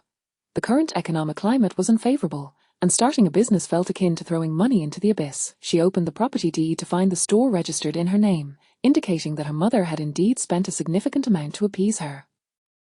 Yu Beicheng inquired with confusion, where did you get the money to buy the store? I saved a little from my personal funds, her mother replied. Why? Yu Beicheng softly questioned, does Dad know? Her father was notoriously stingy, and given the current economic downturn, it was highly unlikely he would have allocated a substantial sum for her mother to purchase a shop. I used my own savings. How could I let him know? Darling, you always say I hinder your dreams. Previously, I refrained from buying you a shop because I thought you were too young. Now that you've grown, whatever you wish to pursue, I will support you. Just promise me you won't entertain any dark thoughts, okay? Yu Beicheng nodded. Thank you, Mom. Yu's mother truly cared for the original protagonist. When she learned that Fu Shijue intended to harm her, the original protagonist expressed a desire to travel for a while to clear her mind. Yu's mother consented. During the month the original protagonist was away, Yu's mother likely had her own epiphanies, leading her to make such a decisive choice. Yu's mother owned properties, shops, and hotels, all of which had been gifted by Yu's father. However, due to the original protagonist's lack of initiative, Yu's father had never gifted her anything liquid and had instructed Yu's mother not to provide her with funds. Thus, the original protagonist was merely a nominal heiress. Although she possessed no tangible assets, she enjoyed a life of luxury, as her family took care of her needs. How about joining me for an evening gala later? Yu Beicheng contemplated whether to rent out or sell the property to secure some cash for herself. Noticing her silence, her mother assumed she was hesitant and said, rest assured, it's not to introduce you to a suitor. It's to take you to meet your elder brother Fu. Upon hearing this, Yu Beicheng immediately declined. I won't go. Why not? I've given up on elder brother Fu. Since he loves my sister, I will support their relationship. Is that true? You were so infatuated with Fu Shijue before, and now you claim to support him and Yu Nanyan. Is this still my daughter? Yu's mother, well aware of her daughter's temperament, reached out to touch her forehead, confirming she wasn't feverish. Yu Beicheng cleared her throat. I've come to terms with it, Mom. I realize I cannot possibly love only one man for the rest of my life. Didn't you once tell me that men are unreliable? Even so, you must accompany me to the gala. After all, only by going out can you meet more exceptional men. So, it's settled. With that, Yu's mother left, leaving Yu Beicheng with a sense of helplessness. Chapter 38, Fu Shijue despises her city. The Ju family. Today marks the grand occasion of the matriarch of the Ju family's 80th birthday, drawing numerous influential figures from the business world, accompanied by their families. In his youth, Fu Shijue was once taken in by the Ju family, yet he endured considerable suffering at the hands of the Ju brothers. Were it not for the timely intervention of the Ju matriarch, he might have met an untimely demise. While the Ju family treated him poorly, the matriarch was exceptionally kind to him. Had she not still been alive, Fu Shijue would have long since brought about the ruin of the Ju family, leading to their downfall. Initially, Fu Shijue planned merely to send a gift to the matriarch, opting not to attend in person. However, with her health deteriorating rapidly and her days seemingly numbered, the Ju family wished to host a more lively celebration. hoping to ward off a fortune and see if the matriarch could endure a while longer. Most of the prominent figures in City A had been invited. Upon entering the venue, Yu Beicheng immediately spotted Wang Jizhou and Xiao Xiao. Given their modest circumstances, they were not typically deemed worthy of attending the Zhu family banquet. However, Wang Jizhou had cunningly ensnared the Zhu family's youngest son, employing some unknown charm to captivate him, and the two were currently in the throes of romance. Yu Mama, under the impression that Yu Beicheng maintained a good relationship with them, encouraged her to seek out Wang Jizhou while she herself mingled with others. Yu Beicheng, however, chose to find a quiet corner, indulging herself with some fruits and pastries to pass the time. Unbeknownst to her, Wang Jizhou and Xiao Xiao had noticed her and approached. Yu Beicheng, why are you sitting here all alone? I heard Mr. Fu is coming today. Why aren't you with him? They were well aware of Yu Beicheng's recent dismissal by Fu Shijue, and their words were laced with malice. Why Yu Beicheng ignored them, prompting their futile attempts at provoking her. Still hoping to reconcile with Mr. Fu at the banquet, Yu Beicheng, you should take a good look at yourself. That he hasn't destroyed you is merely an act of mercy. Yu Beicheng retorted, what is that barking sound? Are you calling us dogs? Yu Beicheng picked up a pastry from the table, threatening to hurl it at them. If you don't want your dresses ruined, I suggest you leave. Most of the dresses were one-time wear, unsuitable for water contact. Alarmed by the prospect of being stained before the guests had even fully arrived, Wang Jizhou and Xiao Xiao, dressed to the nines, chose to retreat, stifling their indignation. We absolutely cannot let Yu Beicheng get away with this. We must teach her a lesson, Xiao Xiao declared. At that moment, the guests were nearly all present, eagerly anticipating Fu Shijue's arrival. Suddenly, Wang Jizhou had a thought and said, isn't she here today specifically because of Mr. Fu? She wants to reconcile with him. Let us ensure that doesn't happen. When Mr. Fu arrives, we shall. Wang Jizhou leaned in to whisper her plan to Xiao Xiao. All right, we'll do as you say. Let us wait for Yu Beicheng to embarrass herself. A commotion erupted at the entrance as Fu Shijue made his entrance. However, he was not alone. Accompanying him was a woman of refined elegance. She clung to his arm, and their apparent intimacy sparked a wave of speculation among the attendees. The woman at his side was none other than Qin Shenyu. This was her first time attending a banquet with Fu Shijue, and she was particularly thrilled and agitated by the attention they garnered. As the gazes of the crowd lingered on her and Fu Shijue, her smile broadened. Eventually, Fu Shijue turned to her and said, I'll go greet the Zhu matriarch, you can explore the banquet. I'll accompany you, she replied. Be obedient, he said, gently patting the back of her hand. Unable to resist the warmth in his voice, Qin Shenyu nodded enthusiastically, all right. As Fu Shijue departed, he was escorted by security personnel to the courtyard, casting a sweeping glance over the gathering until his peripheral vision caught sight of an inconspicuous figure in the distance. Someone attempted to engage Qin Shenyu in conversation, but they were promptly rebuffed by Xiao Qian. Miss Yu Beicheng is also at the banquet, Xiao Qian informed Qin Shenyu upon entering. She is here too. Qin Shenyu inquired, following Xiao Qian's gaze with curiosity. She must have learned that Master Fu is here and exerted effort to attend, Xiao Qian speculated. Having observed Fu Shijue's disdain for Yu Beicheng, Qin Shenyu had long since dismissed any lingering suspicions about her. Master Fu despises her, and I don't regard her as a concern. Initially, she had believed Fu Shijue harbored some feelings for Yu Beicheng, given that she had once taken on the identity of Yu Nanyan and had spent some time close to him. However, her observations over the past few days led her to conclude that Yu Beicheng was thoughtless and reckless, entirely not Fu Shijue's type. Who is this woman that Mr. Fu has brought? We haven't seen her around City A. Which family does she belong to? The attendees murmured among themselves. She has been glancing towards Yu Beicheng, so she must know quite a bit about Mr. Fu and her past, a Wang Jizhou remarked to Xiao Xiao. Xiao Xiao replied cautiously, this woman seems formidable. She is accompanied by bodyguards wherever she goes. It seems she is afraid of being harmed, they whispered. Yu Beicheng overheard the discussions, feeling the weight of the unusual glances directed her way until Yu Mama approached and pulled her up. Why have you been sitting here eating? Mr. Fu has arrived with a woman. Aren't you the least bit anxious? Yu Beicheng frowned lightly. Mom, where are you taking me? Wait outside the Jew matriarch's room until Mr. Fu comes out. Then you'll get to see him, Yu Mama insisted, determined not to miss an opportunity with Fu Shijua. Yu Beicheng, still holding onto a handful of sunflower seeds, leaned against a Roman pillar, lazily responding, fine, you can return to the banquet. I can manage on my own. Are you sure? Of course. Your presence will only hinder my chances of reconciling with him. Yu Mama, exasperated, conceded, all right, make sure to set aside your grievances with Mr. Fu tonight and start anew, understood.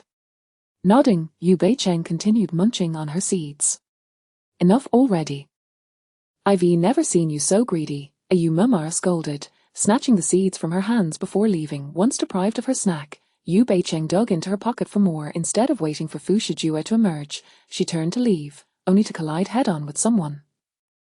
Chapter 39, framed by drowning. It was neither Qin Shenyor, nor Wang Jiqiu or Xiao Xiao, but rather the fourth young lady of the Zhu family, Zhu Luo. Due to a high fever in her childhood that went untreated, she was left mentally impaired, her intellect forever stunted at the age of 8. Zhu Luo and the original host were classmates throughout middle and high school, and she had often been bullied by the trio of Wang Jiqiu, Xiao Xiao, and the original host. Upon seeing her, Zhu Luo stammered, Why are you at my house? It was evident that Zhu Luo feared the original host. Why? Yu Beicheng inquired. It's your grandmother's birthday. I'm not the only one visiting your home. Why did you suddenly appear before me? You walked so quietly that you nearly frightened me to death. I am looking for my grandmother. It's you who didn't hear Luo walking, Zhu Luo replied softly. What are you doing here? Yu Beicheng felt no obligation to engage with her, yet she explained, the banquet was too stuffy, so I stepped outside for some fresh air. You should go find your grandmother, I'll head back in. Oh, okay. Luo cautiously stepped aside to make way. Naturally, Yu Beicheng did not return to the banquet, especially with Yu Mama still present. Shortly after her departure, a sudden commotion erupted. The fourth young lady has fallen into the water. Someone, come quickly. Yu Beicheng was near the artificial pool and arrived first. It wasn't long before the guests from the banquet rushed out. Zhu Luo was dripping wet, seemingly terrified, and crying miserably. A well-dressed man stepped out from the crowd, Zhu Fingjie, the eldest son of the Zhu family and a close friend of Fu Shijua. Little sister, it's all right. Big brother is here. Zhu Fingjie immediately draped a towel provided by a maid around Zhu Luo. Woo, big brother, there's so much water. Luo is so scared. Woo. Don't cry, don't cry. Big brother is here. How did the fourth young lady end up over here? Zhu Fingjie soothed her and promptly summoned a maid to tend to her. The maid knelt right away, saying, Young master, it was the fourth young lady who insisted on seeking the old matriarch and wouldn't he let me follow. I saw her heading towards the matriarch's room. Those present remarked, the old matriarch's room is on the east side, while this swimming pool is on the west side. How could the fourth young lady have made her way over here? She nearly drowned as a child due to her high fever, and she is terrified of water. There's no way she would have gone to the pool by herself. The maid immediately pointed at Yu Beicheng, saying, When I watched the fourth young lady head towards the old matriarch's room, I saw her speaking with her.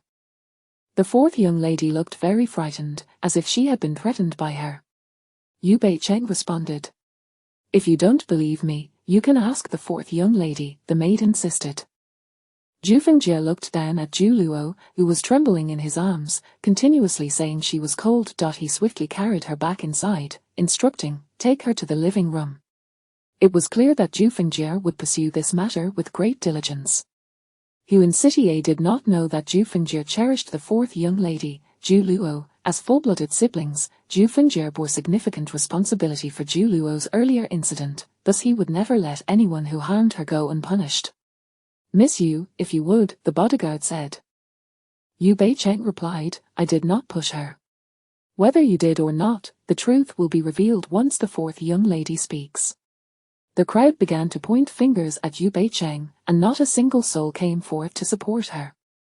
Among them, the ones who appeared most delighted were Wang Jiujiu and Xiao Xiao. Yu Beicheng tilted her head, observing the two with a smile. They had not anticipated her unwavering gaze, which rendered them speechless. Yu Beicheng, with so many witnesses, I suggest you come along. The sooner you admit to your heinous deeds, the sooner Master Chen can question you. As Xiao Xiao finished speaking, those present remained confused, stating, Who does the fourth young lady fear most? It is clear she must have been pushed. What is the point of your denial now? People have seen you with the fourth young lady, you should just admit it. All those speaking were young ladies who were on good terms with Wang Jiujiu and Xiao Xiao. Yu Beicheng mimized each of their faces. They were all casting dirt upon her. It seemed they had targeted her. Why Yu Beicheng's gaze fell upon Wang Jiujiu and Xiao Xiao. The one responsible knows their own heart. What are you staring at us for? We've been at the banquet the entire time. Wang Jiujiu retorted immediately. Are you anxious? I didn't ask if it was you, did I? Why the urgency to clarify? Wang Jiujiu's face turned pale with anger. What nonsense are you spouting? Yu Beicheng had nearly pieced together that these two vile women were behind the scheme, and now she had the evidence. Once Zhu Luo awakens, the truth will be laid bare. After uttering this, Yu Beicheng departed with the maid to the living room. The guests gathered together returned to the banquet. Wang Jiujiu, still shaken, asked Xiao Xiao, does Yu Beicheng know we framed her? What frame up? Haven't we been at the banquet the whole time? The maid said she witnessed the fourth young lady speaking with Yu Beicheng. Who else could it have been if not Yu Beicheng? Xiao Xiao's words prompted Wang Jiujiu to nod in agreement. Yes, you are absolutely right. We've been here the entire time. Their guilty expressions did not escape the notice of Xiao Qian and Qin Shenyor. Miss, Zhu Fengjiao and Fu Yi are friends. Should we not uncover the culprit and do Zhu Fengjiao a favor? Xiao Qian inquired. Qin Shenyor shook her head. No need. Why Yu Beicheng has already realized it was them, and she appears quite confident. I want to see how she resolves this. Xiao Qian frowned. Those two tricks are unlikely to escape Zhu Daishao's attention. Given Zhu Fengjiao's friendship with Fu Shijue, it was evident that his capabilities were not inferior to Fu Shijue's. We shall await the unfolding drama. Furthermore, we are not citizens of Country Z, so we need not attract undue attention. Indeed, Miss. Chapter 40, The child discarded in the hospital trash bin. Yu Beicheng had been waiting in the living room for nearly 10 minutes when Zhu Fengjiao arrived. When Luo was in school, you tormented her incessantly. Yu Beicheng, have you forgotten the painful lessons I imparted to you before? Zhu Fengjiao was naturally well acquainted with Yu Beicheng, even to the extent of familiarity. During their school days, the original owner bullied Zhu Luo, and upon discovering this, Zhu Fengjiao administered a harsh reprimand, which ultimately led to her dropping out before completing high school. Furthermore, Zhu Fengjiao often sought out Fu Shijue, and the original owner occasionally made appearances, hence Zhu Fengjiao's familiarity with her. At this moment, Yu Beicheng felt wronged. I did not push Zhu Luo. You can ask her if you don't believe me. That person knew her identity and stealthily pushed her into the swimming pool from behind, Zhu Fengjiao asserted, standing before her with an air of authority. Yu Beicheng, you deliberately chose a swimming pool without surveillance to act out. Do you truly believe that the absence of evidence will render you unscathed? Yu Beicheng protested. I did not. If it wasn't you, then who? Luo is so kind-hearted, she would never engage in conflict with anyone. Except for you. Yu Beicheng was at a loss for words. How can you prove it was me who pushed her? Young Master Zhu, everything must be substantiated with evidence. I offered you a chance, Yu Beicheng, yet you failed to cherish it. As she spoke, Zhu Fengjiao produced a silk scarf. This scarf belonged to her. Since it was an evening banquet and the weather was somewhat chilly, she had tied it around her neck to shield herself from the wind. Once inside the banquet, however, she had loosened it and casually placed it on the sofa. This scarf is yours, isn't it? My people found it near the swimming pool. Yu Beicheng replied, this scarf is indeed mine, but I have never been near the swimming pool. If you never went, how did your scarf end up by the pool? You can review the surveillance footage from the banquet. Take a close look at whether I was wearing the scarf when I left with my mother. Yu Beiqing reasoned that the corner where she had been seated was a blind spot, and perhaps Wang Jujiu had taken the scarf without being recorded, but she and her mother were bound to be captured on the surveillance as they exited through the lobby. Young Master Ju, you wouldn't want the true perpetrator who harmed your sister to evade justice, would you? Yu Beiqing inquired. If I truly pushed your sister, would I have left the scarf at the scene? This clearly indicates that someone is attempting to frame me. Zhu Fengjie signaled to a bodyguard nearby. Soon, the bodyguard retrieved the surveillance footage. Indeed, as Yu Beiqing had asserted, although she had been wearing the scarf upon entering the banquet, it was not around her neck when she departed with her mother. This does not prove anything. It is possible that it was a coordinated attack, Zhu Fengjie retorted. Yu Beiqing could no longer contain herself. I know you harbor resentment towards me, but young Master Zhu, I hope you can apply some logic when investigating this matter. Are you accusing me of lacking intelligence? At that moment, a maid rushed in. Young Master, the fourth miss wishes to speak with you. She requests your presence. Zhu Fengjie tossed a remark over his shoulder. You had better pray that you did not harm my sister. He departed, leaving Yu Beiqing in a state of frustration, pacing back and forth in the room, pondering how she could clear her name while exposing the true natures of Wang Jujiu and Xiao Xiao.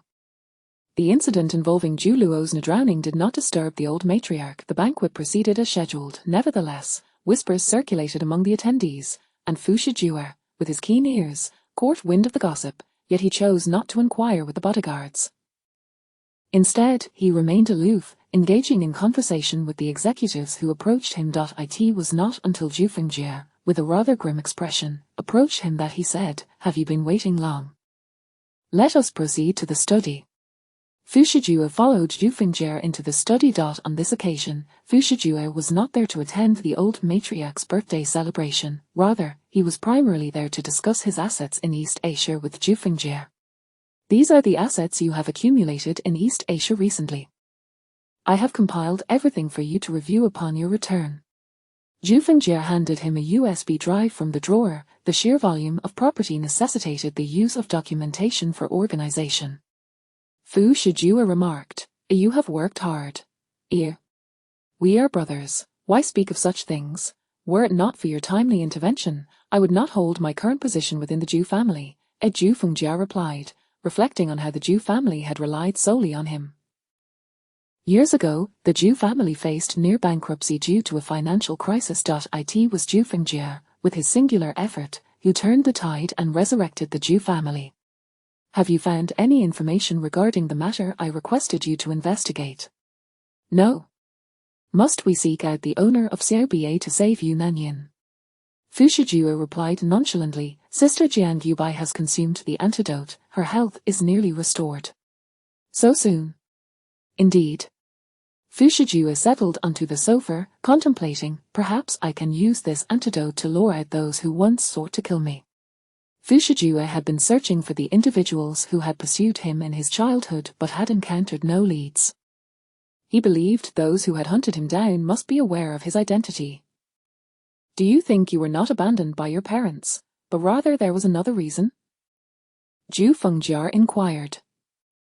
How could it be anything other than abandonment? A glimmer of murderous intent flashed in Fu Shijue's eyes. I spent an entire day and night in that trash bin.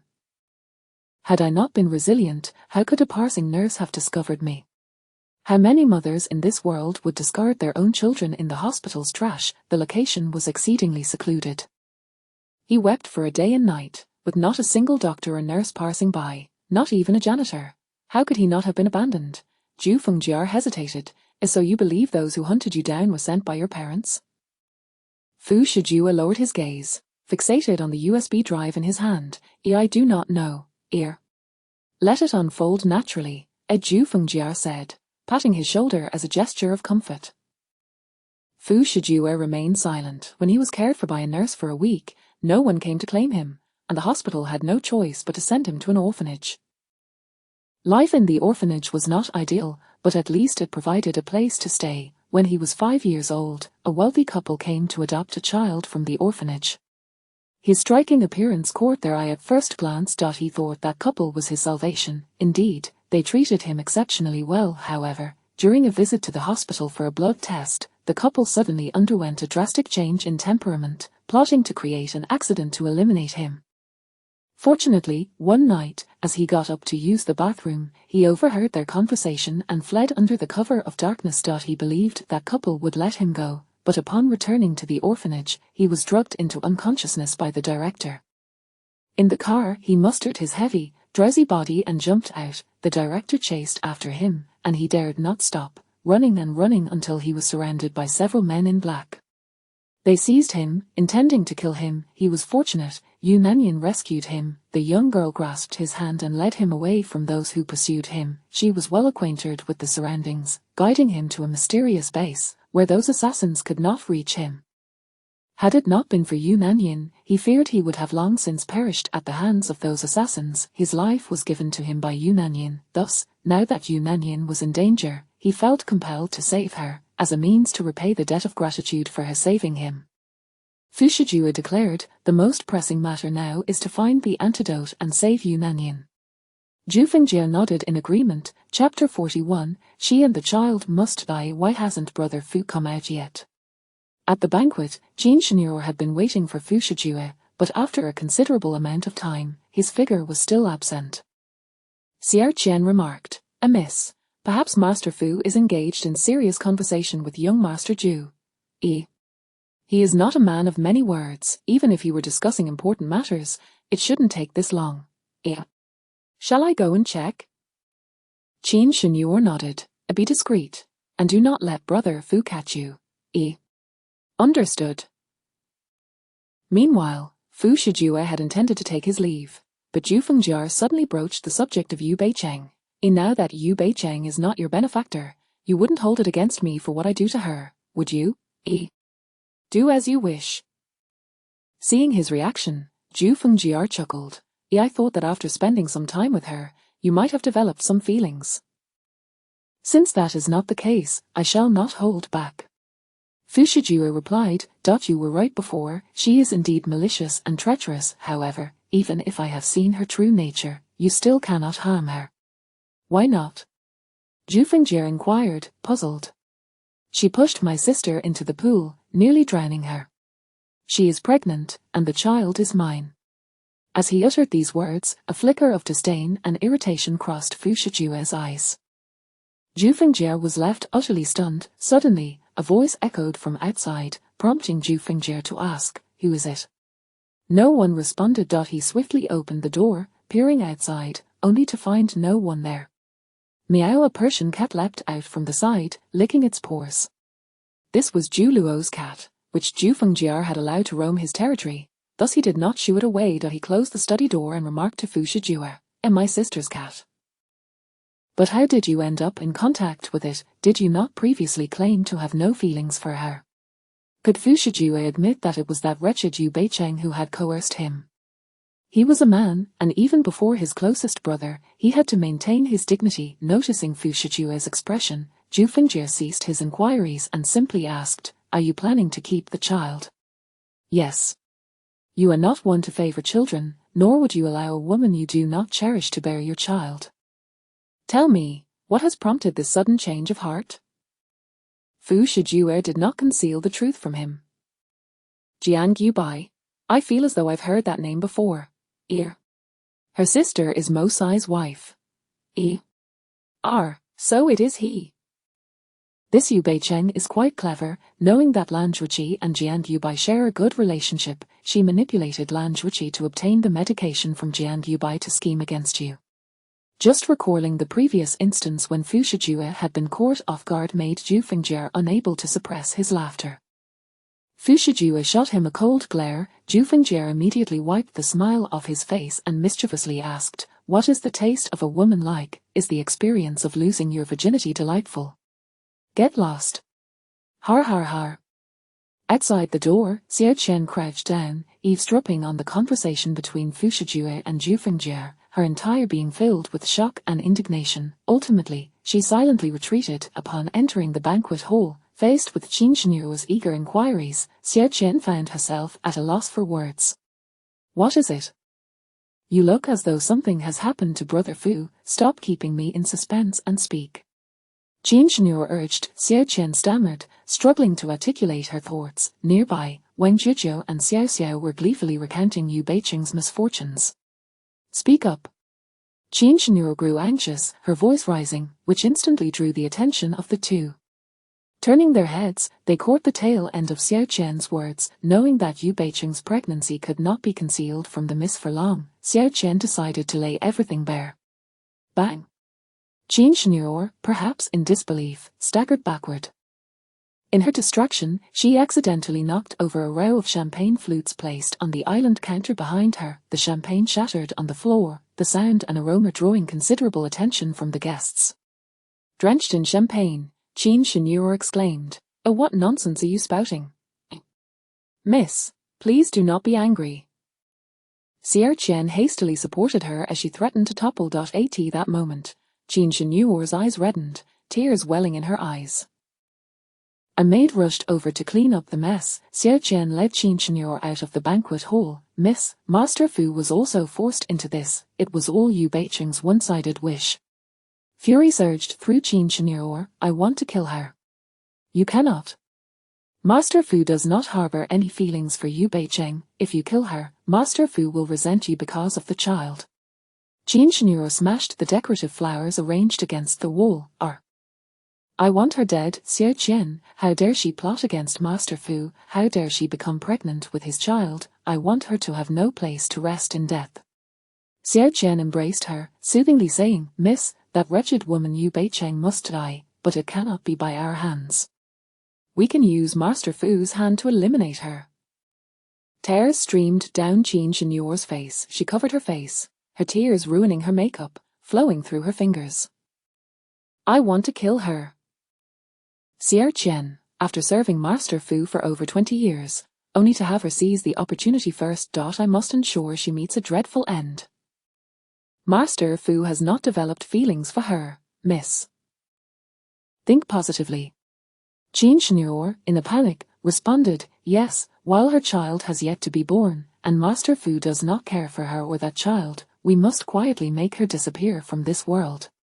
Xiao Qian replied, "All right, I promise to accomplish the task." "Xiao Qian, whether I can be with Master Fu in the future relies on you. You must handle this matter well. Under no circumstances can Master Fu trace it back to me, understood?" "Yes."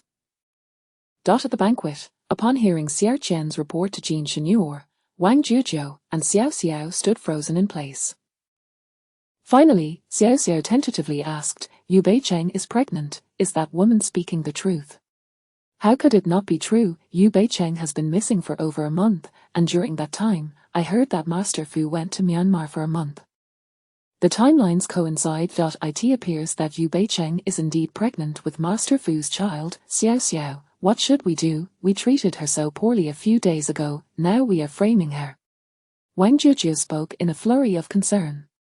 Xiao Xiao clenched her damp palms. "What are you afraid of? Did you not hear that person say Master Fu was forced into it with Yu Beiqing? She deceived Master Fu before, and now she schemes against him.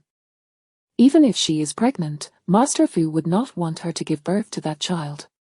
But what if Master Fu agrees to let her have the child?" A glimmer of coldness flashed in Xiao Xiao's eyes. If Yu Beiqing were to give birth, she would then possess endless wealth and luxury. She could not bear to see Yu Beiqing thrive. Moreover, she absolutely could not tolerate Yu Beiqing living a life better than hers. "Zhuzhou, if Yu Beiqing were to marry Master Fu, would you be able to accept it?" "Naturally not." "What if she loses the child?"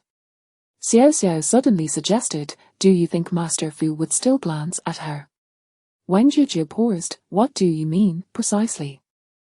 "But this time we shall not act directly. That woman must be furious upon learning of Yu Beiqing's pregnancy, right? Thus, we shall play into her hands." Xiao Xiao grinned wickedly. Chapter 42, Save Me. Yu Beiqing did not anticipate that shortly after Zhu Fengjia's departure, a bodyguard would approach her, stating that she was free to leave. She inquired of the bodyguard, "Have you discovered who pushed the fourth miss?" The bodyguard glanced at her and replied, "No, my young master is a man who values evidence. Since there is no proof implicating you, he has chosen to release you." Yu Beicheng found it hard to believe that Zhu Fingjie would be so benevolent.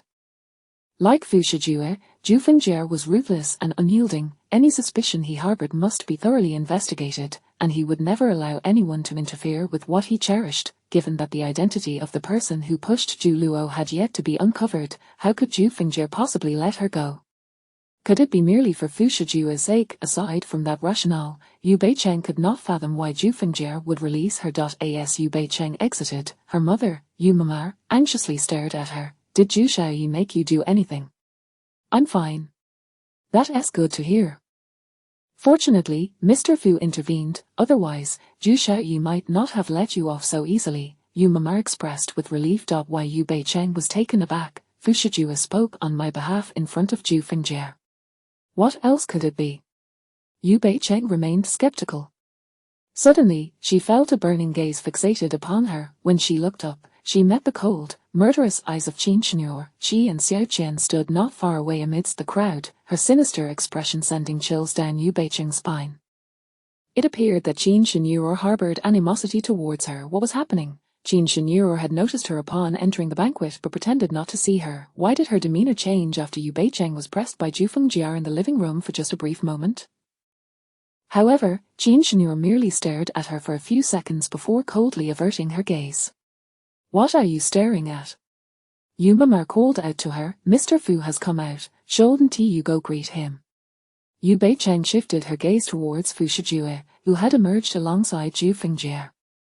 In the next moment, she observed Qin Shenyor wrapping her arm around Fu Shijue's. He seemed to sense something amiss with her and kindly inquired if she was feeling unwell. The two appeared to be an exceptionally handsome pair from a distance. Who is that woman? Oh, Beicheng, hurry up and go over, otherwise, Mr. Fu might forget you. Yu Mamar chattered in her ear. While Yu Beicheng was pushed forward by her mother, she did not retreat but instead walked towards Fu Shijue. During her approach, she endured Qin Shenyor's piercing gaze, yet she did not reach Fu Shijue but instead chose to remain a silent observer, akin to an invisible entity. Xiao Bie, upon seeing her, was filled with excitement but suppressed his joy due to Fu Shijue's warning. Yu Beicheng was surprised to see Xiao Bie. When did you arrive? I didn't see you earlier.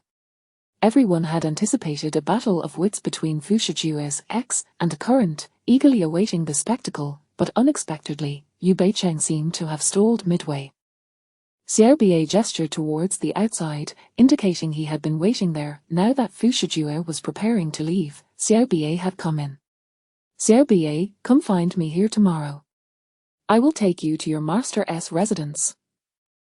Before Xiao Bie departed, she slipped him a note. He nodded in acknowledgement. Fu Shijue departed with Qin Shenyor, not casting a single glance at Yu Beicheng, as if they had never crossed paths. At an unknown moment, Zhu Fingjie stood beside her and remarked, "A Jew asked me to remind you that you have only 25 days left to settle your affairs." Yu Beicheng was rendered speechless. So, his earlier indifference was merely a fade for Qin Shenyor? This man was evidently wary of any interaction between her and Qin Shenyor. It was understandable. Qin Shenyor was treacherous, and if she fell into her hands, her life would be in peril. She replied, "Tell him I have not forgotten about the antidote. I will attend to it tomorrow. And regarding my sister, while I have chosen to spare you, however, wait." She interrupted him, "I have already discovered the identity of the person who pushed your sister." Zhu Fingjie scoffed, "Oh. Isn't she standing right before me?" Yu Beicheng directed her gaze towards Xiaoxie and Wang Jiujiu. "It is those two." Zhu Fingjie narrowed his eyes. "If memory serves, you had a decent relationship with them before, correct? You mentioned before." With that, Yu Beicheng took out her phone and played a recording in front of the banquet attendees. "This is the scarf Yu Beicheng placed. I followed your orders and tossed it over by the pool. When will I receive my payment?" This was the voice of a maid who attended to Luo Luo. "What is the rush? Once the task is completed, you will get your payment." "Exactly, do you think we would deny you?" The latter two voices belonged to Xiaoxie and Wang Jiujiu. While the audience did not recognize the voice owners, Yu Beicheng pointed at them. "Now that the evidence is irrefutable, what do you have to say?" All eyes shifted towards Xiaoxia and Wang Jujie, sparking murmurs. Wasn't he Wang Jujie brought in by Zhu Xiaoyi? Who would have thought her thoughts were so sinister, trying to drown the fourth miss? Both Wang Jujie and Xiaoxia appeared alarmed. What nonsense are you spouting? Where did you get this fabricated recording to slander us? Still denying it? If that is the case, I see no need to grant you any leniency. With that, she played another recording. It was the sound of Zhu Luo struggling in the water. Sad smiley gurgle, cough. Help, Juju, Xiaoxiu, Luo has fallen into the water. Please save me. Oh dear, we can't swim. We might not be able to save you. Fourth miss, how could you be so careless to fall into the pool? Xiaoxiu, what are you talking about? The fourth miss nearly drowned as a child. How could she possibly come to the pool? Someone must have pushed her in. Indeed, when I walked over just now, I saw a familiar figure. It seemed to be Yu Beicheng. Fourth miss, could it be that Yu Beicheng lured you over here and then pushed you in? The two of them taunted Zhu Luo, refusing to jump in to rescue her. With the truth now revealed, their faces turned ashen. Xiaoxia, consumed by rage, lunged at Yu Beicheng. You vile woman. Don't let her go. Yu Beicheng effortlessly dodged. Did you truly believe no one would discover your heinous deeds? Zhu Fengjia immediately summoned the bodyguards. Take them to the living room. Yes. Chapter 43. Was it you who helped her? Yu Beicheng was exonerated, and Zhu Fengjia spared her. As Yu Beicheng followed her mother out of the Zhu residence, her mother inquired, why didn't you bring out the recorder earlier?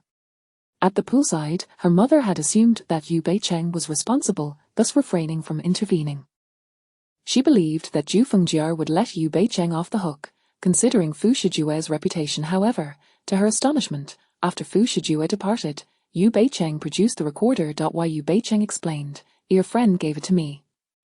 Had she been aware of Wang Jujie and Xiaoxia's scheme against her, she would not have waited until the banquet was nearly over to present her evidence. The recorder had been provided by Xiao Ba. And the narrative, at the birthday banquet of the Zhu matriarch, the original protagonist had already met her demise, and the incident of Zhu Luo falling into the water did not transpire. Nevertheless, Yu Nanyan did attend. Wang Jujie and Xiaoxia feigned friendship with Yu Nanyan, frequently luring her out with the intent of deliberately getting closer to Fu Shiju. It was only when Yu Nanyan was drugged that Fu Shiju exposed their true colors, prompting her to sever ties with them. These two women played pivotal roles in advancing the romantic plot of the protagonists. They were shrewder than the original protagonist, thus fortunate enough to escape with their lives. Currently, Yu Nanyan had not attended the Zhu matriarch's birthday banquet, yet they had orchestrated a scheme against her. How had the plot become so convoluted? Yu Beicheng ran her fingers through her hair, feeling somewhat distressed. Meanwhile, at the Zhu residence, after Zhu Fengjia dealt with those two foolish women, he called Fu Shijue. Was it you who instructed someone to give her? You knew about this all along, didn't you? Fu Shijue asked, aren't you pleased to have found the true culprit? So, it was your intention for your subordinate to deliver the recorder to Yu Beicheng. Zhu, you have never been one to meddle in others' affairs. Fu Shijue replied coolly, she is pregnant, so she is under my protection. My people should not be bullied. Only he is entitled to impose bullying. All right. Zhu Fengjia chuckled ambiguously, it's rare to see you care so much for a woman. Having known each other for so long, how could Fu Shijue's perception of a woman change merely because of a child? I do not care for her. Her status is unworthy. Zhu Fengjia understood his stubbornness and added, Jean Cheneur has been by your side, you cannot simply dismiss her, can you? She does not live with me. Fu Shijue lit a cigarette. As long as she does not assist her father, I can grant her a chance at survival. Fu Shijue was personally nurtured by Old K, and now he was thriving beyond Old K. What must Old K feel in his heart? Naturally, he would either seek to bring Fu Shijue under his control or eliminate him to seize Fu Shijue's assets. In January, Old K's grasp had already begun to extend towards said country. It would not be long before he launched an attack against Fu Shijue. Fu Shijue had anticipated this day, which is why he had already transferred his assets abroad, leaving only a shell company. This shell company, under his stewardship, was worth billions and would amount to nothing in his absence. Zhu Fengjia laughed lightly. Are you leaving her to inherit old KS influence in Myanmar? Indeed, in Myanmar, old KS power must not be dismantled. Otherwise, it would be divided among Mo's and Jian Liubai's father. At that point, it would become Jian Liubai's dominion. Therefore, after old KS demise, Qin Shinryu must survive to take over. Fu Shijue's decision to spare Qin Shinryu's life was undoubtedly strategic. His business spanned the globe, and Myanmar was a treasure trove he could not afford to overlook. You know, I only see money, Fu Shijue stated. Zhu Fingjie chuckled softly. That is because there is no one you care about. If there were, you would find making money exceedingly dull. I will not have anyone to care about. Having lived in poverty during his youth, Fu Shijue prioritized wealth above all else as he matured. Do not speak so definitively.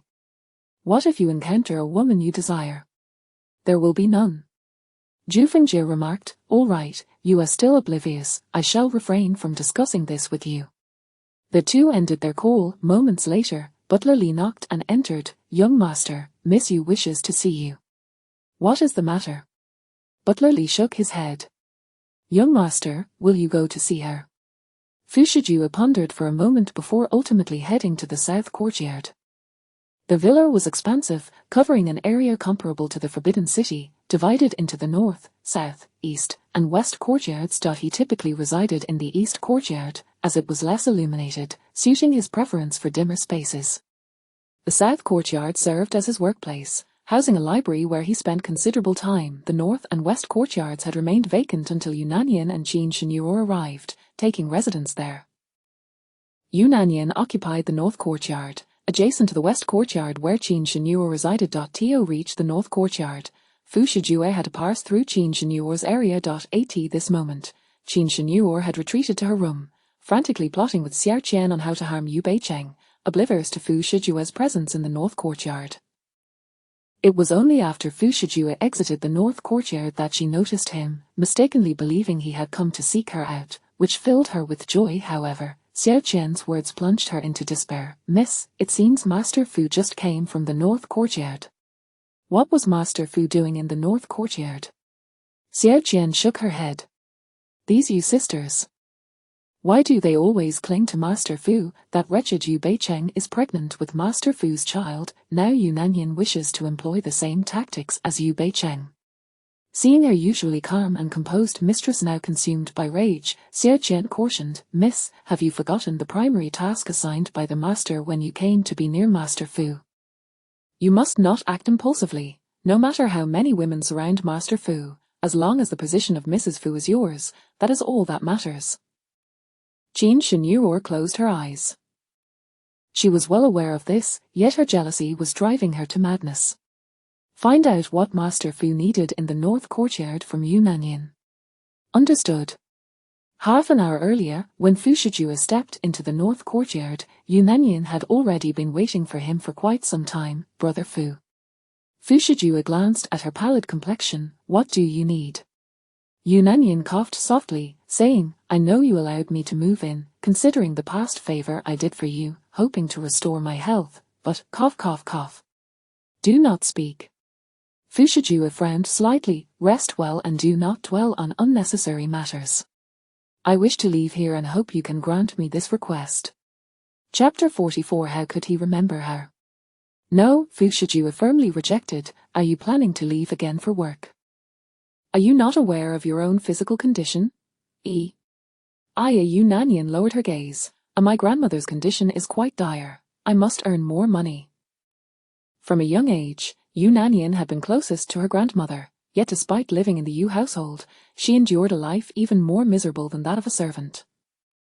When Yu Nanyan's mother gave birth to her, her health deteriorated, leaving her unable to bear more children. The traditionally patriarchal Yu father grew to resent both mother and daughter, the two women barely scraped by, supported only by the maternal family. Yu father spent his days indulging in debauchery, while Yu Nanyan's mother lived in despair, ultimately leaving when Yu Nanyan was but 2 years old. Within 6 months, Yu father remarried, bringing in Yu Beicheng's mother, who subsequently bore Yu Beicheng a year later. Though the firstborn was a daughter, Yu mother was sweet-tongued and adept at placating others. The following year, she had another son, Yu Dongzer, which further solidified her standing. Yu mother did not deliberately mistreat Yu Nanyan, as she was merely a child at that time. The servants were left to tend to Yu Nanyan's meals and clothing, and they, aware of her lack of favor in the household, often bullied her. Yu Nanyan was a patient soul, quietly enduring her plight, embodying the archetype of a long-suffering heroine, soft-hearted, prone to tears, and self-sacrificing. The only person in the world who cared for her was her grandmother. However, her grandmother's health was frail, frequently requiring medication and hospitalization. Her uncle was decent but weak-willed, while her aunt was cruel, constantly wishing for her grandmother's demise. Aware that her uncle's family also struggled financially, Yu Nanyan economized and gave her savings to her aunt, hoping to alleviate some of her grandmother's medical expenses and living costs, so her aunt would scold her grandmother less. Once Yu Nanyan turned 18 and began working, she allocated 2/3 of her salary to her aunt, who, in turn, treated her grandmother with more kindness. However, when Yu Beicheng caused trouble for Yu Nanyan at her workplace, leading to substantial financial losses, and with Yu Nanyan away in Myanmar for over a month without sending money, her aunt's treatment of her grandmother soured. Consequently, Yu Nanyan felt an urgent need to earn money. Fu Shijue had often provided her with checks, all of which she declined. Behind the scenes, she had people send money to her aunt. "I can pay you a salary." Yu Nanyan shook her head. "I do not wish to owe you a favor. I am in need of help. Even if I do not hire you, I will hire someone else, so you are not indebted to me," Fu Shijue replied. Yu Nanyan glanced at him, sensing his sincerity, and weakly asked, "Then how much is the salary?" Being a clever man, Fu Shijue knew offering too much would deter her, so he stated, "Whatever you earned at your previous job, you will earn here." "What work will I be doing?" She certainly would not relish merely lounging around. Fu Shijue suggested, "Watering plants, wiping tables, tasks like those." "Isn't that what a maid does? You already have plenty of maids in your villa, do you really need another?" Fu Shijue realized persuading her would require considerable effort. "They are dispatched by the housekeeper. You will be under my direction, which is different." "Oh, when can I start working?" Fu Shijue replied, "Whenever you wish." "Then I suppose tomorrow." Agreed. Fu Shijue then asked, "Is there anything else?" "Well," Yu Nanyan awkwardly scratched her head, "I have no money. Could I possibly have an advance on a month's salary?" For her aunt, Fu Shijue had never encountered a girl more innocent than her. As children of the Yu family, why was Yu Nanyan so kind-hearted, while that woman, Yu Beicheng, was? Damn it, why did she come to mind? Fu Shijue's expression shifted slightly as he said, "That can be arranged. Thank you, brother Fu. I promise to work diligently." After Fu Shijue left, he reminded the housekeeper, Li, to give her the money. Xiao Qian returned with news, and Qin Shino frowned slightly. "A Yu Nanyan is going to work in the villa?" "Yes, miss, I believe you need not overthink it. Yu Nanyan is simply being treated kindly by Master Fu due to her past act of saving him." Xiao Qian had long since gathered information on the situations of both Yu Beicheng and Yu Nanyan, knowing well that Yu Nanyan was in dire need of money. Qin Shino sat down. "We cannot allow her to stay and work. What if she develops feelings for brother Fu, just like Yu Beicheng? If Yu Nanyan, who had saved Fu Shijue, were to be harmed, he would surely seek retribution. But Master Fu has permitted her to stay." Xiao Qian, understanding her mistress's concerns, reassured her, "Miss, she will not fall for Master Fu. According to the information, she has a childhood sweetheart, a young master from the Lan family, whose looks and background are comparable to Master Fu's. Before Yu Beicheng's identity is exposed, she was quite fond of that young master. Fu Shijue would never covet another's affections, so it was unlikely for him to develop feelings for Yu Nanyan, who was already in a relationship." Mention of Yu Beicheng brought a glimmer of coldness to Qin Shino's eyes as she inquired, "Is your team keeping an eye on Yu Beicheng?" "We are monitoring her closely." "Make your move tomorrow." "That won't do." Xiao Qian, aware of her mistress's impulsiveness regarding matters involving Fu Shijue, cautioned, "Though she is pregnant with Master Fu's child, he does not love her at all. After all, he was forced into that situation." Qin Shino asked, "So when do you propose we act?" Xiao Qian was uncertain, but it was definitely not under Fu Shijua's watchful gaze. Qin Shino perhaps conceived a clever plan. Perhaps we can enlist Yu Nanyan to help us eliminate this nuisance. Yu Beicheng. What do you mean, miss? Qin Shino smiled slyly, gesturing for Xiao Chen to lean closer. We shall proceed this way. That is indeed a good plan, but will Yu Nanyan comply? Yu Nanyan has been oppressed by Yu Beicheng for so many years. How could she possibly harbor no resentment? Qin Shino reassured her, rest assured, this method will surely succeed. Then we shall proceed as you suggest, miss. Chapter 45, Forced to take abortion pills. The following day dawned bright and clear. Yu Beicheng awoke at 9, and after partaking in breakfast, she departed from the Yu residence. For the past few days, she had been contemplating the photograph contained within the small necklace and had even spent money to inquire about it. The necklace itself bore little value, but the pendant, a watch, was exceedingly precious. It was said that the watch was crafted from a unique material and had been acquired decades ago by the wealthiest individual in a city at an auction. This enigmatic tycoon had always shrouded himself in mystery. No one knew his surname or given name, only that he was immensely affluent, having traveled across the nation and left his mark around the globe. Could it be that the owner of the small dog was the tycoon himself? The prospect of locating him seemed rather daunting. While at the Ju household, Yu Beicheng had mentioned to the small dog that she would take him out today to investigate the matter concerning his owner.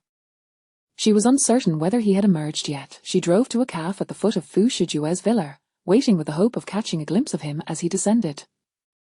However, by noon, she had yet to see a single soul. Just as she was about to leave, a familiar vehicle emerged through the iron gates. Perhaps due to the pleasant weather, the window rolled down, and she caught a fleeting glimpse of Fu Shijue's handsome profile in the backseat. Shortly thereafter, several other cars followed in procession behind his. Standing at the cafe entrance, she watched the convoy depart before signaling for a taxi. "Follow the car in front," she instructed the driver. Among the fleet, she spotted the small dog. Assuming Fu Shijue was headed to the company, she planned to retrieve the dog from the office building shortly. However, at the traffic lights, the driver unexpectedly veered in the opposite direction. She furrowed her brows. "Driver, are you sure you're not going the wrong way?" "I'm not mistaken, there's a jam ahead, this route is clear," the driver replied in a thick accent that suggested he was a local from a city. Yu Beicheng pulled out her phone to check the navigation. Indeed, there was congestion, but it was the shortest route to the company. Following the driver's detour would require a considerable detour. Time was of the essence, so she insisted, "Stop the car, I need to get out." The driver, however, refused to comply and even locked the doors. "Miss, it's not safe to stop here." "Just sit tight," he said, instantly sensing something amiss. Yu Beicheng demanded, "Who sent you?" The driver remained silent. In a fit of rage, she swung her back at his head. He yelped but maintained a firm grip on the steering wheel, clearly a seasoned driver. "You wanted information about the former tycoon, right? I can take you to find him." I'm one of Mr. Lan's men," the driver declared. "He is concerned for Yu Nanyan and wants you to find the medicine as soon as possible." Yu Beicheng was skeptical and retorted, "Then call him." "I want to speak with him." The driver seemed to steer the vehicle into an isolated area devoid of pedestrians, stating, "He's waiting for you just ahead. You are definitely not sent by Lanjuji." "Speak, who exactly are you working for?" Realizing the driver was hesitant to contact Lanjuji, she sensed a deeper conspiracy. The driver endured a few more blows from her. Rubbing his head, he shouted, "Damn woman, stop hitting me. Pull over." Yu Beicheng did not attempt to seize the steering wheel but insisted he unlock the doors. The driver shoved her back forcefully. "If you want to live, just sit still." In retaliation, Yu Beicheng raised her elbow and struck the car window, but alas, the glass was exceedingly sturdy. Suddenly, the driver slammed on the brakes, causing her to lurch forward, her forehead crashing against the seat back. In the next moment, the door was flung open by a group of burly men who roughly dragged her out. "Who sent you?" she demanded, sensing their hostility. These were not Lanjuchi's men. Who were they? Fu Shijue, or perhaps Qin Shinyor? The men had their faces obscured by cloth, revealing only their piercing eyes. "Miss Yu, do not be afraid, we mean you no harm." They hauled her into a warehouse where she spotted Lanjuchi lying unconscious on the ground. Before she could process the scene, one of the men delivered a brutal punch to her abdomen. The pain was excruciating, and Yu Bei-cheng writhed on the floor, beads of sweat forming on her forehead. Despite her curled position, the man continued to assault her, focusing relentlessly on her midsection point. One punch was already life-threatening. Now, several more had rendered her unconscious. Just before losing consciousness, she vaguely heard the men conversing. "Is she out?" Another kicked her and remarked, "With those punches, how could she possibly stay conscious? With my strength, the child in her womb is surely doomed. Then is it still necessary to administer the abortion pills? To be safe, let's proceed with it."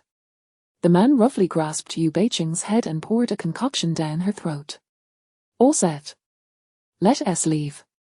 The bowl was carelessly discarded on the ground, and they departed without further interference with her. Not long after their exit, Lan Chuchi regained consciousness. Though he had only been knocked out, he was bound hand and foot and not blindfolded. Upon seeing Yu Bei-cheng, who lay barely alive on the floor, he shouted, "Hey, Yu Bei-cheng, wake up, are you okay?" The previously unconscious Yu Bei-cheng stirred at his urging, her eyes fluttering open in a haze. "It hurts. My stomach hurts." Wretched, she felt as though her abdomen had been cleaved into pieces, yet why was her mouth so bitter? What had those scoundrels forced down her throat? Lan Chuchi, aware of her pregnancy, anxiously asked, "Are you all right?" "All right, my foot," Yu Bei-cheng groaned, unable to move in agony. "Were those men sent by Fu Shijue?" Yu Bei-cheng remained silent, the pain in her abdomen rendering her speechless. "Hurry and untie me," Lan Chuchi urged. After a considerable pause, Yu Bei-cheng finally inquired, "How did you end up here? Who captured you?"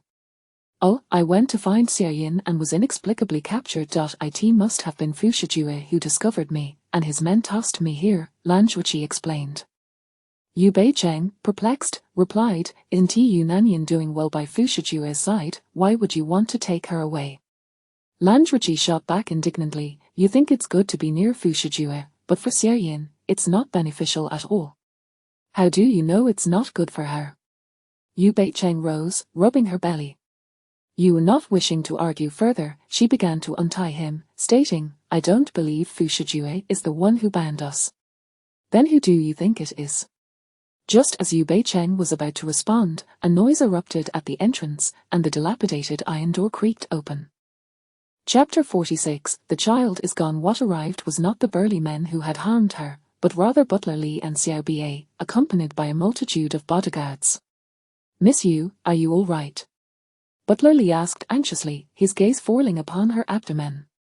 Yu Bei-cheng longed to express the excruciating pain in her belly, yet she feared that Butler Li would uncover her pretense of pregnancy and thus refrained from speaking. It was only when a bodyguard picked up the shattered bowl from the ground that he remarked, "Butler Li, this bowl seems to belong to those who kidnapped Miss Yu.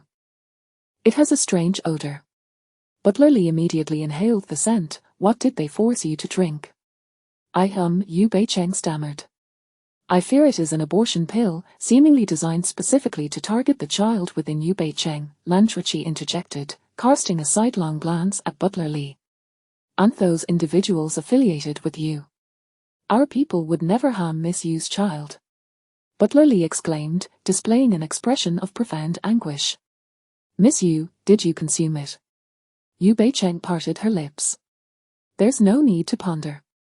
It's evident she did. Quickly, take her to the hospital for a gastric lavage. Perhaps we can still save her child," Lan Chuchi stated. Why, Yu Bei-cheng implored. "Lan Chuchi, could you refrain from speaking?" He fell silent. No one mistook him for mute. Butler Li wore a look of impending tears as he hastily summoned the bodyguards.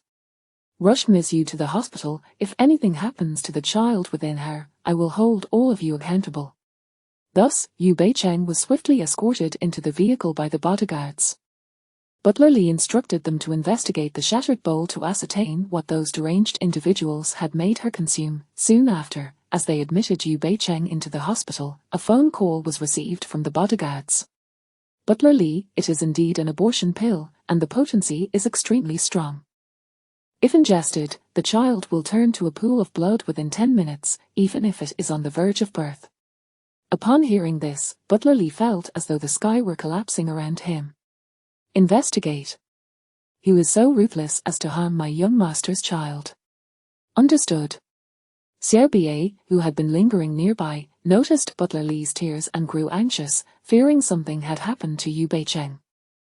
Butler Li summoned the world's finest doctors to perform surgery on Yu Beicheng. During this time, he also placed a call to Fu Shijue. Upon hearing of Yu Beicheng's predicament, Fu Shijue's expression remained nonchalant, devoid of significant disappointment or sorrow. If the child is gone, then so be it. It was never meant to be. Young master, do you not wish to know who harmed you and misused child? Fu Shijue replied, I do not. But Butler Li was unwilling to let it rest. He was about to send the bodyguards to investigate when the surgeon emerged from the operating room. Mr.Li, Miss Yu's health is stable, she merely requires a few days of rest, so there is no need for excessive concern. Butler Li's tears streamed down his face. What about the child? Was it saved? In his haste to inquire about the child, Butler Li forgot to hang up on Fu Shijue. The doctor, somewhat bewildered, responded, Child, what child? Butler Li exclaimed, the child within Miss Yu. The doctor clarified, Miss Yu is not pregnant. But how can that be? She was clearly pregnant, are you certain you are not mistaken? This doctor had been specifically hired by Butler Li to ensure the safety of Yu Beicheng's pregnancy, and regardless of how much Yu Beicheng pleaded with him, he would not conspire to deceive Butler Li. There is no misdiagnosis. She is merely experiencing abdominal spasms and is not pregnant. If you doubt this, a CT scan can confirm.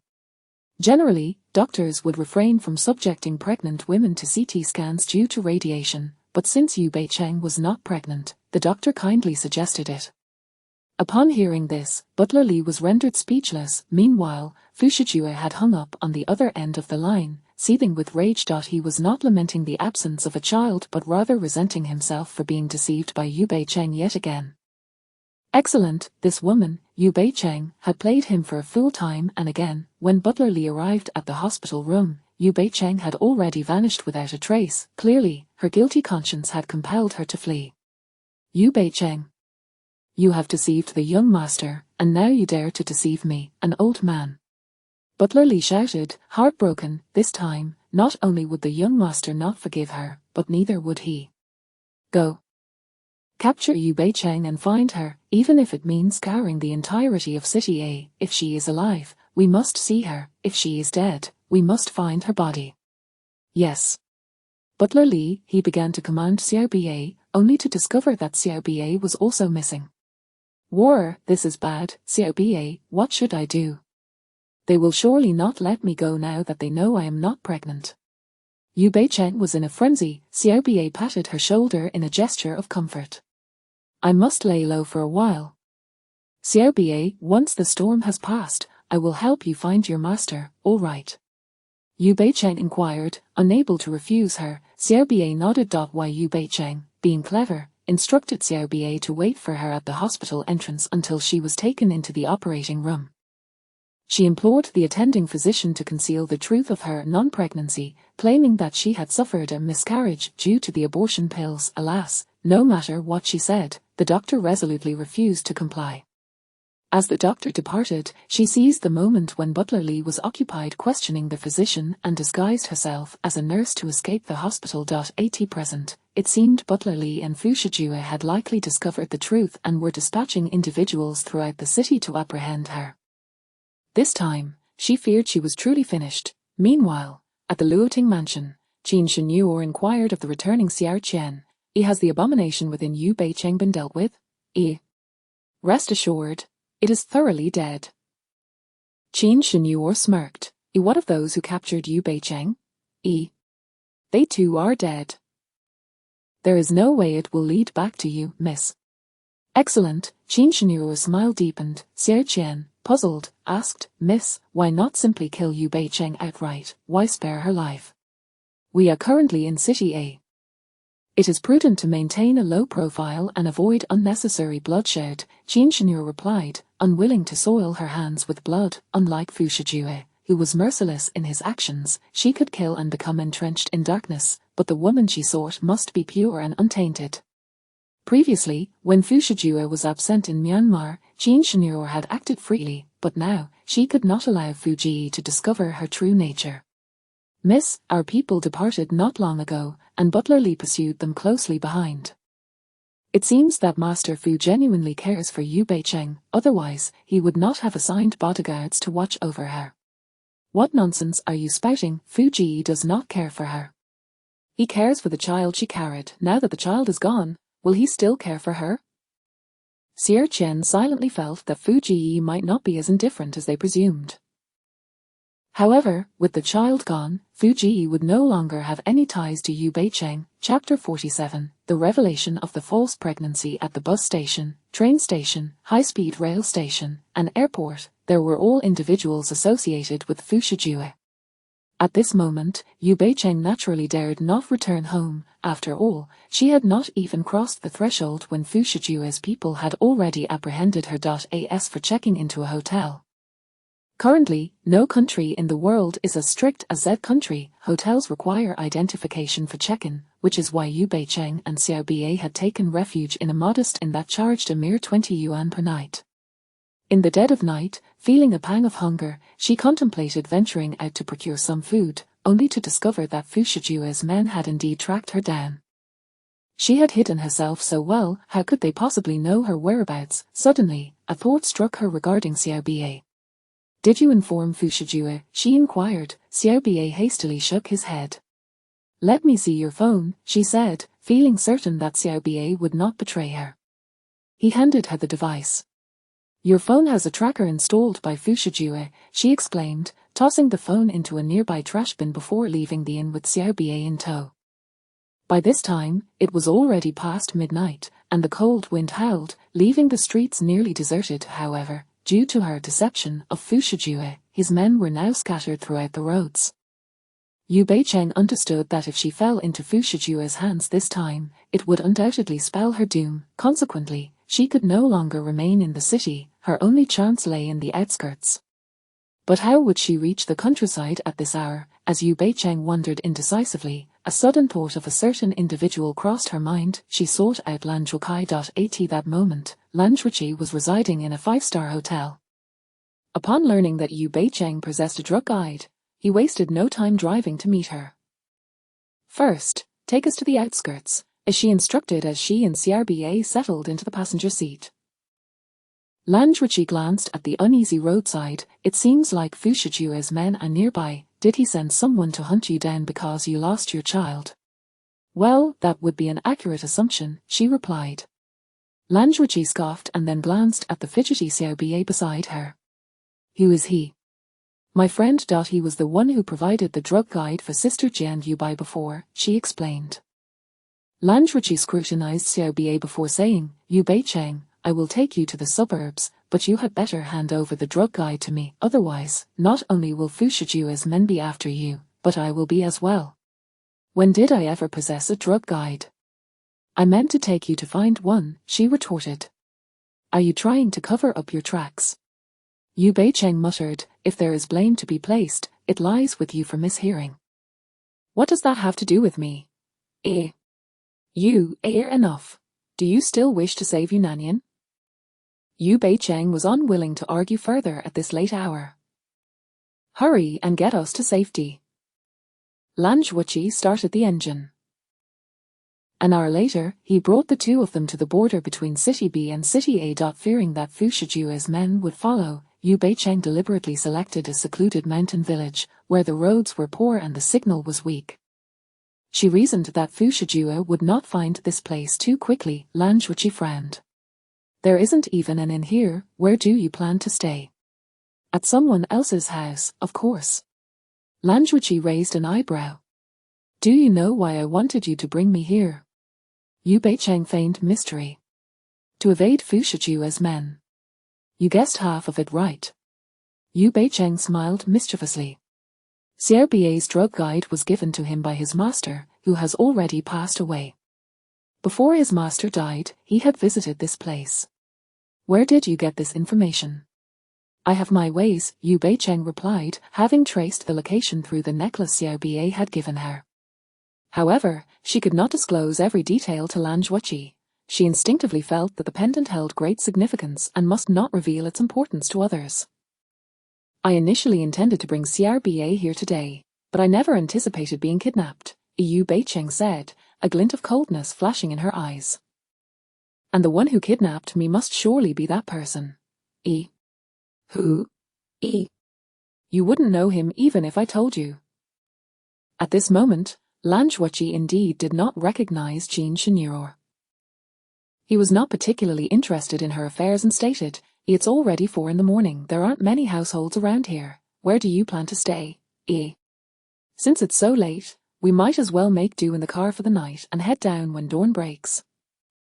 Yu Beicheng stifled a yawn, adjusting her thick parka in preparation for sleep. Lan Zhuoqi was truly exasperated with her. Woken in the middle of the night, he found it impossible to sleep, so he went outside for a smoke. Despite being tired, Xiaobie remained vigilant, staying close to Yu Beicheng. Exhausted, Yu Beicheng fell asleep in the back seat, oblivious to everything around her outside. Lan Zhuoqi smoked while keeping an eye on Xiaobie, who was fixated on Yu Beicheng, not blinking at all. Anyone unaware would think that Xiaobie was harboring a secret affection for her. Lan Zhuoqi tapped on the car window, signaling for Xiaobie to step outside. Xiaobie cautiously closed the car door and regarded him warily. "What is your master's name?" Xiaobie remained silent. Yu Beicheng had naturally asked him this before, but he had steadfastly refused to answer. If he would not divulge this information to her, he certainly would not share it with Lan Zhuoqi. "Care for a smoke?" Lan Zhuoqi offered a cigarette to him. Xiaobie hesitated for a moment, then accepted it, lighting it and taking a few puffs. "I have seen you with Fu Shijue, how did you end up with her?" Lan Zhuoqi inquired, recalling a moment when he had infiltrated the Luoting mansion to find Yu Nanyin and had spotted Xiaobie. Xiaobie remained tight-lipped. No matter what Lan Zhuoqi asked next, he simply would not speak. Lan Zhuoqi grew somewhat impatient. "Are you mute? Why won't you answer any of my questions?" Seeing that Xiaobie continued to be unresponsive, Lan Zhuoqi decided to let it go. At 7 in the morning, at the Luoting mansion, Fu Shijue returned from his morning run, only to be met by butler Li, who hurriedly approached, panting. "Young master, we couldn't locate Miss Yu in City A. She has likely left the city." Fu Shijue scoffed. Who assisted her? His men had nearly surrounded City A. How could she have managed to escape? "It appears to be Lan Zhuoqi. This woman is quite clever." "She even sought help from Lan Zhuoqi," Fu Shijue remarked. "They can only drive throughout the night, so they likely haven't gotten far. Pursue them." "Yes," butler Li replied. "By the way, young master, there's another matter. Our men have gathered information on Xiaobie's master. His name is Yi Qianfan. He is not actually from City A, but from City B. He hails from a poor mountainous region and was later taken in by the Liu family, marrying their eldest daughter.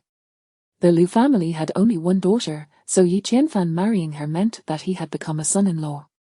Unfortunately, this Yi Qianfan was ungrateful, seizing the Liu family's assets while indulging in extramarital affairs, driving the Liu family's eldest daughter to madness, ultimately leading to her death during childbirth.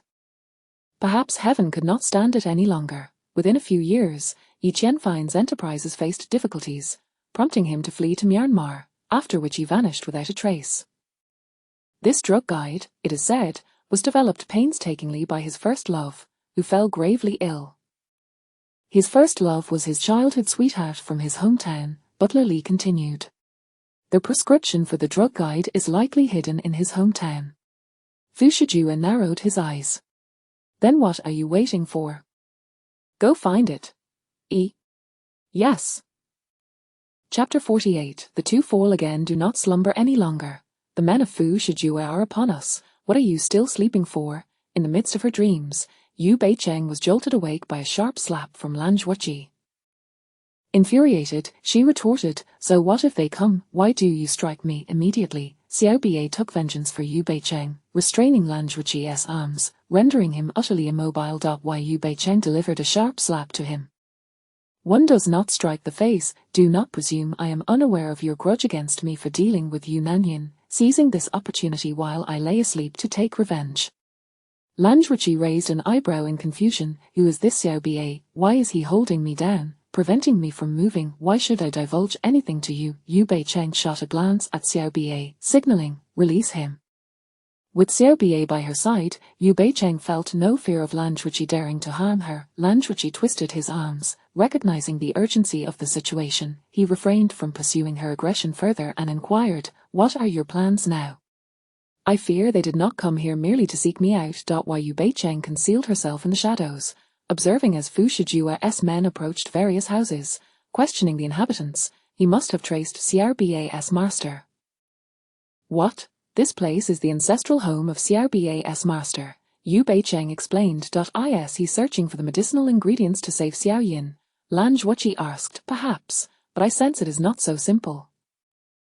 Yu Beicheng continued, Xiaobiei's master possesses an extraordinary identity. Should he have uncovered the truth about Xiaobiei's master, it is likely what? Lan Zhuqi urged her to elaborate.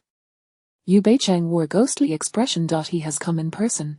As soon as Lan Zhuqi uttered the question, he followed Yu Beicheng's gaze and, upon seeing Fu Shijue disembark from a luxurious black business vehicle, a cold glint flashed in his eyes. You were right. Things are certainly far from simple. Yu Beicheng inquired, Xiaobiei, what is your master's name? Xiaobiei remained silent. Lan Zhuqi interjected, if he does not wish to speak, then do not press him. We must hasten to find the formula for the medicinal ingredients before he does. Yu Beicheng observed Fu Shijue, now led by Butler Li to a nearby farmhouse, and remarked, Fu Shijue must possess more information than we do. Perhaps we can follow him. You go ahead and follow. I will remain outside to keep watch. Why can't you go? Why must I keep watch outside? I am a man of considerable size. It is difficult for me to conceal myself. If Fu Shijue captures me, I will be done for. You, however, should you be captured, he would certainly not harm you. Yu Beicheng shot him a look. You go. Lan Zhuqi's lips twitched in frustration. Then let Xiaobiei accompany me. Dream on. Then I shall not go. Go or not, it matters little. After all, the medicinal ingredients are not for me, but for you, Nanyan. Lan Zhuqi had never anticipated being threatened by her and begrudgingly stepped forward. However, the moment Lan Zhuqi approached, he was spotted by Fu Shijue and exposed. Naturally, Yu Beicheng was soon discovered as well. Infuriated, she fumed how utterly useless Lan Zhuqi was. Fearing capture by Fu Shijue, Yu Beicheng swiftly led Xiaobiei into the mountains. Yet, how could her 2 legs outrun the agile bodyguards of Fu Shijue? Thus, she devised a plan. Xiaobiei, go and knock Fu Shijue unconscious and bring him to me. Remember, he must be bound securely. Xiaobiei scratched his head, indicating his reluctance. It was not that he objected to binding Fu Shijue, but rather he was averse to the idea of confronting him. If you do not comply with my request, I shall perish. Can you bear to watch me die? This Fu Shijue desired her dead. Earlier, as she fled, she overheard Butler Li issuing a deadly command to the bodyguards, stating that upon sighting her, they were to shoot her on sight, without the need for capture. Is this how a human speaks? After all, she was Fu Shijue's first woman. Do men not show leniency to their first love? Why could Fu Shijue be so ruthless? Her words had an effect on Xiaobiei. He departed. Approximately an hour later, he returned, carrying an unconscious Fu Shijue. Naturally, Fu Shijue was in a deep stupor. Yu Beicheng was ecstatic. You, how could you be so formidable? Oh my, Xiaobiei, you are truly a deity in my eyes. Xiaobiei, feeling bashful, scratched his head. Surely you and Fu Shijue are not conspiring against me. Yu Beicheng playfully kicked the unconscious Fu Shijue. No response. Excellent. It seemed Xiaobiei had not betrayed him. Xiaobiei, wishing to spare Yu Beicheng's life, was obedient this time. Yu Beicheng asked, how did you manage to knock him out and carry him here? Xiaobiei gestured in sign language. Unfortunately, Yu Beicheng could not comprehend. Never mind. Since he is in my possession, my life is safe. Xiaobiei, thank you. Had it not been for Xiaobiei, she would have been unable to manage Fu Shijue. Xiaobiei was a survival expert in the wild. Even in the depths of winter, he found water and food, and even discovered a well-concealed cave. The food comprised wild fruits, while the cave was a cellar dug by nearby farmers for storing sweet potatoes and potatoes. Fu Shijue gradually regained consciousness. Yu Beicheng, grinning, leaned her head toward him. Oh dear, brother Fu, you have once again fallen into my grasp. As she spoke, she teasingly pinched his pectoral muscles. Yu Fushijua gritted his teeth. Yu Beicheng, sure. She placed her index finger upon his lips. It has been long since I desired you. I must admit, I have been yearning for you. Surely you wish for me as well. Remove your filthy hands. In the cave, only Yu Beicheng and Fushijua remained. Xiaoba had gone outside to keep watch. After all, Fushijua was missing, and his men were likely scouring the mountains for him. To avoid being discovered by Fushijua's men, Xiaoba needed to remain alert. Fearing that Fushijua's voice might attract his men, Yu Beicheng removed the silk scarf from her neck and stuffed it into his mouth. The knots Xiaoba tied were military grade. Fushijua would not easily untie them. While Yu Beicheng's hands slipped beneath his clothing. Her fingertips danced across his abdominal muscles. Although I could not conceive aboard the yacht, perhaps after tonight, I might just achieve that. His pupils turned pitch black. Do not look at me like that. Do you truly not desire the love I offer you? She leaned closer, her posture sultry as she licked his enticing lips. Fushijua had never felt so humiliated. Damn it, this wretched woman. He would ensure she met a most miserable fate. I know you long for me as well. After all, your body speaks far more honestly than your words. She was passionate and daring. Fushijua's gaze darkened. A night of entanglement awaited them. Chapter 49. The evidence against Yu Beicheng. The following day, the weather was splendid. While Yu Beicheng felt a profound ache throughout her body as she leaned against her waist, gazing at the disheveled Fushijua, who lay on the ground, inadequately clothed. Her mood lightened somewhat as she inquired, did you enjoy yourself last night? She reached out to remove the silk scarf from his mouth, and he merely replied, I want water. I will get it for you, she said, but as she prepared to lift the water jug, she discovered that it was already empty. Hadn't Xiaoba filled an entire bottle before departing last night? How could it be gone so early in the morning? She turned her gaze towards him. Fushijua, suspecting she had uncovered his ruse, furrowed his brow slightly. However, she remarked, perhaps we were too vigorous last night and spilled the water, but fret not. I shall fetch more for you. You stay put and do not attempt to escape, understood? Her voice carried a hint of coaxing. Only a fool would heed her words, yet at this moment, Fushijua found himself at her mercy. Refusing her would not spare him from her clutches. He chose to ignore her. Yu Beicheng bestowed a gentle kiss on his cheek before departing with the water jug. Fushijua had not slept a wink the previous night, while she, perhaps fatigued, slept soundly. He deliberately overturned the water jug, hoping to seize the opportunity to send her away. As she dozed, he contemplated his escape. Fortune smiled upon him as he stumbled upon a dull broken blade on the floor. He intended to sever his bindings but was interrupted when she stirred awake. In a hurry, he tipped the water jug again, seeking to distract her, and indeed, the dim-witted girl left. Struggling, Fushijua employed the rusty blade to cut through his restraints, but just as success was within reach, he heard Yu Beicheng's voice, not only her, but also Xiaoba.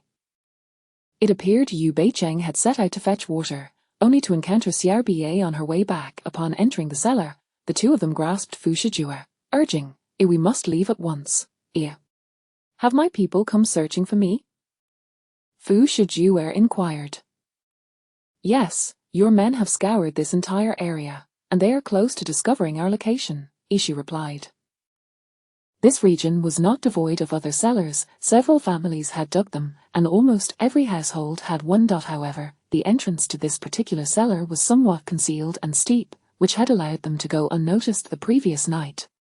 Now, in daylight, they resumed their search, and it would not be long before they found it. Fushijua noticed the look in Xiaoba's eyes directed at him and gritted his teeth, saying, could you please help me with my clothes? Yu Beicheng replied, I apologize, I was too hasty and forgot to dress you properly. She hastily assisted him into his garments and then signaled for Xiaoba to carry him away. I do not want him touching me, Fushijua protested. If Xiaoba doesn't carry you, do you expect me to do so? Yu Beicheng retorted, her strength drained from the previous night's ordeal, yet she would not indulge him. There's no time for your objections. Xiaoba, lift him. Xiaoba, overwhelmed by Fushijua's fierce glare, dared not approach. While Yu Beicheng delivered a punch to Fushijua's shoulder, saying, are you deliberately stalling? If you do not comply, I shall have Xiaoba knock you unconscious. Are you going to hit me again? Is that the crux of the matter? Yu Beicheng swiftly covered his eyes with a silk scarf, affectionately instructing Xiao Bie, now he won't glare at you, carry him. Xiao Bie nodded in agreement. Fu Shijue seethed in frustration, feeling more disgraced than in his childhood, all due to the machinations of this wretched woman, Yu Beicheng. As soon as Yu Beicheng and Xiao Bie departed with Fu Shijue, within 10 minutes, the bodyguards arrived. The cellar still bore the remnants of a suggestive atmosphere. It was not unusual for illicit couples to rendezvous in such places, yet the presence of Fu Shijue's tie on the ground indicated his prior visit.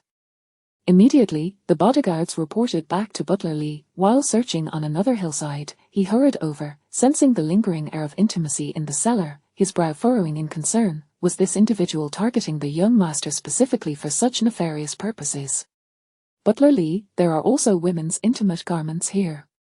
A bodyguard exclaimed after thoroughly searching the cellar and discovering them hidden among a pile of sweet potatoes. An experienced bodyguard commented, "This clearly appears to have been discarded this morning." Butler Li, how do you know it's this morning?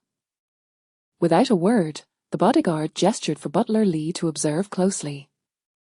Li glanced and instantly wore an expression of embarrassment. This woman possesses remarkable audacity. Butler Li, this cotton underwear bears the logo of a well-known brand. It is unlikely to belong to a village woman, the bodyguard deduced. Butler Li's thoughts inexplicably drifted to Yu Beicheng. Could it be that she had ventured here and fortuitously encountered them, leading to the young master's abduction? With this thought, Butler Li commanded, "Search for her. Seal off the entire village, not a single mosquito is to escape." Understood. Butler Li clutched the gentleman's tie and a Winnie the Pooh branded pair of women's underwear, stating, "Collect these items to present to the young master once we locate him." The bodyguard was taken aback. "Aren't we discarding these 2 items? This serves as evidence of Yu Beicheng's disgrace against my young master.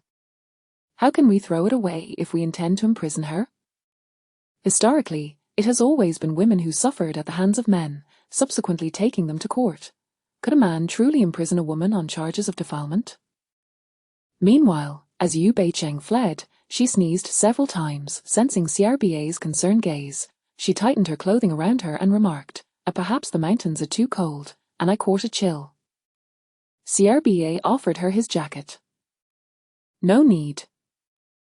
I'm sufficient," she replied, donning Fu Shijue's coat, which made her appear as a child wearing an adult's clothing, an amusing sight indeed. The fabric of Fu Shijue's garments was exquisite, soft to the touch and thin, yet surprisingly warm when worn. "Hurry and wear it. Do not catch a cold," as she urged Xiao Bie. Meanwhile, Fu Shijue, feeling utterly frigid, was being carried by Xiao Bie. As he ran, he quickly warmed up, draping his own clothing over Fu Shijue. Fu Shijue disdainfully tossed it aside. "His vitality is strong. He won't feel cold, just ensure you keep warm," as she instructed Xiao Bie, retrieving the discarded clothing and casting a sidelong glance at Fu Shijue. Xiao Bie also gestured that he was robust and unaffected by the chill. Yu Beicheng chuckled lightly, saying, "Then I shall hold onto your clothes." Though she walked alongside Xiao Bie, her attention remained fixated on Fu Shijue, frequently checking the ropes binding his limbs. Her vigilance heightened. Yu Beicheng was not naturally meticulous, yet she understood that Fu Shijue was a cunning and ruthless individual, necessitating her constant vigilance. During this time, Fu Shijue, acutely aware of her scrutiny, concealed the broken blade within his sleeve, refraining from making any move. After what felt like an eternity of running, Yu Beicheng, exhausted, declared, "Let us take a break." Xiao Bie, still carrying Fu Shijue, complied. This moment presented Fu Shijue with an excellent opportunity to act. Yu Beicheng remarked, "Why has Fu Shijue been so quiet throughout our journey? He appears rather ominous." Fu Shijue refrained from speaking, fearing he would be unable to suppress his anger and would end up cursing her. To avoid unnecessary complications, he deemed it prudent to remain silent. Ironically, his silence only aroused Yu Beicheng's suspicion. "Is Xiao Bie? I find him rather strange. Put him down and search him for any suspicious items." Fu Shijue could only remain speechless. Chapter 50, Pray that you do not fall into my hands. This search proved inconsequential, as they directly unearthed the severed blade concealed by Fu Shiju. In truth, The blade was hidden so deeply by Fu Shijue that an ordinary person would scarcely be able to locate it, regardless of their efforts. Alas, Xiao Bie was a skilled scout, particularly adept at searches. Upon spotting the blade, Yu Beicheng flicked her fingers against his forehead several times, her anger surging. Well, you dare to hide things from me. Tell me, despite having kidnapped you, how have I wronged you? I have provided you with the finest food and drink, and yet you still think of escaping? Fu Shijue's eyes were blindfolded with a silk scarf, yet his voice dripped with malice. Yu Beicheng. You had better pray that you do not fall into my hands, or you shall meet your demise. Stop. I have heard those words countless times. Do you think I would be afraid? Yu Beicheng flicked his forehead again, leaving it flushed red. With her arms crossed, she instructed CRBA, check if his ropes have been tampered with. Fu Shijue naturally did not allow CRBA to approach. You heed her every word. CRBA, have you forgotten who brought you to City A? CRBA, initially intending to confront Fu Shijue, hesitated at this. Such agitation? It seems the ropes must indeed be damaged. CRBA, though fearful of him, was undeterred and immediately set about inspecting. Sure enough, she discovered cuts on his wrists from the severed blade. If he struggled for another 10 minutes, the ropes would likely snap. Thankfully, she had detected it in time, allowing for a chance of salvation. Yu Beicheng, filled with pride, declared, since I have bound you, I shall never let you go easily. Brother Fu, why not accept your fate and be the father of my child? Do you think that just because you are pregnant, I would let you go as I did before? You may not care for the child, but that does not mean Butler Li will be indifferent. Yu Beicheng giggled, covering her mouth. Besides, did Butler Li not say so before? Your sperm is weak. Perhaps among 10,000 women, not a single one could bear your child. Upon uttering this last line, her expression soured. If it were indeed so difficult to conceive, could she possibly be successful? Fu Shijue retorted, you yourself stated that among 10,000 women, none could bear my child. What makes you think you could? Yu Beicheng, feeling guilty, replied, perhaps I am that 1 in 10,000. Attempting to deceive me with a false pregnancy again. Do you believe I would still fall for your trickery? CRBA, uninterested in their quarrel, wandered off to scout for food and water. In the process, he stumbled upon a secluded paradise, accessible only through a narrow passageway that required one to sidle through. Surrounded by mountains and dense jungle, stepping inside revealed a hidden realm. Upon entering alone, Yu Beicheng discovered a small bamboo house. The space was modest, roughly 100 square meters, seemingly a man-made natural cave. She felt a pang of curiosity. How could such a place possess a bamboo house? It was not until CRBA brought Fu Shijue inside that she began to grasp the complexity of the situation. CRBA casually placed Fu Shijue in a dusty rocking chair, and as he fetched a bucket of water from the bamboo house, she realized that matters were not as straightforward. How do you know this place so well? Have you been here before? CRBA nodded. In an instant, Yu Beicheng's eyes sparkled with realization as she inquired, your master brought you here, didn't he? He nodded again. Then why did you not bring me here sooner? CRBA, having visited as a child, found his memories somewhat hazy after more than a decade of changes. However, while searching for water, he occasionally sensed that this place resembled scenes from his past, prompting him to follow his memories, ultimately leading him here. If we hide here, Butler Li's men will likely not find us anytime soon. CRBA agreed, then carried the bucket to collect spring water flowing down the mountainside. Yu Beicheng removed the silk scarf from Fu Shijue's eyes, remarking, by sheer coincidence, we have stumbled upon a place once frequented by CRBA's master. I suppose that counts as a gain. Fu Shijue surveyed the surroundings, his brow slightly furrowed. This location was likely beyond Butler Li's reach. Was Yu Beicheng truly so fortunate as to have stumbled upon this? As Yu Beicheng explored the small bamboo house, she discovered signs of habitation. Herbs, clothing, teacups, bowls, and bedding. However, time had taken its toll, leaving many items decayed and oxidized. She turned the bamboo house upside down but found nothing of value. Are you certain your master has been here? She asked Xiao Bie, who was busy washing the dishes. Xiao Bie nodded. Your master is a billionaire, with such wealth, how could he come to a place like this? Xiao Bie shook his head. Fu Shijue gazed up at the sky above, stating, this place is quite serene. When a person reaches a point where wealth is the only concern, they begin to seek other experiences, such as thrilling games, eternally youthful women, and tranquil locales. But it is dreadfully dull, no television, no phones. If it were her, she could not endure a single day here. Fu Shijue remained silent, his gaze fixed on the grey sky, as if comprehending the reasons why Yi Qianfan would choose to linger here. What are you looking at? Yu Beicheng approached, following his gaze upward. It seems it may rain soon. The small bamboo house was carved out of a mountainside, creating a space of about 100 square meters. Looking up from below, one might feel like a frog trapped at the bottom of a well, yet it was a splendid place for contemplation. The cliffs surrounding the mountain were covered in moss, with spring water cascading down the walls to the foot of the mountain, forming a natural spectacle. It was winter now, devoid of birds. However, in summer, the scenery would surely be breathtaking and refreshing. A gentle breeze blew, and Fu Shijue surprisingly felt no chill, instead experiencing a sense of comfort that made him want to sleep. Yu Beicheng nudged him. How about we make a deal? A deal with me? You are not worthy. Although his limbs were bound, he reclined leisurely in the woven bamboo rocking chair. Yu Beicheng, no matter what you do, I will never let you off the hook. Feeling somewhat defeated, she replied, then I shall keep you confined here for eternity, so you will never think of escaping. Foolish. If Butler Li continued to search without success, he would level the mountains and villages. Finding him was merely a matter of time. He shot her a sidelong glance. Letting me go sooner will spare you some suffering. Yu Beicheng countered, but I do not wish to endure any suffering at all. Then die now, and you shall experience no suffering. Unable to continue the exchange, Yu Beicheng declared, since you insist on not letting me go, do not blame me for squeezing you dry. Fu Shijue. Xiao Bie, take him inside. Yu Beicheng commanded the diligent Xiao Bie, who had been busily cleaning the bamboo house. Upon hearing her order, he promptly exited and hoisted Fu Shijue into the interior.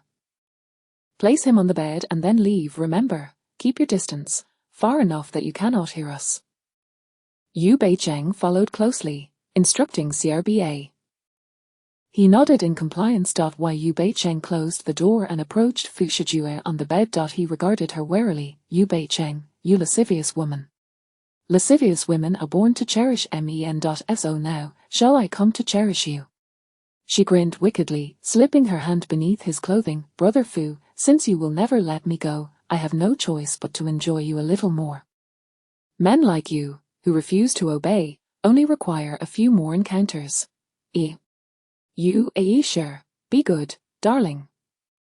Once more, the room was filled with a haze of intimacy. Chapter 51. Can't you just submit?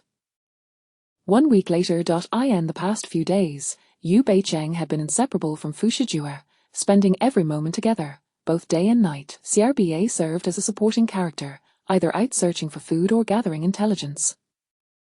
He learned that Steward Li, unable to locate Fu Shijue, had instructed the bodyguards to bomb the area. While Yu Beicheng didn't take it too seriously at first, as she presumed that if the bodyguards truly bombed the place, Fu Shijue would inevitably be caught in the crossfire, something Steward Li would surely consider. However, one afternoon, just as Yu Beicheng was about to snuggle up to Fu Shijue for a nap, a thunderous sound resembling a collapse echoed through the room. Startled, she quickly jumped out of bed and called for Xiao Bie. Hurry outside and see what's happening. Xiao Bie returned shortly after, communicating in sign language. Steward Li has instructed the bodyguards to blow up the mountain opposite us. Initially, Yu Beicheng struggled to comprehend his gestures, but over time, she had become adept at understanding him. Is Steward Li out of his mind? She exclaimed. We can't stay here. Fu Shijue, still lying on the bed, spoke up. Leaving is a dead end. Your people are everywhere. Don't think I don't know. Yu Beicheng placed her hands on her hips, gazing at him with a hint of resentment. Having spent time together, Fu Shijue had discerned her nature and replied, Steward Li is currently unaware of our hiding place. Moreover, if he truly bombards this area, we would perish here without anyone realizing. His words struck a chord with Yu Beicheng, prompting her to assert, You're right, Steward Li cares about you. If I threaten him with your life, he will surely let us go. As she elaborated on her plan, she grew increasingly convinced of its merit. Turning to Xiao Ba, she instructed, Send a message to Steward Li, stating that Fu Shijue is in our hands. If he wishes to avoid an incident, he must withdraw his men. CRBA nodded and departed. After closing the door, Yu Beicheng turned to Fu Shijue and asked, Have you thought it over these past few days? She had been discussing a potential collaboration, proposing that she would cease to disturb him and assist in locating the antidote, provided he let go of past grievances. Fu Shijue could have feigned agreement, but he chose not to. This was because Yu Beicheng not only wanted him to sign a contract but also insisted on recording a video together. His refusal meant he would inevitably endure her torment. Still refusing, she inquired. Fu Shijue replied, I said, if you have the guts, just kill me. He was confident she would not dare to harm him. After all, she loved him, and should he die at her hands, she and her family would be doomed. How could I possibly kill you when I love you so much, she replied, beginning to remove his clothing. Your refusal doesn't matter. I can continue to sleep with you. He glared at her, a mix of embarrassment and anger. While Yu Beicheng secretly reveled in his discomfort. The more he suffered, the happier she felt. Afterward, she suddenly realized that her period had arrived. Her face darkened. Damn it. After spending so many days with Fu Shijue, how could she not be pregnant? This man was quite potent in bed. Why was it so difficult for a woman to conceive? Dressed once more, she asked with a frown, Why don't you seek treatment for your supposed weak sperm? Fu Shijue's veins throbbed with irritation. Who says I have weak sperm? After engaging in battle over 200 rounds, I am a normal woman, yet I still haven't conceived. Don't you think it might be your issue? Fu Shijue retorted, The doctor said I was perfectly normal. Then the doctor is deceiving you. She knew he was not weak. Rather, his sperm was exceptionally vigorous, making it difficult for a woman's eggs to match, thus preventing conception. Yu Beicheng felt an overwhelming urge to berate the foolish author. Even if the intention was to create a strong male lead, there was no need for such a nonsensical plot device.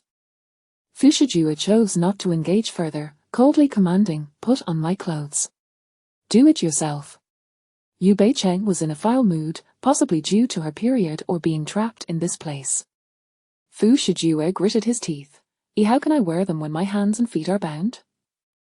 Throughout the week, Fu Shijue had repeatedly asked Yu Beicheng to untie him. However, her guard was firmly up, and she resolutely ignored him.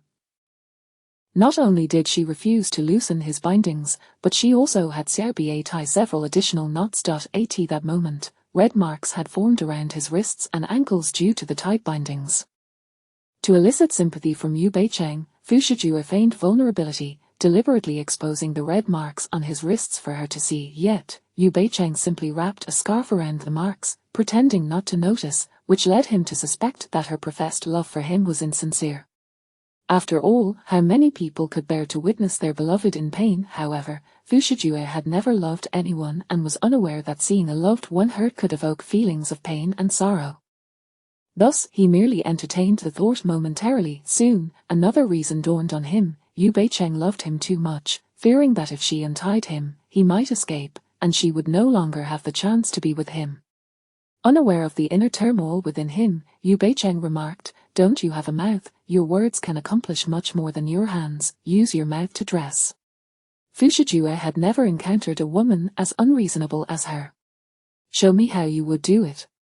Yu Beicheng, eager to see him humbled, placed her hands on her hips and replied, These hands are not meant to serve you. Aren't you supposed to be quite capable? How come you can't even dress yourself now? Fu Shijue's face turned a shade of green. It's not impossible for me to wear them if you sign the contract stating we will no longer disturb each other, she said mischievously. However, Fu Shijue remained steadfast, coldly scoffing, You can dream on. Even if I freeze, I will never sign your unfair contract. Fine, freeze then. After all, you're tough as nails. The cold won't hurt you. With that, Yu Beicheng turned to leave, intending to check on CRBA's return. As she reached the door, Fu Shijue suddenly let out a tremendous sneeze. Irchu. She paused, glancing back at him with his robust constitution. How could he possibly catch a cold?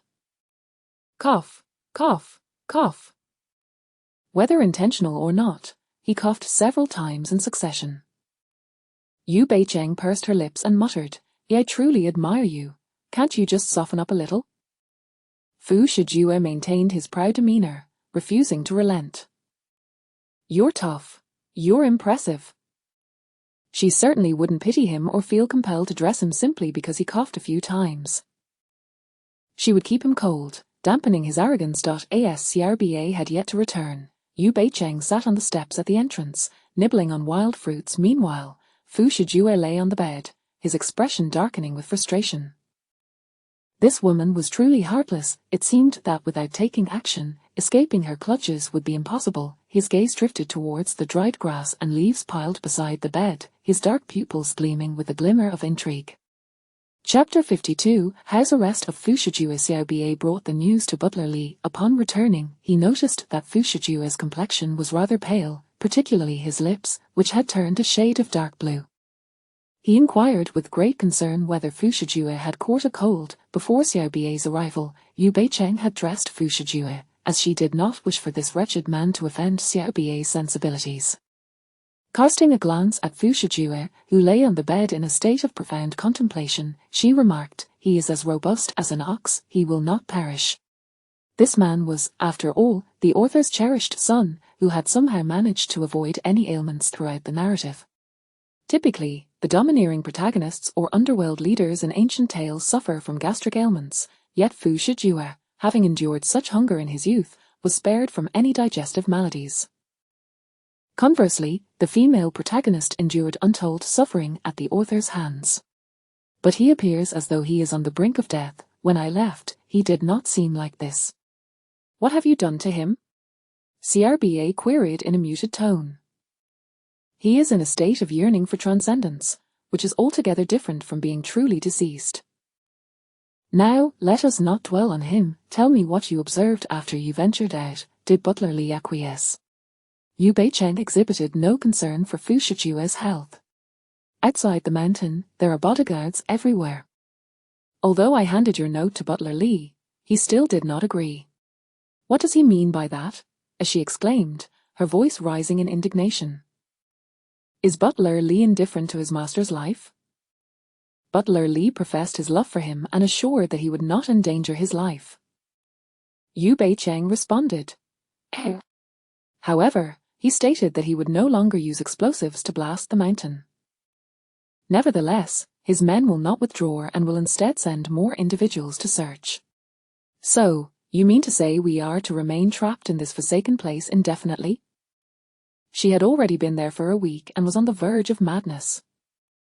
Each day, she found herself either squatting on the ground watching and smooth or tormenting Fu Shijue. Although torturing Fu Shijue was somewhat enjoyable, the monotony of it all was becoming exceedingly tiresome. This place is quite satisfactory. Moreover, Butler Lee mentioned that he feared we might go hungry, so he has prepared food for us. Food, you say? I did not take any. I specifically returned to inquire whether you would like some provisions from Butler Lee. Yu Beicheng felt quite pleased with CRBA's initiative and said, we can accept the food, but we must ensure they do not tamper with it. So when you collect it, be cautious and inspect it thoroughly, understood? In recent days, subsisting on wild fruits had left her palate quite bland. A bit of meat would certainly be a welcome change. CRBA nodded. Then hurry and fetch it. Remember, it must be meat, and it must be cooked. She instructed, then pondered. Also, ask him to prepare some sanitary pads and women's underwear. There was no electricity here, and making a fire was impossible. To cook, one would have to resort to ancient methods, using firewood. Lighting a fire would produce smoke, and as soon as smoke appeared, their whereabouts would be revealed, making it impossible to retrieve anything requiring cooking. CRBA departed. Yu Beicheng felt a twinge of worry, fearing that Butler Lee might detain CRBA and prevent his return, yet, upon reflection, she reassured herself of CRBA's formidable skills.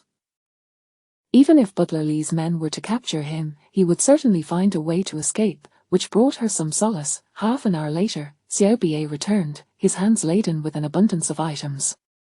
However, all of it consisted of Fu Shijue's favorite Western cuisine, including coffee. Additionally, there were several changes of clothing for Fu Shiju.as. For her sanitary pads and underwear, there were none. It was said that in the rural areas, it was challenging to procure such troublesome items. What troublesome items? The surrounding area was populated with farmers, and surely there were small shops.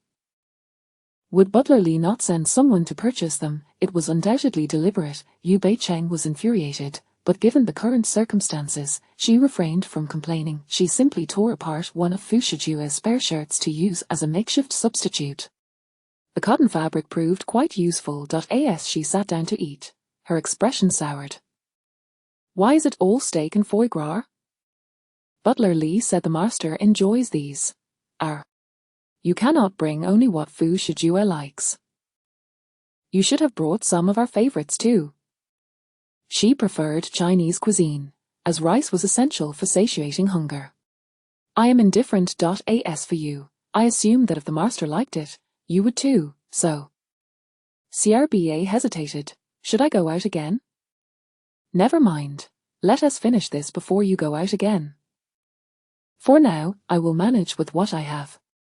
However, when she opened the food container, preparing for a hearty meal, she discovered that she could not stomach the foie gras, and the steak was cooked to medium, oozing with blood, quite repulsive. CRBA did not eat first, but instead took the food to feed Fu Shijue. CRBA, you should eat first before feeding him, as she said. CRBA, who was always by her side, truly worked hard, washing clothes, foraging for food, cleaning, and even bathing Fu Shijue and feeding him. CRBA complied with her wishes, yet when it came to matters concerning Fu Shijue, he occasionally resisted her, especially now, as he was feeding Fu Shiju. Yu Beicheng struggled to suppress her appetite after a few bites.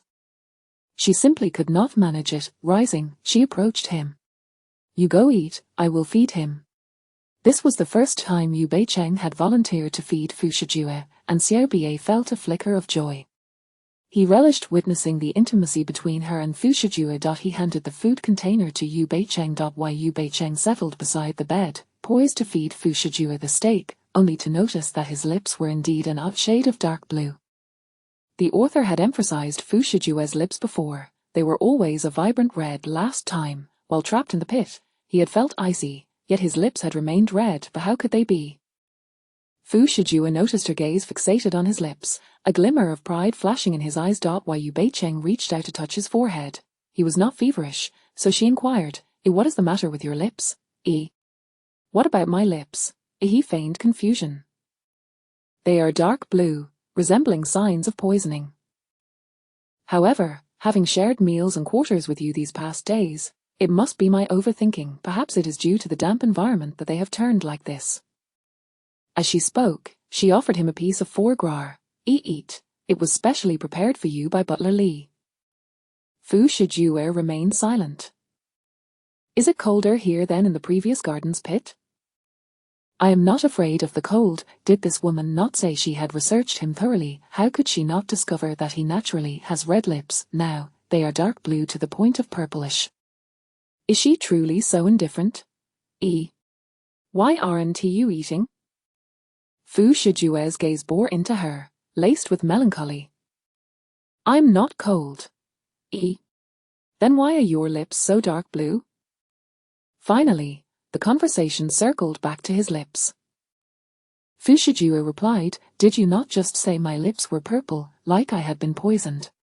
Though your lips are indeed purple, you still appear as strong and vigorous as before, she murmured. If I were truly strong, would I be bound by ropes and incapable of movement? He retorted through gritted teeth. True enough.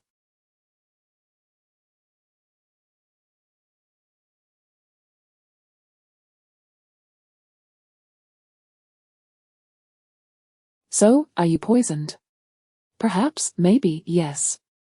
That cannot be right. I believe you are merely experiencing some kidney deficiency. Before we were together, your lips were perfectly fine, Xiao Bie returned and mentioned your lips had turned purple, and now I see it is indeed true. Yu Beicheng had her own theories. Chapter 53, Kidney Deficiency. When Fu Shijue was called kidney deficient by Yu Beicheng, the corners of his mouth twitched slightly. Have I shown any signs of weakness these past few days? Yu Beicheng replied. No, but perhaps it is merely a deceptive strength. Otherwise, how do we explain why your lips have turned such a dark shade after our encounter? Perhaps I've been poisoned. After uttering this, he continuously observed her expression. Poisoned? Your lips are merely a bit purplish, yet your voice remains strong and resonant. Listening to Yu Beicheng's words, Fu Shijue couldn't help but furrow his brow. If only he had been more prudent in administering poison to himself initially, rendering him incapable of speech and confined to bed. Let us eat, or else the food will grow cold. She fed him a piece of foie gras. He remarked, the food has already cooled. Can you blame it? The weather is quite frigid. Although the food was stored in insulated bags, once exposed to the air, it quickly chilled. A chilled meal loses its flavor. What flavor do you seek at this moment? Simply filling your stomach would be commendable. She offered him a piece of steak. You haven't sliced it properly, how can I eat it? He inquired. I couldn't be bothered to cut it, just take bites as you wish. That was how she consumed her steak, without any formality. Using utensils was quite unnecessary. Fu Shijue remained silent, his gaze fixed intently upon her. Why Yu Beicheng was not one to indulge his foul temper. Whether he chose to eat or not was entirely his prerogative, yet, seeing his lips still so darkened, she sighed, declaring, very well, I shall cut it for you. She sliced the steak into smaller pieces and presented it to his lips with knife and fork. After feeding Fu Shijue, Yu Beicheng intended to discuss the matter of the medicinal catalyst with Xiao Bie, but was interrupted by the sound of barking dogs outside, which grew increasingly closer, accompanied by the voice of Butler Li. Yu Beicheng thought she had misheard until Fu Shijue suddenly shouted, I am here. She had not misheard. Yu Beicheng hurriedly covered Fu Shijue's lips, exclaiming, Are you seeking death? Then she instructed Xiao Bie, go outside and assess the situation. Xiao Bie returned within 3 minutes, reporting, Butler Li's men are outside the cave. There are not only bodyguards but also numerous dogs. It's over. We've been duped. Yu Beicheng immediately grasped why Butler Li had provided them with food. She had been far too complacent. How infuriating. Why Yu Beicheng tore off the silk scarf that concealed the red marks on his wrist and crumpled it into a ball, stuffing it into his mouth. Consequently, Xiao Bie caught sight of Fu Shijue's increasingly darkened lips and exclaimed, Master has been poisoned. Poisoned? Xiao Bie, not only skilled but also somewhat knowledgeable about toxins, confirmed, yes, it seems he was poisoned not long ago. Yu Beicheng crossed her arms, scrutinizing Fu Shijue's lips, and inquired, Did you ingest the poison yourself? Fu Shijue remained silent. Was it not possible that he had been poisoned unexpectedly? After all, they resided in the mountains, far from the city, where he could have been bitten by a venomous insect or spider. Xiao Bie, examine what poison he has ingested. If it is non-lethal, let his lips remain discolored, she instructed. Fu Shijue regarded her with a gaze that seemed to say, You are still that woman who professes love to the point of losing her senses. Yu Beicheng patted his head, reassuring him, It is not that I do not care for you. Rather, I do not wish for Butler Li to separate us. Fu Shijue had suffered the consequences of being unable to speak. Xiao Bie meticulously inspected the bed where Fu Shijue had lain and the surrounding area, finding nothing suspicious. There is nothing suspicious. Then how did he come to be poisoned? Xiao Bie shook his head, equally perplexed. The barking outside grew louder, prompting Yu Beicheng to say, Forget it, he appears to be in no imminent danger. We must first deal with Butler Li outside. Due to Xiao Bie's makeshift cover at the entrance and the cave's discreet entrance, it was unsurprising that Butler Li's men could not locate them. Yu Beicheng examined the items they had brought in and discovered that both the bags and clothing had been sprinkled with powder detectable by search dogs. This bag was opened by us, and the powder has scattered across the table. I fear the search dogs will patrol this vicinity indefinitely. It won't be long before they find us. What shall we do now? Yu Beicheng bit her lip and glanced back at Fu Shijue. Perhaps we can utilize him. Fu Shijue was a man of deep thought and ruthless means. He was not only harsh towards others but also to himself. Now, in his quest for vengeance, he dared to harm his own body. Did he intend to escape and seek retribution against her? She would not allow him to have his way. Should she perish, she would certainly drag him down with her. Yu Beicheng instructed, "You stay inside and guard him. Remember, do not heed his words. If you release him, I shall perish. Do you understand?" Every time Xiao Bie was assigned to guard Fu Shijue, Yu Beicheng would instill her reasoning into him. There was no other choice. She had to convince Xiao Bie, lest his tender-hearted nature lead him to be swayed by Fu Shijue and untie him. Xiao Bie asked, "And what about you?" "I will devise a plan to lure the search dogs elsewhere." "What plan?" "I am contemplating it." "Hurry inside." Generally, she would not dare to leave Fu Shijue alone. Throughout these days, either she or Xiao Bie had been by his side, seldom allowing him to be alone for more than 3 minutes. It was no wonder Yu Beicheng was cautious. 5 days prior, when Xiao Bie had ventured out, she had urgently needed to use the restroom, leaving him alone for a mere 10 minutes.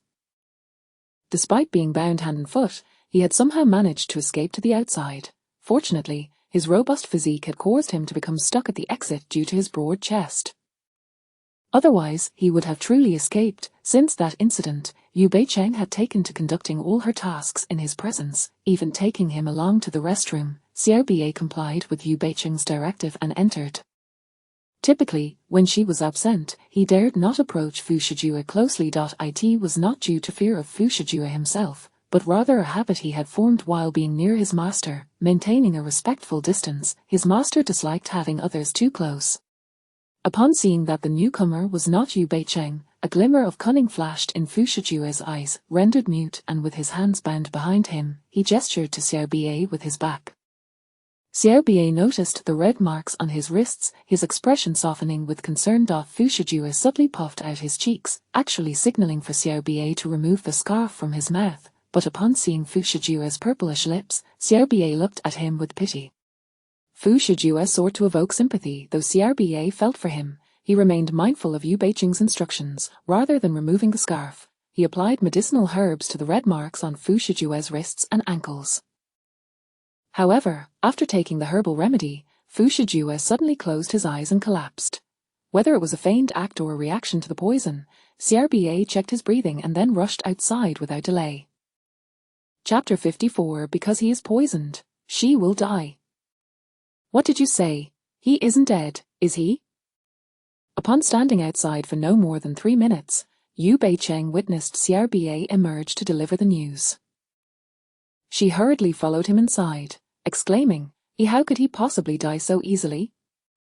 At that moment, Fu Shijue lay on the bed, his eyes tightly shut, his lips no longer a shade of dark blue but a deep purple, as if he had been poisoned severely.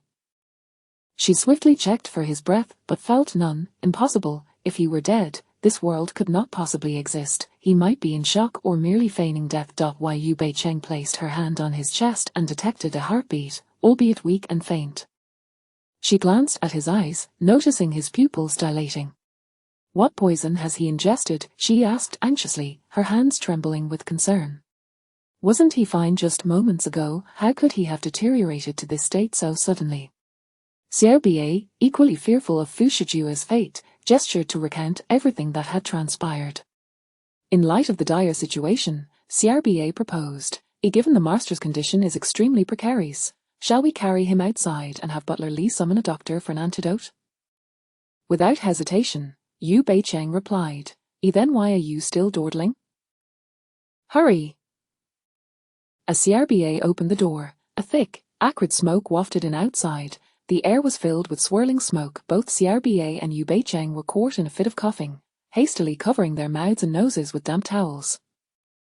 "It seems to be the work of Butler Li," she coughed. You must carry him out quickly."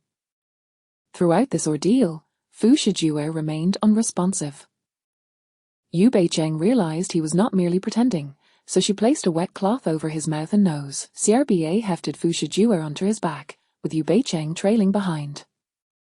Suddenly, she felt the world spinning, her legs growing increasingly heavy, particularly, a sensation of constriction gripped her chest, as though something were compressing her ability to breathe. It was so distressing. Was this discomfort a result of Fu Shijue's imminent demise? With a pale complexion, Yu Beicheng watched as Xiao Bie carried Fu Shijue away, and in a moment of weakness, she stumbled and fell to the ground with a loud thud, the sound resonating through the air. The pain of her physical body did little to revive her consciousness. Instead, it seemed to fade further. In that moment of collapse, her hazy vision caught sight of something peculiar on the ground.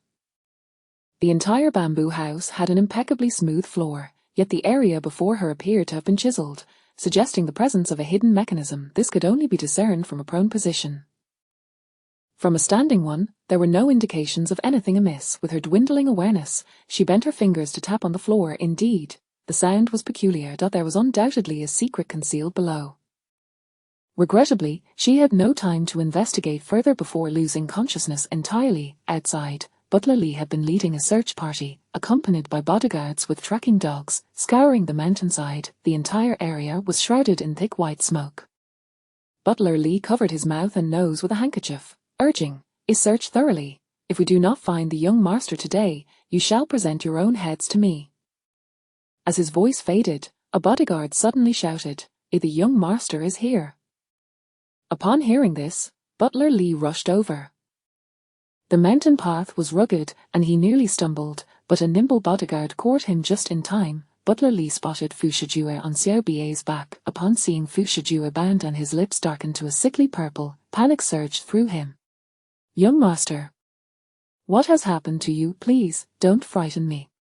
Xiao Bie gently lowered Fu Shijue, gesturing to Butler Lee in sign language. However, Butler Lee was unable to comprehend the signs. Thankfully, he had arranged for doctors to accompany them, and he immediately summoned one to attend to Fu Shijue.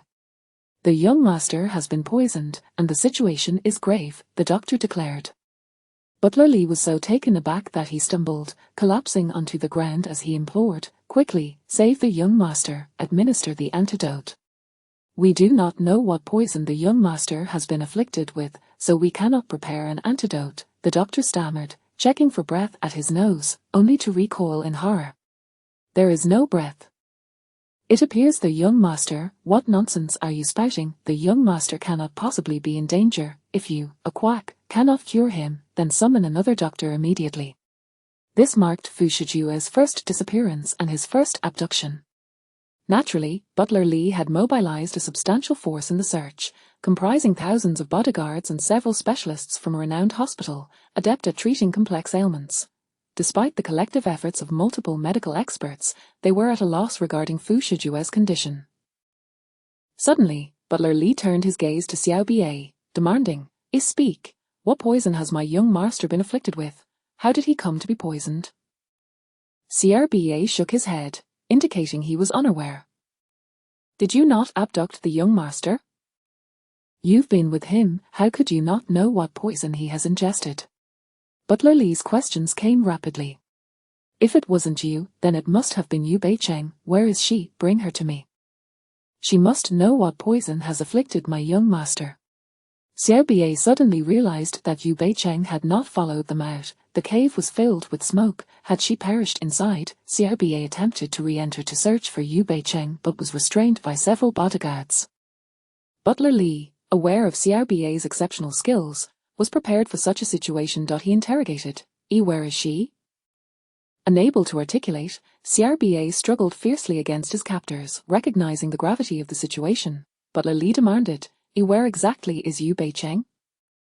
One of the bodyguards seemed to grasp Xiao Bie's intent to return and suggested, "He just emerged from that thicket. Miss Yu must be hiding there." Butler Lee immediately dispatched men to search the area. The dead trees and shrubs were pulled apart, revealing a narrow, concealed cave. A bodyguard donned a gas mask and ventured inside, soon emerging with the unconscious Yu Beicheng in his grasp.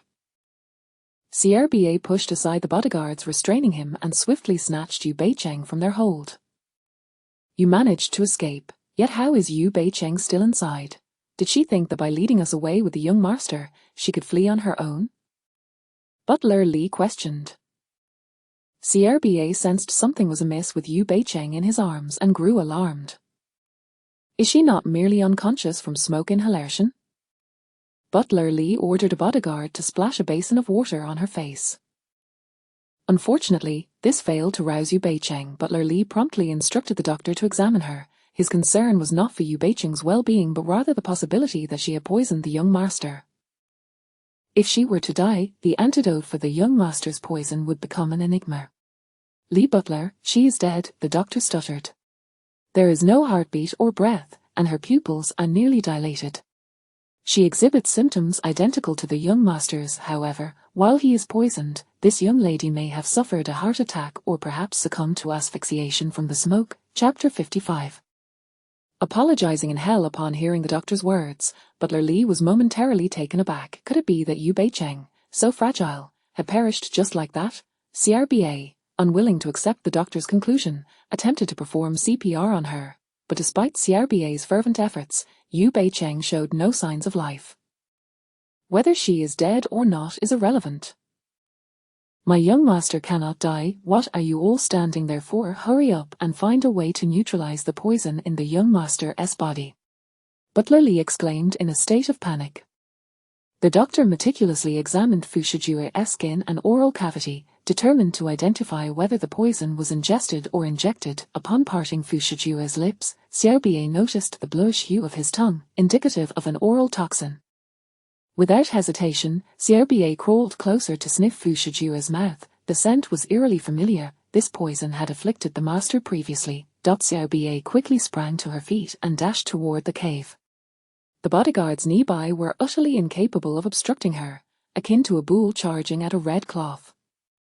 Follow her. We must see what she intends to do. Butler Li commanded the bodyguards to pursue her. Shortly thereafter, CRBA emerged with an assortment of herbs. She crushed them in her hands, preparing to administer them to Fu Shijue. Butler Li inquired, "What are those?" One of the bodyguards reported, "These were found in the bamboo hut within the cave." An elderly doctor, a traditional Chinese medicine practitioner, remarked, "These are medicinal herbs. They pose no harm to the human body." "Are all of these?" Butler Li asked, pointing at the herbs in CRBA's hands. The doctor scrutinized them carefully, yet before he could respond, CRBA had already stuffed all the herbs into Fu Shijue's mouth. "What are you recklessly feeding my young master?" Butler Li admonished sternly. CRBA, in a flurry of anxiety, gestured wildly. Butler Li sought the assistance of a bodyguard who understood sign language to translate. "He claims that this is an antidote for the master. Within 10 minutes, the master will awaken." In his desperation, Butler Li could only resort to a last-ditch effort. "If he does not awaken, I shall hold you accountable for his life." After all, without knowing the precise nature of the poison Fu Shijue had ingested, even understanding its composition would not suffice. Crafting an antidote required exact proportions, with certain herbs needing to be measured meticulously. Given the complexity of the task, it was utterly unreasonable to expect an antidote to be prepared in less than a day or two. As everyone anxiously awaited Fu Shijue's revival, they entirely neglected to check for his breath. 10 minutes elapsed. Fu Shijue's lips gradually regained their crimson hue, visible to the naked eye. It was only then that Butler Li remembered to assess his breathing. He is alive. The young master is not dead. A wave of relief washed over everyone as they joyfully surrounded Fu Shijue. Meanwhile, on the other side, Yu Bei-cheng, who had appeared lifeless moments ago, felt a tremor in her fingertips. CRBA noticed this change and joyfully clasped her hand. Slowly, Yu Bei-cheng's eyelids fluttered open. What greeted her was a canvas of blue skies and white clouds, along with CRBA's beaming face. It felt as though she had suddenly succumbed to a heart attack, losing consciousness in an instant. Perhaps it was indeed due to Fu Shijue's imminent demise. With CRBA's help, she sat up and observed Fu Shijue surrounded by a throng of people. She asked, "Has the poison in him been neutralized?" CRBA nodded affirmatively. "What kind of poison was it? Who administered the antidote?" CRBA pointed to herself and proceeded to explain the nature of the poison Fu Shijue had ingested. Yu Beiqing's eyes widened in shock. You mean that type of poison was developed by your former master? How did Fu Shijue come to be affected? Xiao Bie responded, the poisonous herbs were left behind by the master. It is possible that the young master accidentally ingested them. Initially, Yu Beicheng had assumed that the accumulation of herbs in the bamboo hut consisted solely of traditional Chinese medicine, never suspecting there were toxic plants among them. It seemed that Fu Shijue had inflicted this poison upon himself. That wretched man, in an effort to evoke her sympathy, had resorted to such drastic measures against himself. Cursed Fu Shijue. This particular poison is not exceedingly lethal. However, its effects lead to cessation of breath and a halt in the heartbeat. Yet, once unconscious, an antidote must be administered within a week, or dire consequences will indeed follow, as Xiao Bie elucidated. Yu Beicheng furrowed her brow upon hearing this. Such a revelation implied that Fu Shijue was aware of the poison's effects. After all, who in the world would truly gamble with their own life? However, if the poison had been developed by Xiao Bie's former master, how could Fu Shijue possibly know about it? At that moment, Butler Li's excited voice echoed, young master, you have finally awakened. Yu Beicheng's heart raced, and she swiftly tugged at Xiao Bie's sleeve. Do you have a plan to help me escape from this throng of bodyguards? Xiao Bie replied, they are armed, and I fear they might harm you if they open fire. While their attention is fixated on Fu Shijue, we can stealthily make our escape. No sooner had she spoken, than Fu Shijue's menacing voice rang out, where do you think you're running off to? Yu Beicheng fell silent. She had just died once. Oh heavens, could she possibly be granted another chance to avoid falling into his clutches? Xiao Bie, come here. Fu Shijue understood that Yu Beicheng's audacity stemmed from her reliance on Xiao Bie. Xiao Bie, don't go. Yu Beicheng desperately clutched Xiao Bie's hand. Xiao Bie found herself in a quandary. Fu Shijue's gaze narrowed as it fell upon her hand resting on Xiao Bie's, and he commanded, a Butler Li, take Xiao Bie away. Butler Li immediately instructed the bodyguards to escort Xiao Bie away. Rather than worrying for Yu Beicheng's safety, Xiao Bie regarded Fu Shijue with a look of bewildered understanding. Once Xiao Bie was led away, Yu Beicheng hastily implored, though I may deserve my fate, in light of my genuine concern for your life, please grant me mercy. As long as you spare my life, I am willing to comply with any request you may have. Fu Shijue seized a handgun from one of the bodyguards. Stand up. Yu Beicheng responded, are you going to kill me? I do not wish to repeat myself, he replied, his gaze piercing. Trembling, Yu Beicheng rose to her feet. Come closer. The onlookers were utterly perplexed by his intentions, including Butler Li, young master. She is silence. Fu Shijue was aware that he was attempting to intercede on Yu Beicheng's behalf. Butler Li cast her a look that seemed to say, you are on your own. Yu Beicheng approached him, and in the next moment, he pressed the gun's muzzle against her forehead. She stiffened, cold sweat trickling down her back. I have never intended to harm you. Surely you are more aware than I of how you came to be poisoned. Harmed me, then how do you explain this? He revealed the red marks on his wrist. Yu Beicheng hastily explained, that was an accident. Next time, I shall procure a rope that won't leave red marks on your hands. The bodyguards and Butler Li were rendered speechless. I misspoke.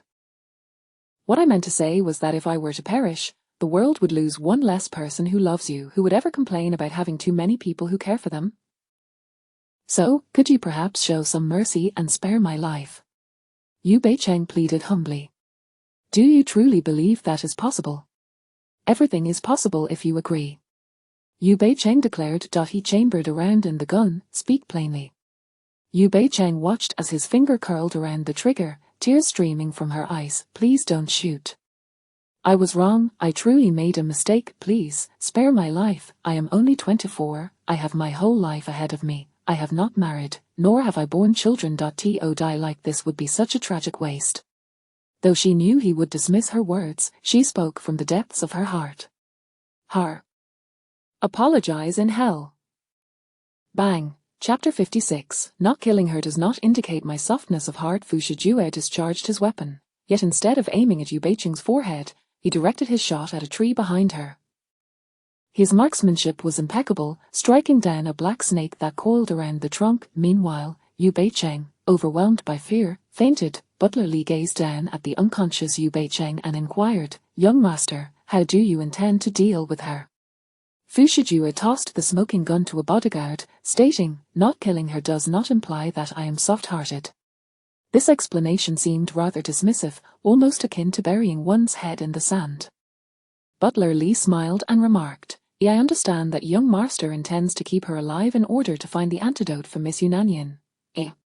There's more to it than that." What else could there be?" Butler Li queried, puzzled. Fu Shijue's gaze landed on the necklace around her neck. She must possess a way to locate the woman in the dial. Fearing that the necklace belonging to CRBA would be lost, Yu Beicheng had decided to wear it around her neck. Butler Li responded, "If we have been unable to find her, how could she possibly? CRBA was found by her. Tell me, how did she come by the information regarding the antidote that could heal Jiang Yubai and Yunanian? Then why don't you simply ask her? She would not divulge anything." Jiang Yubai and Lan Zhuoqi had failed to extract any information from her, and he was even less likely to succeed. Butler Li felt that the young master's suspicions were entirely justified. He had previously found it peculiar that, despite their extensive connections, it had taken them several months to discover the antidote for Yunanian, while this Yu Beicheng seemed to have acquired the information effortlessly. No matter how capable she was, she could not possibly surpass their resources. There must be some hidden secret, Butler Li proposed. "Shall I find someone to coerce her into confessing?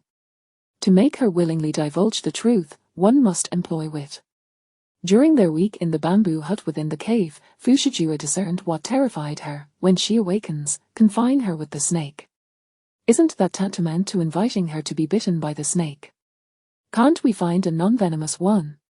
Butler Li nodded and inquired, "Is such a method feasible?" "It is certain to succeed." She harbored a deep-seated fear of snakes. When Xiaobie ventured out to forage, she had once encountered a snake while guarding him in the bamboo hut, causing her to panic. She clung to him, refusing to touch the ground until Xiaobie returned and chased the snake away.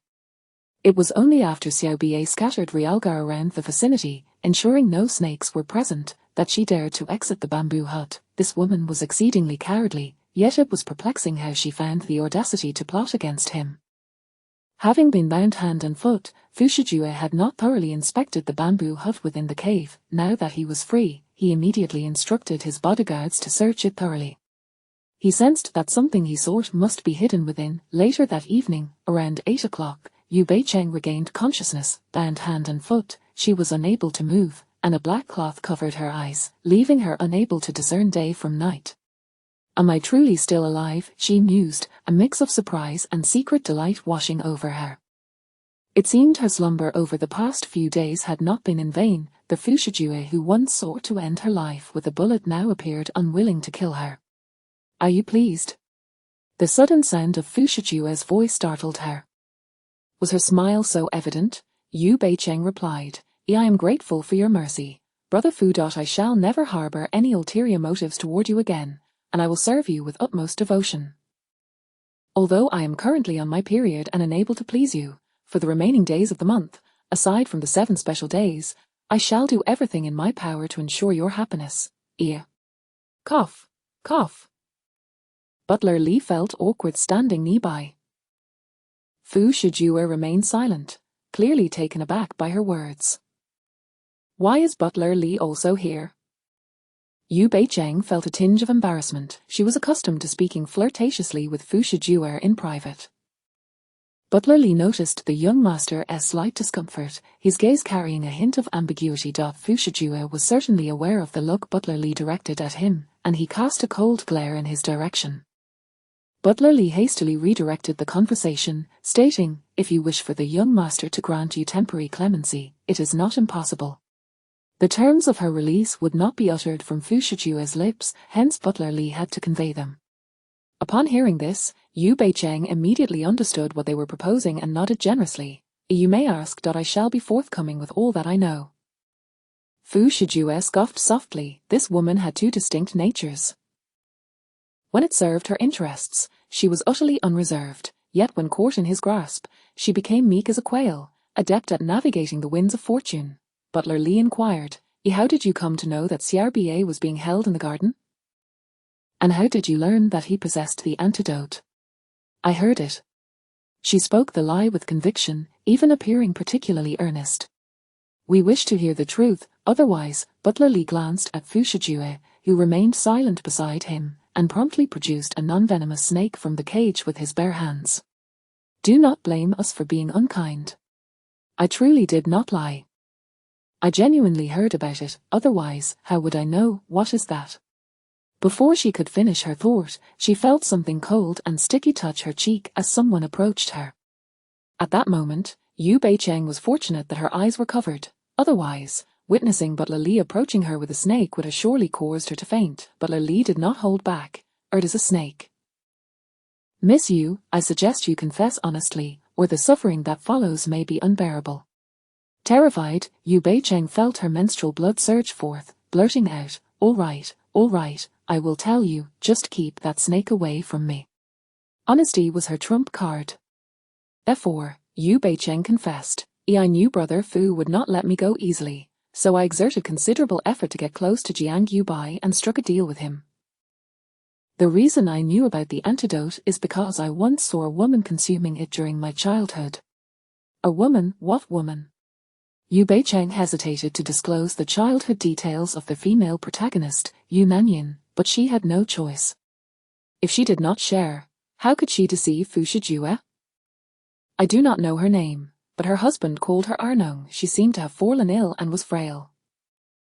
Her husband would give her that concoction daily. To my surprise, after a short while, she had nearly recovered. I assure you, I am not deceiving you. If you do not believe me, you can verify it in Qinyang Village, Wengu City, a city. It is my father's hometown, and I visited it during my childhood.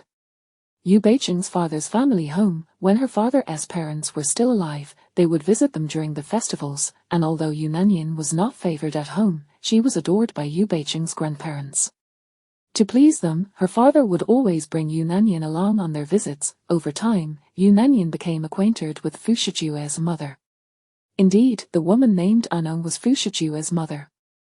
Chapter 57. I will not force you the orthodox on the male lead so much. How could he possibly be depicted as lacking a noble lineage? It is merely a device to construct the persona of a notorious underworld figure, necessitating an early narrative where the protagonist is abandoned by his parents at a hospital. Now, having recounted the experiences of Yu Nanyin, she must surely have dispelled any doubts he harbored regarding her sincerity. Right, Butler Lee inquired, is every word true? If my words deceive you, may I meet a wretched end. Fu Shijue cast a glance at Butler Lee, who nodded and placed the snake he held into a cage before promptly departing to attend to his duties. In the dimly lit room, only Fu Shijue remained seated on the couch, alongside Yu Beicheng, who was bound hand and foot. The childhood you speak of was so long ago, yet you still remember it. Your memory is quite remarkable. Yu Beicheng's heart skipped a beat in unease. Brother Fu, do you think I'm deceiving you again? If I were to utter a falsehood now, you would certainly take my life. How could I dare to deceive you? It would be prudent for you to hope that all you have said is indeed the truth.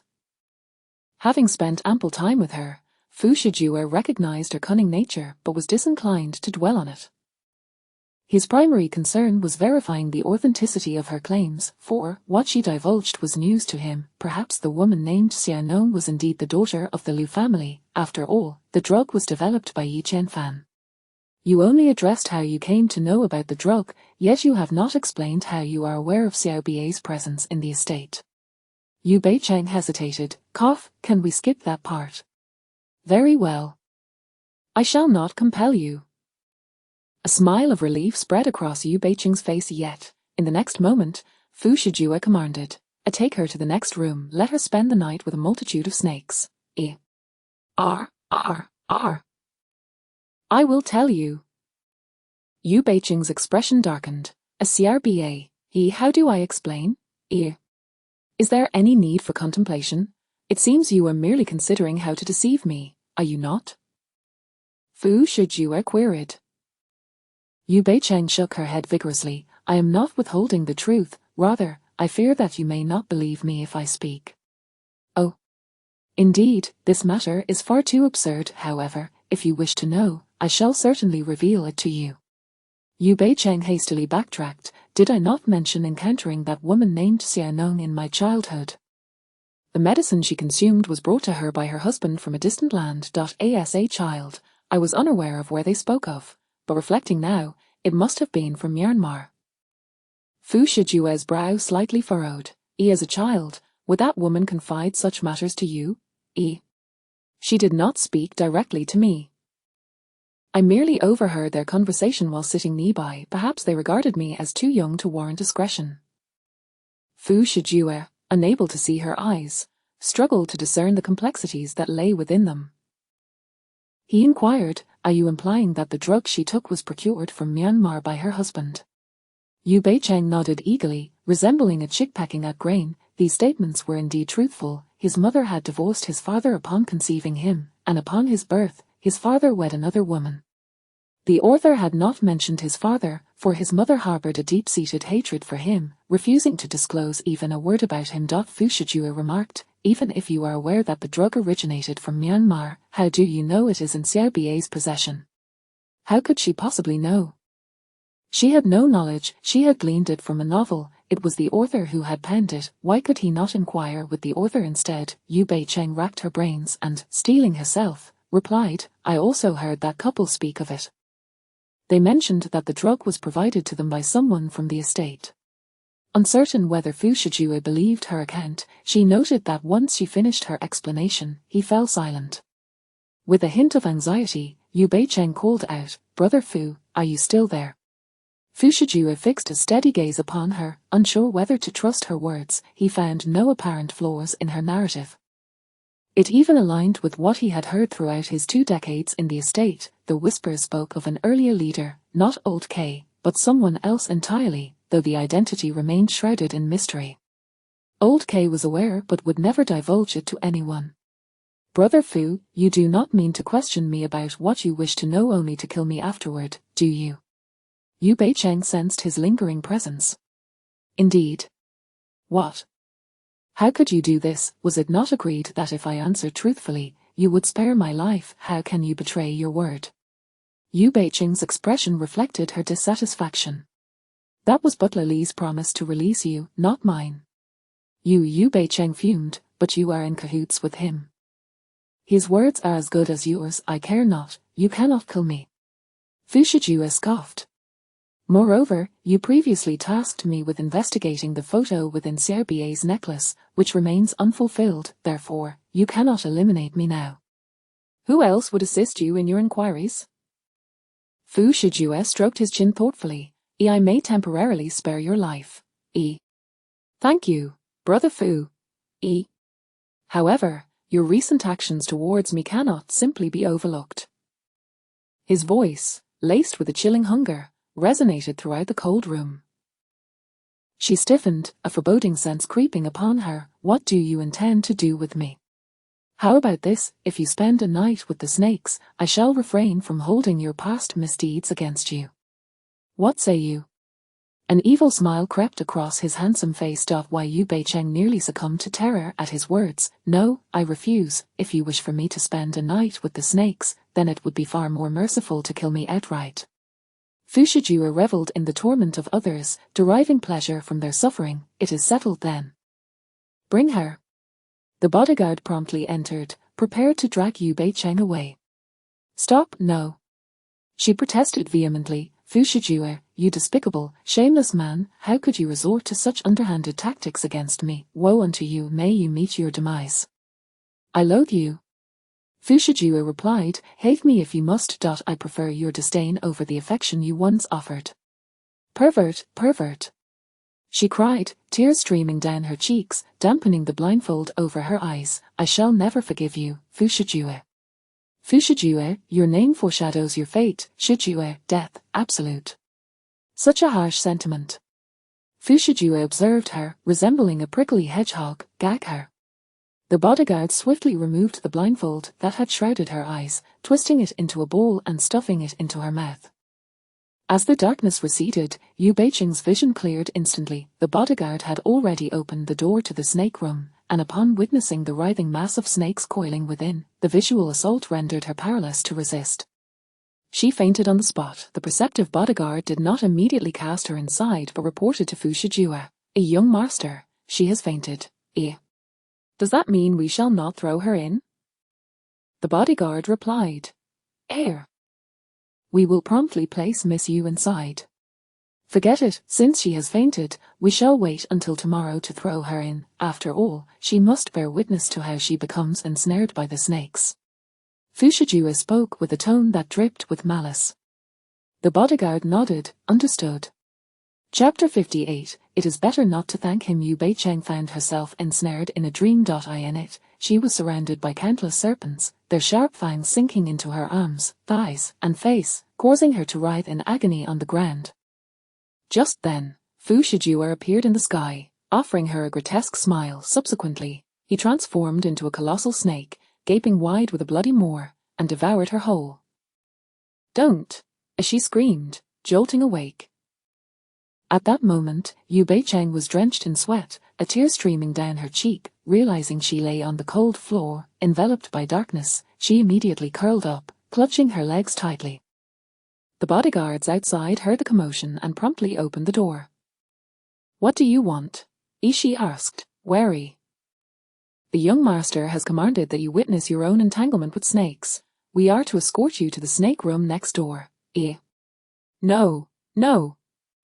Please, no. Help, CRBA, come save me.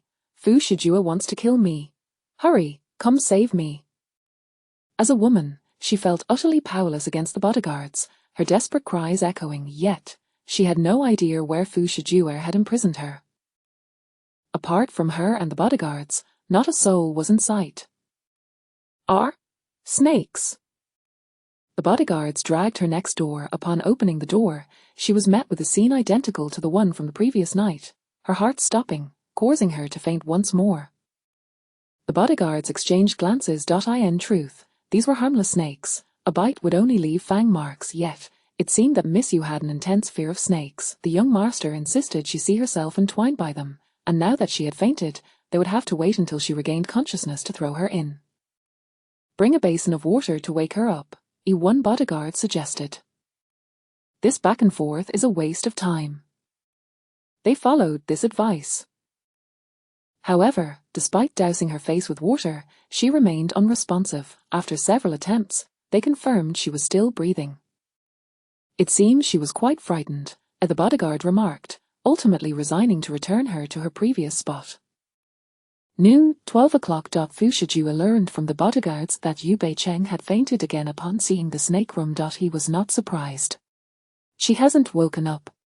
"No, sir, but rest assured, she is not dead. She is still breathing," the bodyguard replied. Fu Shijue could not help but retort, "Why would I be concerned about whether she is dead or alive?" Just then, Steward Li returned and, upon hearing the news, quickly interjected, "A young master, this Miss Yu is terrified of snakes. If she is startled again upon waking, she might genuinely frighten herself to death." After all, there have been numerous reports of individuals succumbing to sheer terror. Fu Shijue cast a sidelong glance at him. "Are you suggesting we release her?"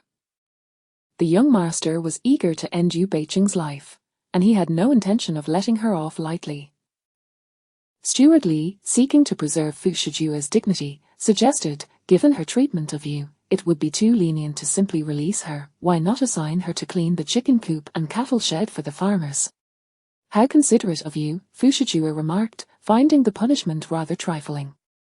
Steward Li continued, "A young master, you have been here all this time, while the bodyguards searched the bamboo hut in the cave. It stands to reason that the antidote must be there. However, our men have yet to find it after a day or two. Perhaps we can utilize Yu Beicheng to locate it. If we cannot find it, how can she?" Steward Li responded, "There are surely mechanisms within the cave that we have yet to uncover. CRBA shares a good rapport with her and is bound to inform her." CRBA was not one of their own, and they could not afford to treat him roughly. Moreover, CRBA had fled last night. Indeed, As long as CRBA was not genuinely inclined to remain in their company, his skills in agility and lockpicking would make him impossible to capture. Fu Shijue pondered this before finally conceding, "Very well, proceed with your plan." "Understood. Miss Yu, you owe me a debt of gratitude for speaking favorably of you in front of the young master. Otherwise, you would not be so fortunate as to stand here alive," Steward Li remarked as he assigned her tasks. Yu Beicheng, having gone 2 days without food and now enduring her menstrual cycle, felt utterly drained. "Thank you, Steward Li. Your kindness is beyond repayment in this lifetime, and I can only hope to repay it in the next." Steward Li was left speechless. "Let that gratitude be unspoken. All right, tidy yourself up and follow me," he instructed her in an exasperated tone. Yu Beicheng, relieved that Fu Shijue had spared her, felt a flicker of joy despite her physical exhaustion. After bathing, enjoying a hearty meal, and donning fresh attire, she stood before Steward Li, transformed from the despondent figure she once was. Steward Li assessed her with satisfaction, nodding in approval. "Come with me." As she followed him, a hint of anticipation filled her heart. Am I to be assigned to serve Fu Shijue? After all, in novels, it is often depicted that once the male lead becomes intimate, he develops a particular fascination, showering the woman who takes his virginity with lavish gifts, making her his mistress. Though such a title may be disreputable, she would welcome it. "You are currently on your menstrual cycle," Steward Li reminded her, unable to suppress his concern. While he understood her infatuation with the young master, a woman ought to maintain some modesty and decorum. "That doesn't matter, I have 2 other OAO. Steward Li suddenly erupted, interrupting her with a shout. "What scandalous words are you uttering? You are a young lady. Do you not know how to be discreet?" Yu Beicheng blinked innocently. "What are you pretending for? It's not as if I've never engaged in such activities. Besides, having those thoughts about someone you like is perfectly natural. How does that equate to being shameless?" Steward Li regretted advocating for her. "I should have let you go to the snake room from the start. I was wrong. Even if I cannot fulfill the young master's desires now, I shall happily serve him tea and meals." Yu Beicheng replied, beaming with delight. After all, she was fortunate to be alive, and her spirits had soared. The previous troubles had long since faded. "You are not worthy of serving the young master." Steward Li led her to the old man's pigsty and chicken coop next door. "Today, you are to clean this entire place. If you do not finish, you will spend the night in the snake room." Yu Beicheng gazed at the ground littered with chicken droppings, unable to suppress her frown. Was this intentional? What else? "Should we allow you to enjoy comfort, you may choose not to work," but, seemingly anticipating Steward Li's next words, she quickly replied, "I will do it, I will do it." Steward Li snorted. "I will return at 6 o'clock to check your progress. Rest assured, I will ensure your satisfaction." Naturally, Steward Li would not assign bodyguards to monitor her. After all, even if she fled to the ends of the earth, Fu Shijue's influence would surely find her. P.S. Thank you to the lovely Bai Lan Tang Tang for the likes, Moir. I kindly request gifts from the fairies. Thank you. Chapter 59 Deliberate Punishment. As Yu Beicheng readily assured Butler Li that she would fulfill her task, she promptly sought the assistance of the diligent Xiao Ba. After all, she was on her menstrual cycle, suffering from backaches and fatigue. Engaging in labor was simply out of the question. While she maintained a pleasant demeanor, verbally vowing to work diligently, the prospect of actually performing the tasks was nothing short of a dream. Observing Xiao Ba industriously toiling away, she felt fortunate to have found such a capable aide. However, as they completed the cleaning of the chicken coop and were confronted with the odorous cattle shed and pigsty, she began to feel a twinge of guilt for merely spectating. Yet, Xiao Ba had no intention of inviting her to join in the labor. Upon discovering her laziness, Butler Li swiftly arrived, declaring, "You must personally clean this mess, otherwise, your promise of leniency will be rendered void." Yu Beicheng's expression darkened. Just as she was about to negotiate with Butler Li, he departed, taking Xiao Ba along with him. Simultaneously, it remained uncertain whether Butler Li feared she might slack off again or intended to punish her. as he dispatched a bodyguard to record her efforts on video with a mobile device. "Miss Yu, if you wish to rest early, you ought to hasten your work," the bodyguard remarked with a disdainful expression, pinching his nose. "Do you think I don't want to? As a frail woman, I cannot possibly match a man's speed in labor. If you cannot bear to watch, why not lend me a hand?" The bodyguard promptly fell silent and kept his distance. "A lazy man will never find a wife. Miss Yu, I am a married man with 2 children. Moreover, Butler Lee has specifically instructed that you must undertake this task alone." The bodyguard emphasized the last 6 words. Why Yu Beicheng was infuriated, yearning to storm off, but was apprehended by Fu Shijue, fearing that his intentions extended beyond merely having her clean the chicken coop to something far more sinister. With a huff, she donned gloves and a mask, adorned herself in an apron, and slipped into her rain boots. After taking a few steps, even with her mask on, the foul stench assaulted her senses. The bodyguard, intent on capturing a close-up of her disgusted expression, ventured closer. As per Butler Lee's instructions, never before had Yu Beicheng engaged in such arduous and filthy work. Holding her breath, she inquired of the bodyguard, "What if I seek out Fu Shijue to discuss an alternative task? Do you think he would acquiesce?" The bodyguard replied, "I fear you are indulging in fanciful thoughts." It was evident that the young master was deliberately punishing her and would not easily assign her a lighter task. "Miss Yu, do not dawdle. Get to work. The sooner you finish, the sooner I can be rid of this torment." Yu Beicheng had never loathed Fu Shijue more. One day, she vowed to repay him for the humiliation and suffering she endured today, doubly so. Infuriated, after less than half an hour, she found herself filthy, exhausted, and overwhelmed by the stench. She plopped down on the ground, declaring her refusal to continue. The bodyguard urged her to rise. "Miss Yu, you have only cleaned 1/10 of the area." "I refuse," she exclaimed, tossing her gloves and mask onto the ground. The moment the mask was removed, the noxious odor of pig and chicken waste assaulted her senses, prompting her to gag. "Beicheng." A familiar voice suddenly echoed. It was Qin Shenyor, seemingly having come all the way from City A, accompanied by bodyguards laden with bags. "What on earth are you doing?" she inquired, a smirk of schadenfreude gracing her features. Yu Beicheng shot her a disdainful glare. Can you not see? I'm cleaning the chicken coop and cattle shed. Ear. Miss Yu, how can you speak to my lady in such a manner?" Sier Chen immediately stepped in to defend her. "Sier Chen, it's all right. Beicheng must have been punished by Brother Fu. Just look at her soiled appearance. She must have been laboring for quite some time, and I can understand her frustration," Qin Shenyor responded, exuding a genteel demeanor. Previously, Yu Beicheng could feign amiability with Qin Shenyor, but after the latter had cruelly orchestrated the demise of her unborn child, her opinion shifted dramatically, leading her to align with Butler Lee's counsel to minimize contact with Qin Shenyor whenever possible. However, Yu Beicheng was acutely aware that she could not afford to confront her directly at this moment. "Miss Qin, have you come to find Brother Fu? He is in that building. You should hurry over." Qin Shenyor was indeed eager to see Fu Shijue, yet upon observing Yu Beicheng's disheveled state, she questioned whether the latter's condition aligned with that of someone who had recently miscarried. It was implausible. She was well aware of the potency of the abortion pills, and a single dose would render the child lifeless. Perhaps it was merely due to Yu Beicheng's robust constitution. Besides, if Yu Beicheng were indeed pregnant, how could Fu Shijue have the audacity to punish her with such menial tasks? As these thoughts crossed her mind, a subtle smile appeared on Qin Shenyor's face as she remarked, "Very well."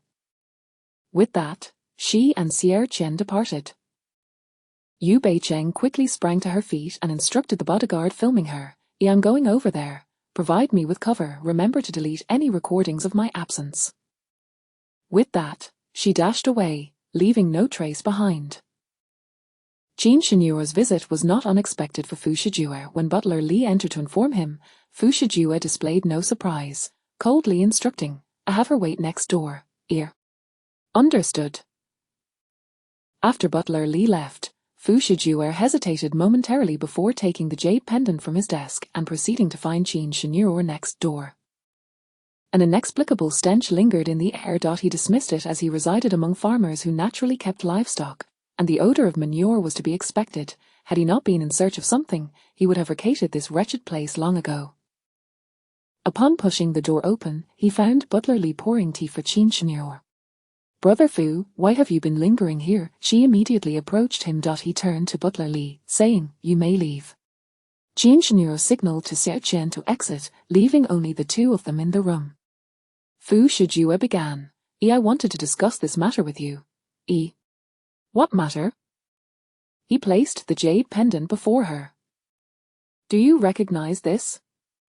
Chin Senior scrutinized it closely, nodding. "Isn't this the jade pendant I've worn since childhood?" "Brother Fu, where did you find it?" This pendant, given to her by old K, had been a constant adornment, never removed until Fu Shijue departed from Myanmar. On her 18th birthday, she had accidentally shattered it into 2 pieces, which she had since locked away in a drawer. "It does not belong to you." "What?" "Not mine, but it looks identical to the one I wore." Fu Shijue clarified, "I found this pendant here. You mentioned before that you wished to restore the health of Miss Yunanyin, whom you saved, yet you had not found the necessary medicinal ingredients. Could it be that the ingredients are located here, prompting your extended stay?" Chin Senior, being astute, quickly deduced the implications. Chapter 60, Not just flirting with him. Indeed, however, I did not find the medicinal ingredient, but rather this. He appeared to place complete trust in Chin Senior, revealing his thoughts without reservation. Naturally, Chin Senior felt an overwhelming joy, yet was also perplexed. But how could there be a jade pendant identical to mine here? "I am uncertain. Perhaps the owner of this jade pendant is someone your father knows." As he spoke, his keen gaze fixated on Chin Senior's face. Concealed beneath the window, Yu Beicheng listened to Fu Shijue's words directed at Chin Senior, her lips twitching in disbelief. What a despicable man! He was just as vile as the character in the book. In the early chapters, Fu Shijue was portrayed as utterly compliant to Chin Senior, to the extent that everyone assumed she was the one he truly cherished. Though he had never engaged in any physical contact with her, he would occasionally bestow her with a semblance of kindness. The endless ambiguity ensnared Chin Senior, leaving her infatuated. Ultimately, he manipulated her to eliminate old K, simultaneously elevating his business and influence on an international scale. "But my father said this jade pendant was passed down through our family." Chin Senior expressed her thoughts to Fu Shijue without any reservations. "Then how do we explain this pendant?" "I shall call my father and inquire." "Brother Fu, I specifically brought you." Her curiosity regarding the pendant's origins was minimal. Her primary desire was for Fu Shijue to feel the depth of her affection for him. Fu Shijue interjected, "Not now, let us do it at this very moment. These dishes were prepared by my own hands for you. I will eat them." A disingenuous smile graced Fu Shijue's face. Chin Senior was overjoyed, utterly captivated by him as she departed. On the table lay an array of soups. When Chin Senior visited Fu Shijue, she had the cook prepare numerous nourishing dishes. Although she arrived with bodyguards carrying various items, the majority were intended for Fu Shijue. Naturally, he had no intention of consuming what she had prepared. However, the food could not remain untouched in this manner. If Chin Senior returned and discovered it, her mind might wander. Thus, Fu Shijue discarded it all out the window. What on earth is this splashed all over my face?" Just then, Yu Beicheng, standing below the window, was drenched in the remnants. As Fu Shijue cast a disdainful glance at the disheveled Yu Beicheng, a dangerous glint flickered in his eyes. "Were you eavesdropping on my conversation with Chin Senior?" "I was not, I merely happened to pass by." This statement was, in fact, truthful. Prior to her fainting in the cave, she had noticed some peculiarities about the floor. Curiosity compelled her to investigate. However, to reach that cave, she had to pass by the building he occupied.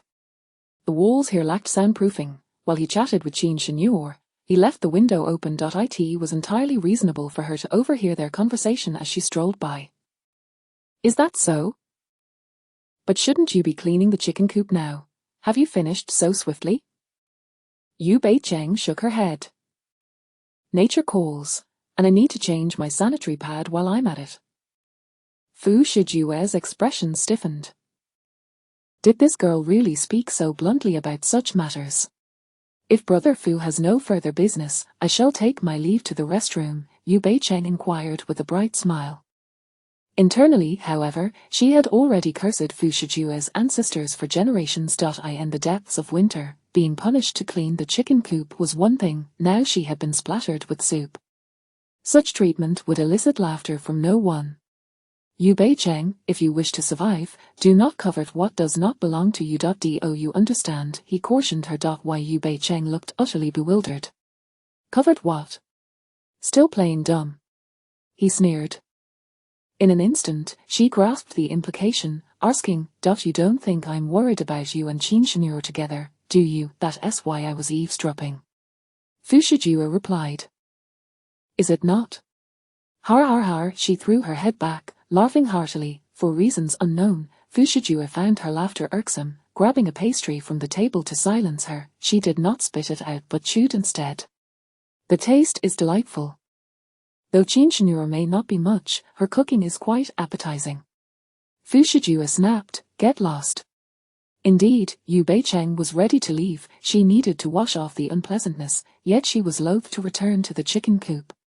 Brother Fu, I have my period, and while cleaning the chicken coop, my back aches. Could you possibly assign me a lighter task? How about feeding the snakes instead? Yu Bei-cheng's expression fell, and she fell silent, turning on her heel to depart. Standing by the window, Fu Shijue watched her flee in disarray, letting out a cold snort. After washing up and changing her clothes, Yu Bei-cheng stealthily sought out Xiao Bie. Upon seeing her, Xiao Bie beamed with joy, as did she. She did not wish to remain any longer, exclaiming, While no one is around, please help me escape. Xiao Bie hesitated. I beg you, my dear Xiao Bie, I truly do not wish to clean the chicken coop any longer, nor do I want to sleep in the snake house. You must understand, I am on my period, and Fu Shijue still has not spared me, insisting I clean the chicken coop. This demonstrates just how merciless he is towards me. If I linger, I will inevitably find myself fed to the snakes. Xiao Bie responded, Those snakes are harmless. I care not whether they are poisonous or not, I am terrified. The sight of that heap of snakes sends my heart racing, and I feel I might just collapse on the spot.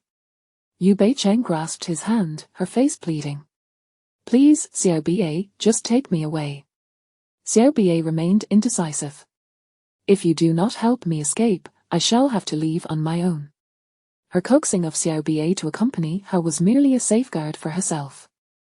Moreover, only Xiao Bie could assist her in evading Fu Shijue's pursuit. There was also a more pressing matter. She needed to investigate the peculiarities of the floor in the bamboo house within the cave, which necessitated Xiao Bie's presence. After all, it was night time, and as a girl, her safety was paramount. Fu Shijue's men would likely be lurking nearby. When will I be able to see the young master? Xiao Bie was reluctant to part, wishing to see Fu Shijue at all times. Here, take this to hold whenever you miss him. She produced a photograph of Fu Shijue from seemingly nowhere. It was not a frontal shot but rather a profile, slightly blurred, clearly taken surreptitiously. Nevertheless, this picture would alleviate Xiao Bie's longing for Fu Shijue, prompting Xiao Bie to lead her away. Yet, their movements remained firmly within Fu Shijue's control. Butler Li inquired with confusion, Young master, are we truly letting Miss Yu go just like that? If I am not mistaken, she will undoubtedly take Xiao Bie to the bamboo house in the cave. Fu Shijue reclined on the sofa, an iPad placed on the table before him. It displayed the video of the bodyguard recording Yu Bei-cheng cleaning the chicken coop. In the video, Yu Bei-cheng was cursing while working, occasionally slacking off. The bodyguard urged her to hasten, to which she pouted playfully, "Oh, good bodyguard, let me rest for just a moment. I am not a beast of burden. How can I work non-stop without a breather?" The bodyguard retorted, "You have barely worked for 5 minutes. How do you keep track of time so precisely, good bodyguard? You have a remarkable sense of time. If it were me, I certainly wouldn't be as diligent as you." Yu Bei-cheng's banter with the bodyguard was a clear indication of her reluctance to work.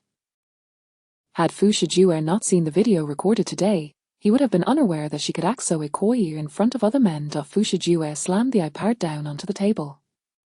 Once she enters the bamboo house in the cave, he believed me first. Yu Beicheng indeed took CRBA to the bamboo cottage in the cave. However, she anticipated that Fu Shijue would have guards stationed there, so she refrained from recklessly barging in and instead lingered outside for a while. As nightfall approached, visibility was diminishing, but CRBA still confirmed the presence of Fu Shijue's men nearby. You go over there, launch a surprise attack from behind them, and take them down one by one. Remember, do not let them relax, do you understand, CRBA? She had faith in CRBA's skills. CRBA nodded and then departed. In no time, the guards hiding in the shadows and those stationed at the entrance were all subdued by CRBA. Seeing CRBA standing alone at the entrance, Yu Beicheng joyfully ran over. Let us hurry inside. Once inside, Yu Beicheng focused on inspecting the floor and soon discovered a mechanism. Unfortunately, she couldn't open it no matter how hard she tried, unable to find the switch. CRBA pointed to the patterned floor. This is the lock to the mechanism. Does it require a key? CRBA nodded. The pattern on the floor resembled not an ordinary door key, but something akin to a dog's paw, or perhaps a jade pendant. It was likely the very one Fu Shijue had given to Qin Shinrur. Fu Shijue had mentioned to Qin Shinrur that the jade pendant was found here. It seemed that the pendant was indeed the key to this mechanism. What about Fu Shijue? Should we go back? Ishii inquired. This seems to be a cellar. It probably cannot be opened without the key. CRBA replied. Yu Beicheng wore a sorrowful expression. Very well, let us return later. We can slip him a sedative, and once he is asleep, we'll retrieve it. Naturally, CRBA complied with Yu Beicheng's wishes. The two of them foolishly made their way back. The winter night in the mountains was quite frigid, and Yu Beicheng seemed to have caught a chill after going back and forth, sneezing several times. CRBA promptly removed his clothing and draped it over her. Yu Beicheng felt warmth in her heart. Thank you, CRBA, I'm fine. In this cold weather, you should put it back on. CRBA ignored her and insisted on covering her shoulders with it. Yu Beicheng intended to return it to him but noticed he was keeping his distance. Fearful of her returning the clothing with a helpless tone, she said, I'll wear it, you hurry and come back to my side. CRBA remained obstinate. Yu Beicheng ceased her insistence and approached him instead. Spotting Fu Shijue's men patrolling, she quickly pulled CRBA down and whispered instructions on how to proceed. Night soon enveloped the surroundings, and the local farmers went to bed early, their lights extinguishing one by one. When Yu Beicheng deemed it was time, she instructed CRBA to go to Fu Shijue's room and administer the sedative. CRBA left and returned in about 10 minutes. It's done. Did you see him fall asleep? She asked. CRBA nodded. Then why didn't you search him for the jade pendant? CRBA scratched his head and replied, You didn't tell me to. Then go back and search him for the jade pendant. If you don't find it on him, search the room. CRBA departed again, but this time he took a long while to return. Worried that CRBA might have been caught by the awakening Fu Shijue, she cautiously ventured in. Upon entering the room, she discovered CRBA still searching. Have you not found it yet? She inquired. CRBA nodded awkwardly. I don't know what the jade pendant looks like. Unable to contain herself, Yu Beicheng slapped her forehead. It's my fault. I should have come. You're not at fault, aren't you here now? CRBA bore her no ill will. Yu Beicheng instructed him, this house where Fu Shijue resides is quite large, let us search separately. With that, she began her search. As she passed by Fu Shijue, who was slumped unconscious at his desk, she feared he was pretending to be under the influence of the sedative, so she poked his face to test whether he was truly unconscious. No reaction. Excellent. It seemed he was genuinely out cold, leaving her free to act at will. That scoundrel, intending to throw her into a snake pit, to make her clean a chicken coop. Yu Beicheng seized the steel pen in his hand, unscrewing the cap. Ihar, you dare to be so ruthless. Let us see if I don't ruin the handsome face of yours. With a few swift strokes, his face was covered in black ink. She then asked CRBA, who was still searching for the jade pendant, is there anything we can use to ensure the ink on his face won't wash off? CRBA gazed at Fu Shijue's face, slightly furrowing his brow. I do not bully the young master. Yu Beicheng scoffed. He bullied me first. I am merely returning the favor in kind. CRBA attempted to wipe the ink from Fu Shijue's face, but was halted by Yu Beicheng. We must quickly find what we need and not waste time on him. Thus, CRBA was led away to another side. Realizing that Fu Shijue was indeed unconscious, Yu Beicheng began her mischief. Without reservation, she pushed aside his clothing and commenced her search for the jade pendant. Sure enough, she found it in his clothing pocket. He merely tossed it in there. How could Xiao Bie have missed it? It seemed he hadn't even brushed against a single hair of Fu Shijue. Thankfully she had arrived, otherwise, Xiao Bie would have searched in vain. With the jade pendant in her possession, she intended to leave, but her gaze suddenly fell upon the pastries sitting on the table, reminding her of the humiliation he had inflicted upon her earlier that day. In a spiteful act, she left several ambiguous red marks on his chest and neck. A swift slap left a red imprint on his skin. Perhaps her force was a bit excessive, disturbing Fu Shijue, whose handsome brows furrowed slightly. Oh no, he was about to awaken. Yu Beicheng quickly called for Xiao Bie. Let us hurry and leave. As they departed, she stealthily took a plate of pastries from the table. On the way, she generously offered half to Xiao Bie. This is specially made for Fu Shijue by Qin Shenyor. I've tasted it, and it's quite delicious.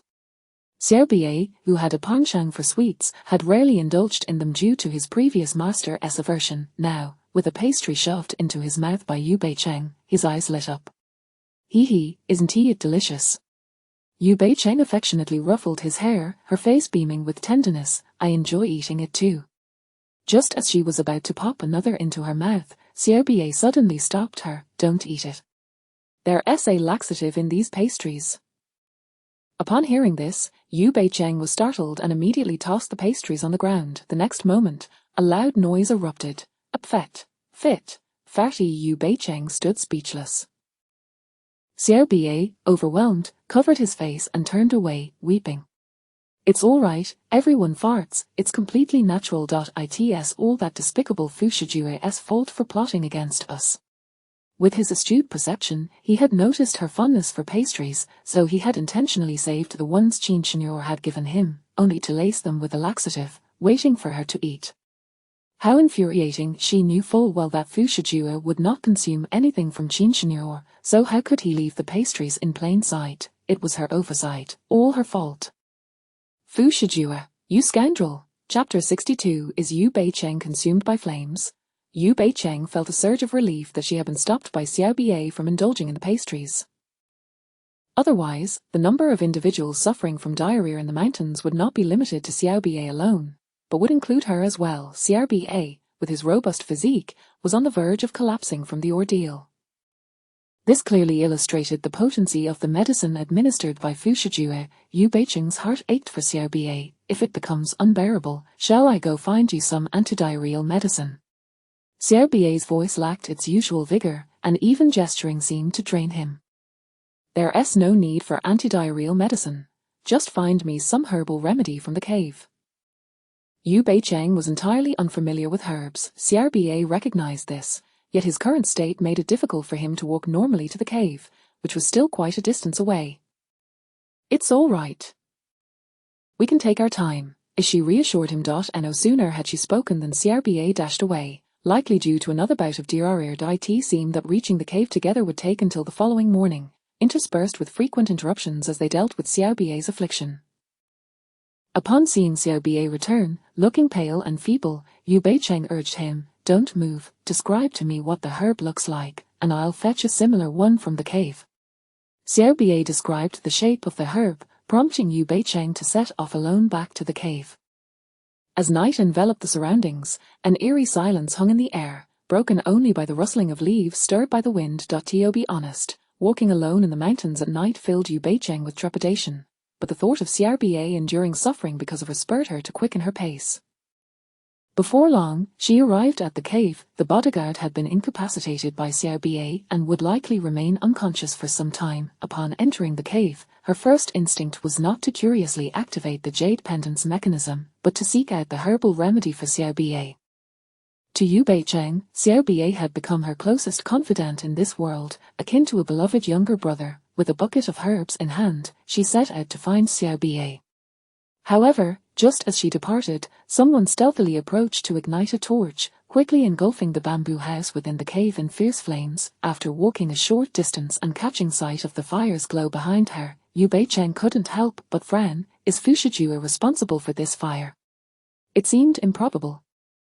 These past few days, he had instructed the bodyguards to thoroughly search the bamboo house, likely suspecting that there were other mechanisms hidden within. He would never set fire to the bamboo house before discovering the mechanisms within. It dawned on her suddenly. Yu Beicheng's expression darkened. This Qin Shenhua truly cannot be underestimated. Fu Shijue had given the jade pendant to Qin Shenhua, hoping she would extract information about Xiao Bie's master from Lao Ke. It was likely that Qin Shenhua had already contacted Lao Ke and learned something, which explained the fire. This situation was becoming increasingly convoluted. Why Yu Beicheng's suspicions were confirmed when Butler Li, upon seeing the flames in the direction of the cave, immediately sought out Fu Shijue. Upon witnessing Fu Shijue's disheveled state, he paused, realizing that the main concern was that the young master had fainted and could not be roused. With no other option, he took the initiative to send bodyguards to check on the situation at the bamboo house in the cave. By the window of the room, Butler Li noticed the remnants of the mesmerizing incense. What had Yu Beicheng and Xiao Bie been up to? Very well, once the young master awoke, he would undoubtedly seek retribution against Yu Beicheng. Butler Li hastily summoned the antidote. Soon, Fu Shijue regained consciousness. His chest and neck throbbed painfully, yet he had slept soundly, as he had dreamt of a life filled with bliss.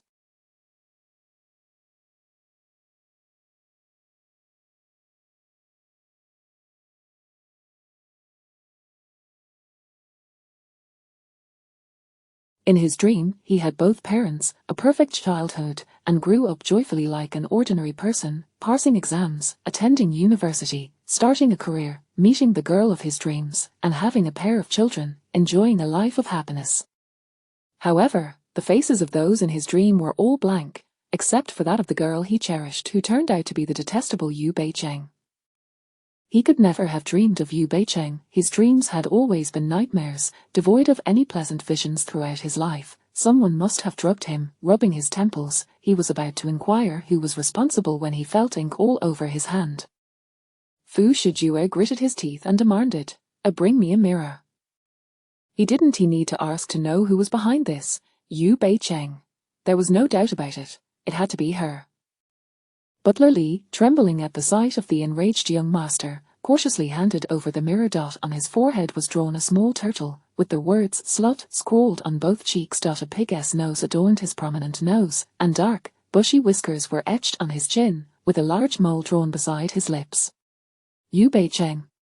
Fu Shijue said, "Bring her to me." "But young master, the bamboo house in the cave is on fire, and she and Xiao Bie have fled there." "It seems they may have," Butler Li stammered, "perished in the inferno."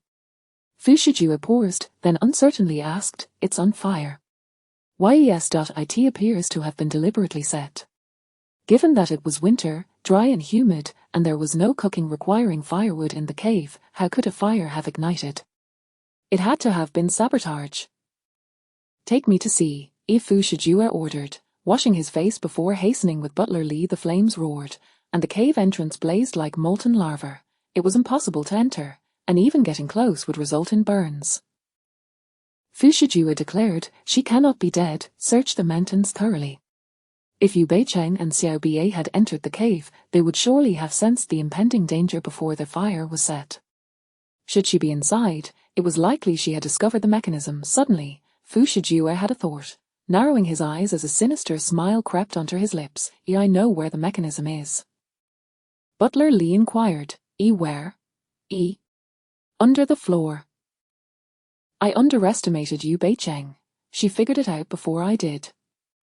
Fu Shijue had never realized how clever she truly was. He instructed Butler Li, "Ensure all bodyguards remain here. And no one is to leave until the fire is extinguished." "Understood." She would undoubtedly return. Fu Shijue had already surmised who had set the fire and ordered, "Bring Qin Shenhua to me." Before long, Butler Li brought Qin Shenhua in. She appeared as though she had just awakened, exuding a delicate demeanor. Brother Fu, what brings you to seek me at this late hour? Fu Shijue remained silent, fixing his gaze upon her. For the first time, Qin Shinur perceived the murderous intent and hostility emanating from his eyes. She froze in place. Could it be that he had uncovered her role in the fire? That was impossible. She had been exceedingly cautious and had remained in her room the entire time. He could only harbor suspicions at most. Fu Shijue would not confront her directly. The matter was already evident, and there was no need to waste words asking. He stated, "I've lost that jade pendant that looks just like yours." Seeing him maintain his composure while conversing with her, Qin Shinur sighed in relief, asking, "How did you lose it?" "I lost it on the way here," Fu Shijue replied. "I thought of having someone replicate it for you, but it seems that will no longer be possible." "That's all right," she smiled sweetly, though the cold night air had turned her lips pale as she had rushed out without a coat when summoned by Butler Li. "I know your intentions, Brother Fu." Fu Shijue smiled faintly, choosing not to elaborate further.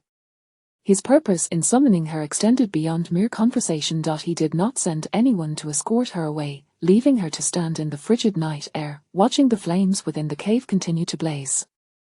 Chapter 63, Who shot her? Yu Beicheng sneezed several times, rubbing her cold nose, and lamented, "It's so chilly, how much longer must we wait?" Xiao Bie wrapped her in her clothing, replying, "The individuals searching for the young mistress are currently nearby. If we venture out, we may be captured." Yu Beicheng understood this, yet she felt utterly unwell. It was still dark, and they could only hope that Fu Shijue's men would disperse with the dawn. However, Yu Beicheng's hopes were in vain, as the number of Fu Shijue's men did not diminish. Instead, it seemed to increase. CRBA encountered considerable difficulties while searching for food and water. Yu Beicheng recognized that Fu Shijue was genuinely furious this time, especially after her relentless teasing. Suddenly, CRBA's palm pressed against her forehead, worry etched across his face. "You have a fever. Is that so?" she inquired, feeling her forehead and finding it warm. Perhaps her entire body temperature had risen, her hands and forehead registering the same warmth. "I feel so dizzy. I'll go find some herbs for you." "Don't go, there are Fu Shijue's men everywhere. If you don't return, I'll have no choice but to surrender myself." Yu Beicheng preferred to endure the pain rather than let CRBA leave. "Rest assured, I'm still young. My constitution is undoubtedly robust. You needn't worry about me. I shall be fine shortly. Please, don't leave." As soon as her words fell, she succumbed to unconsciousness, exhausted from cleaning during the day and wandering in the mountains at night. Coupled with her menstrual cycle, Yu Beicheng fell ill.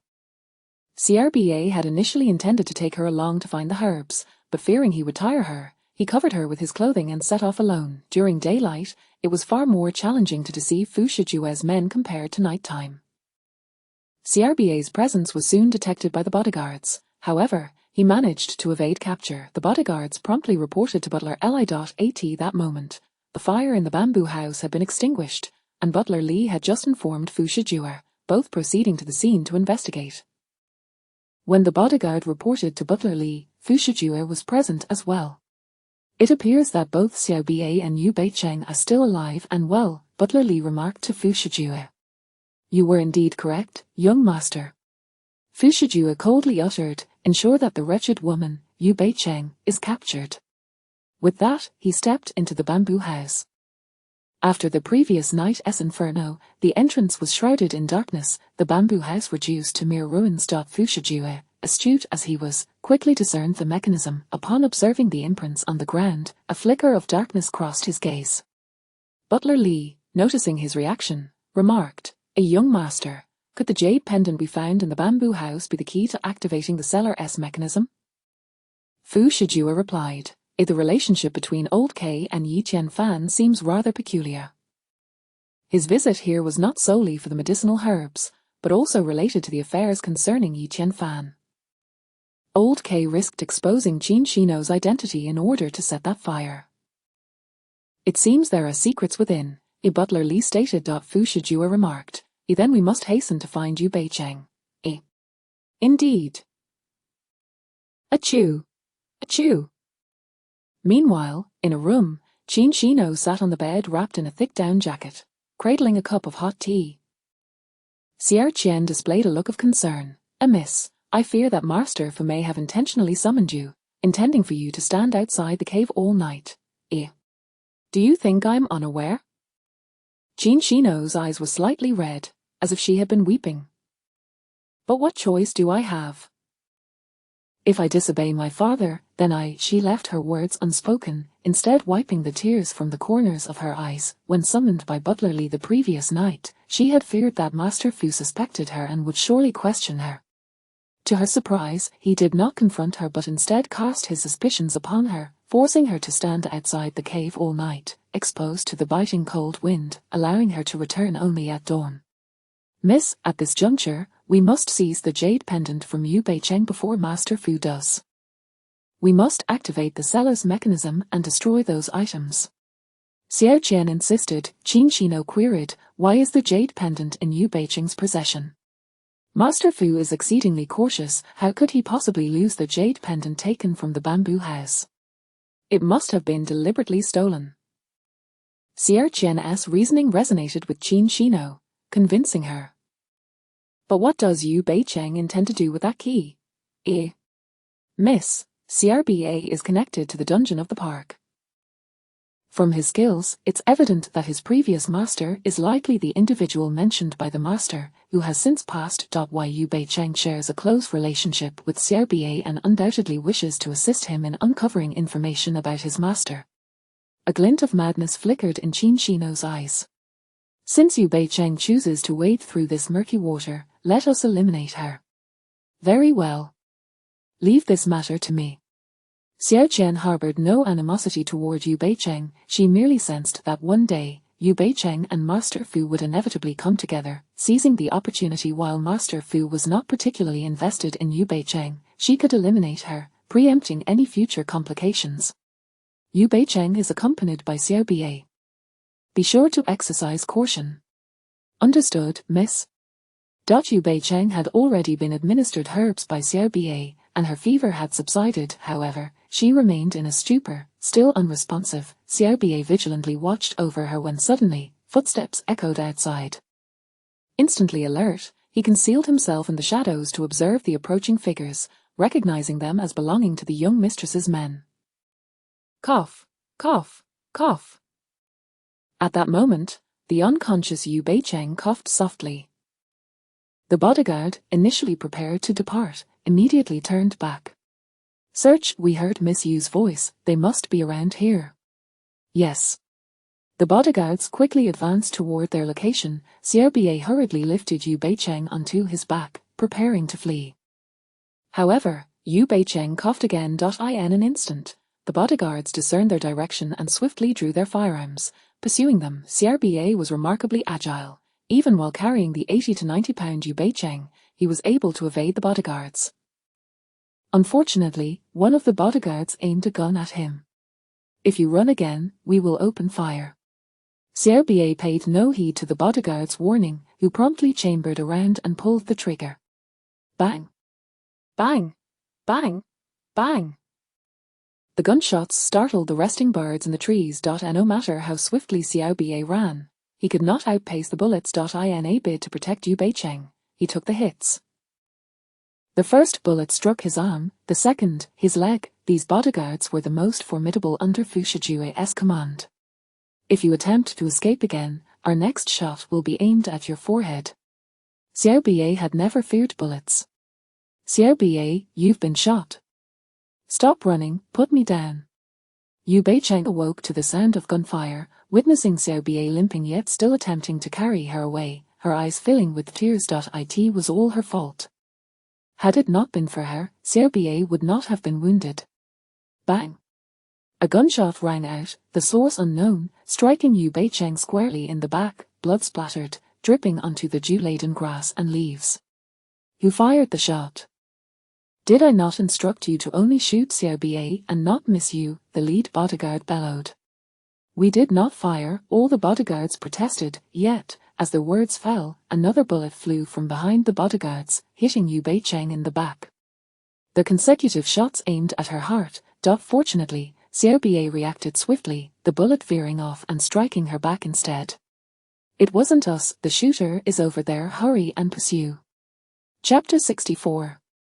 He personally stitched her up. Xiaobei had the opportunity to leave with Yu Beicheng, however. Yu Beicheng had been shot twice, and with the fever still raging, if not treated promptly, her life could be in jeopardy. He dared not gamble with her life and surrendered, covered in blood. Yu Beicheng was brought before Butler Li by the bodyguards. Upon witnessing her dire state, Butler Li furrowed his brow. What happened to her? She has been shot. Weren't you instructed not to harm her? Butler Li's voice rose sharply. The bodyguards explained the situation to him, and upon hearing it, Butler Li immediately summoned a doctor to extract the bullets. The wounds were on her back, and in order to remove the bullets, her clothing had to be removed, requiring her to lie face down. In summer, it would have been feasible to tear the fabric directly at the site of her injury, but now, in winter, she was bundled in thick down jackets and sweaters, necessitating the complete removal of her upper garments. Yet, all the doctors present were male. Butler Li did not find the jade pendant on Yu Beicheng, likely because she had concealed it. To extract the location of the pendant from her, she could not die. Hence, at this moment, Butler Li disregarded the distinction between genders and did not stop the doctors from undressing her. While Yu Beicheng retained some awareness and tugged at her collar, a female should do it. Your life is on the line. Do you still care whether it's a man or woman assisting you? All the doctors here are married, they wouldn't spare a glance at your withered form. Yu Beicheng lacked the strength to resist the male doctors, and just as she felt on the verge of being exposed, Fu Shijue spoke up. Butler Li, let her have her way. Butler Li glanced in surprise at Fu Shijue, who sat on the sofa. Upon meeting his cold, unyielding gaze, Butler Li nodded. He understood. The bodyguards quickly fetched a female nurse, and after Yu Beicheng's clothing was removed, the nurse kindly provided her with a garment to shield her front. The male doctor swiftly entered to attend to her injuries. In the room, aside from the male doctor, only Fu Shijue remained seated on the sofa. Everyone else had withdrawn, leaving him behind. From his vantage point, he could clearly see her miserable state, her face pale, lips devoid of color, beads of sweat rolling down her cheeks to the tips of her hair, exuding an aura of despair. Doctor, it hurts so much, she gasped, struggling to breathe. Can you administer anesthesia? The male doctor could not help but inform her, the young master has instructed that you not be given anesthesia. Yu Beicheng realized that Fu Shijue was deliberately punishing her. Weakly, she pleaded, he isn't here, can't you secretly give me anesthesia? Oh. The young master is here, sitting right beside us, watching us perform the surgery. Yu Beicheng asked, he has never left. Correct. So, when the nurse came in to change my clothes, he didn't step out either. The doctor affirmed, indeed, Miss Yu. This was not his usual demeanor. When had Fu Shijue ever shown such concern for her injuries? Although Yu Beicheng was aware of her own allure, it was hard to believe that her injuries would incite any interest from Fu Shijue. Surely, he was worried about her. She turned slightly, unable to see Fu Shijue's direction from her position, and asked the doctor, is he still in the room? Yes. Where is he sitting? She scanned the area but could not locate him within her line of sight. The doctor noted her spirited inquiry about the young master. He is to your left. Gathering her strength, Yu Beicheng turned her head to the left and indeed spotted him. At that moment, Fu Shijue sat on the sofa, clad in a well-tailored black suit. Perhaps due to the warmth of the room, he had slightly unbuttoned his jacket, revealing a grey vest and a white shirt beneath. He radiated an aura of regal authority and intimidation. But what was that black object on the table before him, glowing red? She squinted and realized it was the camera the bodyguards had used to capture her while she was cleaning the chicken coop. Instantly, the triumphant smile that had graced her lips vanished. She had thought that he had developed feelings for her, only to discover his shamelessness and malice. Even while injured, he sought to ridicule her. Yu Beicheng averted her gaze and began to wail, it hurts, it hurts. If I don't get anesthesia, I might just die from the pain. If I die, my belongings will have to accompany me to heaven. It seemed a veiled threat to Fu Shijue. Did he still desire the jade pendant? If she were to perish from the pain, the pendant would be lost to him forever. The people present were all astute. How could they not comprehend Yu Beicheng's words? This Miss Yu was indeed a fierce one, daring to openly threaten the young master. He was not someone easily intimidated, yet the next moment, they heard Fu Shijue command, he administer anesthesia to her. The doctor was somewhat astonished. Was this truly the same iron-fisted lord who never wavered in his decisions? Yu Beicheng instantly brightened. Thank you, brother Fu. Fu Shijue cautioned. Yu Beicheng, do not forget your words. What words? If you receive anesthesia, you must hand over the jade pendant willingly. As the doctor began to administer anesthesia to her back, Yu Beicheng pretended not to hear Fu Shijue's remark and asked the doctor, Doctor, will there be a scar on my back? Ignored by Fu Shijue, she continued to engage with the doctor. The doctor, naturally, dared not respond to her question, acutely aware of the frigid aura emanating from Fu Shijue, which seemed capable of freezing them all to death. Fu Shijue had ample means to deal with Yu Beicheng. He stood up, walked to the side, and washed his hands with soap, then donned dust-free gloves and again, positioning himself at the bedside where Yu Beicheng lay, the male doctor deftly placed a scalpel in the palm of Fu Shijue's gloved hand. Seeing this, Yu Beicheng's expression shifted. Brother Fu, why are you personally attending to such a trivial matter? You should just sit back and relax. Without a flicker of emotion, he sliced open the skin on her back. Thanks to the anesthesia, Yu Beicheng felt nothing. He remained silent, exuding an icy demeanor. Why Yu Beicheng knew he was capable of extracting the bullets, having been sent by Old K on numerous missions in his youth, often falling victim to the adversary's treachery.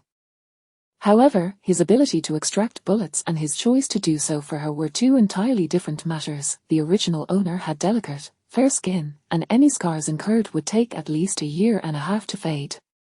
If Fu Shijue intentionally widened the incision, she would never be able to wear a bikini at the beach again. Yu Beicheng's bravado diminished significantly. Brother Fu, I don't want any scars. Please, be gentle. Silence. Yu Beicheng looked at him with a pitiful gaze, attempting to appeal for leniency. Weren't you quite bold just now? Fu Shijue nonchalantly extracted a bullet, placing it in a silver tray. The gunshot wound is rather extensive. Do you think we should stitch it up? Yes. If not stitched, her scar would take at least a month or two to heal. If stitched, it would recover more quickly and leave behind less unsightly marks. And the jade pendant, he hinted. She cried, I'll give it to you, I'll hand over the jade pendant. Fu Shijue pressed, where is the pendant? At this moment, Yu Beicheng exhibited her cleverness. I'll tell you after you stitch me up. You have no room for negotiation. If I tell you, and you refuse to stitch me up, leaving me in this state, she retorted indignantly. Chapter 65, Do you still wish to escape? Fu Shijue fell silent, for at that moment, her precarious situation compelled her to divulge the whereabouts of the jade pendant, otherwise, she would undoubtedly face dire consequences. Fu Shijue was remarkably efficient, and within 10 minutes, he had adept tended to the gunshot wound, meticulously stitching the large gaping scar with cosmetic sutures. As the anesthesia wore off, she began to cry out in pain. Fu Shijue discarded the scalpel into the silver tray before extracting the bullet with a pair of tweezers. After the doctor had tended to Yu Beicheng's blooded back, he took his leave. With a grimace, she inquired, I just overheard Butler Lee mention that it wasn't one of your men who fired the gun.so who attempted to take my life. He remained silent, his expression darkening. The bullet's caliber matched that of his bodyguards, indicating that there was a traitor among them. Naturally, Fu Shijue would not disclose this to Yu Beicheng, and he coldly demanded, where is the jade pendant? She parted her lips to respond, I can tell you, but will you take me with you? It seems your injury is quite severe. Yu Beicheng, playing coy, replied, well, once my gunshot wound has healed sufficiently, I will naturally disclose the location of the pendant. Fu Shijue did not press her further, for he had a matter to attend to. Hey, where are you going? You still haven't told me who harmed me. As he exited the room, Yu Beicheng called out after him. The only response she received was the resounding thud of the door closing. Unable to remain still in bed, Yu Beicheng felt compelled to check on Xiao Bie, who was injured. To her dismay, she discovered that Fu Shijue's men were stationed outside. Damn! Enduring the excruciating pain, she opened the window. Outside lay a thicket of thorny bushes. Jumping down would likely leave her severely injured. Yet, she could not linger. She suspected that the assailant who shot her had been sent by Qin Shenhua. With Qin Shenhua seeking her demise, remaining by Fu Shijue's side would surely invite another attempt on her life. Furthermore, given Fu Shijue's earlier demeanor, it was evident that if she surrendered the jade pendant to him, he had no intention of taking her along. Thus, she needed to outmaneuver Fu Shijue and unlock the mechanism to the cellar first. Gritting her teeth, Yu Beicheng leaped from the window. Her skin was pierced and bled, yet compared to her backwound, it felt like a mere drizzle. She evaded Fu Shijue's bodyguards and located Xiao Bie, who was confined in the woodshed. He lay on the ground, the bullet still lodged in his leg, as Fu Shijue had not summoned anyone to attend to him, blood pooling around him. Her eyes welled with tears as she exclaimed, "Xiao Bie, how are you? Are you all right?" Seeing her unharmed brought a relieved smile to Xiao Bie's face. "It's bad enough that Fu Shijue allowed you to be hurt. Why hasn't he sent anyone to remove the bullet from your leg?"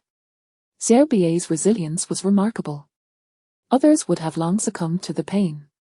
"I'll go fetch a doctor for you," she insisted. Xiao Bie grasped her hand. "You should first unlock the mechanism in the cave. Don't worry, I can handle the bullet myself." "I'm sorry, Xiao Bie. Rest assured, I will not abandon you," she vowed before departing the woodshed. Retracing her steps back to the previous room, the doctor had left the surgical tools behind when he extracted the bullet from her. If Xiao Bie could remove the bullet himself, all she needed were the sterilization tools and tweezers. However, just as she reached the eaves of the house, she overheard a familiar voice. "Currently, Master Fu and the young lady are together. You must quickly administer this to her. Remember, kill her and leave the scene immediately, without a trace." "Understood." It was Xiao Qian, Qin Shenhua's confidant. Indeed, the assailant who shot at her was one of Qin Shenhua's lackeys. Terrified, Yu Beicheng stifled a gasp and crouched beneath the eaves. Moments later, she heard the door swing open and the sound of bodyguards rummaging through the room. Failing to find anyone, one of the bodyguards reported, "The woman is not here." "Not here." She must have sensed something and fled. Given her injuries, she cannot have gotten far. "Hurry, go after her," Xiao Qian commanded. "Yes." Yu Beicheng remained crouched for a while, not daring to move until the sounds subsided. Only then did she cautiously climb through the window. Swiftly, she retrieved the sterilization tools and made her way back to Xiao Bie. To her dismay, it appeared that Xiao Qian had anticipated her actions and stationed someone outside. Yu Beicheng scrutinized the faces of the bodyguards from a distance, realizing they were under Fu Shijue's command. Clearly, Xiao Qian had bribed Fu Shijue's men. She was trapped. In despair, Yu Beicheng sought a safe place to hide when she unexpectedly encountered Fu Shijue and Qin Shenhua. They stood not far from each other, yet the area was devoid of others, likely due to their being dispatched elsewhere. She overheard Fu Shijue say, "I hope you remain the Shenhua sister I knew as a child. Regarding the arson, I am aware it was your father who coerced you into it. I do not hold it against you." "Brother Fu," Qin Shenhua was instantly moved. "I know I was wrong. You can rest assured, I will never again do my father's bidding." Fu Shijue continued, "Yu Beicheng, do not make any sudden moves. Why, Brother Fu, do you have feelings for her because I intend to kill her myself? Should I find out that she dies at your hands, you shall return to Myanmar." His tone brooked no dissent. Qin Shenhua bit her lip. "I have no intention of harming her." It was Xiao Qian who suggested that Brother Fu treats her differently. Fu Shijue frowned slightly. "You have been led astray by Xiao Qian.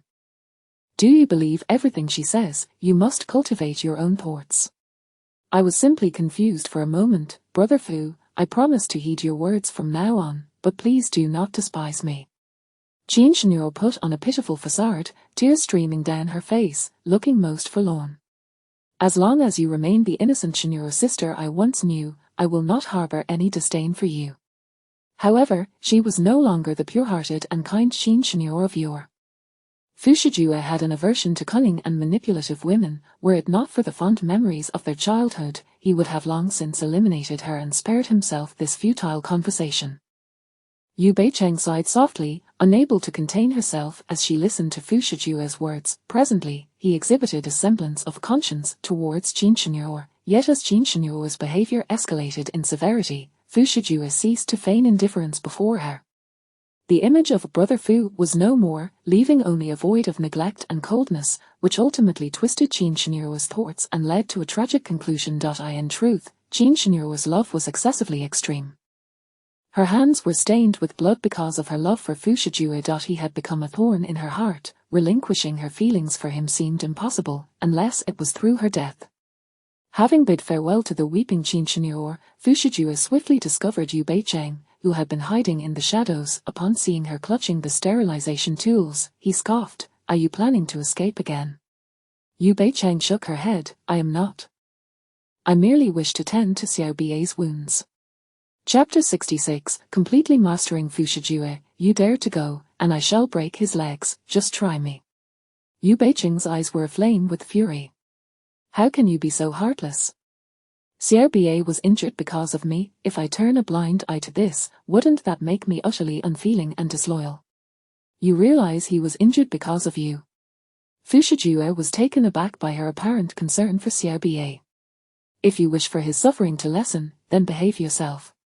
Then you should instruct the doctor to remove the bullet from his leg. That is but a delusion."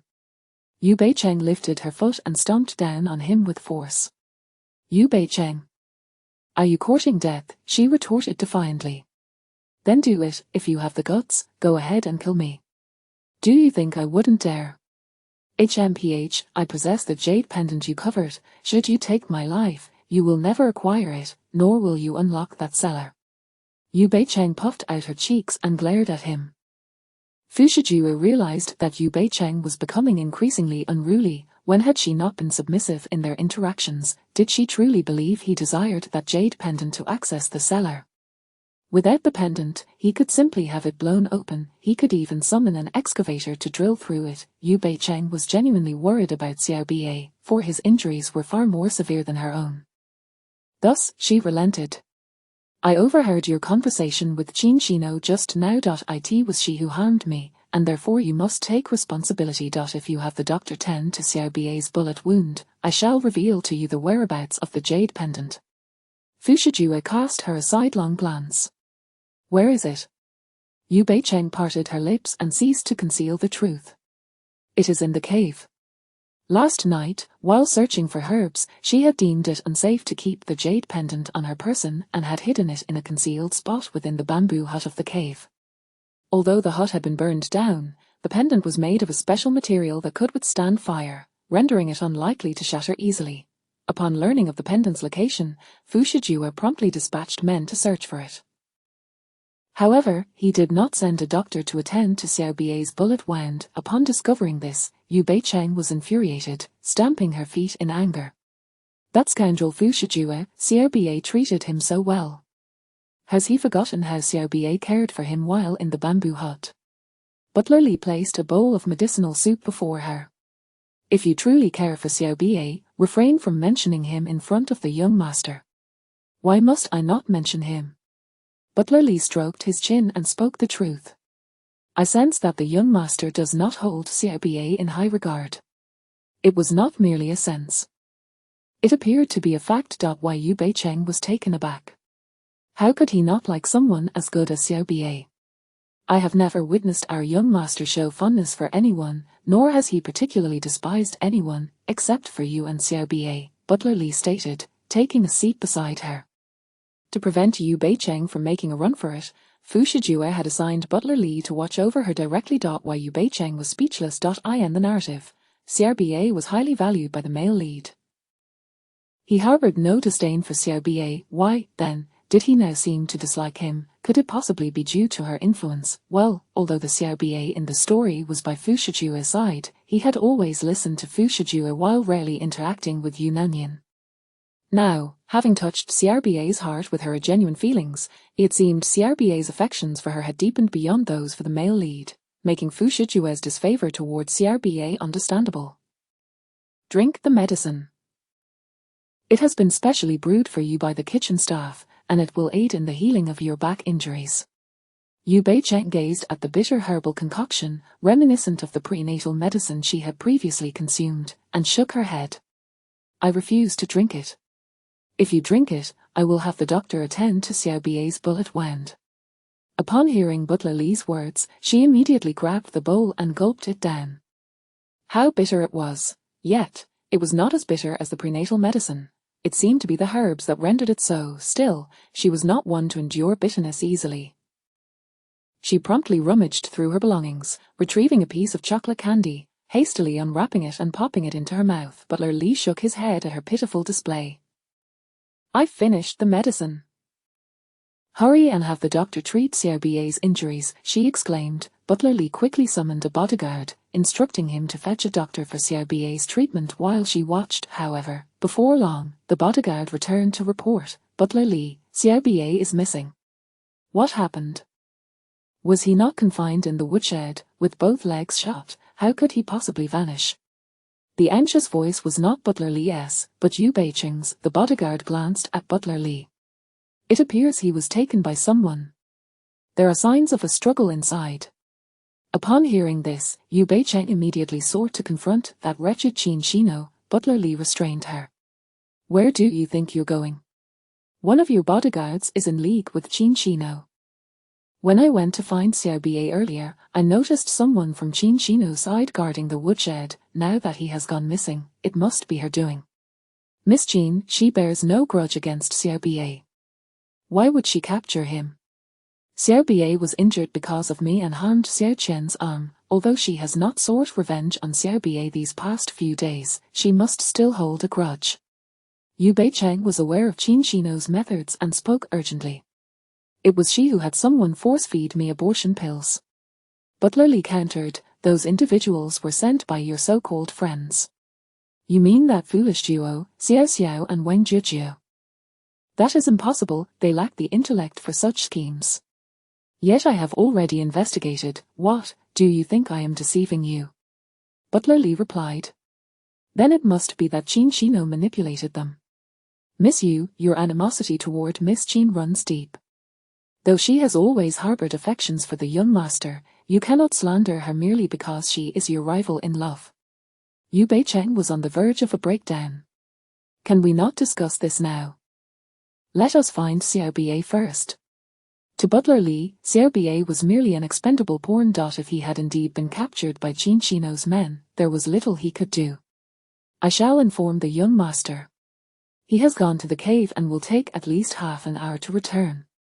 By the time you send someone to search, Qin Shino's men may have already killed Xiao Bie. If Xiao Bie's legs were in good condition, she would not be worried. Unfortunately, with his current injuries, he was particularly vulnerable to Qin Shino's machinations. Butler Li frowned. It is not as dire as you suggest. If you do not send someone to search, I shall go myself. Yu Bei-cheng declared. Abandoning the room in haste, Butler Li quickly instructed the bodyguards, What are you standing there for? Hurry and bring her back. However, Yu Bei-cheng ran faster than a rabbit, and by the time the bodyguards pursued her, she had already vanished from sight. Why Yu Bei-cheng did not seek out Qin Shino for confrontation but instead looked for signs of Xiao Bie nearby. She snatched a gun from one of the bodyguards, preparing for any eventuality. Fortune smiled upon Yu Bei-cheng, for not long after her departure, she heard a commotion, yet she could never have anticipated that this very incident would grant her complete mastery over Fushijue. Chapter 67, Do Not Fear Me. Yu Bei-cheng encountered Xiao Bie. However, at that moment, Xiao Bie was engaged in a life-and-death struggle with Xiao Qian. Scattered around them lay several bodyguards, presumably knocked down by Xiao Bie. Although Xiao Qian was a woman, her skills were on par with Xiao Bie. Yu Bei-cheng immediately stepped forward, brandishing her pistol and aiming it at Xiao Qian. Stop right there. At that moment, Xiao Bie's knees were drenched in blood, the crimson stains having soaked through his trousers, a testament to his relentless endurance. When Xiao Qian saw her, a smirk crept across her lips. You finally arrived. Today, I shall send you both to hell.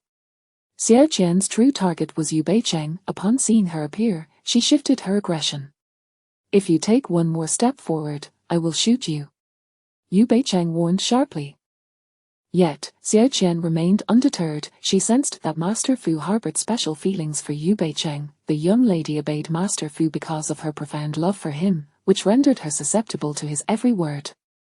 As an outsider, Xiao Qian could see that if Yu Beicheng and Master Fu were allowed to continue their association, their bond would likely deepen to an inseparable extent. Consequently, she covertly pursued Xiao Bie. Yu Beicheng's evident concern for Xiao Bie confirmed Xiao Qian's suspicions. Once a person reveals their vulnerability, they are perilously close to being buried in the earth.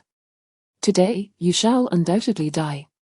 Xiao Qian advanced towards Yu Beicheng. Yu Beicheng had to perish, even if it cost her own life. She would willingly sacrifice herself. The young lady loved Master Fu deeply. She could not allow her to be disappointed or her heartfelt devotion to go unreciprocated. Yu Beicheng cocked the gun, her inexperience causing her hands to tremble. Don't come any closer. Yet, Xiao Qian seemed oblivious. Bang! Yu Beicheng fired a shot, but it misfired, causing her to stagger back several steps. The bullet missed its mark, failing to strike Xiao Qian. Yu Beicheng's hands went numb from the recoil, and by the time she regained her senses, Xiao Qian had inexplicably appeared right in front of her. She was no match for Xiao Qian, who easily wrested the gun from her grasp. Just as Xiao Qian prepared to fire, Xiao Bie lunged forward, tackling her to the ground. Bang! Bang! Bang! Xiao Qian fired several shots at Yu Beicheng. However, because Xiao Bie restrained her hand, the bullets veered off course, striking the tree trunk instead. With only her left hand operational, Xiao Qian, despite her injuries, posed no challenge for Xiao Bie. He effortlessly pinned her down, seizing the gun from her grip and pressing the barrel against her forehead. Xiao Qian, trapped beneath him, was utterly immobilized. As the cold muzzle pressed against her brow, a look of defiance flickered in her eyes. The next moment, a deafening bang echoed, and her brain splattered across the ground. Xiao Bie had pulled the trigger, ending Xiao Qian's life with his own hands. Arr! Yu Beicheng screamed, horrified by the sight of Xiao Bie committing murder. Xiao Qian lay lifeless among the fallen leaves, her eyes forever closed in death. Upon hearing Yu Beicheng's cry, Xiao Bie quickly turned to look at her, his hands and body smeared with Xiao Qian's blood. Seeing the terror and dread etched on her face, he silently mouthed, "Sad smiley, do not fear me." At that moment, Xiao Bie was terrified that Yu Beicheng would come to despise him, forgetting to signal her. He had killed countless individuals. Recognizing that Xiao Qian sought to eliminate her to protect her, he had no choice but to eliminate Xiao Qian, otherwise, she would be unable to defeat Xiao Qian in their struggle. For her safety, he had killed without hesitation. He felt no remorse. If given the chance again, he would still protect her without reservation. As a modern individual, Yu Beicheng had never witnessed murder. She remained frozen in shock for a long time before finally reacting, shouting, "Xiao Bie, come quickly, Qin Shenhuo's people are coming." The sound of approaching bodyguards was evident nearby. Realizing Xiao Bie had not responded, she assumed it was due to his incapacitated legs and rushed over to support him. Tears streamed down Xiao Bie's face as he wept. She panicked. "Why are you crying?" He gestured. "Sad smiley, I fear you will hate me for killing her." "You fool. You did this to protect me. I can't thank you enough." "How could I ever hate you?" Yu Beicheng replied with a hint of exasperation. "Can you still walk?" He nodded. "They are over there." The searching bodyguard spotted them. Yu Beicheng immediately grabbed Xiao Bie and fled. The bodyguards included not only Qin Shenhuo's men but also those dispatched by Butler Li to pursue Yu Beicheng. When the bodyguards discovered the corpse on the ground, they showed no reaction until they beheld the gruesome sight of Xiao Qian. Xiao Qian. Qin Shenhuo, arriving from behind, was stricken with anguish upon seeing Xiao Qian's lifeless body on the ground. "Who did this? Who killed her?" "Miss Qin, please accept my condolences," a bodyguard offered. "Get lost." Qin Shenhuo cried, tears streaming down her face as she clutched Xiao Qian's body tightly. "Xiao Qian. Don't scare me, please, don't die, don't die." Qin Shenhuo and Xiao Qian had grown up together. Xiao Qian had always treated her like a sister, remaining fiercely loyal. Now, with Xiao Qian dead, her heart was shattered. Simultaneously, she vowed that the one who took Xiao Qian's life would pay dearly. A bodyguard, lying on the ground and barely clinging to life from Xiao Bai's chokehold, managed to utter before his demise, "It was Xiao Bai. He killed her, along with Miss Yu." Xiao Qian had secretly pursued Xiao Bai with the bodyguards, concealing her actions from Qin Shenyor. Now, upon learning from the bodyguard that Xiao Qian had perished at Xiao Bai's hands, Qin Shenyor issued a death warrant: "Kill Yu Beicheng and that wretched mute, bring me their heads." Understood. The news of Xiao Qian's death quickly reached Butler Li. Currently, he was beside Fu Shijue. "Young master, Xiao Qian is dead." Fu Shijue, examining the jade pendant found by the bodyguards in the cave, inquired expressionlessly, "Where are the two of them?" "They escaped." Currently, Qin Shenyor's men are searching the mountains. It is likely they will be captured within a day, a Butler Li ventured cautiously. "Young master, both of them are injured. They probably cannot run far. Should we assist them?" Fu Shijue gazed at the darkening horizon. "How long have we been here?" "Almost half a month." "Half a month's time wasted on this matter," Fu Shijue replied coldly. "We are leaving this cursed place tonight." Butler Li was perplexed. Was the young master helping them or not? "Young master, are we leaving now? But you haven't yet unlocked the cellar with the jade pendant." Butler Li queried again. Fu Shijue had indeed attempted to use the pendant as soon as he obtained it. He discovered that the mechanism of the cellar required the combination of two jade pendants to unlock. The other pendant was the one Qin Shenyor had broken and left in her drawer. The pendant in his possession belonged to Yi Qianfan. But whose hands had the other pendant come from? If he guessed correctly, these two pendants were one belonging to Yi Qianfan and the other belonging to his wife, Arno. What connection did Yi Qianfan have with Old K? Chapter 68. Only she in the car after the accident. Night fell at 8 o'clock, and a gentle drizzle began to fall from the sky. Yu Beicheng, accompanied by the injured Xiao Bai, did not venture into the woods, for the bullet lodged in Xiao Bai's leg remained unremoved. She urgently needed to locate a clinic to extract the bullet from him. However, the relentless pursuit of Qin Shenyor's men loomed behind them. Gazing at Xiao Bai's increasingly pallid face, Yu Beicheng reassured him, "I will not allow you to come to harm." As she approached the roadside, her eyes were drawn to the open iron gates of Fu Shijue's residence, where a dozen black sedans were parked. Were they preparing to leave? Had Fu Shijue, after acquiring the jade pendant, activated the hidden mechanism of the cellar and retrieved the antidote, thus preparing to depart? Perhaps this was an opportunity for her to evade Qin Shenyor's men. Swiftly, Yu Beicheng navigated past Fu Shijue's guards and helped Xiao Bai into the trunk of a car, admonishing him, "Stay quiet and hidden here. I will fetch some disinfectants for you." Xiao Bai grasped her hand. "I can endure." "Please don't go." "No, the bullet has been in your legs for a day and night. If this continues, it could lead to infection and permanent disability."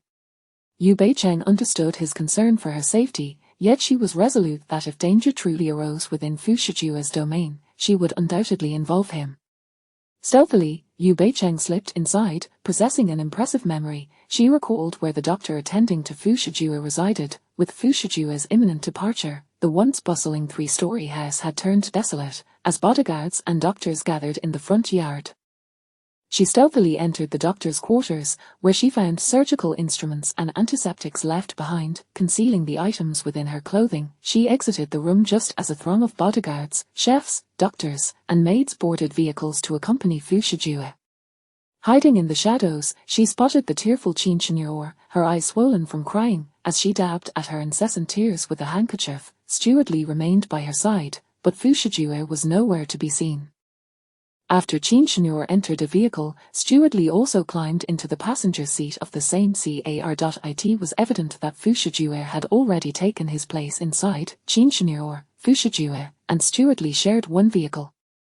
Naturally, during such a sorrowful moment, Qin Shenyor would cling to Fu Shijue. This arrangement would facilitate her own plans. Quietly, she and Xiao Bai concealed themselves in another car, evading detection. Feeling quite clever, Yu Beicheng stealthily boarded the vehicle housing a Xiao Bai.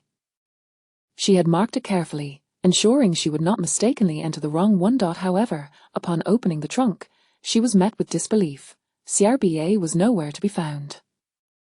What had transpired? Where was Xiaoba? At that moment, the vehicle roared to life. Glancing at the license plate, she realized she had mistakenly boarded the wrong car. The license plate of Xiaoba's vehicle was Jing A12121, while the one she had entered bore the number Jing A12122.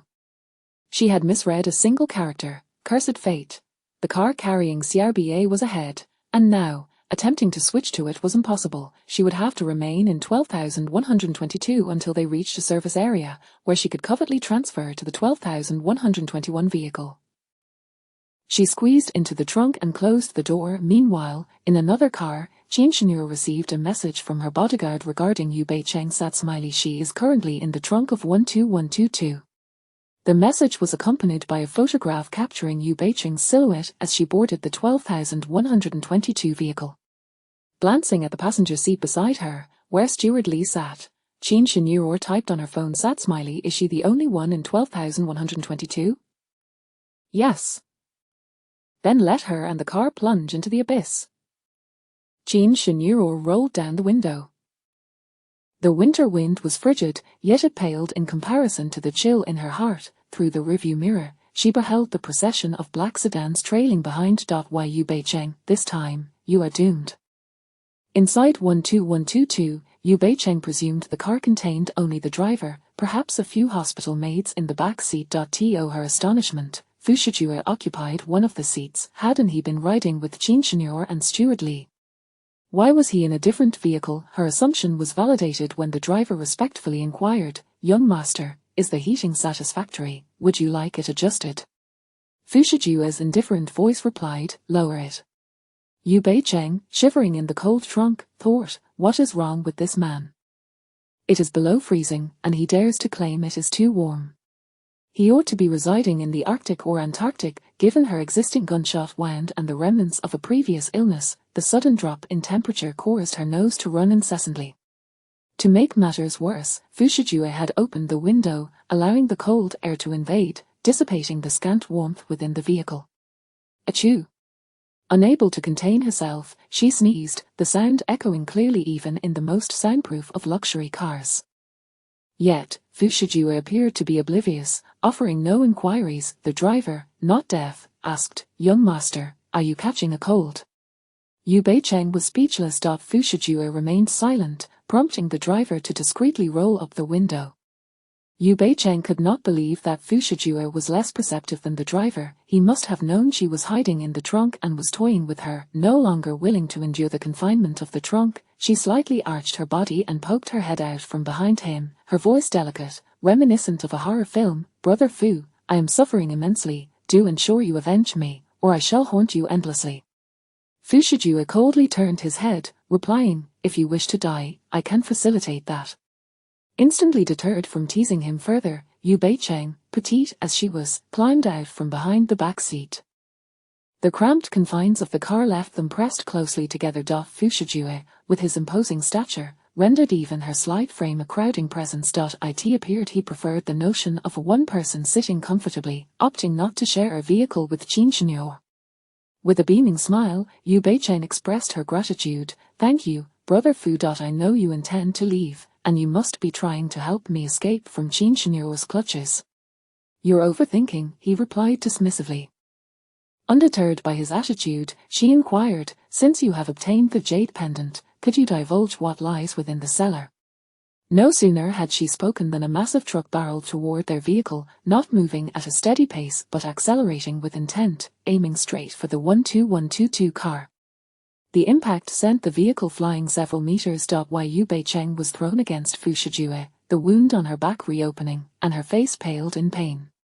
Ouch! Drip, drip, a warm liquid fell upon her face, the metallic scent of blood swirling in her nostrils. It was blood. Chapter 69. Hey, don't scare me, Fu Shijue is bleeding. Due to the force of inertia, his head was violently slammed against the car door, shattered glass lacerated his skin, and blood trickled down his smooth forehead, startling Yu Beicheng. "Brother Fu. Are you all right?" In the next moment, the truck collided once more, with a resounding bang. The car, which had flipped onto the road, was hurled against the guardrail. The sudden appearance of the truck caused dozens of vehicles to come to a halt. Just as everyone was about to exit their cars to investigate, the truck crashed into the dented sedan trapped by the guardrail again. This time, it seemed as though the truck intended to push the car off the cliff, disregarding its own safety, as it slammed the accelerator, sending the sedan plummeting down the crumbling mountainside. Young master. There's a young master in the car. Butler Lee, having exited the vehicle, was met with a horrifying scene and shouted in despair. Jean Shinuro remained seated inside the car, gazing through the glass as Butler Lee's voice echoed outside. The schadenfreude on her face transformed into panic. She stumbled out of the car. Butler Lee, what did you say? What do you mean Brother Fu was in the car?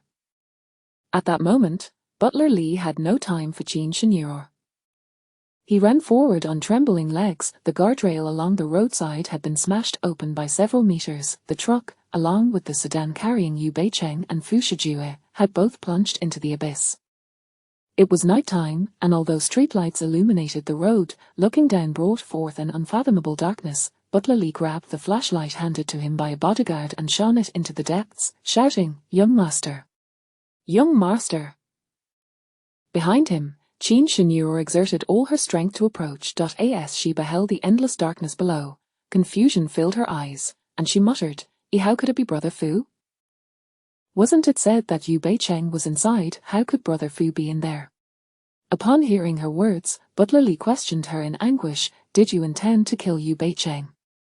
I understand, but why did you not spare the young master? Was it your father who instructed you to do this?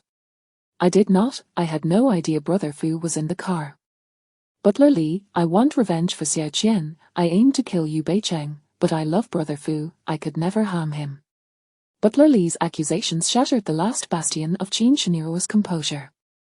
Today, she had already lost her dearest friend and was deeply grieved. Now, she had inadvertently killed Brother Fu. If Brother Fu were truly to perish, what meaning would her existence hold in this world? Butler Lee, having acted impulsively, now reflected calmly. Given how much Jean Shinuro adored the young master, she could not possibly wish him harm. Surely, it was all a tragic coincidence, yet, falling from such a height, survival was improbable. Clutching his heart, Butler Lee, feeling weak and drained, instructed the bodyguard, "Search, do not overlook a single spot beneath the cliff, whether dead or alive. We must find him." Yes. The truck driver had clearly intended to take them both down with him, ramming Yu Beicheng's vehicle repeatedly until it finally plunged into the chasm. The two vehicles were of considerable size, and the impact had already placed the occupants of the sedan in peril. Now, having fallen off the cliff, could anyone possibly survive? The sky continued to drizzle a fine rain. Butler Lee's hair and lashes were dampened by the tiny droplets, and he clasped his hands together, gazing up at the pitch-black heavens, praying fervently, "Heavenly Lord, please protect our young master. If I am to see him return safely, I vow to abstain from meat for the rest of my life." All the bodyguards had set off, leaving only a few maids and Jean Shinuro on the roadside. Hearing Butler Lee's words, they too began to pray fervently. At the foot of the mountain, a small lake lay still. The invaluable black sedan, having been struck by the truck, lay wrecked and grotesquely askew on the rocks, while not far off, the truck had tumbled down, erupting into flames. Yu Beicheng, in the backseat, had been shielded in Fu Shijue's embrace during the car's descent from the cliff, providing her with a measure of protection. However, Fu Shijue was in dire straits. A robust figure, his head had collided with the windshield during the truck's initial impact, and now his injuries had worsened, blood streaming down, obscuring his features. During the truck's successive collisions, Fu Shijue had valiantly fought against unconsciousness, but as the sedan fell from the cliff, he happened to be seated next to the door, sustaining the brunt of the impact, causing him to lose consciousness immediately. The driver in front, though secured by a seatbelt, fared even worse. His face was gashed by shattered glass, and a jagged branch had pierced his throat, leaving him bleeding out over the steering wheel. Within the vehicle, only Yu Beicheng emerged relatively unscathed, though a wound on her back had opened, causing her considerable pain. Surviving such calamity must surely lead to future blessings. She joyfully turned to Fu Shijue, exclaiming, "We're alive. We didn't die." Had Fu Shijue perished, her heart would have surely followed suit. Presently, she felt fine, indicating that Fu Shijue had merely fainted. Noticing the blood that covered his face, she leaned in to check for breath. Indeed, he was still alive. She opened the car door to escape but found the truck ablaze, flames licking high despite the light drizzle. The leaking fuel threatened imminent explosion. Cursed be the fate, she needed to urgently evacuate Fushijue from this wretched place. Standing at nearly 6 feet tall and weighing around 170 pounds, his weight was a formidable challenge for her, especially in her injured state. She slapped him lightly. Fushijue, wake up. If you don't move now, you'll die here. His head tilted slightly from the impact of her hand, revealing a gaping wound at the back of his skull, which frightened Yu Bei-cheng into exclaiming, "Hey, don't scare me." Blood surged from the wound, quickly staining his white shirt crimson. Yu Bei-cheng happened to be holding sterilization tools intended for Xiao Bie's bullets and hurriedly began to disinfect his wound, applying gauze to staunch the bleeding, yet the injury at the back of his head was severe. Despite wrapping it in multiple layers of gauze, the blood continued to seep out. In a state of panic, she called out his name while continuing to bind his head. After several rolls of gauze, the bleeding finally ceased. Just as she let out a sigh of relief, she suddenly heard the crackling sound of flames. The truck was about to explode. Seeing that he remained unconscious, she gritted her teeth, pushed the car door open, and, with all her strength, hoisted him onto her shoulders, laboriously dragging him from the vehicle. As Fushijue landed on her back, his weight pressed against her gunshot wound, causing her to break into a cold sweat from pain. "It hurts, Fushijue, I'm risking my life to save you, so you better not complain about wanting my life again." Naturally, she could hardly carry him under normal circumstances, but given the urgency of the situation, she had no choice but to press on. She painstakingly dragged him forward, step by step. The bleeding from Fushijue's head had finally stopped, but blood from her own wound now seeped out, staining his jacket. The path up the mountain was treacherous, compounded by the darkness of night, making her steps unsteady. The uneven terrain caused her to stumble several times, sharp stones cutting into her ankles, yet she persevered, continuing onward. After an indeterminate time, a resounding bang bang bang echoed from behind her as the truck exploded. The force of the blast hurled Yu Bei-cheng, still carrying Fushijue, several meters away. Chapter 70. Who are you to me? The explosion of the large truck was deafening, quickly attracting the bodyguards searching for Fushijue. They conducted a wide-ranging search but found no trace of the sedan where Fushijue was supposed to be. It was feared that the large truck and the sedan had fallen together, and during the explosion, the sedan had also suffered the consequences. The young master inside the car was presumably. One sharp-eyed bodyguard immediately pointed at the fiery mass surrounding the large truck, exclaiming, "Isn't that the car the young master was in?" Upon hearing this, Butler Lee was instantly overcome with anguish, crying out, "Young master!" The bodyguards hurriedly used branches and water to extinguish the flames, revealing the charred remains of the vehicle. Due to the explosion of the large truck, the sedan had ignited again, reducing everything inside to ashes. However, the body in the driver's seat was clearly visible, along with a charred corpse lying on the ground between the large truck and the sedan. Judging by the physique, it was a male body, and it bore resemblance to that of the young master. It seemed that during the fall off the cliff, the person had been thrown from the vehicle, only to be consumed by the flames from the explosion. Nonsense! You are all speaking nonsense. The young master cannot be dead. How could he possibly die? Young master, cough cough cough. Butler Lee, overwhelmed with emotion, began to cough incessantly. His agitation led to a heart attack. With a sudden puff, he spat out a mouthful of blood and collapsed into unconsciousness. Behind him, Qin Shenyor, her eyes red, grasped a bodyguard and asked, "Yu Bei-cheng, have you not found her body? Wasn't she inside?" "At present, no other bodies have been discovered. Brother Fu cannot be dead. You must continue your search."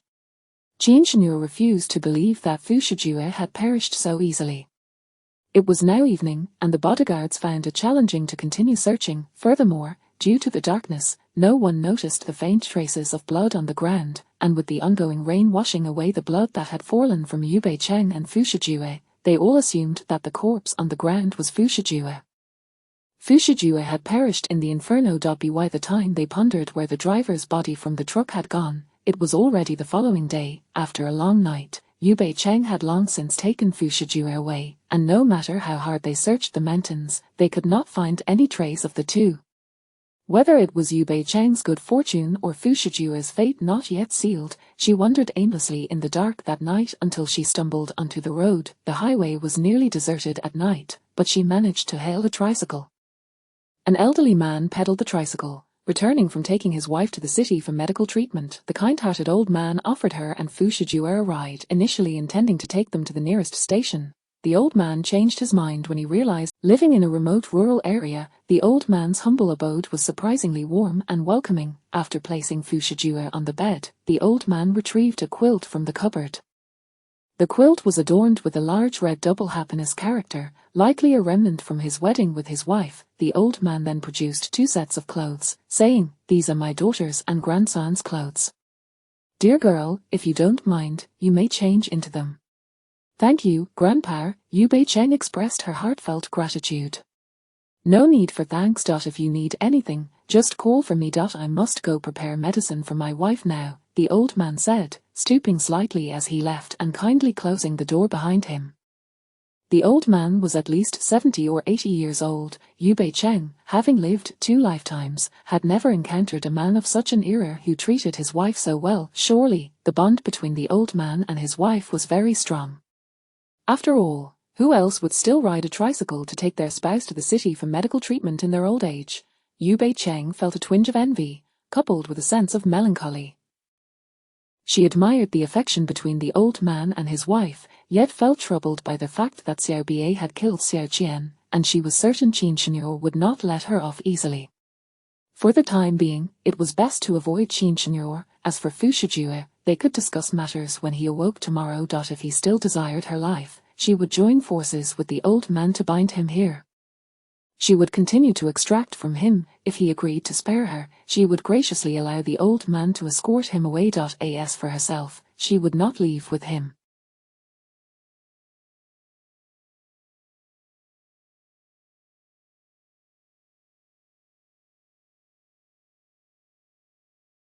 She would seek out Xiao Bie and travel the world.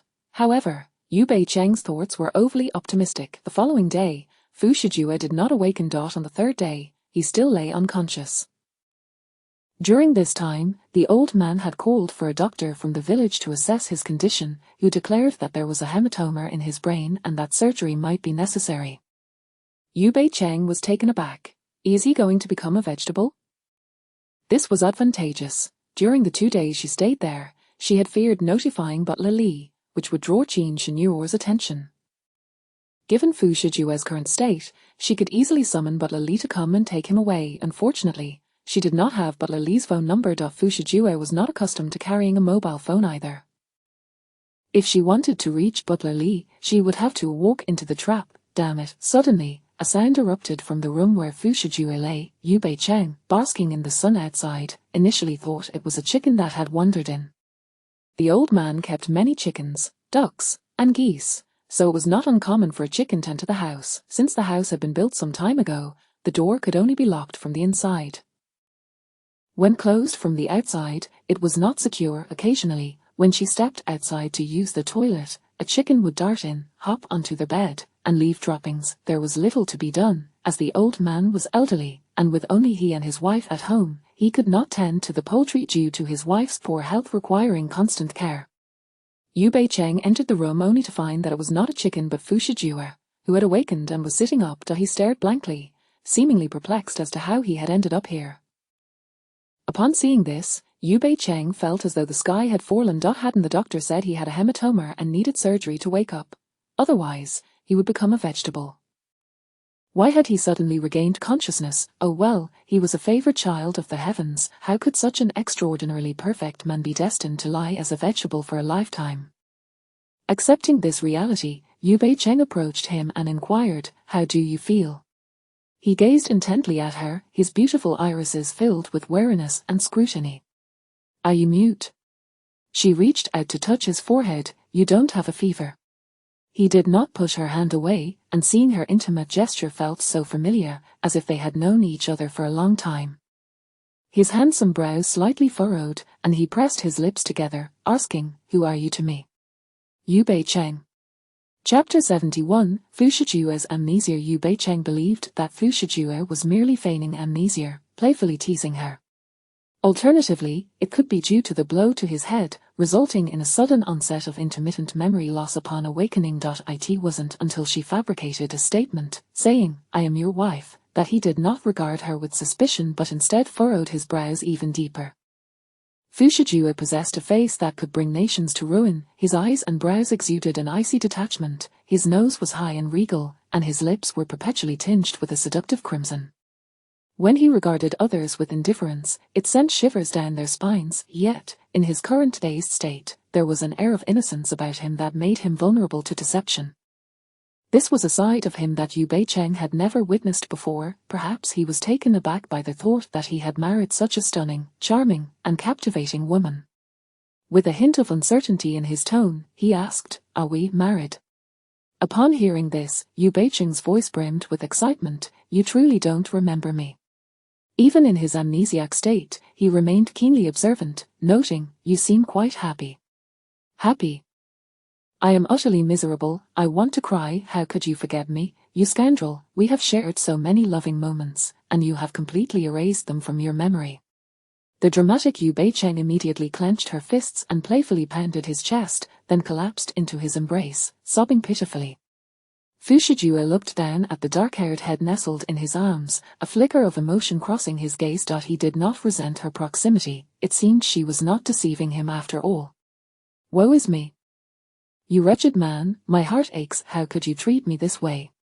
she cried, her sorrow palpable. He awkwardly lifted his hand, intending to comfort her, but she abruptly grasped his arm, pulling him closer.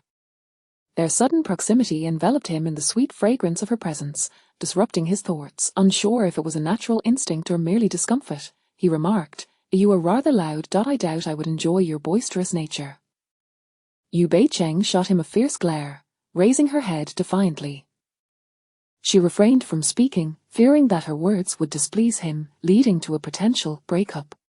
He rubbed his temples, feeling a slight headache, and inquired, "How did I sustain my injuries?" She averted her gaze, fiddling with her fingers, remaining silent. "I am asking you a question." Yu Beicheng pouted, "Didn't you say I talk too much?" "I shall refrain from speaking in your presence from now on." Fu Shijue's headache intensified, exacerbated by her antics. "I permit you to chatter, especially about my background, my injuries, and how we came to know one another." Yu Beicheng replied. "But you have angered me, and if you wish to know, you must appease me first." Fu Shijue had never been one to coax others. Even with his memory loss, his proud demeanor remained unchanged. Seeing him stammer, Yu Beicheng felt a surge of delight. How exhilarating. Had she known to deceive him by claiming to be his stepmother, she might have even relished hearing him call her mom. Alas, there were no second chances. "Do not be angry. If it pleases you, I will allow you to chatter a bit," he said. Why Yu Beicheng couldn't help but roll her eyes. This insufferable man, his words were the utmost limit of his tolerance. He cleverly shifted the topic. "I must possess a respectable identity. How could I possibly find myself in such a dismal place?" Unable to resist, Yu Beicheng asked, "How do you know your identity is respectable?" He showcased the Patek Philippe watch adorning his wrist, declaring, "This watch is worth 50 million. An ordinary family could not afford such luxury." Yu Beicheng was momentarily speechless. Had this man truly lost his memory? How could he still recognize the value of a watch?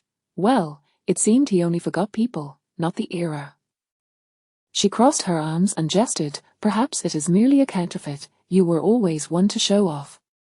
"My identity no longer requires such ostentation," Fu Shijue retorted, not a fool to be easily deceived by the authenticity of a watch. Yu Beicheng, however, had no intention of concealing the truth. "You guessed correctly. You are indeed quite wealthy. We are here because of a car accident. The vehicle plummeted off a cliff, and you were injured. I carried you for quite some time before an elderly gentleman rescued us." "A car accident?" "Yes, the incident was orchestrated by someone. That person is a mafia heiress who is infatuated with you. Jealous of our relationship, she sought to kill me. Little did she know, your love for me was so profound that you fought tooth and nail against the truck driver who collided with us, ultimately leading to his demise." Yu Beicheng spoke with fervor, her words devoid of any hint of fabrication. Fu Shijue queried, "I loved you that much?" Of course, otherwise, why would you have risked your life against the driver, ending up in this pitiful state? Yu Bei-cheng relentlessly drilled this narrative into him. He frowned slightly, but it seems I currently feel nothing. Yu Bei-cheng exclaimed, her heart breaking, Fu Shijue, I never imagined that your amnesia would render you so heartless. I endured a bullet in my back for you, and I suffered a miscarriage for you. Now, you want to use your memory loss as an excuse to abandon me. I shall not allow it, unless you write me a guarantee that after our separation, you will never disturb me again, no matter what happens. As he listened, Fu Shijue initially thought she felt immense disappointment, but the tone of the conversation began to take an unexpected turn. We are not truly married, are we? He asked. Yu Bei-cheng's heart skipped a beat, and she struggled to mask her panic. What do you mean we are not married? Do you think I am lying to you? Fine, I shall show you the proof. With that, she turned her back to him and removed her top. On her smooth, unblemished back were 2 bullet wounds, remnants of her previous injury that had reopened due to carrying him, now appearing quite severe. These are the tangible evidence of my love for you. Fu Shijue, we have been together for several years, so it is only natural that you may have grown weary of me and wish to part ways. However, you cannot question the sincerity of my affections, she declared, feigning tears that streamed down her cheeks. It was not only the amnesiac Fu Shijue who might feel softened by her passionate confession, even the unforgetting Fu Shijue would likely be moved. My apologies, perhaps I was overly suspicious, he conceded. Fu Shijue had always been a man of doubts, his innate sensitivity remaining unchanged even in his amnesiac state. Yu Bei-cheng sat on the rickety bench, tears streaming down her face as she buttoned her coat. I do not blame you, it is my fault. If I had not fallen in love with you, we would not have to endure this pain before our separation. Fu Shijue, unable to resist her emotional plea, vowed, I promise you, I will no longer doubt our feelings. Yu Bei-cheng gazed at him with glistening eyes. Really? Yes, Fu Shijue answered awkwardly. His body and heart told him he had never experienced affection for a woman before, yet, before him was Yu Bei-cheng. Oh well, she appeared to be just a girl in her early 20s.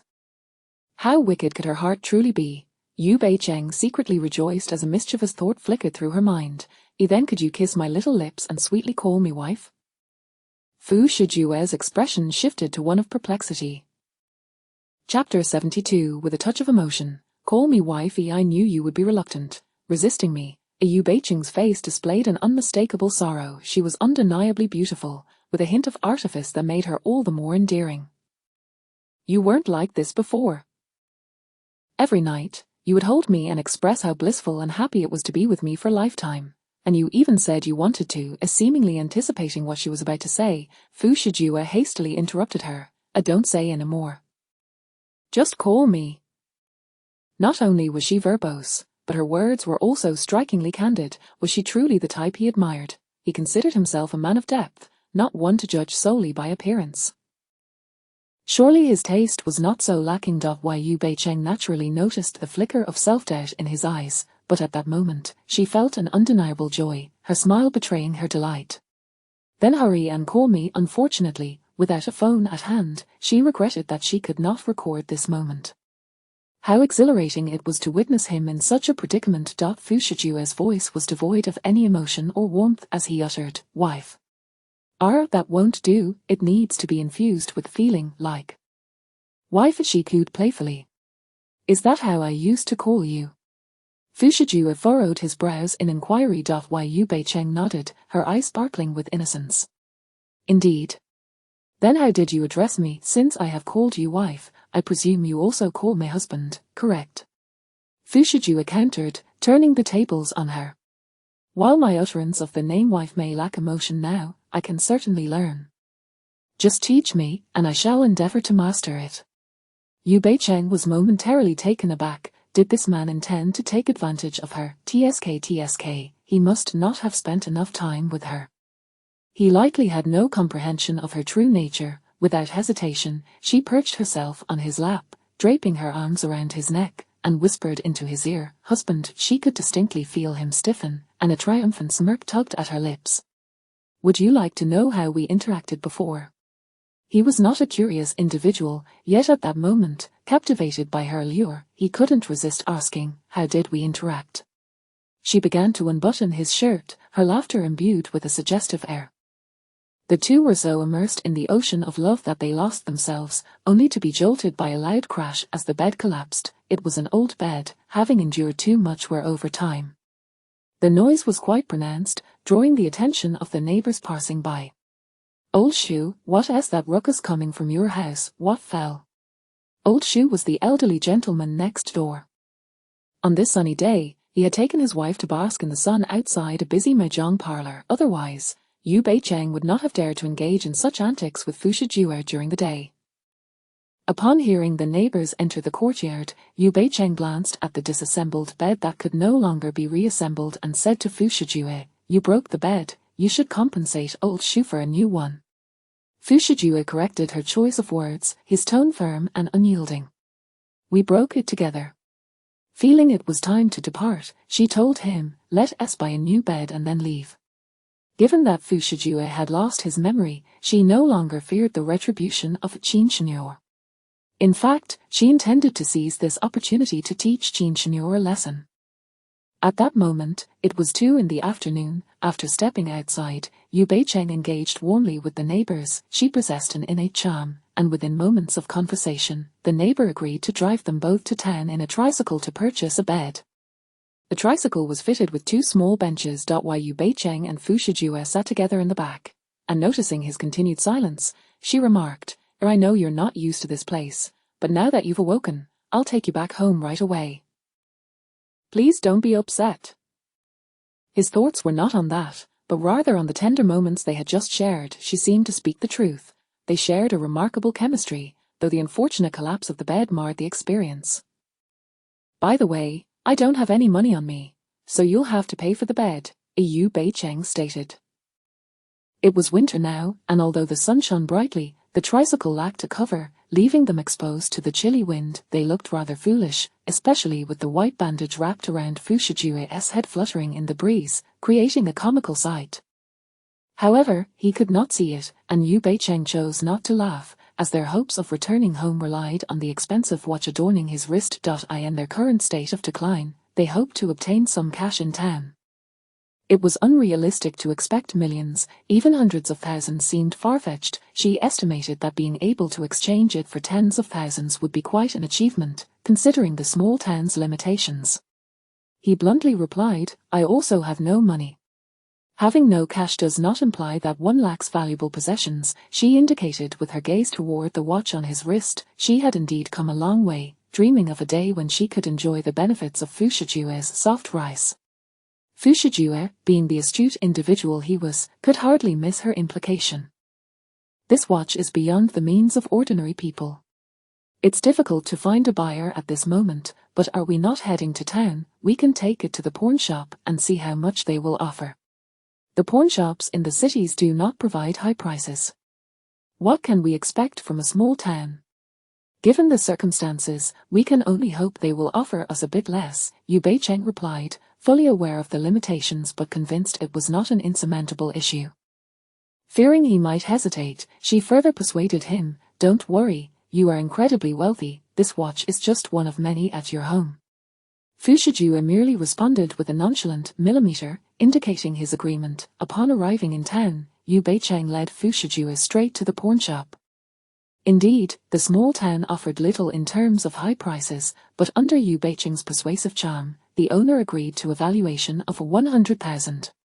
With the money in hand, Yu Bei-cheng promptly handed 3,000 to Old Shoe as a token of appreciation for his hospitality. Spending 5,000, she purchased a new bed from a furniture store and arranged for the furniture owner to deliver it to Old Shoe's home. Originally, she intended to give Old Shoe some cash, but reconsidered, pondering that as an elderly man, he likely preferred cash transactions. If word got out in the village that she had given him money, it might attract thieves at night, leading to unforeseen consequences. Thus, in a grand gesture, she splurged on numerous home appliances, refrigerators, washing machines, air conditioners, water heaters, televisions, and more, all to replace the old items in Old Shoe's house. These small tokens of gratitude served as recompense for the few days she and Fu Shijue had spent there. With the appliances scheduled for delivery, Yu Beicheng felt content as she and Fu Shijue rented a vehicle back to a city. Upon returning, she believed she was stepping into a life of happiness, unaware that a tragic nightmare was about to unfold. Chapter 73. Wait until I am tired of you. To break up, Yu Beicheng and Fu Shijue took a rented car back to City A, arriving at 9 o'clock in the evening. Instead of immediately bringing Fu Shijue back to the villa to meet Butler Li, she opted for a hotel room, wishing to indulge in some intimacy with him. Naturally, she was also concerned that Butler Li might expose her lies in front of Fu Shijue, so she needed to give him a preemptive warning. Although she had already engaged in some mental conditioning during the taxi ride, she felt that Fu Shijue had only been amnesiac for a day or two, and she needed to cultivate their relationship further. She could tell that he did not harbor much fondness for her. Her personality, character, and appearance failed to attract him, though her devilishly alluring figure would undoubtedly captivate him. The thought that he was currently amnesiac, under her influence, and becoming infatuated with her, made Yu Beicheng giddy with delight. Finally, she could assert some control over him. Once back, using him to deal with Butler Li would surely make handling Qin Shenyor a walk in the park. Upon entering the hotel, Yu Beicheng wasted no time and delved straight into the matter with Fu Shijue. In the prime of his youth, Fu Shijue, despite his head injury, remained remarkably vigorous. Initially, Yu Beicheng found his robust demeanor amusing, but by the next morning, when she saw he showed no signs of tiring, her amusement had faded.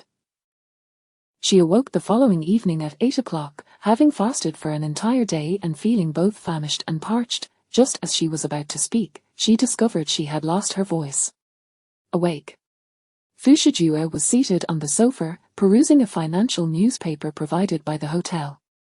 TSK, this man, despite his amnesia, still harbored a keen interest in finance. It was no wonder he had become the owner of a publicly listed company. Observing Fu Shijue's calm demeanor only fueled Yu Beicheng's irritation, prompting her to retort, "I am utterly exhausted." "You've slept?" Yu Beicheng was left speechless. "I'm hungry. Let's grab a bite before heading back." She could hardly contain her eagerness to assert her authority over Qin Shenyor. "We can return later, let's stay a few more days," he said in a placid tone. Yu Beicheng raised an eyebrow in confusion. What did he mean? Sensing the underlying implications, she quickly countered, "We should head back soon. After all, we've been gone for so many days, and Butler Li must be quite worried." Speaking caused her throat to ache, yet Fu Shijue remained unperturbed.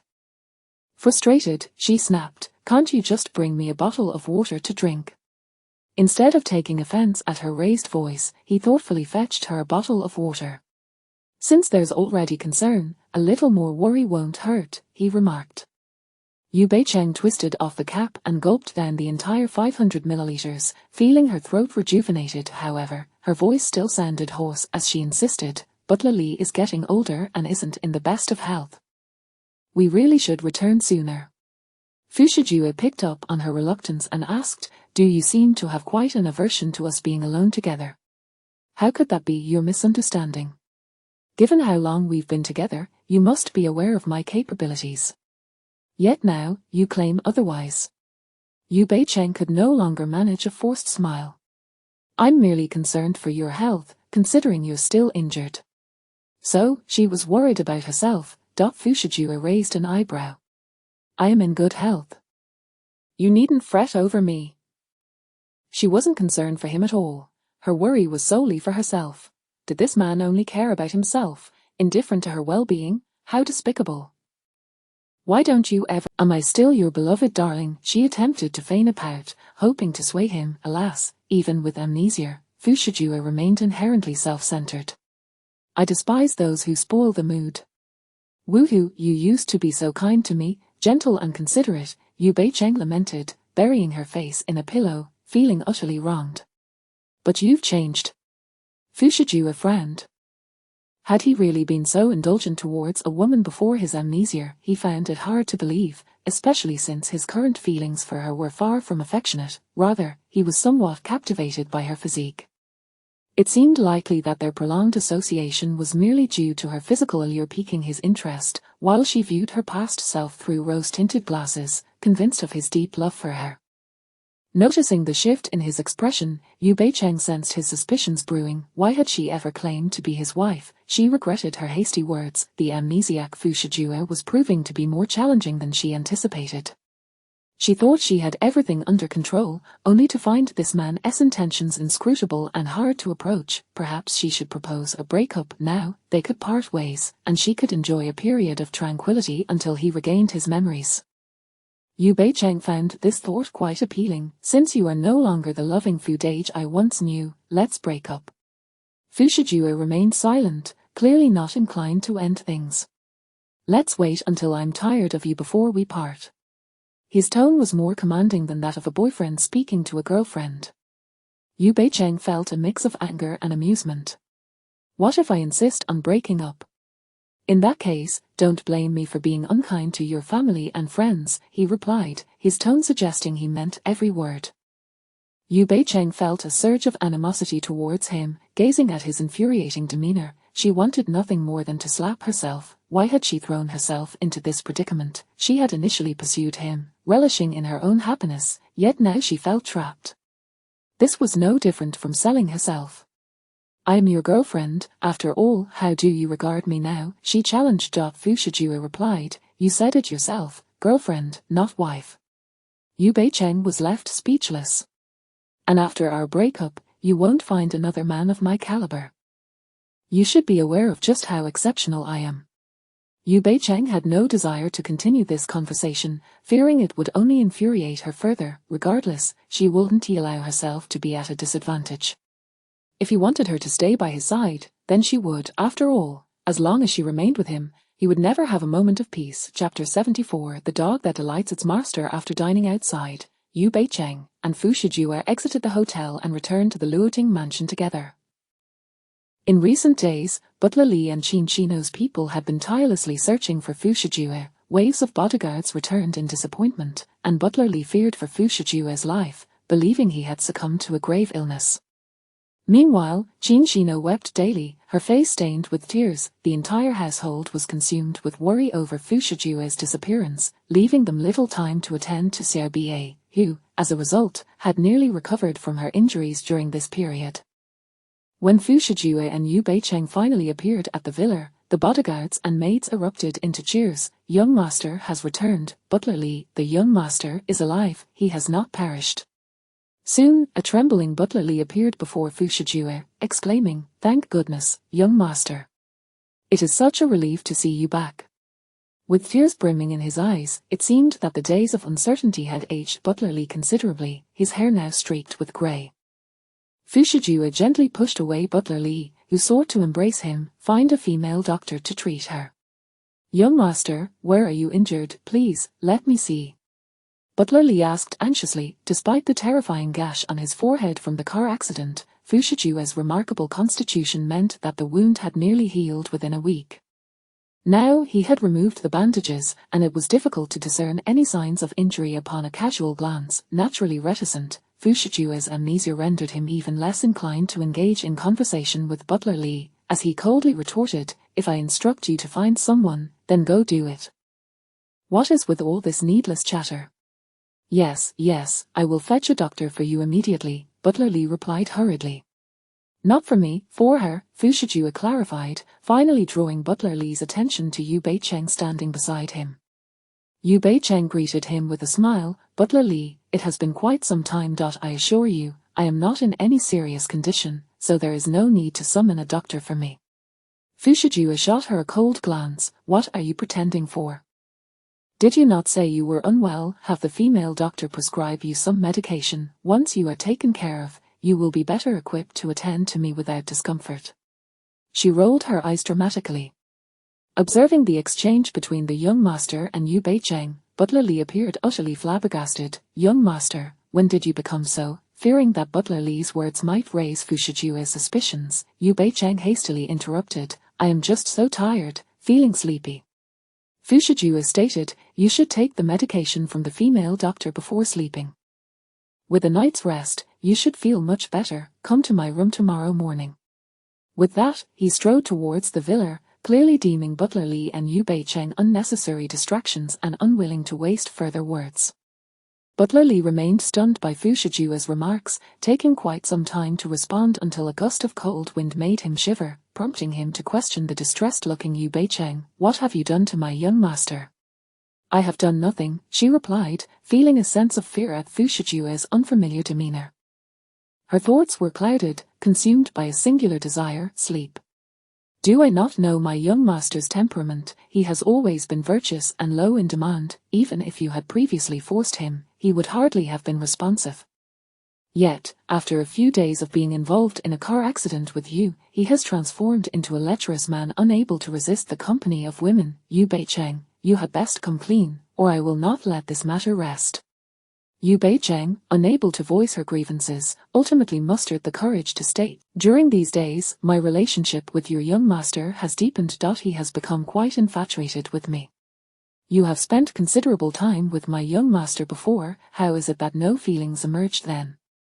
Butler Lee remained skeptical, unable to believe that Fu Shijue had morphed into a man driven by carnal desires. Other women, perhaps, he could understand, but Yu Beicheng, he could not fathom his young master developing feelings for her, given his previous disdain. Butler Lee questioned angrily, "Have you cast a spell on my young master?" "Absolutely not." "You may have him examined." Yu Beicheng replied with a sarcastic tone, "Perhaps this is his true nature." The aloof and ascetic Fu Shijue was merely a fa-aide. "Do not slander my young master." Yu Beicheng found it challenging to comprehend Butler Lee's antiquated views. Fu Shijue was human, not a deity. How could he possibly be devoid of physiological needs? "Butler Lee, I am aware you harbor reservations about me. However, I must clarify, do not assume that Fu Dage does not hold affection for me. In truth, he is quite enamored. What man could resist a woman as beautiful and shapely as I? Although I may have erred in the past, I have since suited him in bed, and he has forgiven my prior transgressions.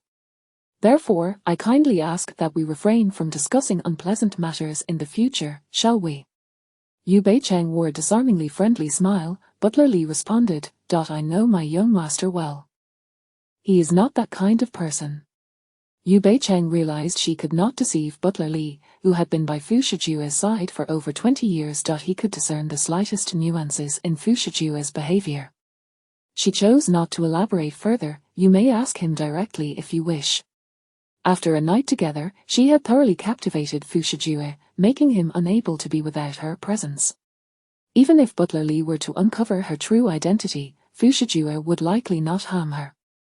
After all, he had lost his memory and forgotten their humiliating things she had done to him in the past. Indeed, Butler Lee sought out Fu Shijue to inquire about the events of his disappearance. Fu Shijue, not wishing to conceal anything, recounted what had transpired since his awakening but omitted any mention of his amnesia. On the way back, Yu Beicheng had already provided him with detailed information about his surroundings and personal background. He believed that the fewer people who knew of his extraordinary identity and the amnesia, the better, given his numerous companies and the scrutiny he faced. Seeing that Fu Shijue appeared unchanged, Butler Lee pondered whether he had been overthinking the situation. Yet, an inexplicable sense of unease lingered. "Butler Lee, you need not worry that I will develop feelings for her," Fu Shijue remarked, sensing his concern. "I merely find her akin to a dog that entertains its master, which is why I have chosen to keep her close." "A dog? Who would bed a dog?" "Young master, if you have other inclinations, I shall refrain from further comment." Butler Lee could only convince himself with such thoughts. However, he was unprepared for the subsequent days, during which Fu Shijue's actions towards Yu Beicheng would utterly unravel him. Chapter 75, Seek treatment early when ailments arise. The next day, Butler Lee approached Yu Beicheng. However, before he could utter a word, Yu Beicheng lamented, "Butler Lee, please save me. Your young master is a beast beyond compare. He has never been like this before. If you can rescue me from this inferno, I vow to honor your memory daily after your demise." Butler Lee's lips twitched slightly. "I truly appreciate that you remember me." Yu Beicheng surmised Butler Lee's intentions for seeking her out. After all, Fu Shijue's reputation in Butler Lee's eyes was that of a pristine and virtuous gentleman. To this end, she devised a plan. "Butler Lee, you must hasten to arrange for my escape."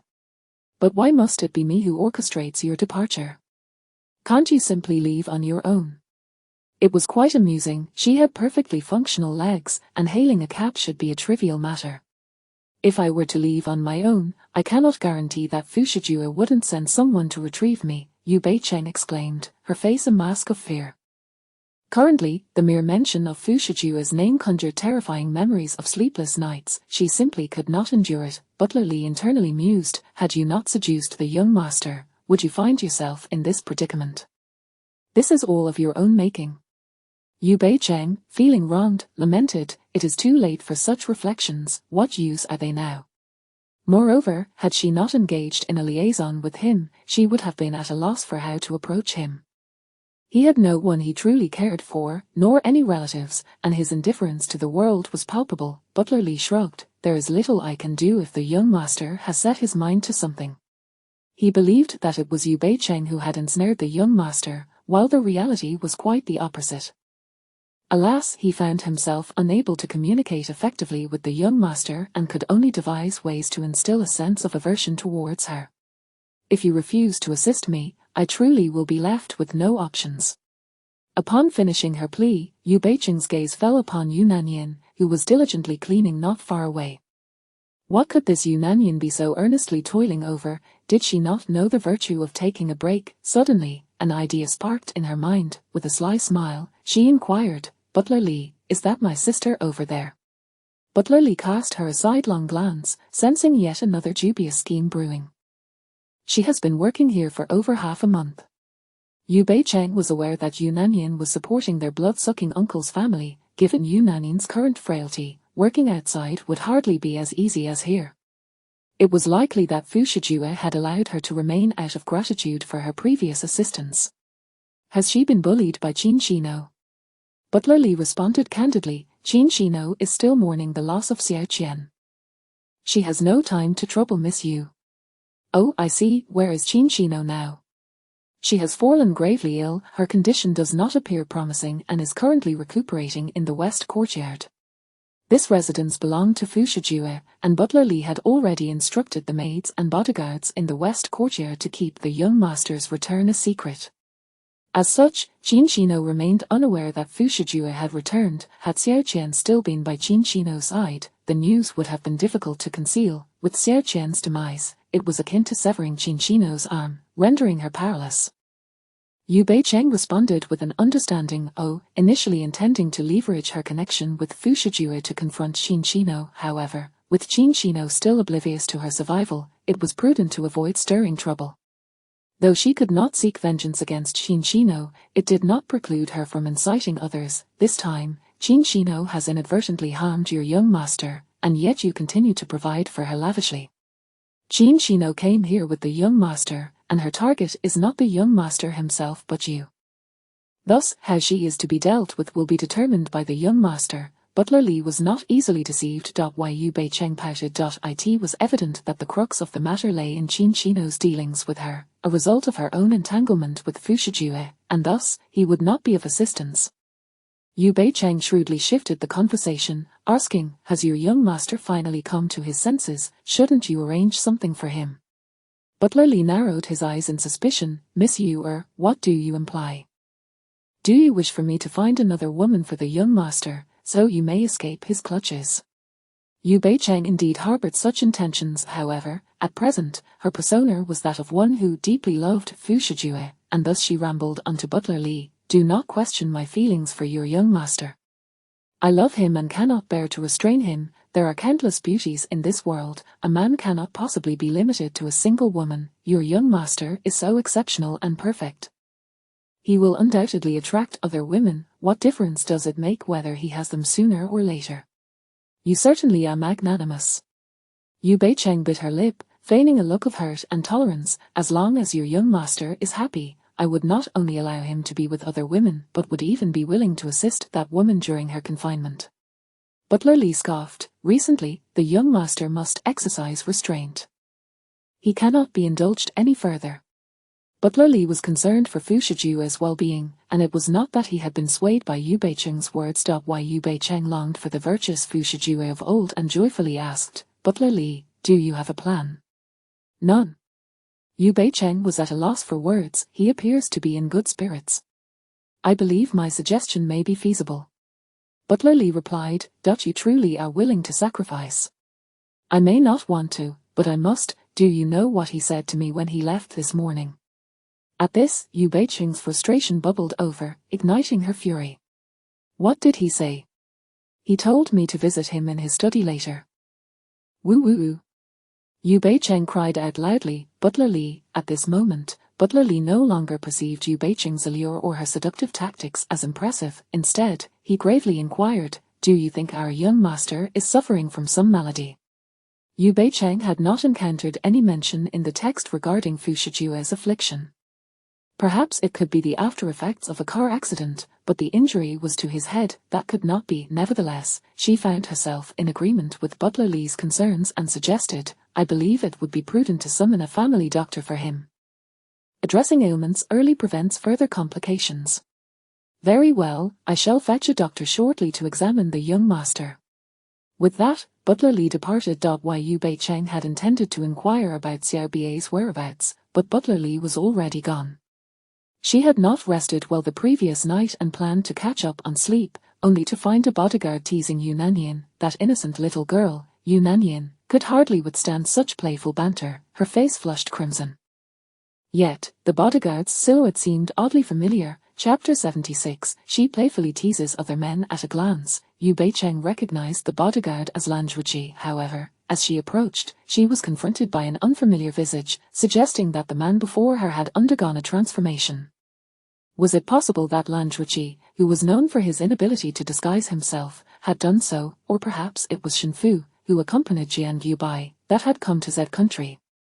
Xie Chang, it brings me genuine joy to see you with Brother Fu, Yu Nanyin remarked upon spotting her. Yu Beicheng forced a smile, her thoughts racing. Were it not for her apprehension that Yu Nanyin might become involved with Fu Shijue, she would have outright denied any connection to him. However, the narrative was just beginning to unfold. Ever since Yu Nanyin started working at the Luoting mansion, her relationship with Fu Shijue had deepened significantly. With Fu Shijue's birthday approaching, an unfortunate incident would occur at the gala. Yu Nanyin would inadvertently consume drugged champagne and stumble into Fu Shijue's room, leading to an unforgettable and enchanting night together. To prevent this from happening, Yu Beicheng needed to distract Yu Nanyin. You should return home to care for your grandmother, who has been unwell, and then come back in a few days, she suggested. That's difficult. Yu Nanyin hesitated, aware that her immediate superior was Butler Lee. Sister, I am now effectively the lady of the Luoting mansion. Surely, I can manage this, Yu Nanyin insisted. Yu Nanyin's grandmother was gravely ill, likely not to survive until the new year. Yu Beicheng understood her desire to earn money for her grandmother's treatment, but at this moment, she should be by her grandmother's side during her final days. Yu Beicheng would not accept refusal. Calculating the days, she declared, You should go home the day after tomorrow and return to work a week later. So, hurry and pack your things. I will speak with Butler Lee. Yu Nanyin did not express any suspicion. Thank you, Xie Cheng. After watching Yu Nanyin leave, Yu Beicheng turned her gaze to the bodyguard, Lan Zhuji, who had been intently observing her. She did not seek to unveil his identity and simply stated, Come with me. As Lan Zhuji approached the sofa, he inquired, Miss Yu, what can I do for you? My back aches, could you give me a massage? Yu Beicheng requested. Lan Zhuji's expression darkened instantly. He had never before performed such servile duties. What, are you unwilling?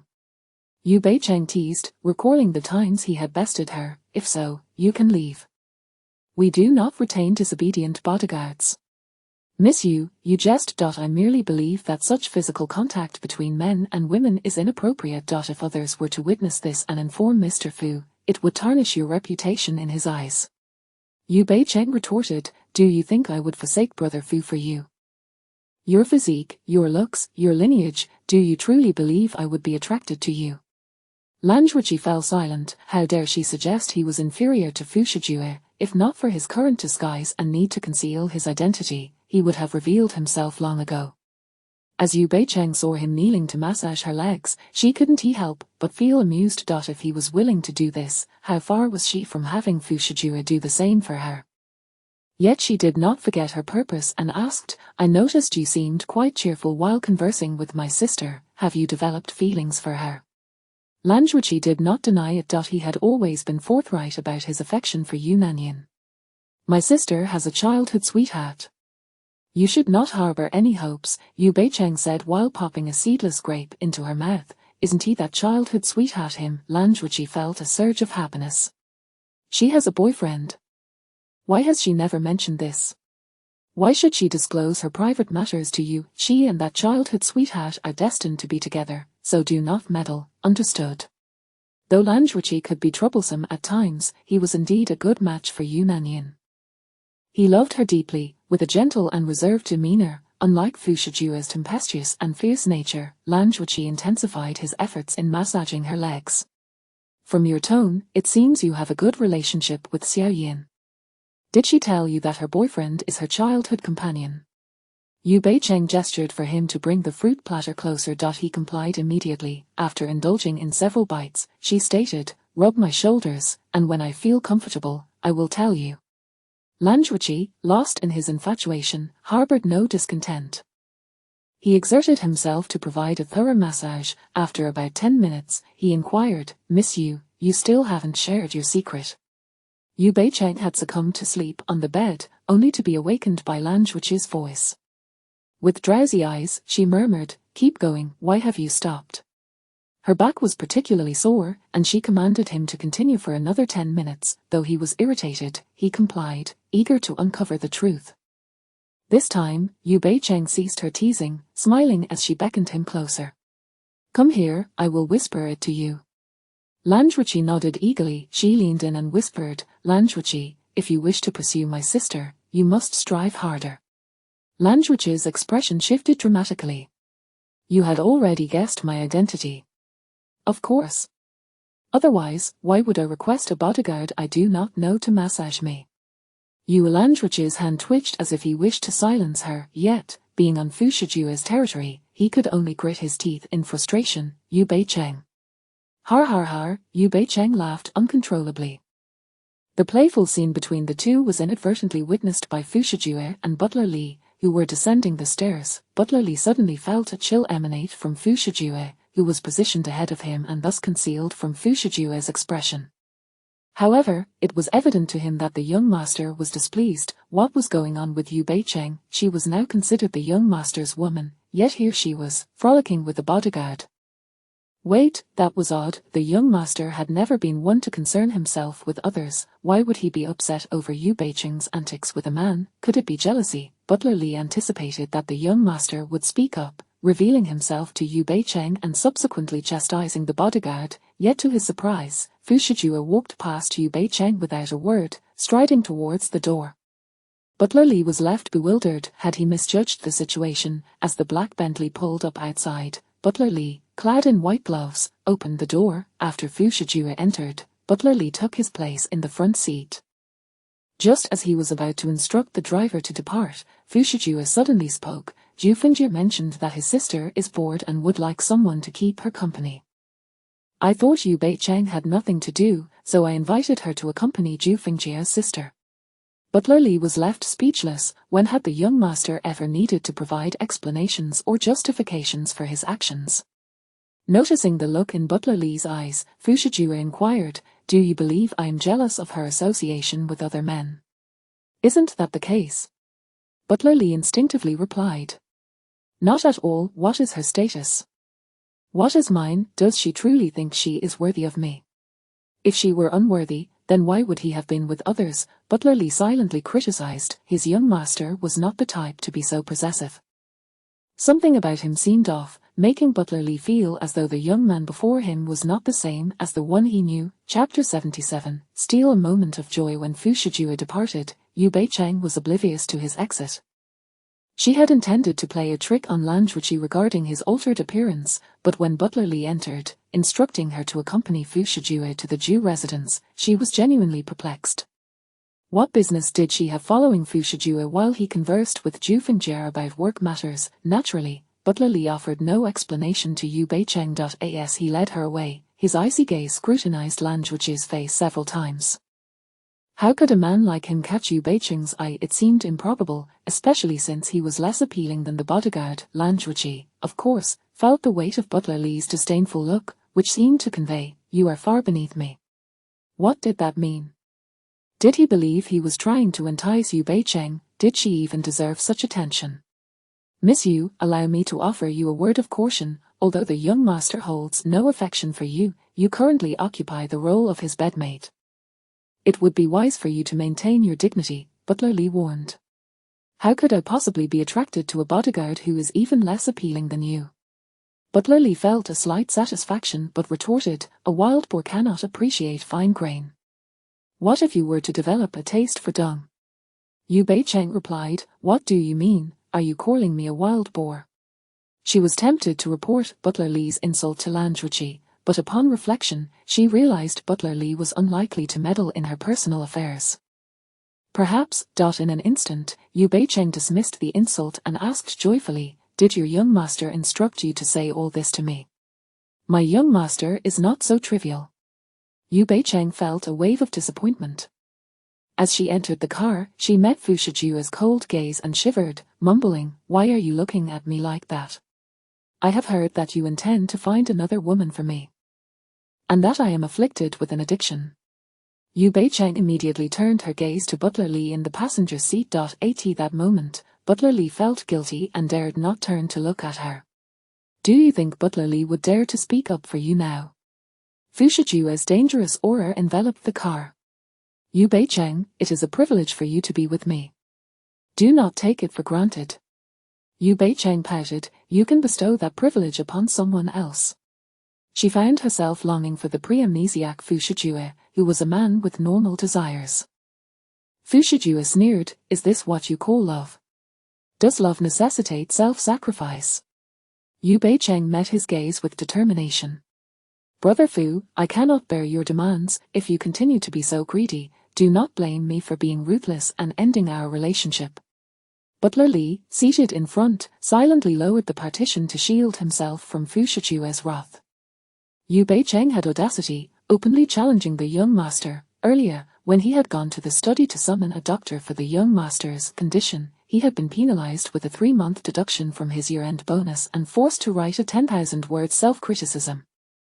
At nearly 50 years of age, being made to write a self-criticism by the young master was a source of ridicule. Yu Beicheng would undoubtedly face a similar fate. He was eager to witness the unfolding drama.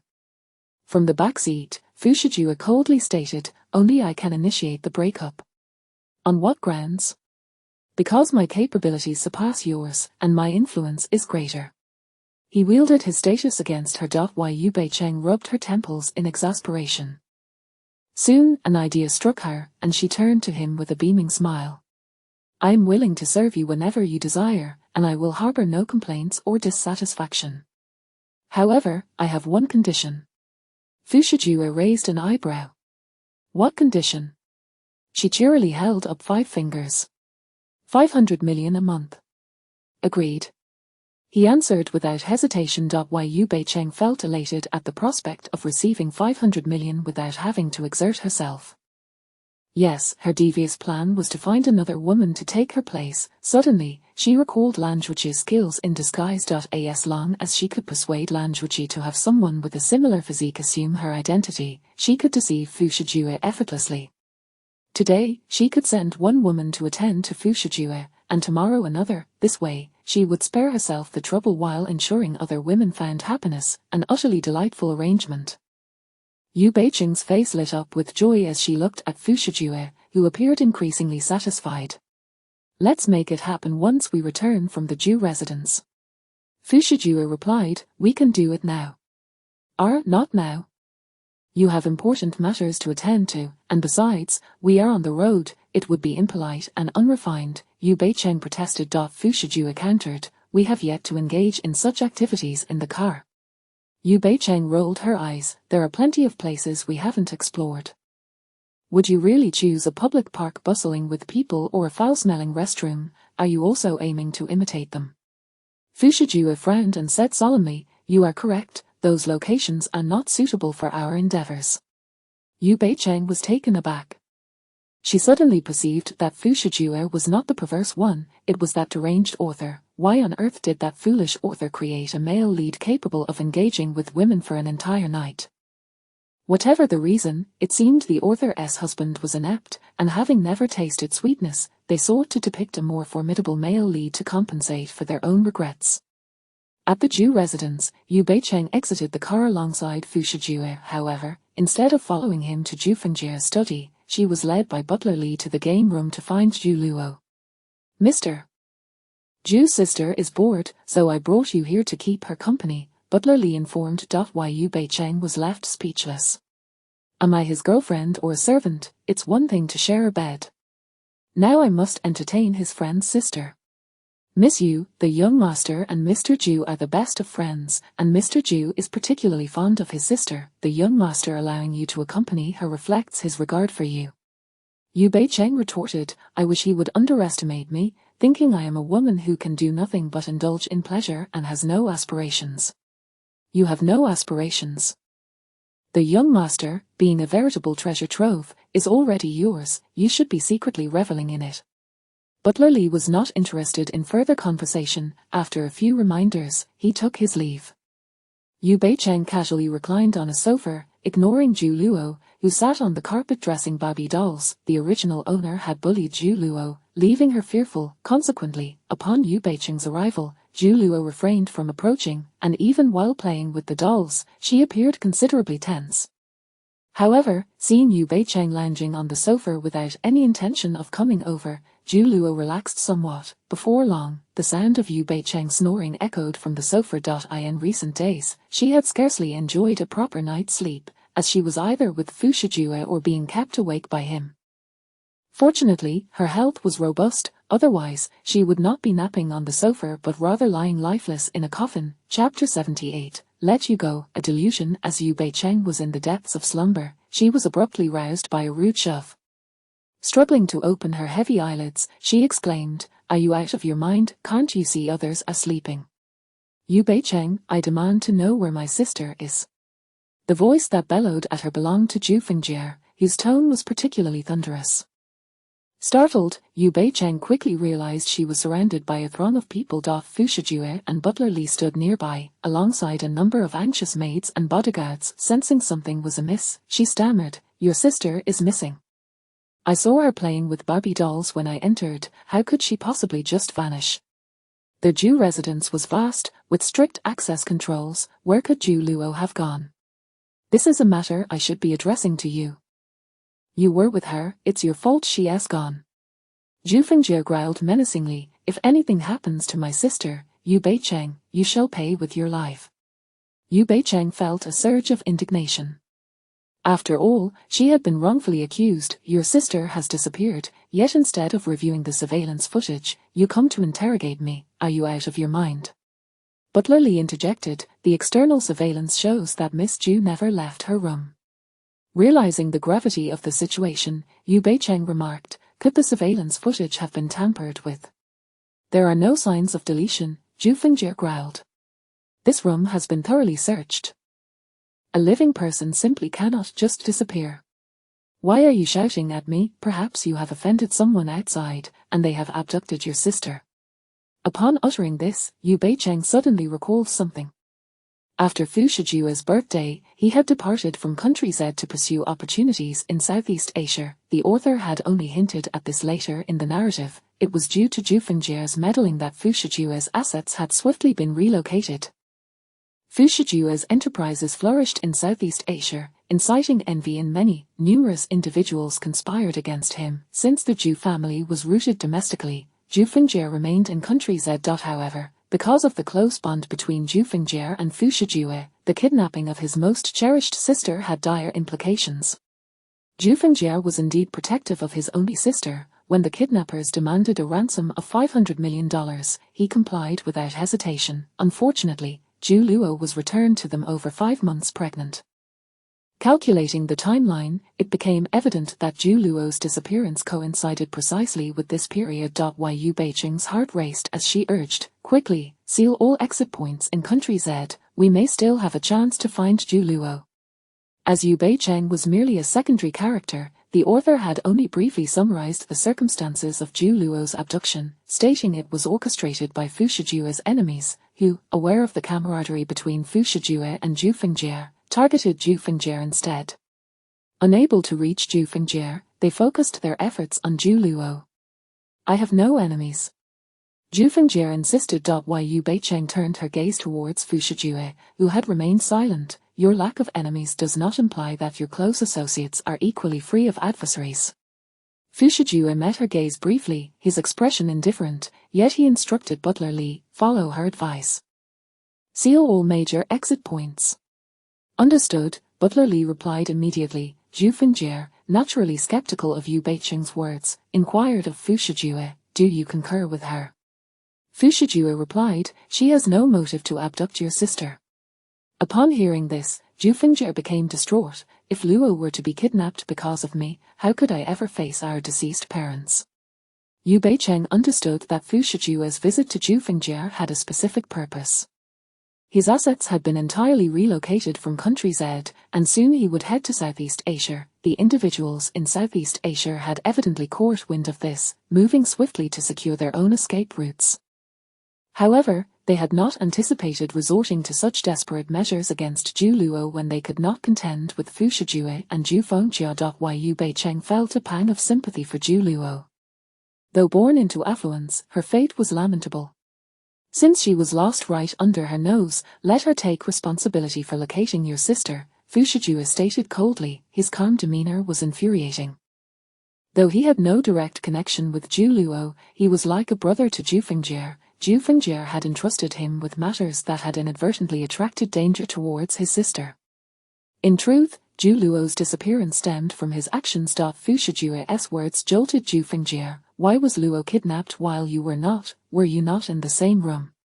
Yu Beicheng could only remain silent. She had no knowledge of the circumstances at that moment. Having been utterly exhausted, however, she suspected that the kidnappers were not a large group, otherwise, the Zhu family would have certainly heard something. Could it be? Yu Beicheng hastily inquired, who has Zhu Luo been closest to in the family recently? Zhu Fingjie glanced at the wet nurse standing nearby. The wet nurse quickly replied, the new girl, Xiali. Zhu Luo has taken quite a liking to her and insists on her company daily. And where is Xiali now? Yu Beicheng asked. Under Zhu Fingjie's scrutinizing gaze, the wet nurse hurried off to find Xiali. Unfortunately, they were unable to locate her at all. Yu Beicheng concluded, I fear the person who abducted Zhu Luo is her.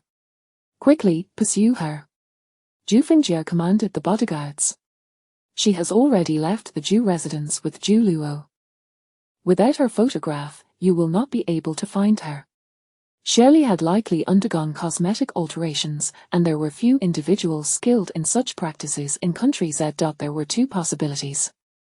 Either Xiali had the ability to disguise herself, which could be easily verified by inquiring with Shenfu, who specialized in such transformations, or Shenfu had altered Xiali's appearance, indicating that Zhu Luo had been abducted by Jian Guobai's associates. But what could Jian Guobai want with Zhu Luo? Yu Beicheng had no intention of divulging these matters to Zhu Fingjie. She could only allow them to search for the time being. After leaving the Zhu residence, she could discreetly seek out Lan Zhuqi to consult Shenfu. She was not one to meddle in others' affairs. While she could assist in the search for Zhu Luo, she would only do so if it was indeed Lan Zhuqi behind the scenes, as the situation would become increasingly complex. Fu Shijue escorted Yu Beicheng out of the Zhu residence. Once in the car, he asked, why do you believe the person who abducted Zhu Luo is my enemy? He had refrained from questioning her in Zhu Fingjie's presence, but with just the two of them now, he did not wish for her to deceive him. Yu Beicheng hesitated. Having been with you for so long, how could I not be aware of your connection with Zhu Fingjie? Still playing coy, we've only known each other for a year, Fu Shijue replied, crossing his legs. Do you genuinely think I would take your word at face value and not employ a private investigator? Yu Beicheng could only remain silent. Do you know whom I despise most? Those who deceive and exploit you. Although Yu Beicheng had anticipated this confrontation, she had not expected it to arrive so swiftly. She said, but if I help you find Zhu Luo, would you consider overlooking my deception and let me go? I might overlook your deception, Fu Shijue replied, but the notion of releasing you is a mere fantasy. At this juncture, Fu Shijue was already deeply invested in her, making it impossible for him to let her go. Chapter 79, a smile harder to suppress than AK. Throughout the journey, Yu Beicheng refrained from further arguing with him. However, she was secretly contemplating that when he eventually departed from Z country to pursue opportunities in Southeast Asia, she must not follow him. But what if he was particularly insistent on taking her with him? She had no intention of venturing into Southeast Asia, a place rife with danger, dominated by the affluent and the powerful. As a vulnerable woman, her prospects there would undoubtedly be grim. Upon disembarking, Fu Shijue ushered Yu Beicheng into a room. She quickly fabricated an excuse, saying, "I have a stomach ache, I need to relieve myself." Fu Shijue replied, "Isn't that rather disgusting? Everyone has their urgent needs. You wouldn't expect me to ask for your permission to use the restroom, would you?" Yu Beicheng sought to dampen his enthusiasm, hoping to be dismissed and spared further torment. Yet, even so, Fu Shijue did not relent, coldly retorting, "You have 10 minutes. 10 minutes is hardly sufficient. Typically, after I finish, I take a shower, which usually takes at least 40 to 50 minutes. She was not lying. Half an hour would suffice. Fu Shijue frowned, clearly disdainful of her crudeness. "Half an hour? You have no bargaining power here." "Fine, fine," she replied in a tone that suggested reluctance. Fu Shijue's bedroom was spacious, featuring 2 large bathrooms. As she prepared to exit, he inquired, "Where are you going?" "To relieve myself," she stated. Fu Shijue's veins pulsed at his temples. "There's a bathroom here." "I'm not accustomed to it. Your toilet is too modern." "I prefer squat toilets." Before he could object, Yu Beicheng swiftly made her escape. Fu Shijue had never anticipated that he would become infatuated with a woman like Yu Beicheng. Apart from her appealing figure and visage, what virtues did she possess? He glanced at his watch, noting it was 7:30 in the evening. He decided to take a shower, expecting her return around 8. When Yu Beicheng emerged, she had not sought the restroom but instead headed for Lanzhuchi. At that moment, Lanzhuchi was busy helping Yu Nanyan move her belongings, preparing to send her off. Fortunately, the timing was perfect, and she called out to him. Why Yu Nanyan, unaware that the bodyguard before her was Lanzhuchi, said, "Since my sister has something to discuss with you, you needn't escort me." Lanzhuchi completely ignored Yu Beicheng, tenderly stating, "Then I'll see you to the door. I'll have another bodyguard take her home." "I need to talk to you now, so come with me," Yu Beicheng insisted, genuinely having something important to discuss, and disregarding his reluctance, she summoned another bodyguard to escort Yu Nanyan away. Lanzhuchi watched helplessly as Yu Nanyan was taken by another bodyguard, missing a prime opportunity. His icy gaze fixed on Yu Beicheng, he warned, "You better have a significant reason for this." Noticing the resentment etched on his face, Yu Beicheng couldn't help but offer some reassurance. "Oh, I've already dealt with your formidable rival, Fu Shijue. Do you still fear not being able to pursue my sister?" Lanzhuchi retorted, "What does that have to do with me helping you?" "It matters greatly. If you assist me, I will help you win my sister's heart, guaranteed." Her tone was not merely casual chatter. Lanzhuchi, having seen through Yu Beicheng's true nature, scoffed, "Yu Beicheng, you had Fu Shijue cut out Xiaoyin's kidney, and I haven't settled the score with you yet. Now you wish to use me against Xiaoyin. Are you seeking a death wish?" Well, it seemed discussing matters rationally was out of the question. She was forcing his hand. Why were men so insufferable? Yu Beicheng crossed her arms and ceased to be cordial. "If you refuse to help me, I will inform my sister that you've been masquerading as her bodyguard." Yu Lanzhuchi's face flushed crimson with anger. Currently, his father was pressuring him to return for an arranged marriage, which he vehemently opposed. Moreover, his mother had visited Yu Nanyan, urging her to distance herself from him, resulting in Yu Nanyan harboring no affection for Lanzhuchi. Should Yu Beicheng expose Lanzhuchi's true identity, he would find it exceedingly difficult to approach Yu Nanyan under the guise of a bodyguard in the future. "Speak, what do you need my assistance with?" Lanzhuchi asked through gritted teeth. Yu Beicheng grinned smugly. "Did Shenfu assist you with your disguise?" "Yes." "Then I wish to meet him. I want to ask for his help." She did not inquire why Shenfu had come to Z country. Lan Zhuqi shot her a sidelong glance. What help? Yu Beicheng coughed lightly, naturally withholding the truth that she sought another woman's disguise to appease Fu Shijue's demands. I wish to learn from him. Isn't he skilled in disguise techniques? I want to learn as well. Lan Zhuqi replied, no need to meet, he won't agree. The art of disguise is not something just anyone can master, and there are very few who possess such skills in this world. Yu Beicheng felt exasperated by his dismissive attitude. You haven't even asked him, how do you know he will refuse me? Besides, I'm not afraid of hard work. As long as I can learn the art of disguise, I am willing to endure any hardship. I'm not trying to discourage you, but the process of mastering disguise can be harmful to a woman's body. Most practitioners are men. You should abandon this notion. Upon hearing this, Yu Beicheng's brows knitted tightly. Her suspicions had proven correct. There were indeed few capable of disguise globally, and since Shirley was a woman, it was unlikely she could disguise herself. More likely, someone else had done it for her. However, she felt an instinctual connection between Shirley and Shenfu. I warn you, if you dare to disclose my identity to Xiaoyin, you will regret it, Lan Zhuqi threatened, perceiving her silence as scheming. Yu Beicheng rolled her eyes at him. If I don't pursue disguise training, I still want to meet Shenfu. He won't see you. Why not? She asked, puzzled. You haven't even asked him. How can you be so sure? Lan Zhuqi fell silent. Regardless, I don't care. If he refuses to see me, I will reveal your identity to Yu Nanyin. You can figure it out from there. Yu Beicheng had no qualms about threatening Lan Zhuqi once more. Lan Zhuqi was furious but ultimately capitulated. After all, he was quite infatuated. When it came to matters concerning Yu Nanyin, his intelligence plummeted. I want to see him now. Hurry and contact him, Yu Beicheng commanded. Don't go too far. Yu Beicheng pretended to reach for her phone. Oh dear, I should call my sister to see where she is and ask if she has thought about her childhood friend, Lan Zhuqi, lately. Lan Zhuqi instantly relented. I'll have Shenfu come over right away. Yu Beicheng smirked, putting her phone away. Thank you, brother-in-law. Lan Zhuqi, initially seething with anger, found it exceedingly difficult to suppress a smile upon hearing the term brother-in-law. Chapter 80.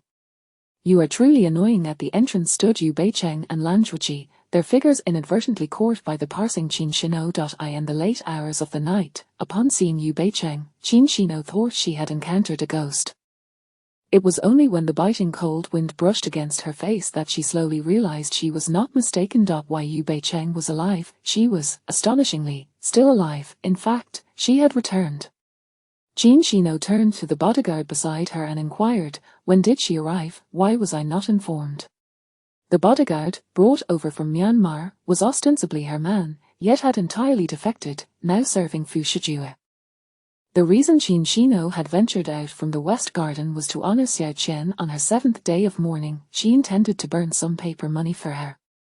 Yet, unexpectedly, she had encountered Yu Beicheng. Noticing the bodyguard's hesitation, Qin Shino instantly deduced his betrayal. She demanded sharply, have you all been deceiving me about Fu Ji's whereabouts? The bodyguard lowered his head, remaining silent. In a flash, Qin Shino pivoted, intent on heading to Fu Shijue's study. The bodyguard hastily pursued her, exclaiming, Miss, Master Fu has just returned and is injured. He is likely resting now. Get out of my way. If you obstruct me again, I will shoot you dead. Qin Shino's face was pale and frail, yet her prolonged stay in Myanmar had instilled in her a certain arrogance and disdain for others. The mere thought that Fu Shijue was alive filled her with uncontainable joy. Aware that she could not be stopped, the bodyguard refrained from further hindrance, instead promptly notifying Butler Li. Butler Li remarked, it's futile to conceal the fact that the young master is alive from her. Let her see him, however. We must ensure she does not discover that Yu Beicheng is also alive, understand? The bodyguard replied. Miss just saw Miss Yu with another bodyguard at the entrance. So, it was this that led her to realize the young master was not dead. Butler Li cursed Yu Beicheng inwardly. A woman who brings more trouble than benefit, aside from being a mere bedmate for the young master, what other purpose does she serve? He immediately instructed the bodyguard, go inform Yu Beicheng to refrain from seeking the young master tonight and to remain in the South Garden. Understood. Meanwhile, Yu Beicheng awaited the arrival of Shenfu, not wanting to encounter Qin Shino. Upon seeing her approach, she swiftly concealed herself behind Lan Zhuqi, exclaiming, "If she lays a finger on me, you must make sure to strike her dead." Panic tinged her voice. Qin Shino would undoubtedly seek vengeance for Xiao Qian. As a fragile woman, she could never overpower the burly bodyguard. Thankfully, she was not alone outside, otherwise, she would have found no allies. Lan Zhuqi flatly refused. "Why should I kill her for you? It's not like she harmed me. Quit your whining and just do as I say." At that moment, the bodyguard approached, bowing respectfully to Yu Beicheng. "Miss Yu, Butler Li has sent me to escort you to the South Garden to avoid my young lady. Oh, and Butler Li also mentioned that you need not attend to Master Fu tonight." Yu Beicheng replied. Lan Zhuqi tilted her head, gazing at Yu Beicheng. "Are you here to serve Fu Shijue tonight? Have you become his mistress?" If only she were merely a mistress, she was, in fact, nothing more than a tool for his desires. Regardless of her willingness, she was summoned at his beck and call. Yu Beicheng peered at the bodyguard and said, "There's no need for you to escort me, I can go to the South Garden myself later." The bodyguard advised, "My young lady will be seeing Master Fu shortly. She will likely come looking for you soon, so you should not linger outside." "All right, thank you, young man." Yu Beicheng quickly urged Lan Zhuqi, "Hurry, take me to the South Garden." "I won't take you. Go by yourself." Lan Zhuqi intended to find Yu Nanian. While Yu Beicheng grasped his arm, "If you don't escort me to the South Garden, I will follow you to find Yu Nanian." Ultimately, Lan Zhuqi accompanied her to the South Garden. However, upon arriving, Yu Beicheng refused to let him leave until Shenfu arrived. Lan Zhuqi was truly exasperated. "You are so annoying." She was unconcerned. After all, being alone offered her no sense of security. At that moment, she missed Xiao Bie immensely. Over the past few days, she had attempted to glean Xiao Bie's whereabouts from Butler Li, yet that detestable man was particularly tight-lipped, only revealing that Xiao Bie was in good health and safe, but refusing to disclose where he was. Meanwhile, in the bedroom on the second floor, Fu Shijue had just finished his shower. With 15 minutes until 8 o'clock, he instructed a maid to brew a cup of coffee and settled onto the sofa with a book. When the door swung open abruptly, he did not lift his gaze, though the page he was about to turn remained untouched. "I am quite satisfied with the time elapsed, under half an hour." Fuji. Seeing Fu Shijue seated calmly on the sofa, Qin Shino rushed towards him in excitement. Just as she was about to embrace him, he inadvertently splashed half a cup of coffee onto her face. In an instant, Qin Shino stood there, dumbfounded. Fu Shijue's cold gaze swept over her, and after a long pause, he spoke indifferently, "Apologies, I spilled it by accident." "Are you hurt?" His tone bore no hint of regret. At that moment, Qin Shino was too overwhelmed to concern herself with such matters. Wiping the coffee stains from her face, she shook her head. "I'm fine, really." "Fuji, I'm so sorry, I had no idea you were in the car. I was just," her words faltered. Fu Shijue interjected, "You merely wished for Yu Beicheng's demise." Qin Shino found herself momentarily at a loss. If she hadn't killed Xiao Qian, I would never have acted against her. As far as I am aware, it was Xiao Bie who killed Xiao Qian. During Fu Shijue's days of recovery, he had dispatched private investigators to delve into his personal history and past events. He was well aware of the many schemes Yu Beicheng had orchestrated against him. However, his anger was rooted in the memories prior to his amnesia, not in the aftermath. Therefore, until his memories returned, he had no intention of harming Yu Beicheng, for he still required her existence to satisfy his physiological needs. One day, when his memories returned and he recalled the hatred he bore for Yu Beicheng's previous machinations against him, he would not hesitate to take her life himself. Tears welled in Qin Shino's eyes, but Xiao Bie was merely acting under Yu Beicheng's orders when she killed Xiao Qian. The gunshot wound on Yu Beicheng's back was inflicted by Xiao Qian. "Are you aware of this?" Qin Shino fell silent. This matter had eluded her knowledge. It was all orchestrated by Xiao Qian behind her back. Xiao Qian intended to kill Yu Beicheng, yet failed and was instead killed in return. Fu Shijue rose, his entire being emanating a dangerous aura as he approached her. It is your quest for vengeance for Xiao Qian that led to the vehicle I was in plummeting off a cliff, nearly costing me my life. No, I didn't mean to. I had no idea you were in the car. Tears streamed down Chin Chino's face. I believed you to be a kind-hearted girl, that all those vile deeds stemmed solely from Xiao Qian. Yet, I find myself greatly disappointed. Your methods are no less malicious than those of Xiao Qian. Fu Shiju's words shattered her final defenses, causing her tears to cascade like pearls from a broken string. Fu Ji, I am not that kind of person. You are misunderstanding me. She covered her face, weeping uncontrollably.